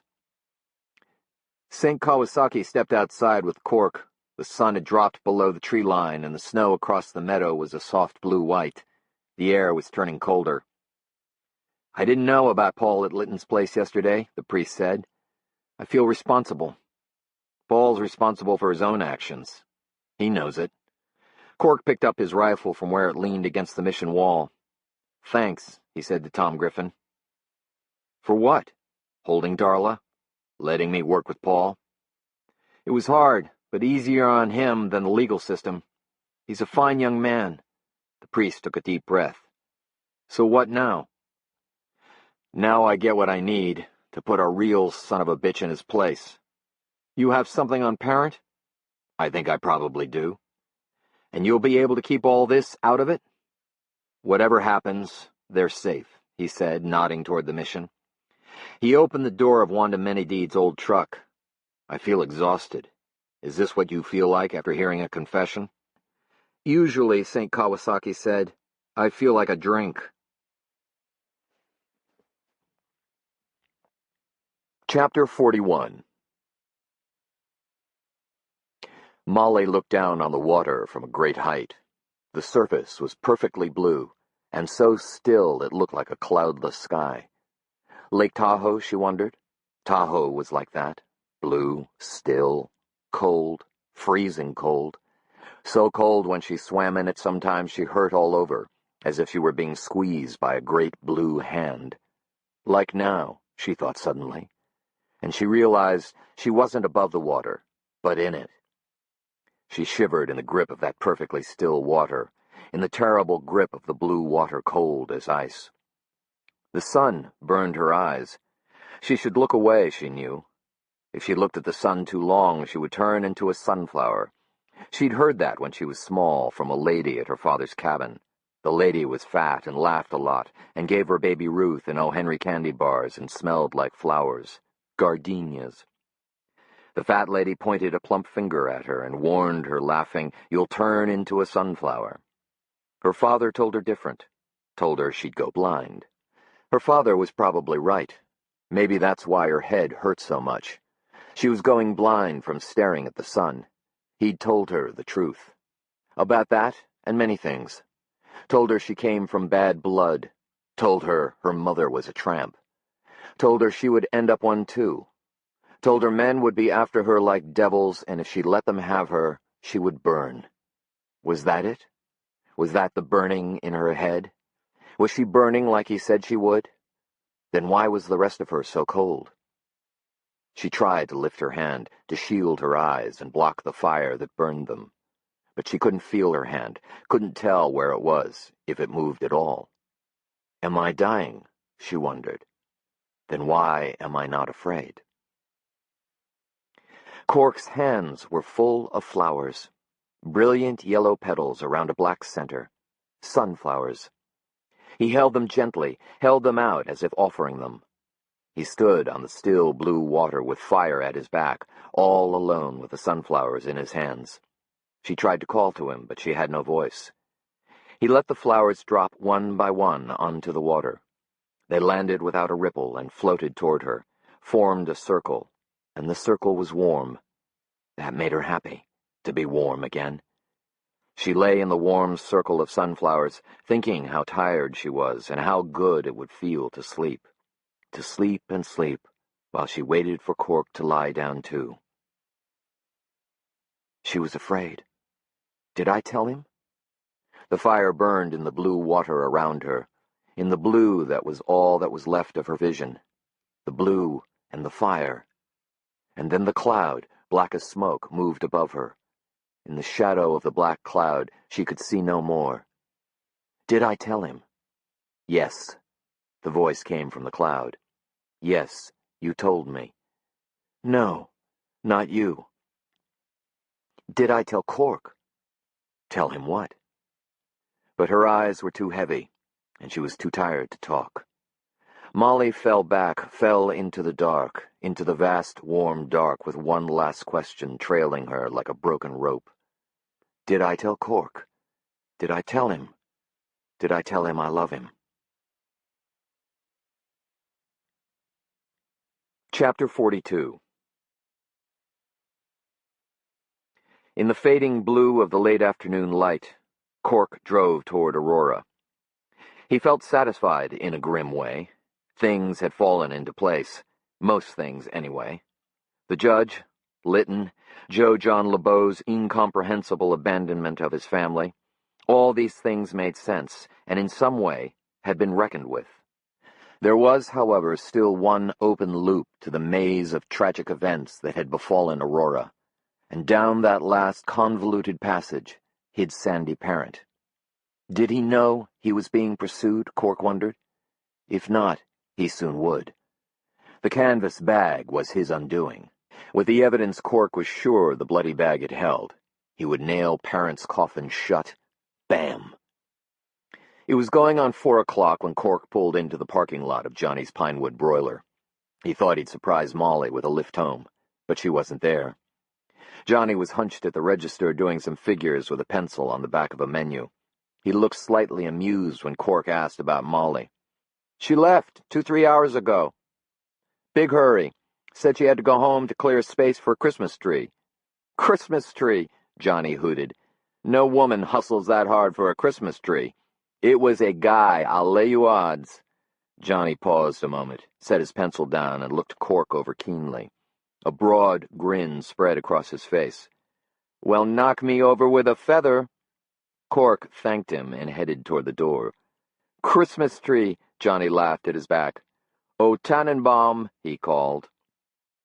As Cork started back to his Bronco, A car braked hard on the street, hard enough to skid, and when he looked up, he saw Joe's blue Toyota back up, whip into the lot, and slide to a stop a few feet from where he stood.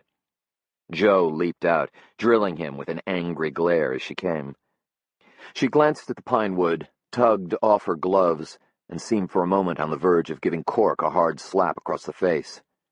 "You know, you really had me fooled," she said bitterly. "What do you mean?" "I really believed you were serious about wanting to put things back together." "I was." "My ass," she snapped. "Look, what's this all about, Joe?" "Guilt, shame, remorse, you name it, I was feeding on it. What kind of horrible woman was I to have done that kind of thing to such a nice guy like you? Good father, faithful husband, oh, you were good." Cork leaned against the hood of the Bronco. Joe's voice was carrying, and people on the sidewalk looked at them in passing. "I don't have the slightest idea what you're talking about," he said. "I'm talking about you and that slut Molly Noormy." She jabbed a finger toward the pinewood broiler. "What?" "Don't look surprised. How long's it been going on, Cork?" "How long has she been giving you more than coffee at the broiler?" Cork took a step away from the Bronco and nearer Joe. The cloud of his breathing broke over her face. "Who told you about Molly?" "What difference does it make?" Cork grasped her shoulders. "Who told you?" "Let go of me, or I swear I'll have you arrested for assault. Don't think I won't." Cork let go, and she smoothed her coat where his hands had gripped. "I'm not the only one who was caught with my pants down." Cork studied the satisfaction on her face a moment, then understood. "Someone showed you the photographs." "Good, close shots, Cork. No mistake. A little sauna, a little skinny dip, a little—" "Who showed you those pictures?" Joe smiled enigmatically and didn't reply. "Was it Sandy Parent?" "It was Parent, wasn't it?" "I went to tell him it would be best not to see one another for a while. I was thinking maybe you and I ought to try to work through things, maybe with counseling this time. Foolish me." "And he showed you the pictures?" "Yes," she threw at him, then shook her head with mock amazement. "You really had me going. You almost had me convinced." Cork walked quickly past her toward the broiler. "Where are you going? I haven't finished," Joe called after him. Cork pushed through the door of the pine wood and went to the payphone on the wall. He dug in his pocket for a quarter, but couldn't find one. "Johnny," he called, "loan me a quarter for a phone call." Johnny, who was still at the register, popped the cash drawer, slipped out a quarter, and tossed it to Cork. "There'll be interest," he laughed. Joe stepped through the door and stood watching Cork. Johnny took a look at Joe, then at Cork, and said quietly, "Uh-oh." Cork dialed Molly's number. All he got was the busy signal. He slammed the receiver down and hurried out the door. "My quarter," Johnny called. But Cork was outside already, with Joe right behind him. "What are you doing?" she asked. "Parent knows about me and Molly. I've got to get out there before he does." Cork broke into a run. "Why?" Joe slipped on a patch of ice, caught herself, and rushed to catch up. "What would he want with her?" "Not her. What she has." Cork jumped into the Bronco. Joe got into the passenger side. "What do you think you're doing?" Cork growled. "I want to make sure it's not Sandy you're after. I don't want you doing anything stupid." "Hold on," Cork said, too worried about Molly to argue. He shot the Bronco in reverse, nearly sliding into the dumpster in back of the broiler. Then he skidded onto the street and headed toward Molly's. On the way, he told Joe everything he knew. About the judge and Lytton and Joe John's murder. About Game Tech and the brigade. He told her his suspicions about Sandy Parent. Joe sat with her arms crossed, looking out the window as if she weren't hearing a thing. "It's lies," she said. "I don't believe a word of it." He pulled out the prints of Lytton and Joe John LeBeau and gave them to her. Joe looked at them one by one. "Christ," she said. Then, "He didn't know anything about it." Cork turned into the lane to Molly's place. "This would never stand up in court," she insisted. "It doesn't prove anything about Sandy." "Come on, Joe. How could he not have known?" He stopped in Molly's yard and saw her skis propped by the back door. It was growing dark, yet there was no light on in the big cabin. Cork ran to the back door and into the kitchen. "Molly," he called toward the stairs. He lifted the lid on the wood box, yanked out the top logs, and saw that the bag of negatives was no longer there. He ran to the stairs and bounded up them, calling, "Molly," as he went. She wasn't upstairs. When Cork hurried down, he found Jo standing in the kitchen, looking irritated. "Well," she said. "Something's wrong. She should be here. Somewhere." Cork pushed past Jo and rushed outside to the shed where Molly kept her old Saab. The Saab was still there. "See?" Jo said. "No one. Not your precious Molly, not Sandy, just no one." "The bag's gone," Cork said darkly. "What bag?" "It had negatives of photographs like the ones I showed you and Sandy showed you. Pictures the judge used for blackmail." "If there is such a bag, maybe Molly took it," Jo said. "Maybe she had reason." "It wasn't Molly." He looked toward the sauna by the frozen lake. Jo grabbed his arm. "Cork, you can't spread these vicious lies about Sandy. Not now, just as he's about to head to Washington. If you do, if you say one word that casts a shadow over his going, I swear to God I'll help him slap a slander suit on you so fast your head'll swim." Cork pulled loose and started for the sauna. Jo was at his heels. "Is this about us?" she said, nearly shouting. "Do you want to hurt Sandy because of me?" "Don't flatter yourself," Cork replied. "And what makes you think Perrin's so goddamned innocent?" "Because I'd know," Jo told him earnestly. "He couldn't lie to me." "Jesus, Jo. After everything we've been through, you believe that? People lie all the time, and they do a pretty damn good job of it." "Not Sandy." "Fuck Sandy," Cork said, and broke into a run.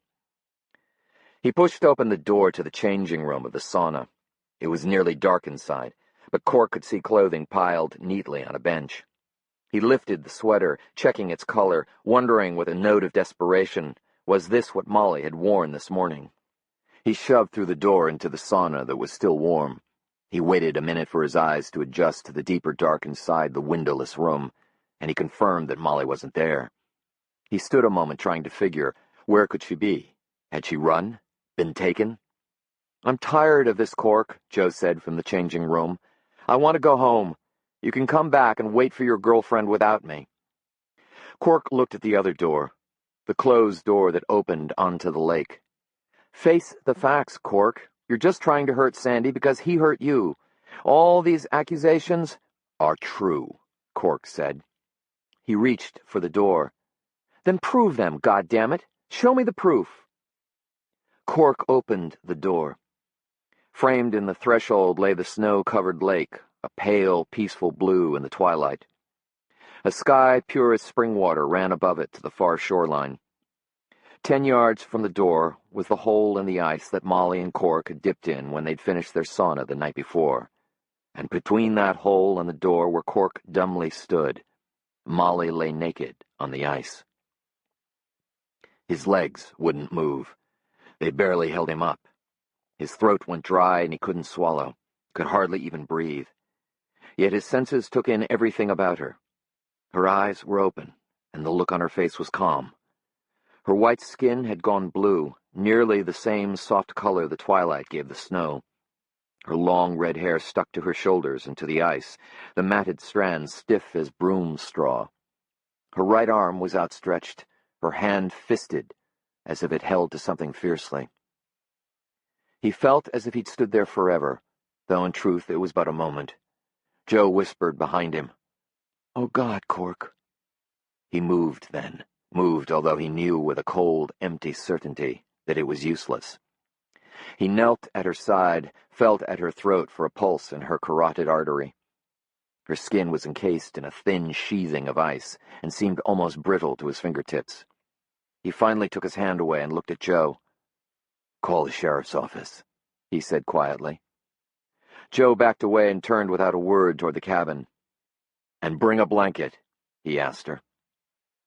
He tried to lift Molly's head, to cradle her in his lap, but her hair, frozen solid, held her prisoner to the ice. "The phone's not working." Jo handed him the blanket. He covered Molly except her face, then he dug into his pocket and brought out the keys to the Bronco. "Find a phone," he said. She took the keys but didn't move. "Cork," she touched his shoulder. "I'm sorry." "Yeah." She stepped back, turned, and left. Cork heard the Bronco start up, the gears grind as Joe struggled to find reverse. Then she was gone, and he was alone with Molly. The sun had fallen behind the trees, and an orange glow, as if from a distant fire, spread out from the west across the whole sky. The evening star glimmered brilliantly above the dark eastern horizon. Not a sound, not even the faintest breath of wind, disturbed the silence.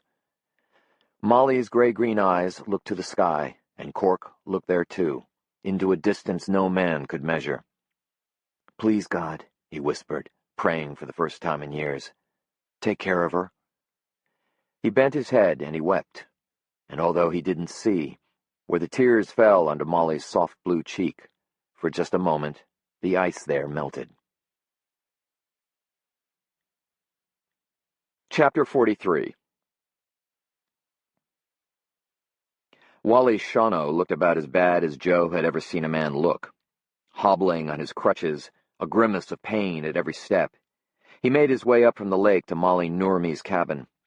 The whole way he kept a few yards behind the man who bore the covered stretcher to the ambulance.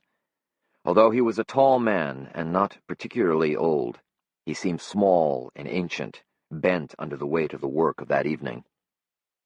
In contrast, Cork was like some hard piece of wood carved into the shape of a man. Nothing showed on his face. He sat at the table in Molly Noormi's kitchen, and he hadn't moved since he'd placed himself there shortly after the sheriff's arrival. Joe had fixed coffee, fumbling in the kitchen cabinets and drawers for filters and a coffee tin and measuring spoon. Cork hadn't said a word. He'd barely spoken at all in response to the questioning of Captain Ed Larson, into whose hands Shawno had placed the investigation, while he leaned on his crutches and listened. Sigurd Nelson came, waddling down to the ice in his heavy coat, voicing his displeasure at having to be called out yet again to do the work of his elected and underpaid office. Under the spotlight Shawno's people had set up, Sigurd pointed out the blue lips, as in carbon monoxide poisoning, the effect of prolonged decreased oxygen flow in hypothermia. The limbs were rigid as well, and the skin hard as ice from deep frostbite, all definite indications of death by hypothermia. She probably fell on her way from the sauna, he speculated, hit her head on the ice, and froze to death. Joe waited, expecting Cork to scream out his protest, to alter that hasty judgment. But he didn't say a thing as Molly Noormi's body was worked loose from the ice, warm water carefully used to melt the link between her frozen skin and the frozen lake water. There was no blood, no sign of a struggle. Nothing to indicate anything other than what it appeared to be. A terrible, terrible accident. "Go on up to the cabin," Shawno suggested to Cork as the woman's body was being freed. "Wait for me there. We'll talk." Now Cork sat rigid, the coffee Joe had poured for him untouched on the table. Joe stood at the sink, watching the mobile spotlights go off down at the lake as the last of Shawno's people packed it up, and the silent column made its way into the bright yard light behind the cabin where their vehicles were parked. "They're taking her to the ambulance," Joe said, thinking it might be something Cork would want to know. He didn't respond, although he flinched at the muffled thump-thump of the ambulance doors closing. "Where's Wally?" Cork finally asked.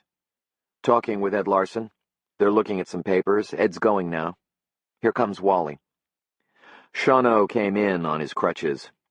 He moved to the table where Cork sat, slipped the crutches from under his arms, leaned them against the table, and sat down in a chair so suddenly and heavily it looked as if the pull of gravity had just increased on him tenfold.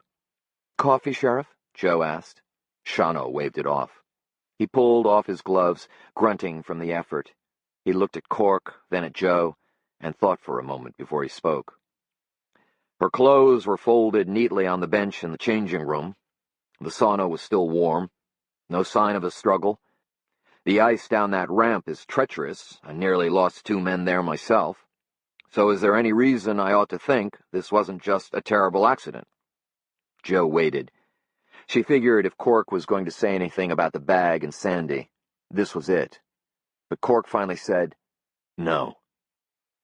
"Ah," Shawno nodded, but didn't look convinced.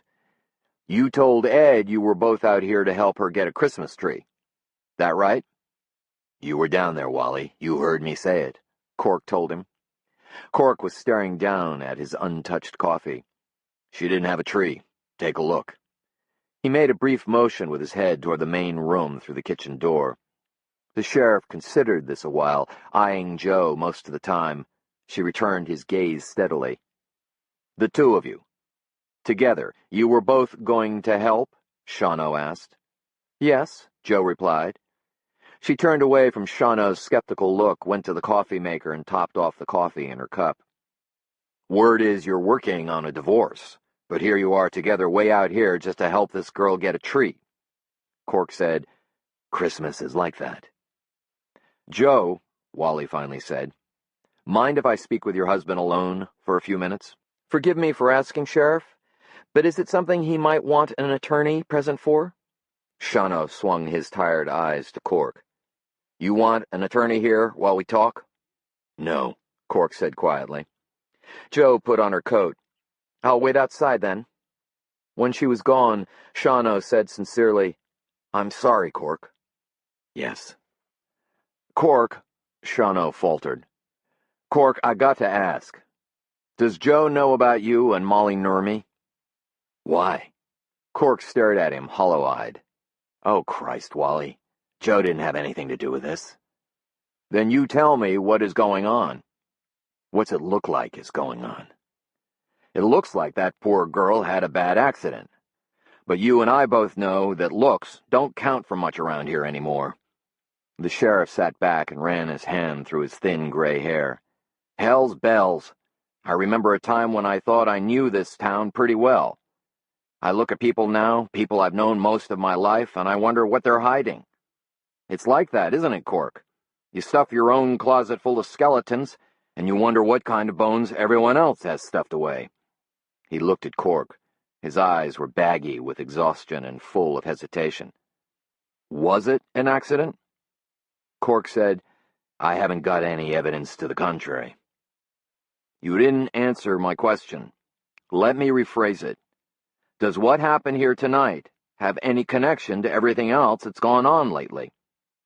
Wally, Cork said, leaning earnestly toward the man with the bum leg. Go home. Go home to Arletta. Go home and hold her while you still can. There's nothing more to find out here tonight.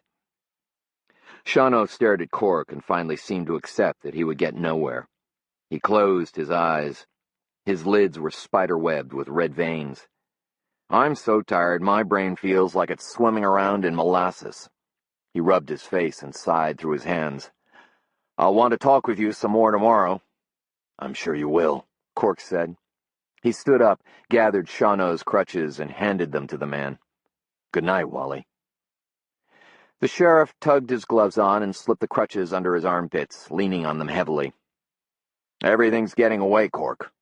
Everything's falling apart, and I can't seem to do a thing about it. Not your fault, Wally, Cork said.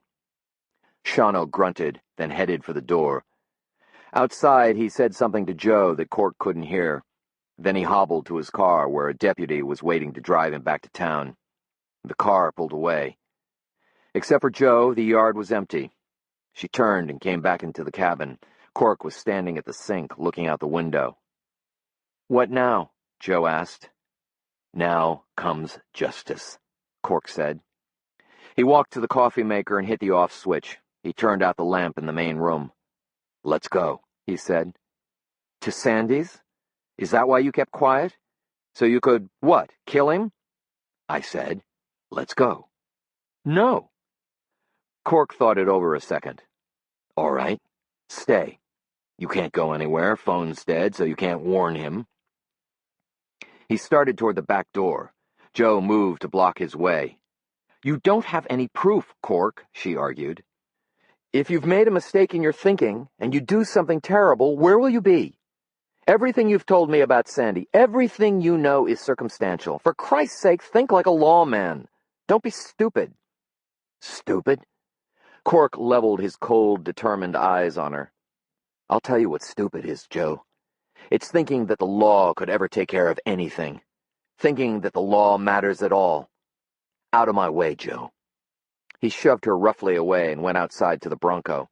He took the cartridges he'd ejected from his Winchester after he left the mission and fed them back into the rifle.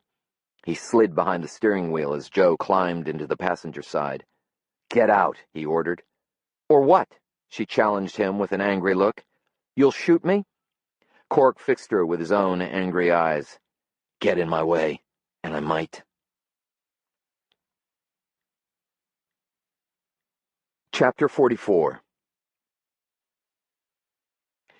After they'd driven several minutes in cold, bitter silence, Joe said, "I'll help you, but you have to promise me one thing." "I don't need your help," Cork told her. They were nearing Aurora. The long, corrugated fence of Johansson's auto salvage flashed by on their right at the edge of the headlight beam. Ahead, on the left, red Christmas bells hung from the yellow marquee of the Iron Lake Inn. Across the road, in a halogen glare, stood the 12 pumps of the brand-new Food and Fuel. It was all bland, familiar territory to Joe, but she felt frighteningly disoriented, as if it were all dangerous, unknown ground, and there was no help no matter where she turned. "What are you going to do?" she argued. "Go in there with that rifle blazing? What if he does have the bag, but he's hidden it? If you do something rash, you might never find it." Cork drove through town, past the Pinewood broiler with its neon flame still burning, past the open shops on Oak Street, where the display windows were hung with garland and tinsel and strings of lights, past the turnoff onto Gooseberry Lane. Joe glanced down the street, saw her own house with the lights blinking around the front door and framing the picture window. She wished she were home with Rose and the kids, and that she didn't know what she knew, and wasn't scared for them all, the way she was. Cork finally said, "I'm listening. When we get to Sandy's, I want you to leave the rifle in the car. It can only lead to trouble." "Go on," he said, not sounding exactly convinced. "Let me do the questioning. It's what I'm good at." "You?" Cork nearly drove off the road. "You love the son of a bitch." "And you hate his guts," she pressed on. "Look at you. You're so upset you can hardly talk. If you don't like what I'm asking or how I'm asking it, you can interject whatever you want. If he's done these things you claim, and I'm not saying for 1 minute that I believe he has, I want to know as much as you do." "No, you don't." Cork gave her a withering look not lost on her in the dark. "I'm sorry, you're right, but it's something I need to know." They passed the city limits of Aurora and the road to the casino. Another couple of minutes and Cork turned onto the long drive that led through the trees to Sandy's big house. "You haven't responded to my proposal," Joe pointed out. "No, I haven't," Cork said. He parked in front of the double garage that was built below the main section of the house. He turned off the engine and nodded once. "All right," he said. "You agree? I'll let you do the questioning, but I take the rifle as incentive for him to answer." He reached over the seat and grabbed the Winchester. "He won't," she insisted, "because he knows, and I know, that you wouldn't use it. Cork, you know it too. In a negotiation, never make a threat you don't intend to carry out. I'd blow his fucking heart out in a minute. If he gave you cause, maybe. He won't. Cork, leave it. Just leave it." Cork held the rifle in both hands, studying its long, sleek lines. He pumped the cartridges out of the chamber and put them on the seat. "The rifle still goes," he said. "I like the way it looks in my hands. Parent will appreciate that too." Lights were on inside. Joe rang the bell, but no one answered.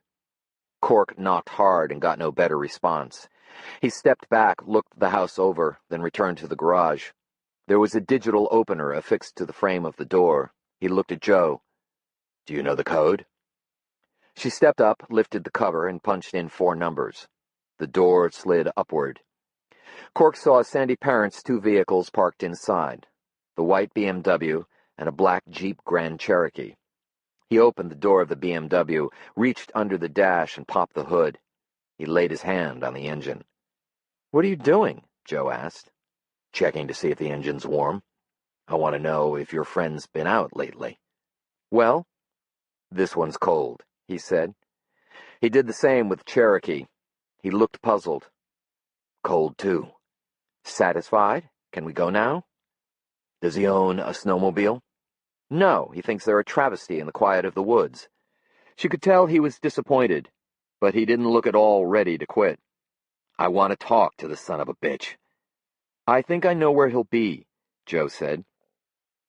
She pushed the button on the garage door mechanism that lowered the door behind them, and she started to the left around the house. A wide roadway had been plowed there, angling off the drive toward the boathouse and the lake. He takes the Cherokee down this way when he wants to go ice fishing, Joe explained. You know a hell of a lot about him, Cork noted bitterly. Joe didn't bother to reply. At the back side of the house, she left the plowed area and waded into the snow of the backyard. She made her way to the steps that led up to the decks. Cork heard the sound of water surging in the hot tub on the first level of the deck. When they reached the landing, they found Sandy Parent lying back in the big redwood hot tub, steaming water swirling around him, his eyes open toward the sky as if hypnotized. A glass of wine sat on the rim of the tub, along with an ashtray that held a lit cigar. He didn't seem to notice their approach. Sandy? Joe said quietly. Joe, he greeted her in a relaxed way. Then he saw Cork and looked amused. Cork, I hope you'll forgive me if I don't rise to greet you. I'm not wearing anything. I wasn't expecting visitors. He waved a dripping hand toward the sky. I was just admiring the northern lights. Joe glanced across the lake and saw that Sandy was right. A display had begun, a shifting curtain of red and green with yellow streaks shooting through like searchlights. It's only just starting, Parent said. It'll get better. He sat up, sloshing water over the rim of the tub. The water splashed onto the deck, steaming as it hit ice that had formed on the wood planking from previous spills.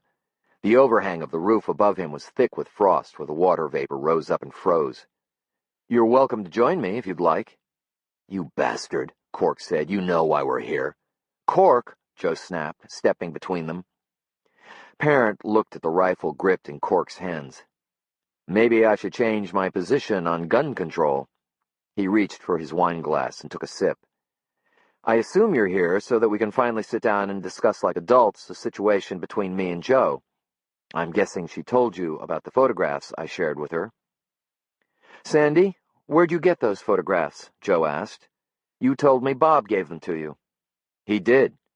You're a liar, Cork accused. You got them from a file cabinet you moved to Harlan Litton's shed at the Aurora youth store. I don't have the slightest idea what you're talking about.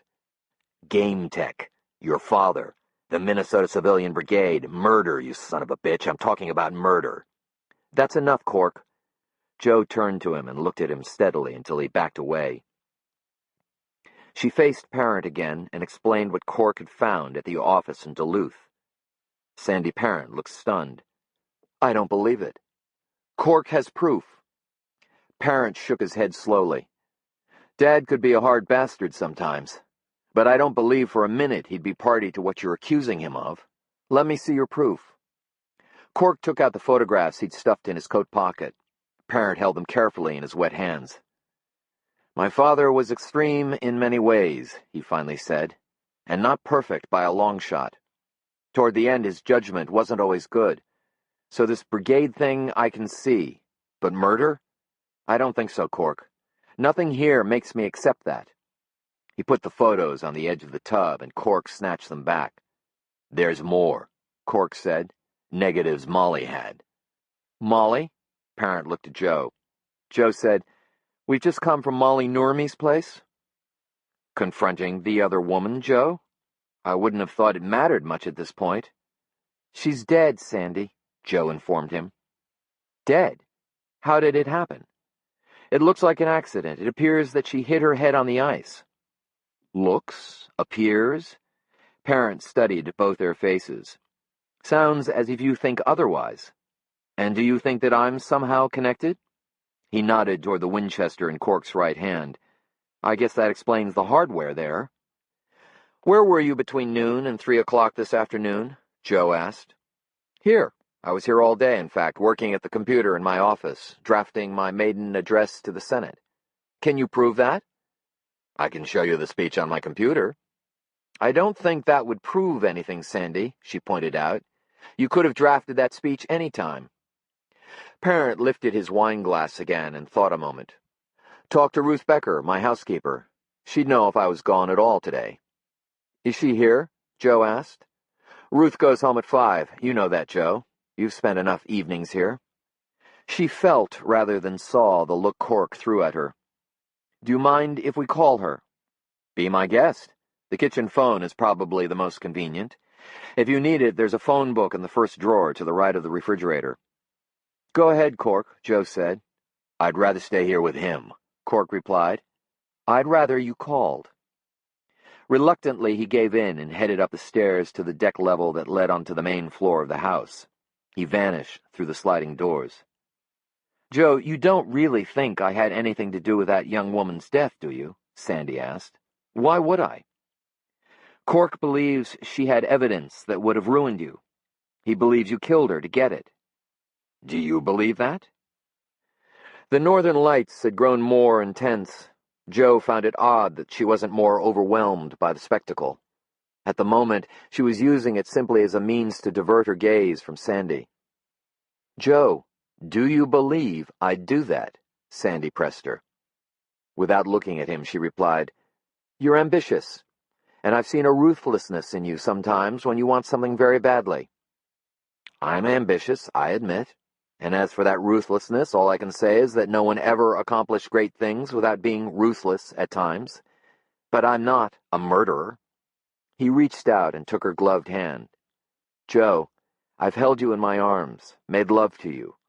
Haven't you seen that part of me as well? A man's many things. To isolate one part of him and judge him on that alone is to do him an injustice, don't you think? The doors slid open on the upper deck, and Cork stepped from the house. Joe drew back her hand. Well? Sandy asked coldly as Cork descended the stairs. She says that you were here all day, locked in your office. She says that she never saw you leave. There you have it, Sandy concluded. She also says, Cork went on, that she never saw you at all after you went into your office. You didn't respond when she knocked to tell you she was leaving. That's not unusual. If you'd asked her, she would have told you that. It's true, Cork, Joe interjected. He often locks himself away for hours, and no one can reach him. It's when I do my best work, Sandy said. Ruth said she left lunch for you on a tray outside your door about 1 o'clock. She said you didn't touch it. She picked up the tray at 3. When I'm concentrating, as I was on this speech, I tune everything out. Joe? He turned to her for verification. True again, Cork. Any more questions? Sandy asked with a note of impatience. Cork closed his eyes a moment, thinking. Joe saw how his shoulders had fallen, how the anger was draining out of him. But when he eyed Sandy again, there was still determination in his look. Yesterday morning, he said, I was attacked at Harlan Litton's place. Someone saw you head out that way on County 16 shortly before it happened. Someone? A reliable source. Parent glanced at Joe. He couldn't have, Cork, Joe informed him quietly. Why not? He was with me. We were here together. Here? Cork looked from one to the other. All morning? Yes. And not working, he guessed. Not exactly, Parent said. Cork's eyes seemed hollow and desperate, and Joe was glad he'd emptied the rifle of cartridges. Parent leaned forward in the tub, speaking reasonably. Look, Cork, I know this woman's death must hurt you.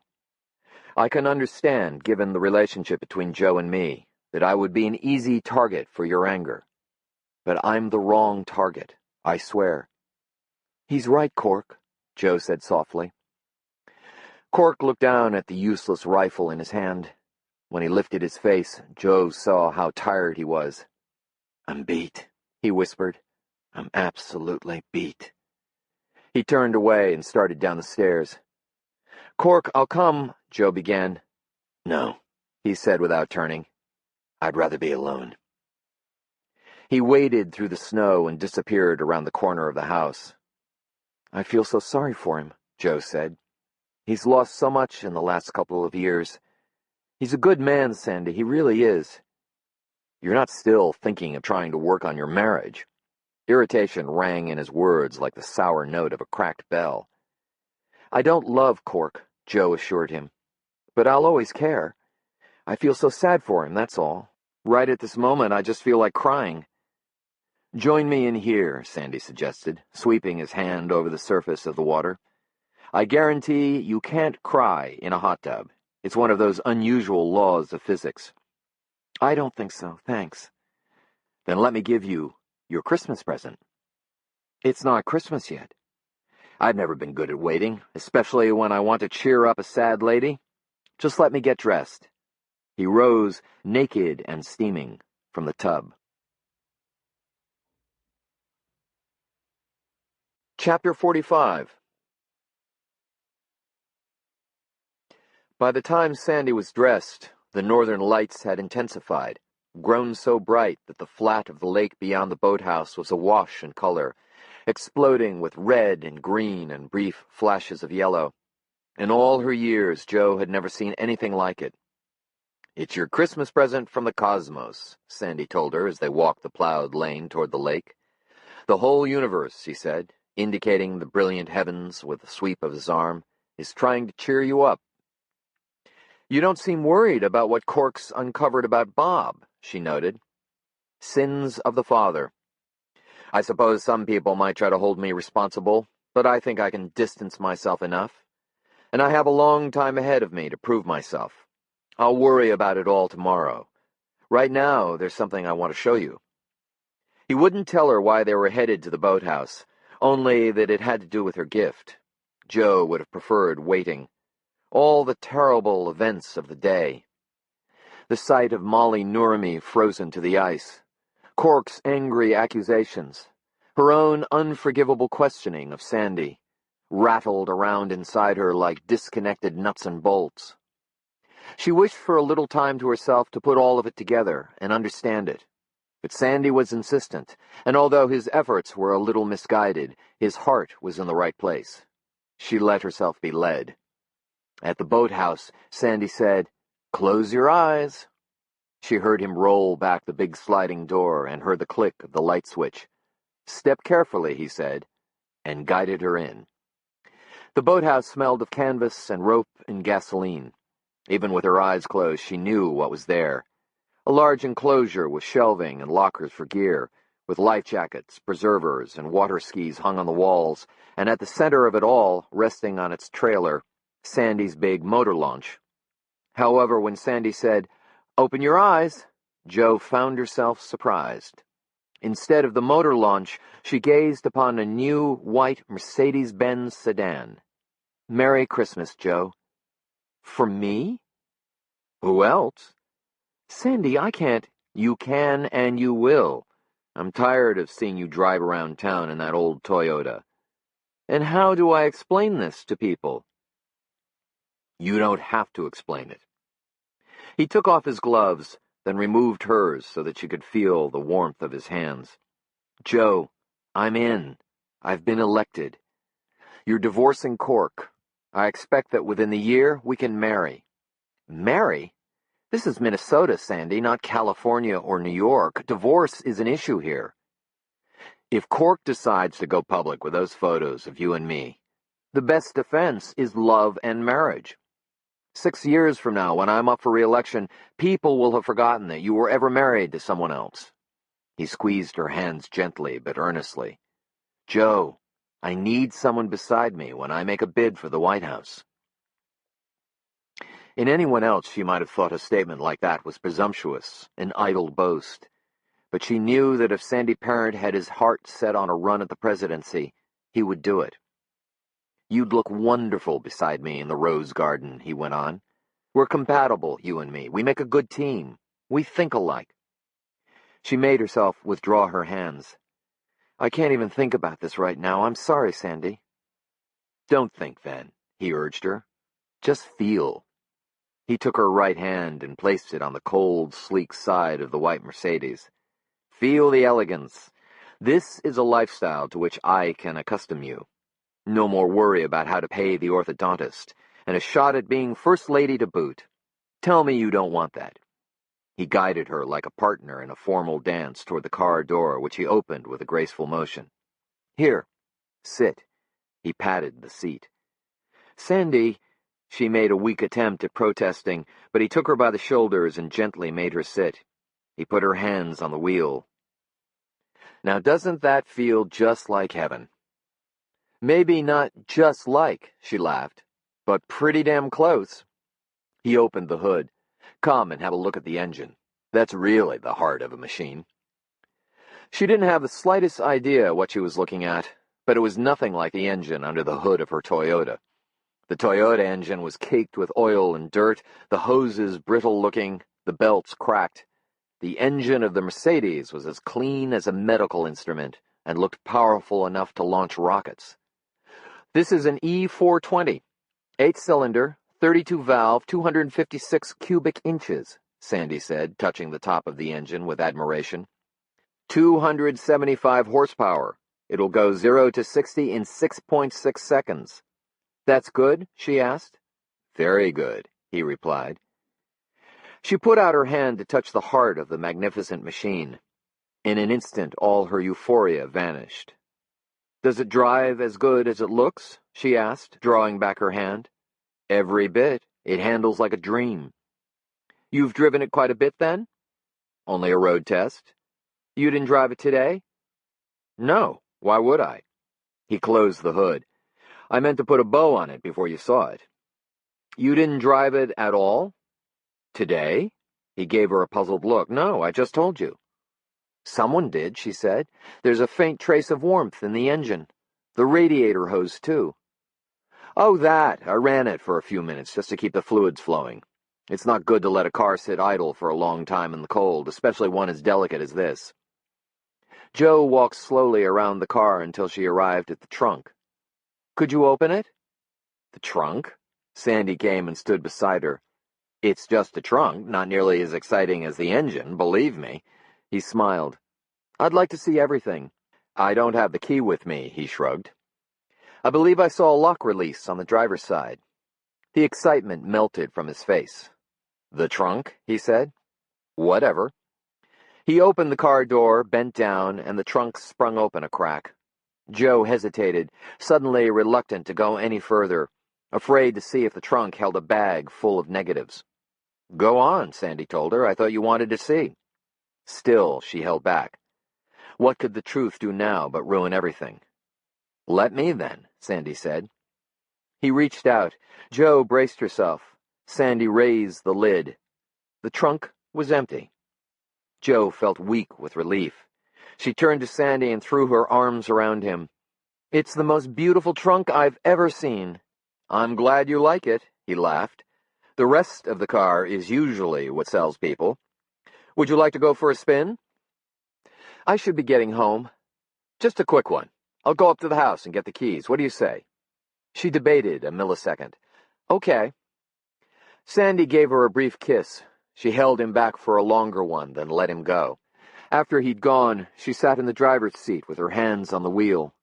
How could she ever have doubted him? It was true, what she'd said, that he was ruthless at times, but it was an understandable thing in a man who reached for greatness. And Sandy had great things ahead of him, she had no doubt. "First lady," she said giddily. She ran her hand over the dash. The feel of the car was something extraordinary. She touched the seat beside her, felt the luxurious softness of the leather. The tip of her index finger caught on a sharp, unexpected edge. Something was lodged in the shadowy crevice between cushion and seat back, something with a square, paper-thin, black corner. When Sandy stepped back into the boathouse, Joe was leaning against the car, holding the strip of negative gingerly away from her with 2 fingers, as if it were a piece of rotting filth she'd rather not have had to touch. "What's that?" Sandy asked innocently. "You know what it is." "I didn't kill her," he said. "I swear to you, Joe, I didn't kill her." "A few minutes ago you hadn't even been to see her." "Look," he explained, approaching slowly. "I got a call this afternoon. A woman. She said she had something I'd want to buy. She mentioned the things Cork talked about, evidence about my father. She said she had the negatives. She gave me directions, I followed them." It was Molly Nurmi? I can't say for sure it was. Your housekeeper said you didn't leave. She works with headphones on. She doesn't hear a thing. I slipped out and took the Mercedes. She never knew. You saw Molly Nurmi? Not at first. I knocked on the door. No one answered. I saw smoke coming from the sauna and went down there. The bag was in the changing room, negatives all over the place. It looked as if someone had gone through them wildly. And Molly Nurmi? I checked the sauna. She wasn't there. Then I looked outside. She was dead, Joe. There wasn't anything I could do to help her. And you ran? Yes. He looked down, ashamed. How do you know she was dead? She was frozen to the ice, for God's sake. Joe, I panicked. I saw everything I've worked for slipping through my hands. I'm not proud that I ran, but better a coward than a murderer. You took the negatives? Not exactly. I hid them out there at the Nurmi place. I didn't want them found, you can understand that. And for obvious reasons, I didn't want them in my possession. He looked at her, deep concern eroding the handsome features of his face. You don't believe me? No, I don't. What kind of monster do you think I am? I'm beginning to wonder. He stood up straight and looked at her squarely. There was hurt in his eyes, but he spoke evenly. What do you want me to do? Tell me, and I'll do it. Whatever I have to do to prove to you who I am, I'll do it. Turn the negatives over to Cork, she said without a moment's hesitation, and tell Wally Shawno everything that happened. He took a deep breath and nodded his agreement. I suspect that in that bag are things that will tear this county, hell, maybe this state apart, he warned her. But I'll give the bag to Cork if that's what you want. That's what I want. And you'll believe the things I said? You'll believe I really love you? I'll believe you about everything. Then I'll do it. You're the most important thing in my life, Joe. I'll do anything to keep you in it. He reached out his hand. She took it. Let's go up to the house, he suggested. You can call Cork from there. Tell him to meet us at the Nurmi woman's place. I'll give him the bag. She held back a moment. This will mean the end of all your dreams.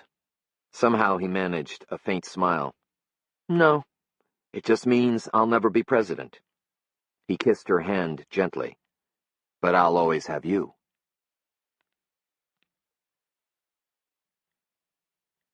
Chapter 46. He had one picture of Molly. Only one. It was a Polaroid he'd taken with her camera in the summer, just moments after she stepped onto the shore from a dip in the lake near the sauna. She wore a black one-piece and had a good tan. She was bent a little awkwardly, torn between reaching down for her beach towel and trying to say cheese for the camera. Her red hair clung to her back and shoulders and hung over her face in long, wet strands. She was laughing. He kept the picture in a collection of poems by Robert Frost, hidden from the eyes of anyone who might, in idle curiosity, have stumbled onto it in a drawer. He always slipped it in with the poem, stopping by woods on a snowy evening. Cork didn't know much more about poetry than the next guy, but he understood well how it felt to have miles to go before he slept. Now he lay on his bunk, one arm pillowing his head, studying the one and only picture he'd allowed himself of Molly. She looked exactly the way he wanted to remember her, full of life, laughing. That was Molly to him, not the pale, blue, iced-over body with its sightless eyes set on heaven. Molly deserved to be remembered differently. She deserved a lot of things life never offered her, not the least of which was someone who told her often he loved her. Why hadn't he? Why had he been so afraid? He couldn't think of anything so important now that it should have kept him from telling Molly how he felt. And now it was too late. Too late, forever. Sam's place had never felt so empty. He suspected the emptiness was not in the old Quonset hut. It was in him. There was nothing in him now, nothing but the great emptiness of death, which he seemed to carry with him like a virus. People died around him, but he was immune. There was no justice. He should have died long ago. Maybe if he had, Molly would still be alive, and Sam Wintermoon and Arnold Stanley and God only knew who else. He remembered a line he'd heard once from an ancient text, it seemed. I am become death. That was him. The phone rang. He didn't want to talk to anyone, but he'd neglected to turn on his answering machine, and on the 10th ring he lifted the receiver. Cork, it's Joe. Yeah, he grunted. I know where the negatives are. He sat up, instantly alert. Where? Meet me at Molly Nurmi's. She paused, covered the mouthpiece, and mumbled something faintly to someone else. In half an hour, she concluded. At Molly's? Yes. Joe, did you know all along? No. Sandy, he guessed. Meet me, Cork. Let me explain. She hung up without waiting for him to answer. Cork walked calmly to the front door. He put on his coat and his stocking cap. He grasped his Winchester and fed in the shells he'd stuffed in his pockets at Parents. Mr. Senator, he said as he worked the lever, feeding the first cartridge into the chamber. He'll be there? Sandy asked as Joe hung up the kitchen phone. He'll be there. Well, he said somberly, let's get it over with. She touched his arm. It'll be good to get clear. Whatever happens, whatever those negatives hold, at least we won't be looking over our shoulders for the rest of our lives, waiting for the worst to catch up with us. You're right, as usual. They headed downstairs through the basement recreation room and Sandy's tool room to the garage. Let's take the Cherokee, Sandy suggested. Joe walked past the BMW. Oops, just a minute, Sandy said, tapping his forehead as if he'd just remembered something. I'll be right back. He returned to the tool room and came out with a roll of silver duct tape. Almost forgot. He laughed as he neared her. What's that for? She asked. Sandy lunged for her, catching her completely by surprise. He spun her, threw her against the hood of the Cherokee, grasped her arms and pinned them behind her. She began to struggle, but it was too late. Her wrists were tightly bound together with the tape. You're hurting me, Sandy. And you don't think you're hurting me? He replied, cold and fierce. Asking me to give up everything? Christ. He opened the door of the Cherokee. Get in, he ordered her. Joe backed away. He grabbed her arm, yanked her to the open door, and shoved her in. Roughly, he settled her in a sitting position, then knelt and began to tape her ankles. She brought her knees up swiftly, striking him squarely in the nose. He fell back, blood streaming from his nostrils, and he sat on the concrete floor, stunned. Joe tried to free her legs so she could run, but Sandy had managed to get one loop of tape around her ankles, and she couldn't break loose. He touched his nose and carefully studied the blood on his fingertips. I deserve that, he concluded in a tone that sounded quite rational. He took a handkerchief from his back pocket and dabbed at his bloody nose. Let me ask you something, Joe. If I told you I'd killed the Normie woman, could you let it go? Could you live with me and work with me and love me like you have? My God, Joe said, breathless as the horrific truth uncoiled before her. You did murder her. In its own way, it was an accident. He stood up and used the side mirror of the BMW to assess the damage to his nose. I didn't go there meaning to kill her. I did what I had to do to protect myself. You see, we're not just talking about the end of my political career. What's in that bag could land me in jail for a good long time. The political thing I could live with, I suppose. There are other challenges. But I couldn't live in prison. You might as well shoot me. Are you going to kill me? And Cork? What would you do if you were me? You said you loved me. Sandy leaned against the BMW and crossed his legs casually as if he were posing for an ad layout. The truth about love is that you can find it around any corner. Love's easy. Now a shot at the White House, that's rare. I can't believe this, Joe said. I'll tell you what I think defines greatness. The ability and willingness to perform in extraordinary ways. That's me, Joe. I've always known that I was destined for great things. He approached her again.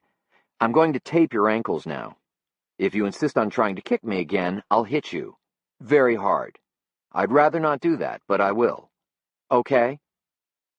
She gave no sign that she heard or that she agreed at all to his terms. He kept away a little, reaching far out this time to grasp her legs. She lifted her feet suddenly and swung them at his face. He moved fast, dipped his shoulder, and tilted his head in the way of a fighter trained to dodge a glove. Her feet struck the door uselessly. Almost immediately she felt a blow he'd promised, hard to her head, and she saw fireworks. When the light show faded, she was left with a ringing in her right ear and a terrible throbbing in her jaw. Sandy had bound her ankles tightly. He was already backing the Cherokee out of the garage and was saying something about being truly sorry it had to be this way. He drove down the plowed lane toward the lake. Beside the boathouse, he stopped and turned off the engine. "I'll be right back," he promised, and patted her knee. He stepped inside the boathouse and flipped on the light. Sandy had strapped her in tightly with a seatbelt. Even so, she was able to lean forward almost to the dash. With her hand still taped behind her, she struggled to reach the door handle. She made it, wrapped her fingers around the cool metal, and tested to make certain she could, if she had the chance, open the door. Satisfied, she sat back as the light went out in the boathouse. He came back carrying a clear plastic bag full of negatives, which he set on the floor of the rear seat. He slipped behind the wheel and started the Cherokee again. "It was in the footlocker, where I keep the ropes.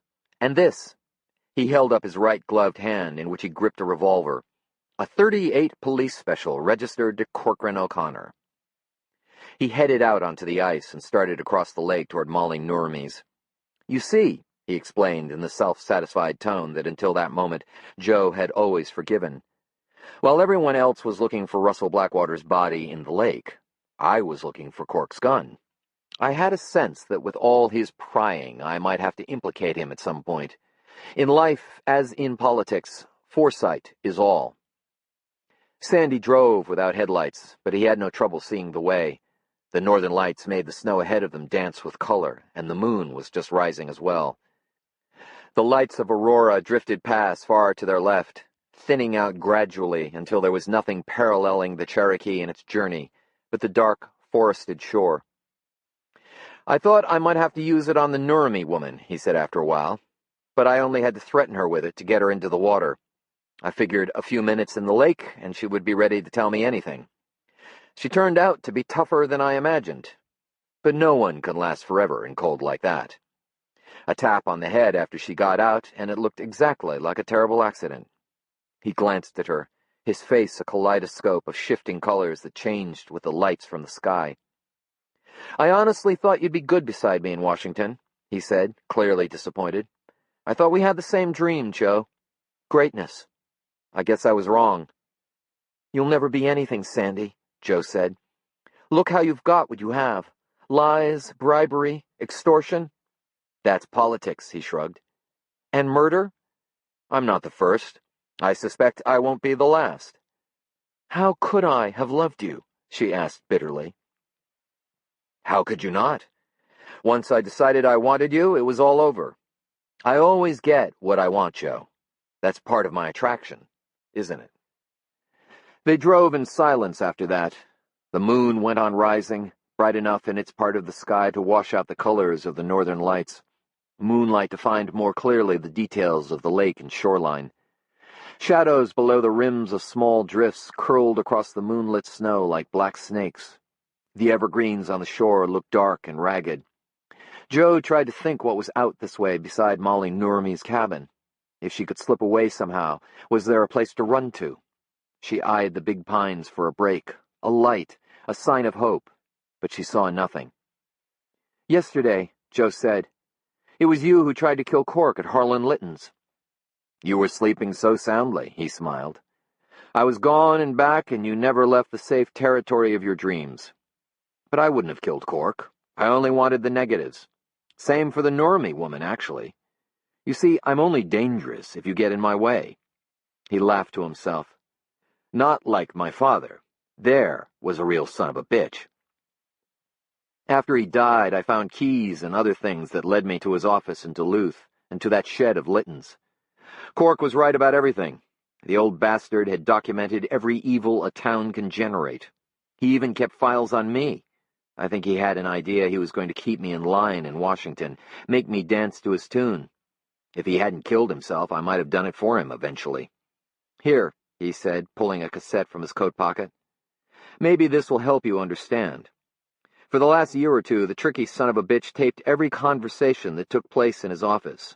The Richard Nixon of the Iron Range. He put the cassette into the tape player in the dash, pushed the fast-forward button a few moments, then let up. In the middle of a campaign, goddammit, Sandy's voice declared angrily on the tape. Sandy fast-forwarded again. Don't understand why, Russell, Sandy's voice again, still angry.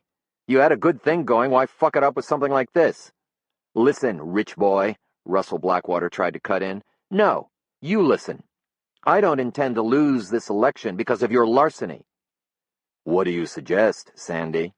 It was the judge's voice, calm, and it seemed slightly amused. Christ, I don't know. Vernon, why the hell didn't you keep your boy in line? He is a man, Vernon Blackwater replied indignantly, not a boy. What he pulled with the casino sure as hell makes me wonder. A doorbell rang in the background. I have a suggestion, the judge interjected. I asked Joe John here. I thought we might all talk this out reasonably. Sandy, would you get the door? Sandy Parent reached out and fast-forwarded the tape again. You want Joe John? Sandy's voice. The people deserve better, Joe John replied. He sounded proud and incensed. I thought you would understand and help. I do understand, Sandy insisted on the tape, and I want to help. I don't think so. I think mostly you're worried about your own ass. Sit down, Joe John, the judge ordered.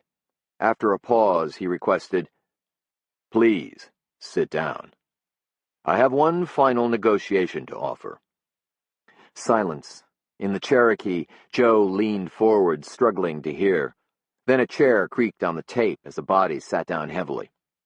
Thank you, the judge went on. It's been my own opinion, since you first stumbled onto all this, that the usual inducements we might offer would be ineffective. I've watched you carefully, Joe John, from a drunk to a man with good reason to have a lot of self-respect. I thought all along you wouldn't give up that hard-earned self-respect easily. Not for money, certainly. You've more than proven that this evening. And I just want to add how much I appreciate your promise to refrain from making all this public until we've had a chance to work things out. Now, the fact of the matter is that my son can't lose this election, and for many reasons, Russell Blackwater should continue to manage the casino. What I've done, therefore, is invite an outside negotiator to help us reach a resolution. I believe he is, as the saying goes, prepared to make you an offer, Joe John, that you can't refuse. Harlan? A door opened. What the? Joe John began. 3 shots, very close together, loud on the tape. In the Cherokee, Joe jerked, startled. My God! Sandy Parent's taped voice cried. Behind the steering wheel, the real Parent mouthed the words as if he'd listened to the tape 100 times and knew it by heart. Jesus, Russell Blackwater gasped. And that, gentlemen, concluded the judge, solves everything. Sandy stopped the tape.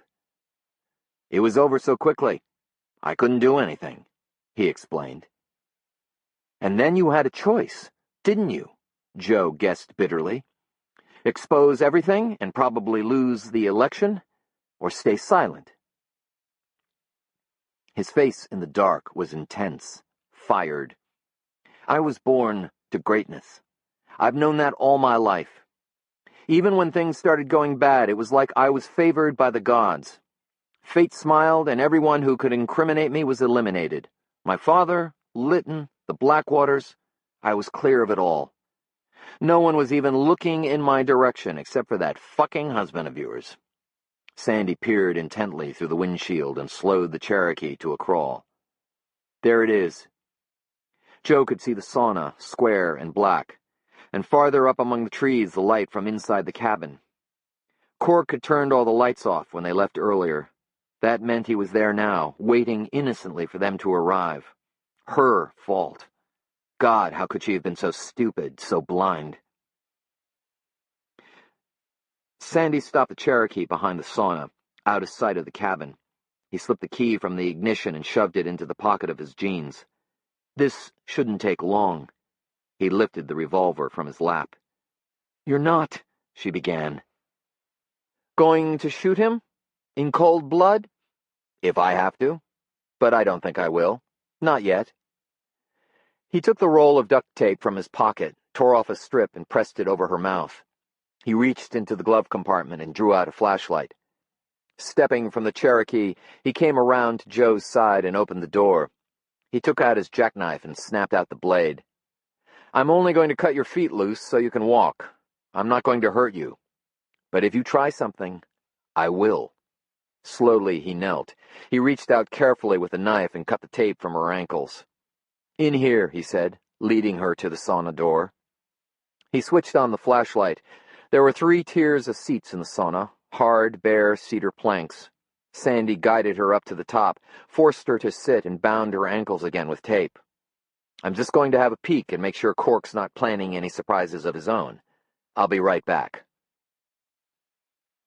He stepped down, clicked off the flashlight, and left her in total darkness. The boards creaked on the small deck outside as he crept around to the side of the building and headed toward the cabin. She waited a few moments after the creaking had stopped. Then she rolled to her side and bumped down the tiers of cedar planks. She felt a jolting pain in her right shoulder as she hit the floor. She scooted toward the door, which opened inward. Pushing herself against the wall, she managed to slide to a standing position. With her hands bound behind her, she groped in the dark for the knob, finally found it, and opened the door crack, just enough to wedge her body through. She tumbled onto the deck outside. Like an inchworm, she coiled and uncoiled herself, crawling along the deck toward the edge. She came to the end, a sudden drop-off with the ice 3 feet below. She brought her body around until she lay parallel with the edge of the deck.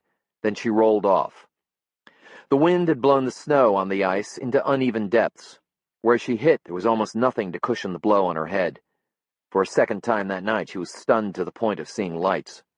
Her head felt thick and burning as if full of some scorching liquid. Vital seconds passed, a fact she was aware of even through the haze that clouded her thinking. On her side, her injured shoulder taking the brunt of the struggle, she began to move away from the sauna toward a pine tree backed by a small thicket, just beyond the shoreline, a dozen yards away. She dug at the ice, propelling herself with the side of her boot.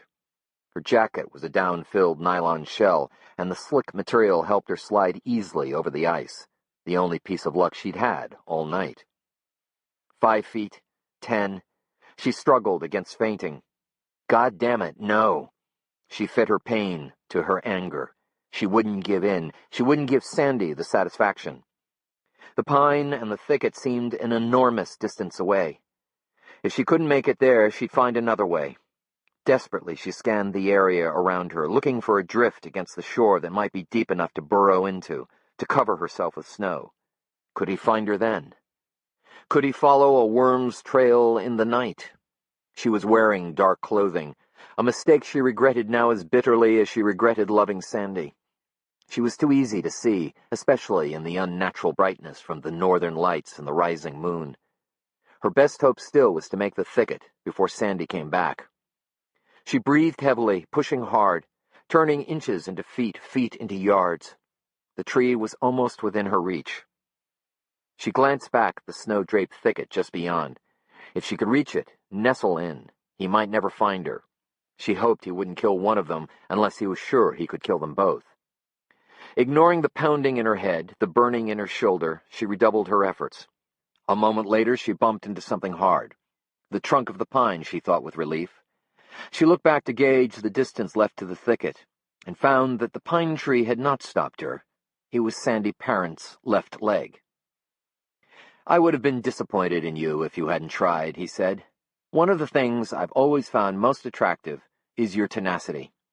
He took out his jackknife, knelt, and whispered, "You're also one hell of a piece of ass." He cut her ankles free and lifted her brusquely. "Let's go," he said. "Our pigeon is roosting." Chapter 47. Cork sat at the kitchen table facing the back door. He wore his coat and his stocking cap. But he'd taken off his gloves and they lay crumpled in front of him on the table. It was warm in the cabin, but that wasn't why he'd removed his gloves. The back door swung open and Parent brought Joe in. Cork looked at her bound wrists, the tape across her mouth, and the familiar revolver in Parent's hand. "Going to kill the whole county?" he asked. "If I have to." "Starting with us?" Cork concluded. "That depends," Sandy replied. "We both know it doesn't." He addressed Joe. "You okay?" She nodded. "We have a lot of talking to do before I decide on anything," Parent said. "Bullshit. You've already decided." Parent put the revolver to Joe's temple.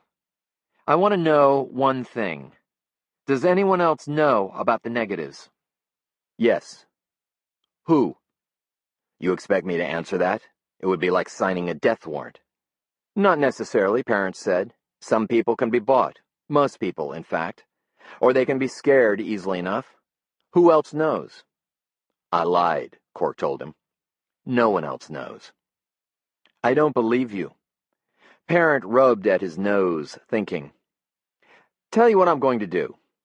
From now on, every time I get an answer I don't believe—" He put his arm around Joe to hold her, and he pointed the barrel of the .38 at her foot. "I'll put a bullet through one of Joe's extremities." "You'd really do that?" "Maybe. Maybe I'm lying. But think about it. What have I got to lose? A man who aspires to the White House ought to be able to be ruthless if the situation demands. So what do you think? Will I really do it?" Parent's eyes were quite clear and unblinking, as a snake's. "Let's begin again," he said. "Did you tell anyone else about the negatives?" "No." "Did you talk to anyone else about your suspicions of me?" "No." The sound of the gunshot made Cork jerk, as if he'd been struck by the bullet. Joe tried to yank free, almost separating from Parent as she screamed into the duct tape. From under the table, where it had lain cradled on his lap, Cork swung the Winchester. The safety was off, a cartridge chambered. For the briefest instant he had a shot at Parent. Not a clear shot, however, for Parent was struggling to pull Joe back. Cork hesitated. That was all Sandy Parent needed. "Drop it!" he shouted at Cork, jamming the revolver into the back of Joe's head. "She's not hit, but I'll kill her, I swear to God." Cork saw that although Joe stood tottering, she was unharmed. He lowered the rifle to the floor. "Brinkmanship, O'Connor," Parent explained with a galling note of triumph. "A game I'm rather good at. John Kennedy was a fucking amateur." Parent resettled his grasp on Joe, wrapped his arm around her, and once again aimed the gun at her foot. "Next time, I promise you, I won't miss. Once more. Did you tell anyone about the negatives?" "Shawno." "When?" "I saw him today. We discussed game tech." "Shawno." Parent considered this and didn't appear too upset. "I've got things on him. I can get to him." "I think you underestimate the man," Cork said. "No one else knows about the negatives?" "No one." "Did you discuss your suspicions about me with anyone?" "The priest." "Tom Griffin, in confession?" "I haven't made a confession in years." Parent took a deep breath and thought that one over. "He's free to talk," Cork reminded him. "Maybe he already has. You may end up having to kill all of Aurora, Sandy." "But he doesn't know about the negatives?" "Like I said, no one besides Shawno knows." Parent glanced down as if preparing to fire at Joe's foot. "I think you're lying." "How can I prove I'm not?" Cork asked quickly. "Look, I've already put 2 men's lives in danger. What will satisfy you?" Parent reached into the pocket of his coat and brought out a jackknife. He carefully extended the blade and moved it toward Joe's back. "Christ, no, Sandy!" Cork half rose from his chair. Parent cut Joe's wrist free. "Take the tape off," he told her. She obeyed and let the pieces from her wrists and mouth drop to the floor. "I'm sorry," she told Cork. "It's okay." "Over there beside him," Sandy said. He shoved her toward Cork, then bent and picked up the loose pieces of tape and put them in his pocket. He took out the roll of duct tape and tossed it to Cork. "Tape her wrists," he ordered. Joe looked confused, then understood. "Fingerprints. You want Cork's fingerprints on the tape." "So it looks like I bound and killed you," Cork finished. "You'd have to be distraught," Joe went on. "But distraught over what?" Parent reached inside his coat and brought out folded photographs. He tossed them onto the table. "Pick them up," he instructed Cork. Cork lifted the pictures. They were photos of Molly and him embracing by the sauna. They'd been taken at night with a night vision lens from somewhere out on the water. Harlan Litton's handiwork for sure. "These are the ones he showed you?" Cork asked Joe. "Yes. And now they're covered with your fingerprints, too," Parent said with satisfaction. "My gun, my fingerprints on the tape, and the pictures." Cork nodded as if he admired the thoroughness. "We argue over my dead lover, I freak, kill Joe, and then what, Sandy? I commit suicide? Or do I just disappear like Joe John LeBeau?" "Just taper," Parent said. "What do we do, Cork?" Joe asked. "You do what I say," Parent threatened. "Or what?" Cork asked. "You're going to kill us anyway." The tea kettle on Molly's stove suddenly jumped and skittered across the burner. Startled, Parent swung the revolver that way and let off a round that buried itself in the wall. "What the hell?" "Wendigo," Cork said. "You know what a Wendigo is, don't you, Sandy?" "A fucking fairy tale." "It wasn't a fairy tale made that pot jump around," Cork said. The wind rose outside. The window pane over the sink rattled. From the dark of the night surrounding the cabin came a long, low howl that was not the wind, but was wrapped within it. And buried somewhere within the howling was the name of Sandy Parent. "The Wendigo's calling you, Sandy. Do you know what that means?" Parent eyed the window angrily. "It means there's a joker out there who's going to die with you." "Can't kill the Wendigo with that gun," Cork told him. "The Wendigo called the names of Russell Blackwater and Harlan Litton, too. Blackwater knew it and carried a gun, and it didn't matter." "I don't believe that crap." "Sam Winter Moon once told me there's more in these woods than a man can ever see. More than he can ever hope to understand." "Shut up!" Parent pointed the revolver at Joe's heart as if to fire, to finally end it all. But the light in the kitchen went out suddenly. Cork pushed Joe to the side and threw himself in the other direction. Parent fired wildly. In the blindness after the loss of the light, Cork spread his arms wide and charged the place where Parent had been standing. He caught the man in his arms and they tumbled down. Cork heard the scrape of the .38 as it slid loose across the floorboards. Parent squirmed from Cork's grasp and was back on his feet instantly, kicking hard at Cork's ribs. Cork rolled away and brought himself up. Parent was at him, throwing punches out of the dark, landing blow after blow to his torso. Cork stumbled back, retreating across the kitchen until he was pinned against the sink. Hunched and grunting, he tried vainly to protect himself as Parent hammered at his sides and head. A shattering of crockery, and Parent stopped abruptly. Moonlight streamed through the window over the sink. Parent, in milky white, staggered back, holding his head. Cork tried to move, to attack, but the pain in his ribs paralyzed him.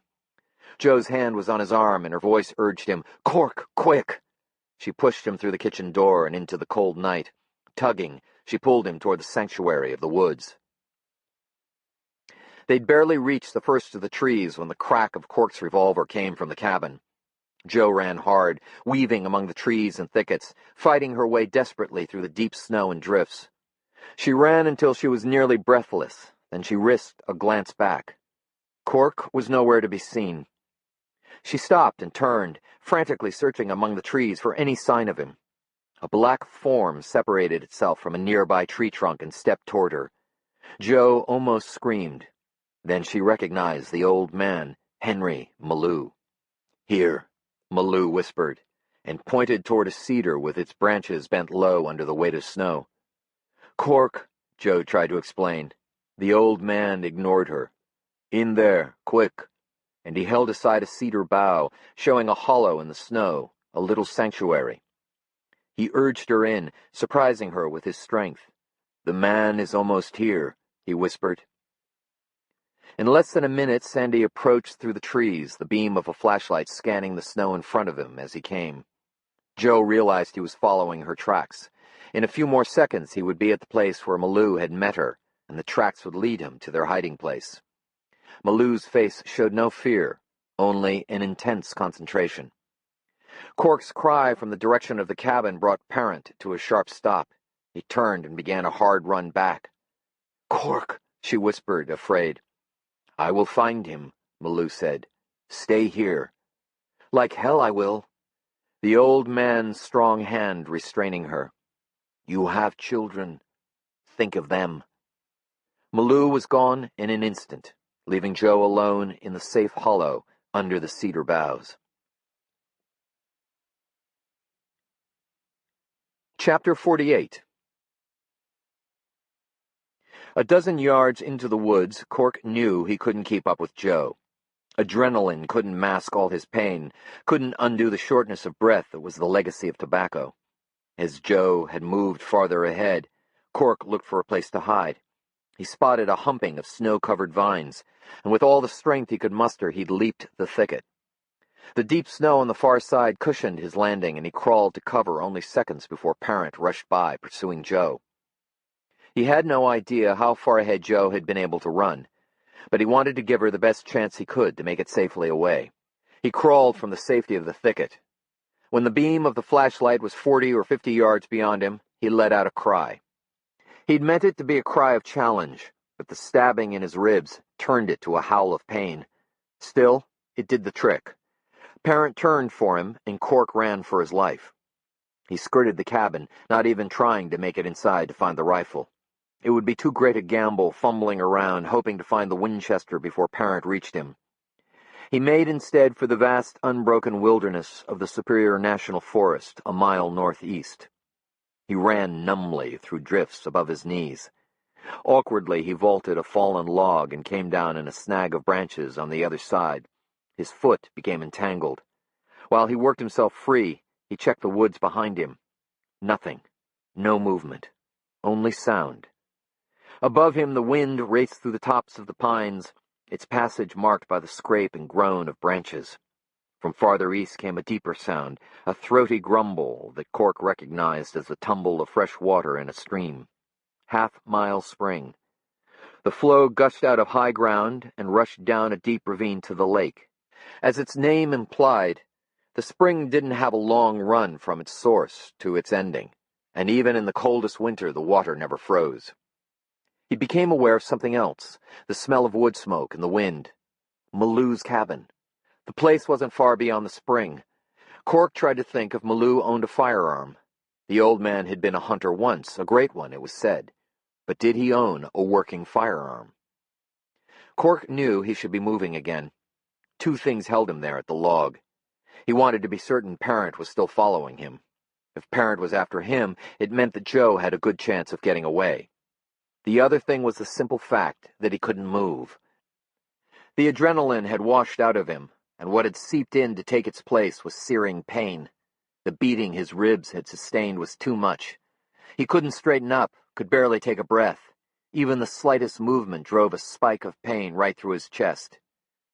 He'd left his gloves on Molly's kitchen table.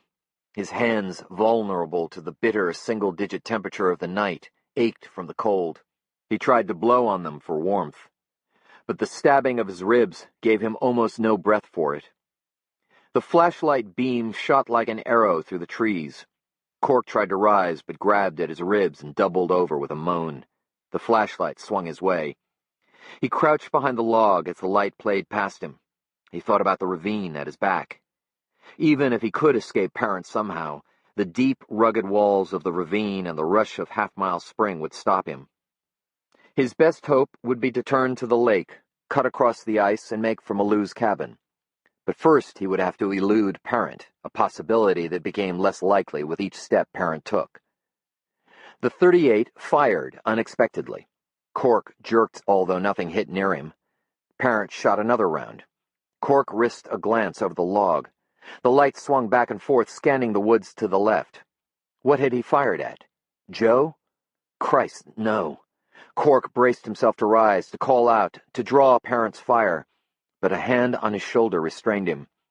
Malou crouched beside him. He beckoned to Cork and began to crawl on all fours toward the ravine.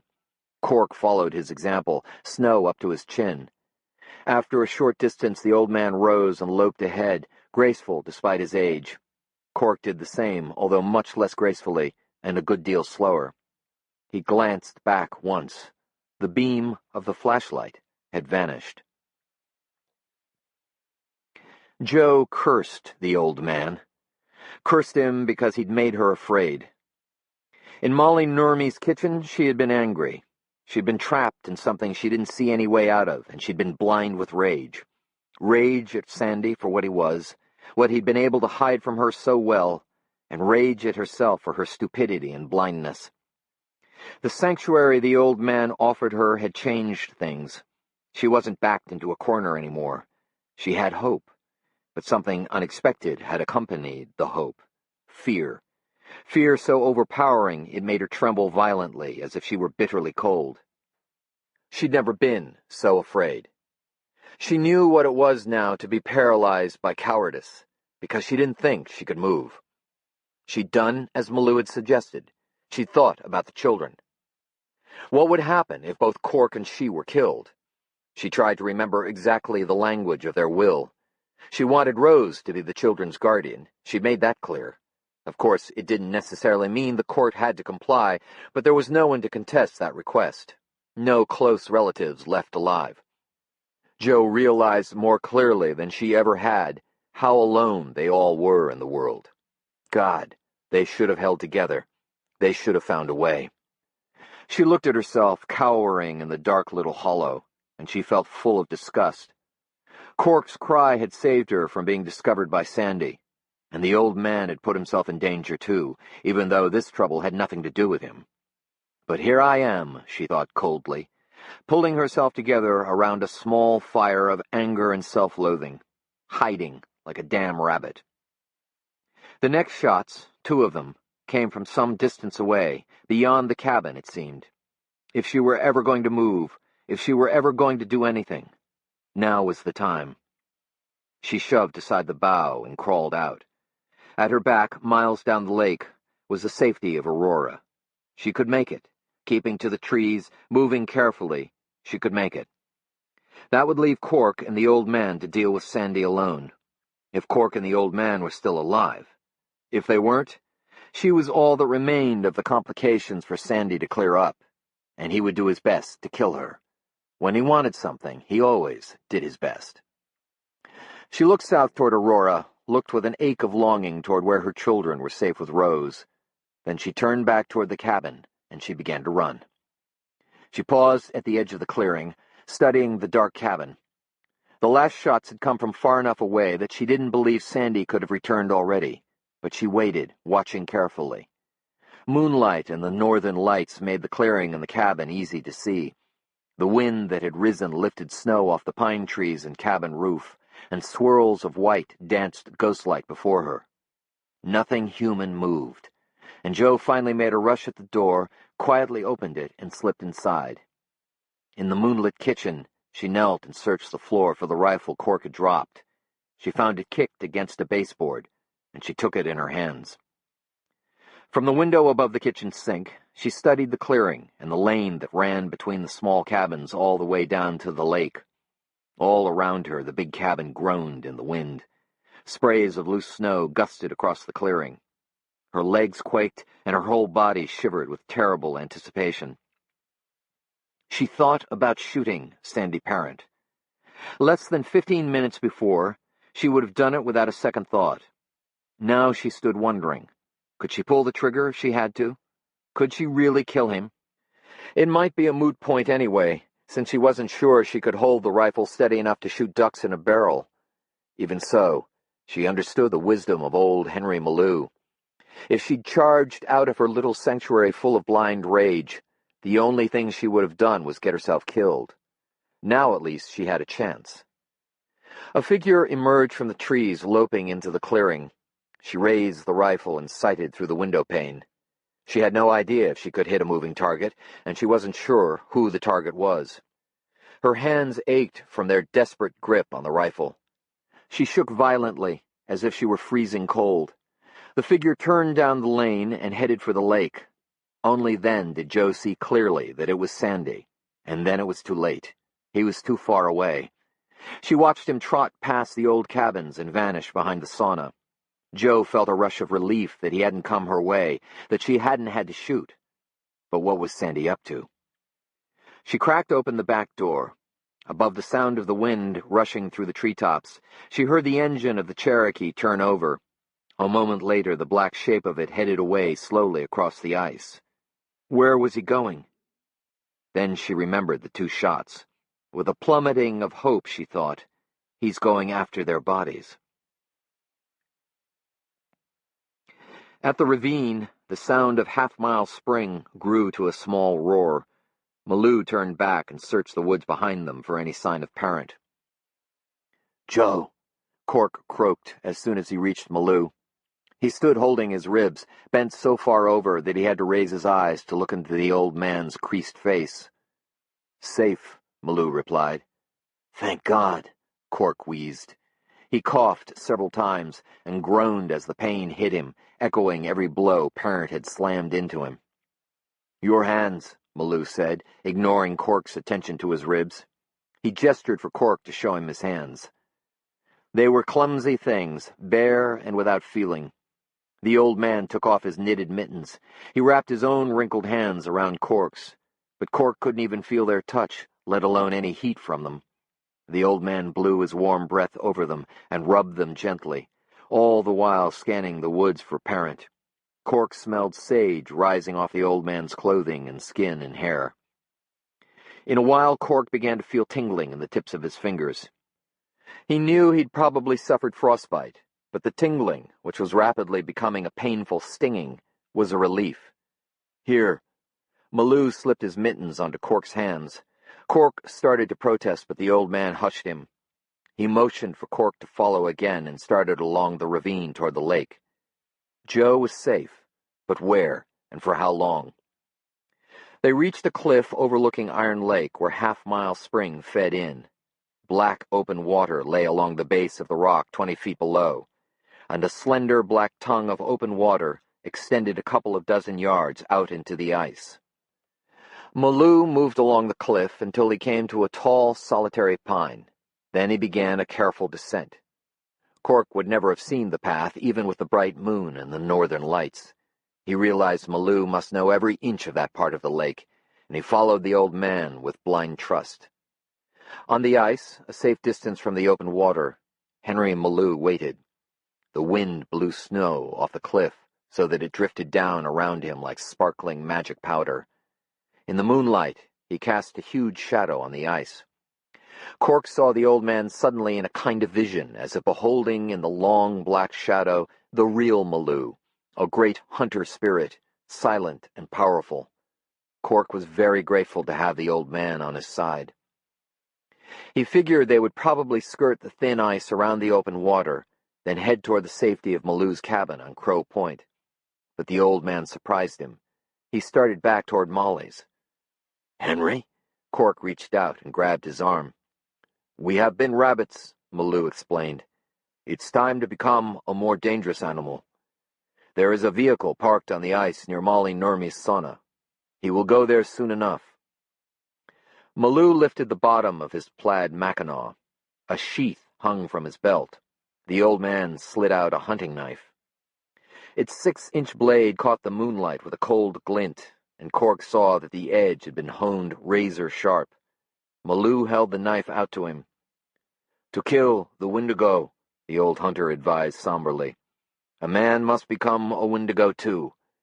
He must have a heart of ice. There must be no hesitation." Malou began at an easy lope along the shoreline. Cork grasped the knife tightly, trying to put from his mind the knife-like stabbing at his own ribs.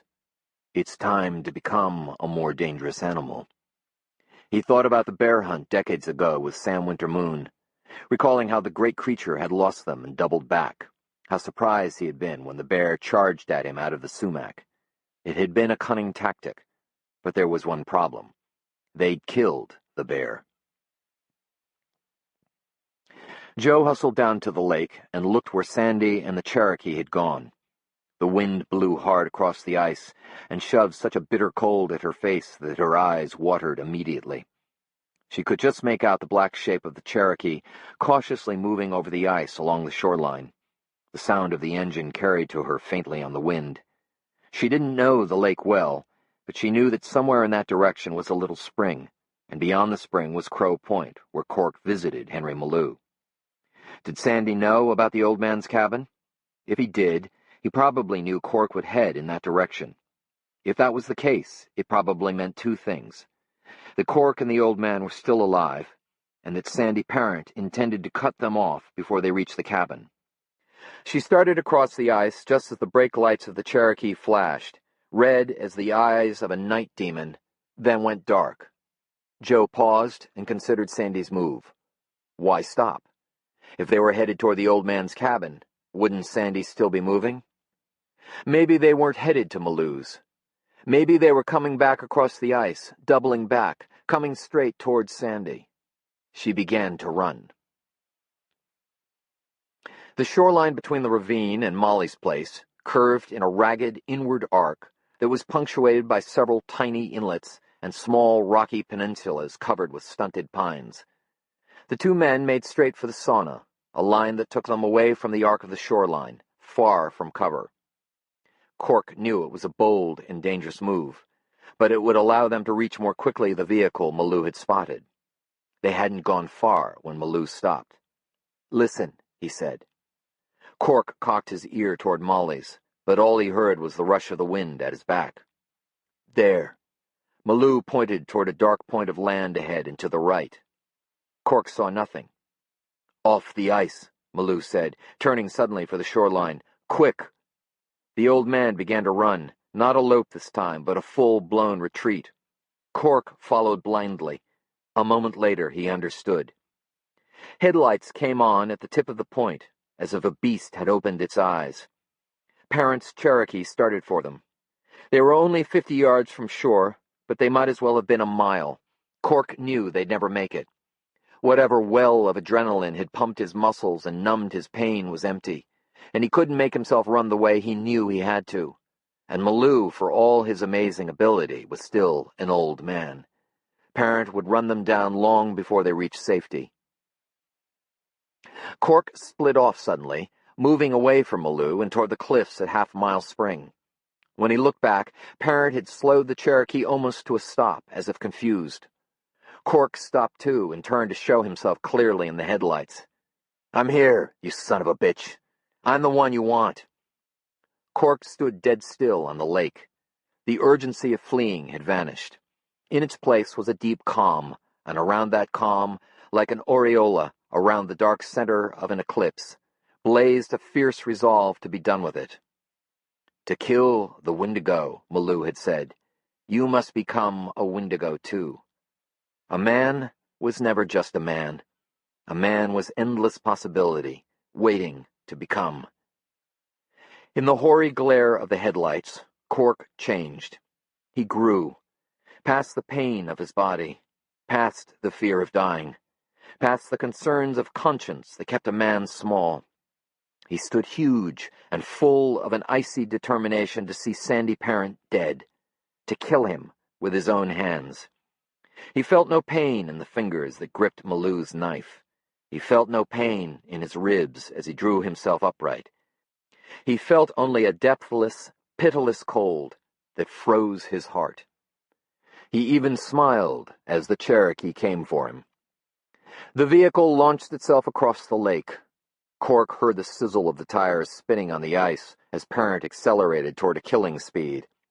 The sound was like the whine of a hungry animal. Death was coming, and Cork opened his arms to embrace it, to bring it to him so that he could feed on it. Welling up from a dark place inside him he'd never known, rose a cry he didn't recognize or understand, the howl of a hungry beast. He stood with the knife in his hand, howling beneath the moon as the Cherokee bore down on him. He crouched to meet it. He didn't hear the shots, but he heard the shatter of glass and saw the vehicle swerve at the last instant. The Cherokee missed him by several feet, drifting into a lazy spin as Parent fought to bring it under control. He never did. The end seemed to take a long time. Cork watched it all with a dispassionate appreciation for the beauty of circumstance. As the Cherokee approached the open water from Half Mile Spring, the thin ice at the edge gave with a crack, as if the earth had split. The Jeep tilted, its tires touching water. It rolled to its side, then flipped onto its top. It narrowly missed the open water, and like a new Christmas sled skated across the frozen lake on the bare metal of its roof, hardly slowing at all before it slammed into the base of the cliff on the far side of Half Mile Spring. A moment of absolute quiet followed. The night caught its breath. Then the gas tank exploded. Fire washed the cliff and the lake all around with a fearsome, wavering orange. The snow and ice melted on the rock wall and ran like black tears down the face of the cliff. Where he stood, Cork felt the heat reaching out toward him. He watched flames engulf the vehicle and listened to glass exploding from the intense heat. "Cork!" Jo came out of the dark, the Winchester in her hand. "Are you all right?" Cork looked at the rifle. "Thanks to you, I guess." Malou materialized beside them. He also noted the Winchester and nodded to Jo. "I thought for sure this old man would not be getting any older. I thank you." The Winchester suddenly seemed too heavy for Jo to hold. She handed it to Cork. She felt empty and a little weak, and she sat down abruptly on the ice. Malou sat down cross-legged beside her. Cork asked, "Back at the cabin, Henry. The Windigo calling. Was that you?" In the quivering light that came off the burning Cherokee, Cork saw a perturbed look cross the old man's face, as if he'd been asked a rather stupid question. A glittering dust of snow blew over them, and Malou glanced up at the sky. The northern lights were fading, but the moon was high, looking bright and new, as if it had only just been created. "Whatever it was brought the Windigo here to feed is gone," Malou declared. He closed his eyes and began to sing. Words Cork didn't understand, but he knew what it was about. The Song of the Dead. Henry Malou was singing his fallen enemy onto the path of souls. Chapter 49. Snow fell on Christmas morning, small flakes, which meant the snowfall would last a long time. It paved the streets and sidewalks of Aurora in trackless white, and gave a fresh cover to the dirty snowbanks, like a clean comforter on an old bed. It came down straight and landed soft as dreaming. And Cork, as he turned onto the road to Molly's, thought it was one of the loveliest snowfalls he'd ever seen. The big cabin was empty and unlit. The small, shabby cabins that lined the lane to the lake stood in two dark rows like silent mourners. Cork walked between them one last time down to the sauna, and looked over the lake from the place Molly had hated so much and then loved so well. Crow Point was only a squat gray finger pointing towards something in the distance, something lost in the falling snow.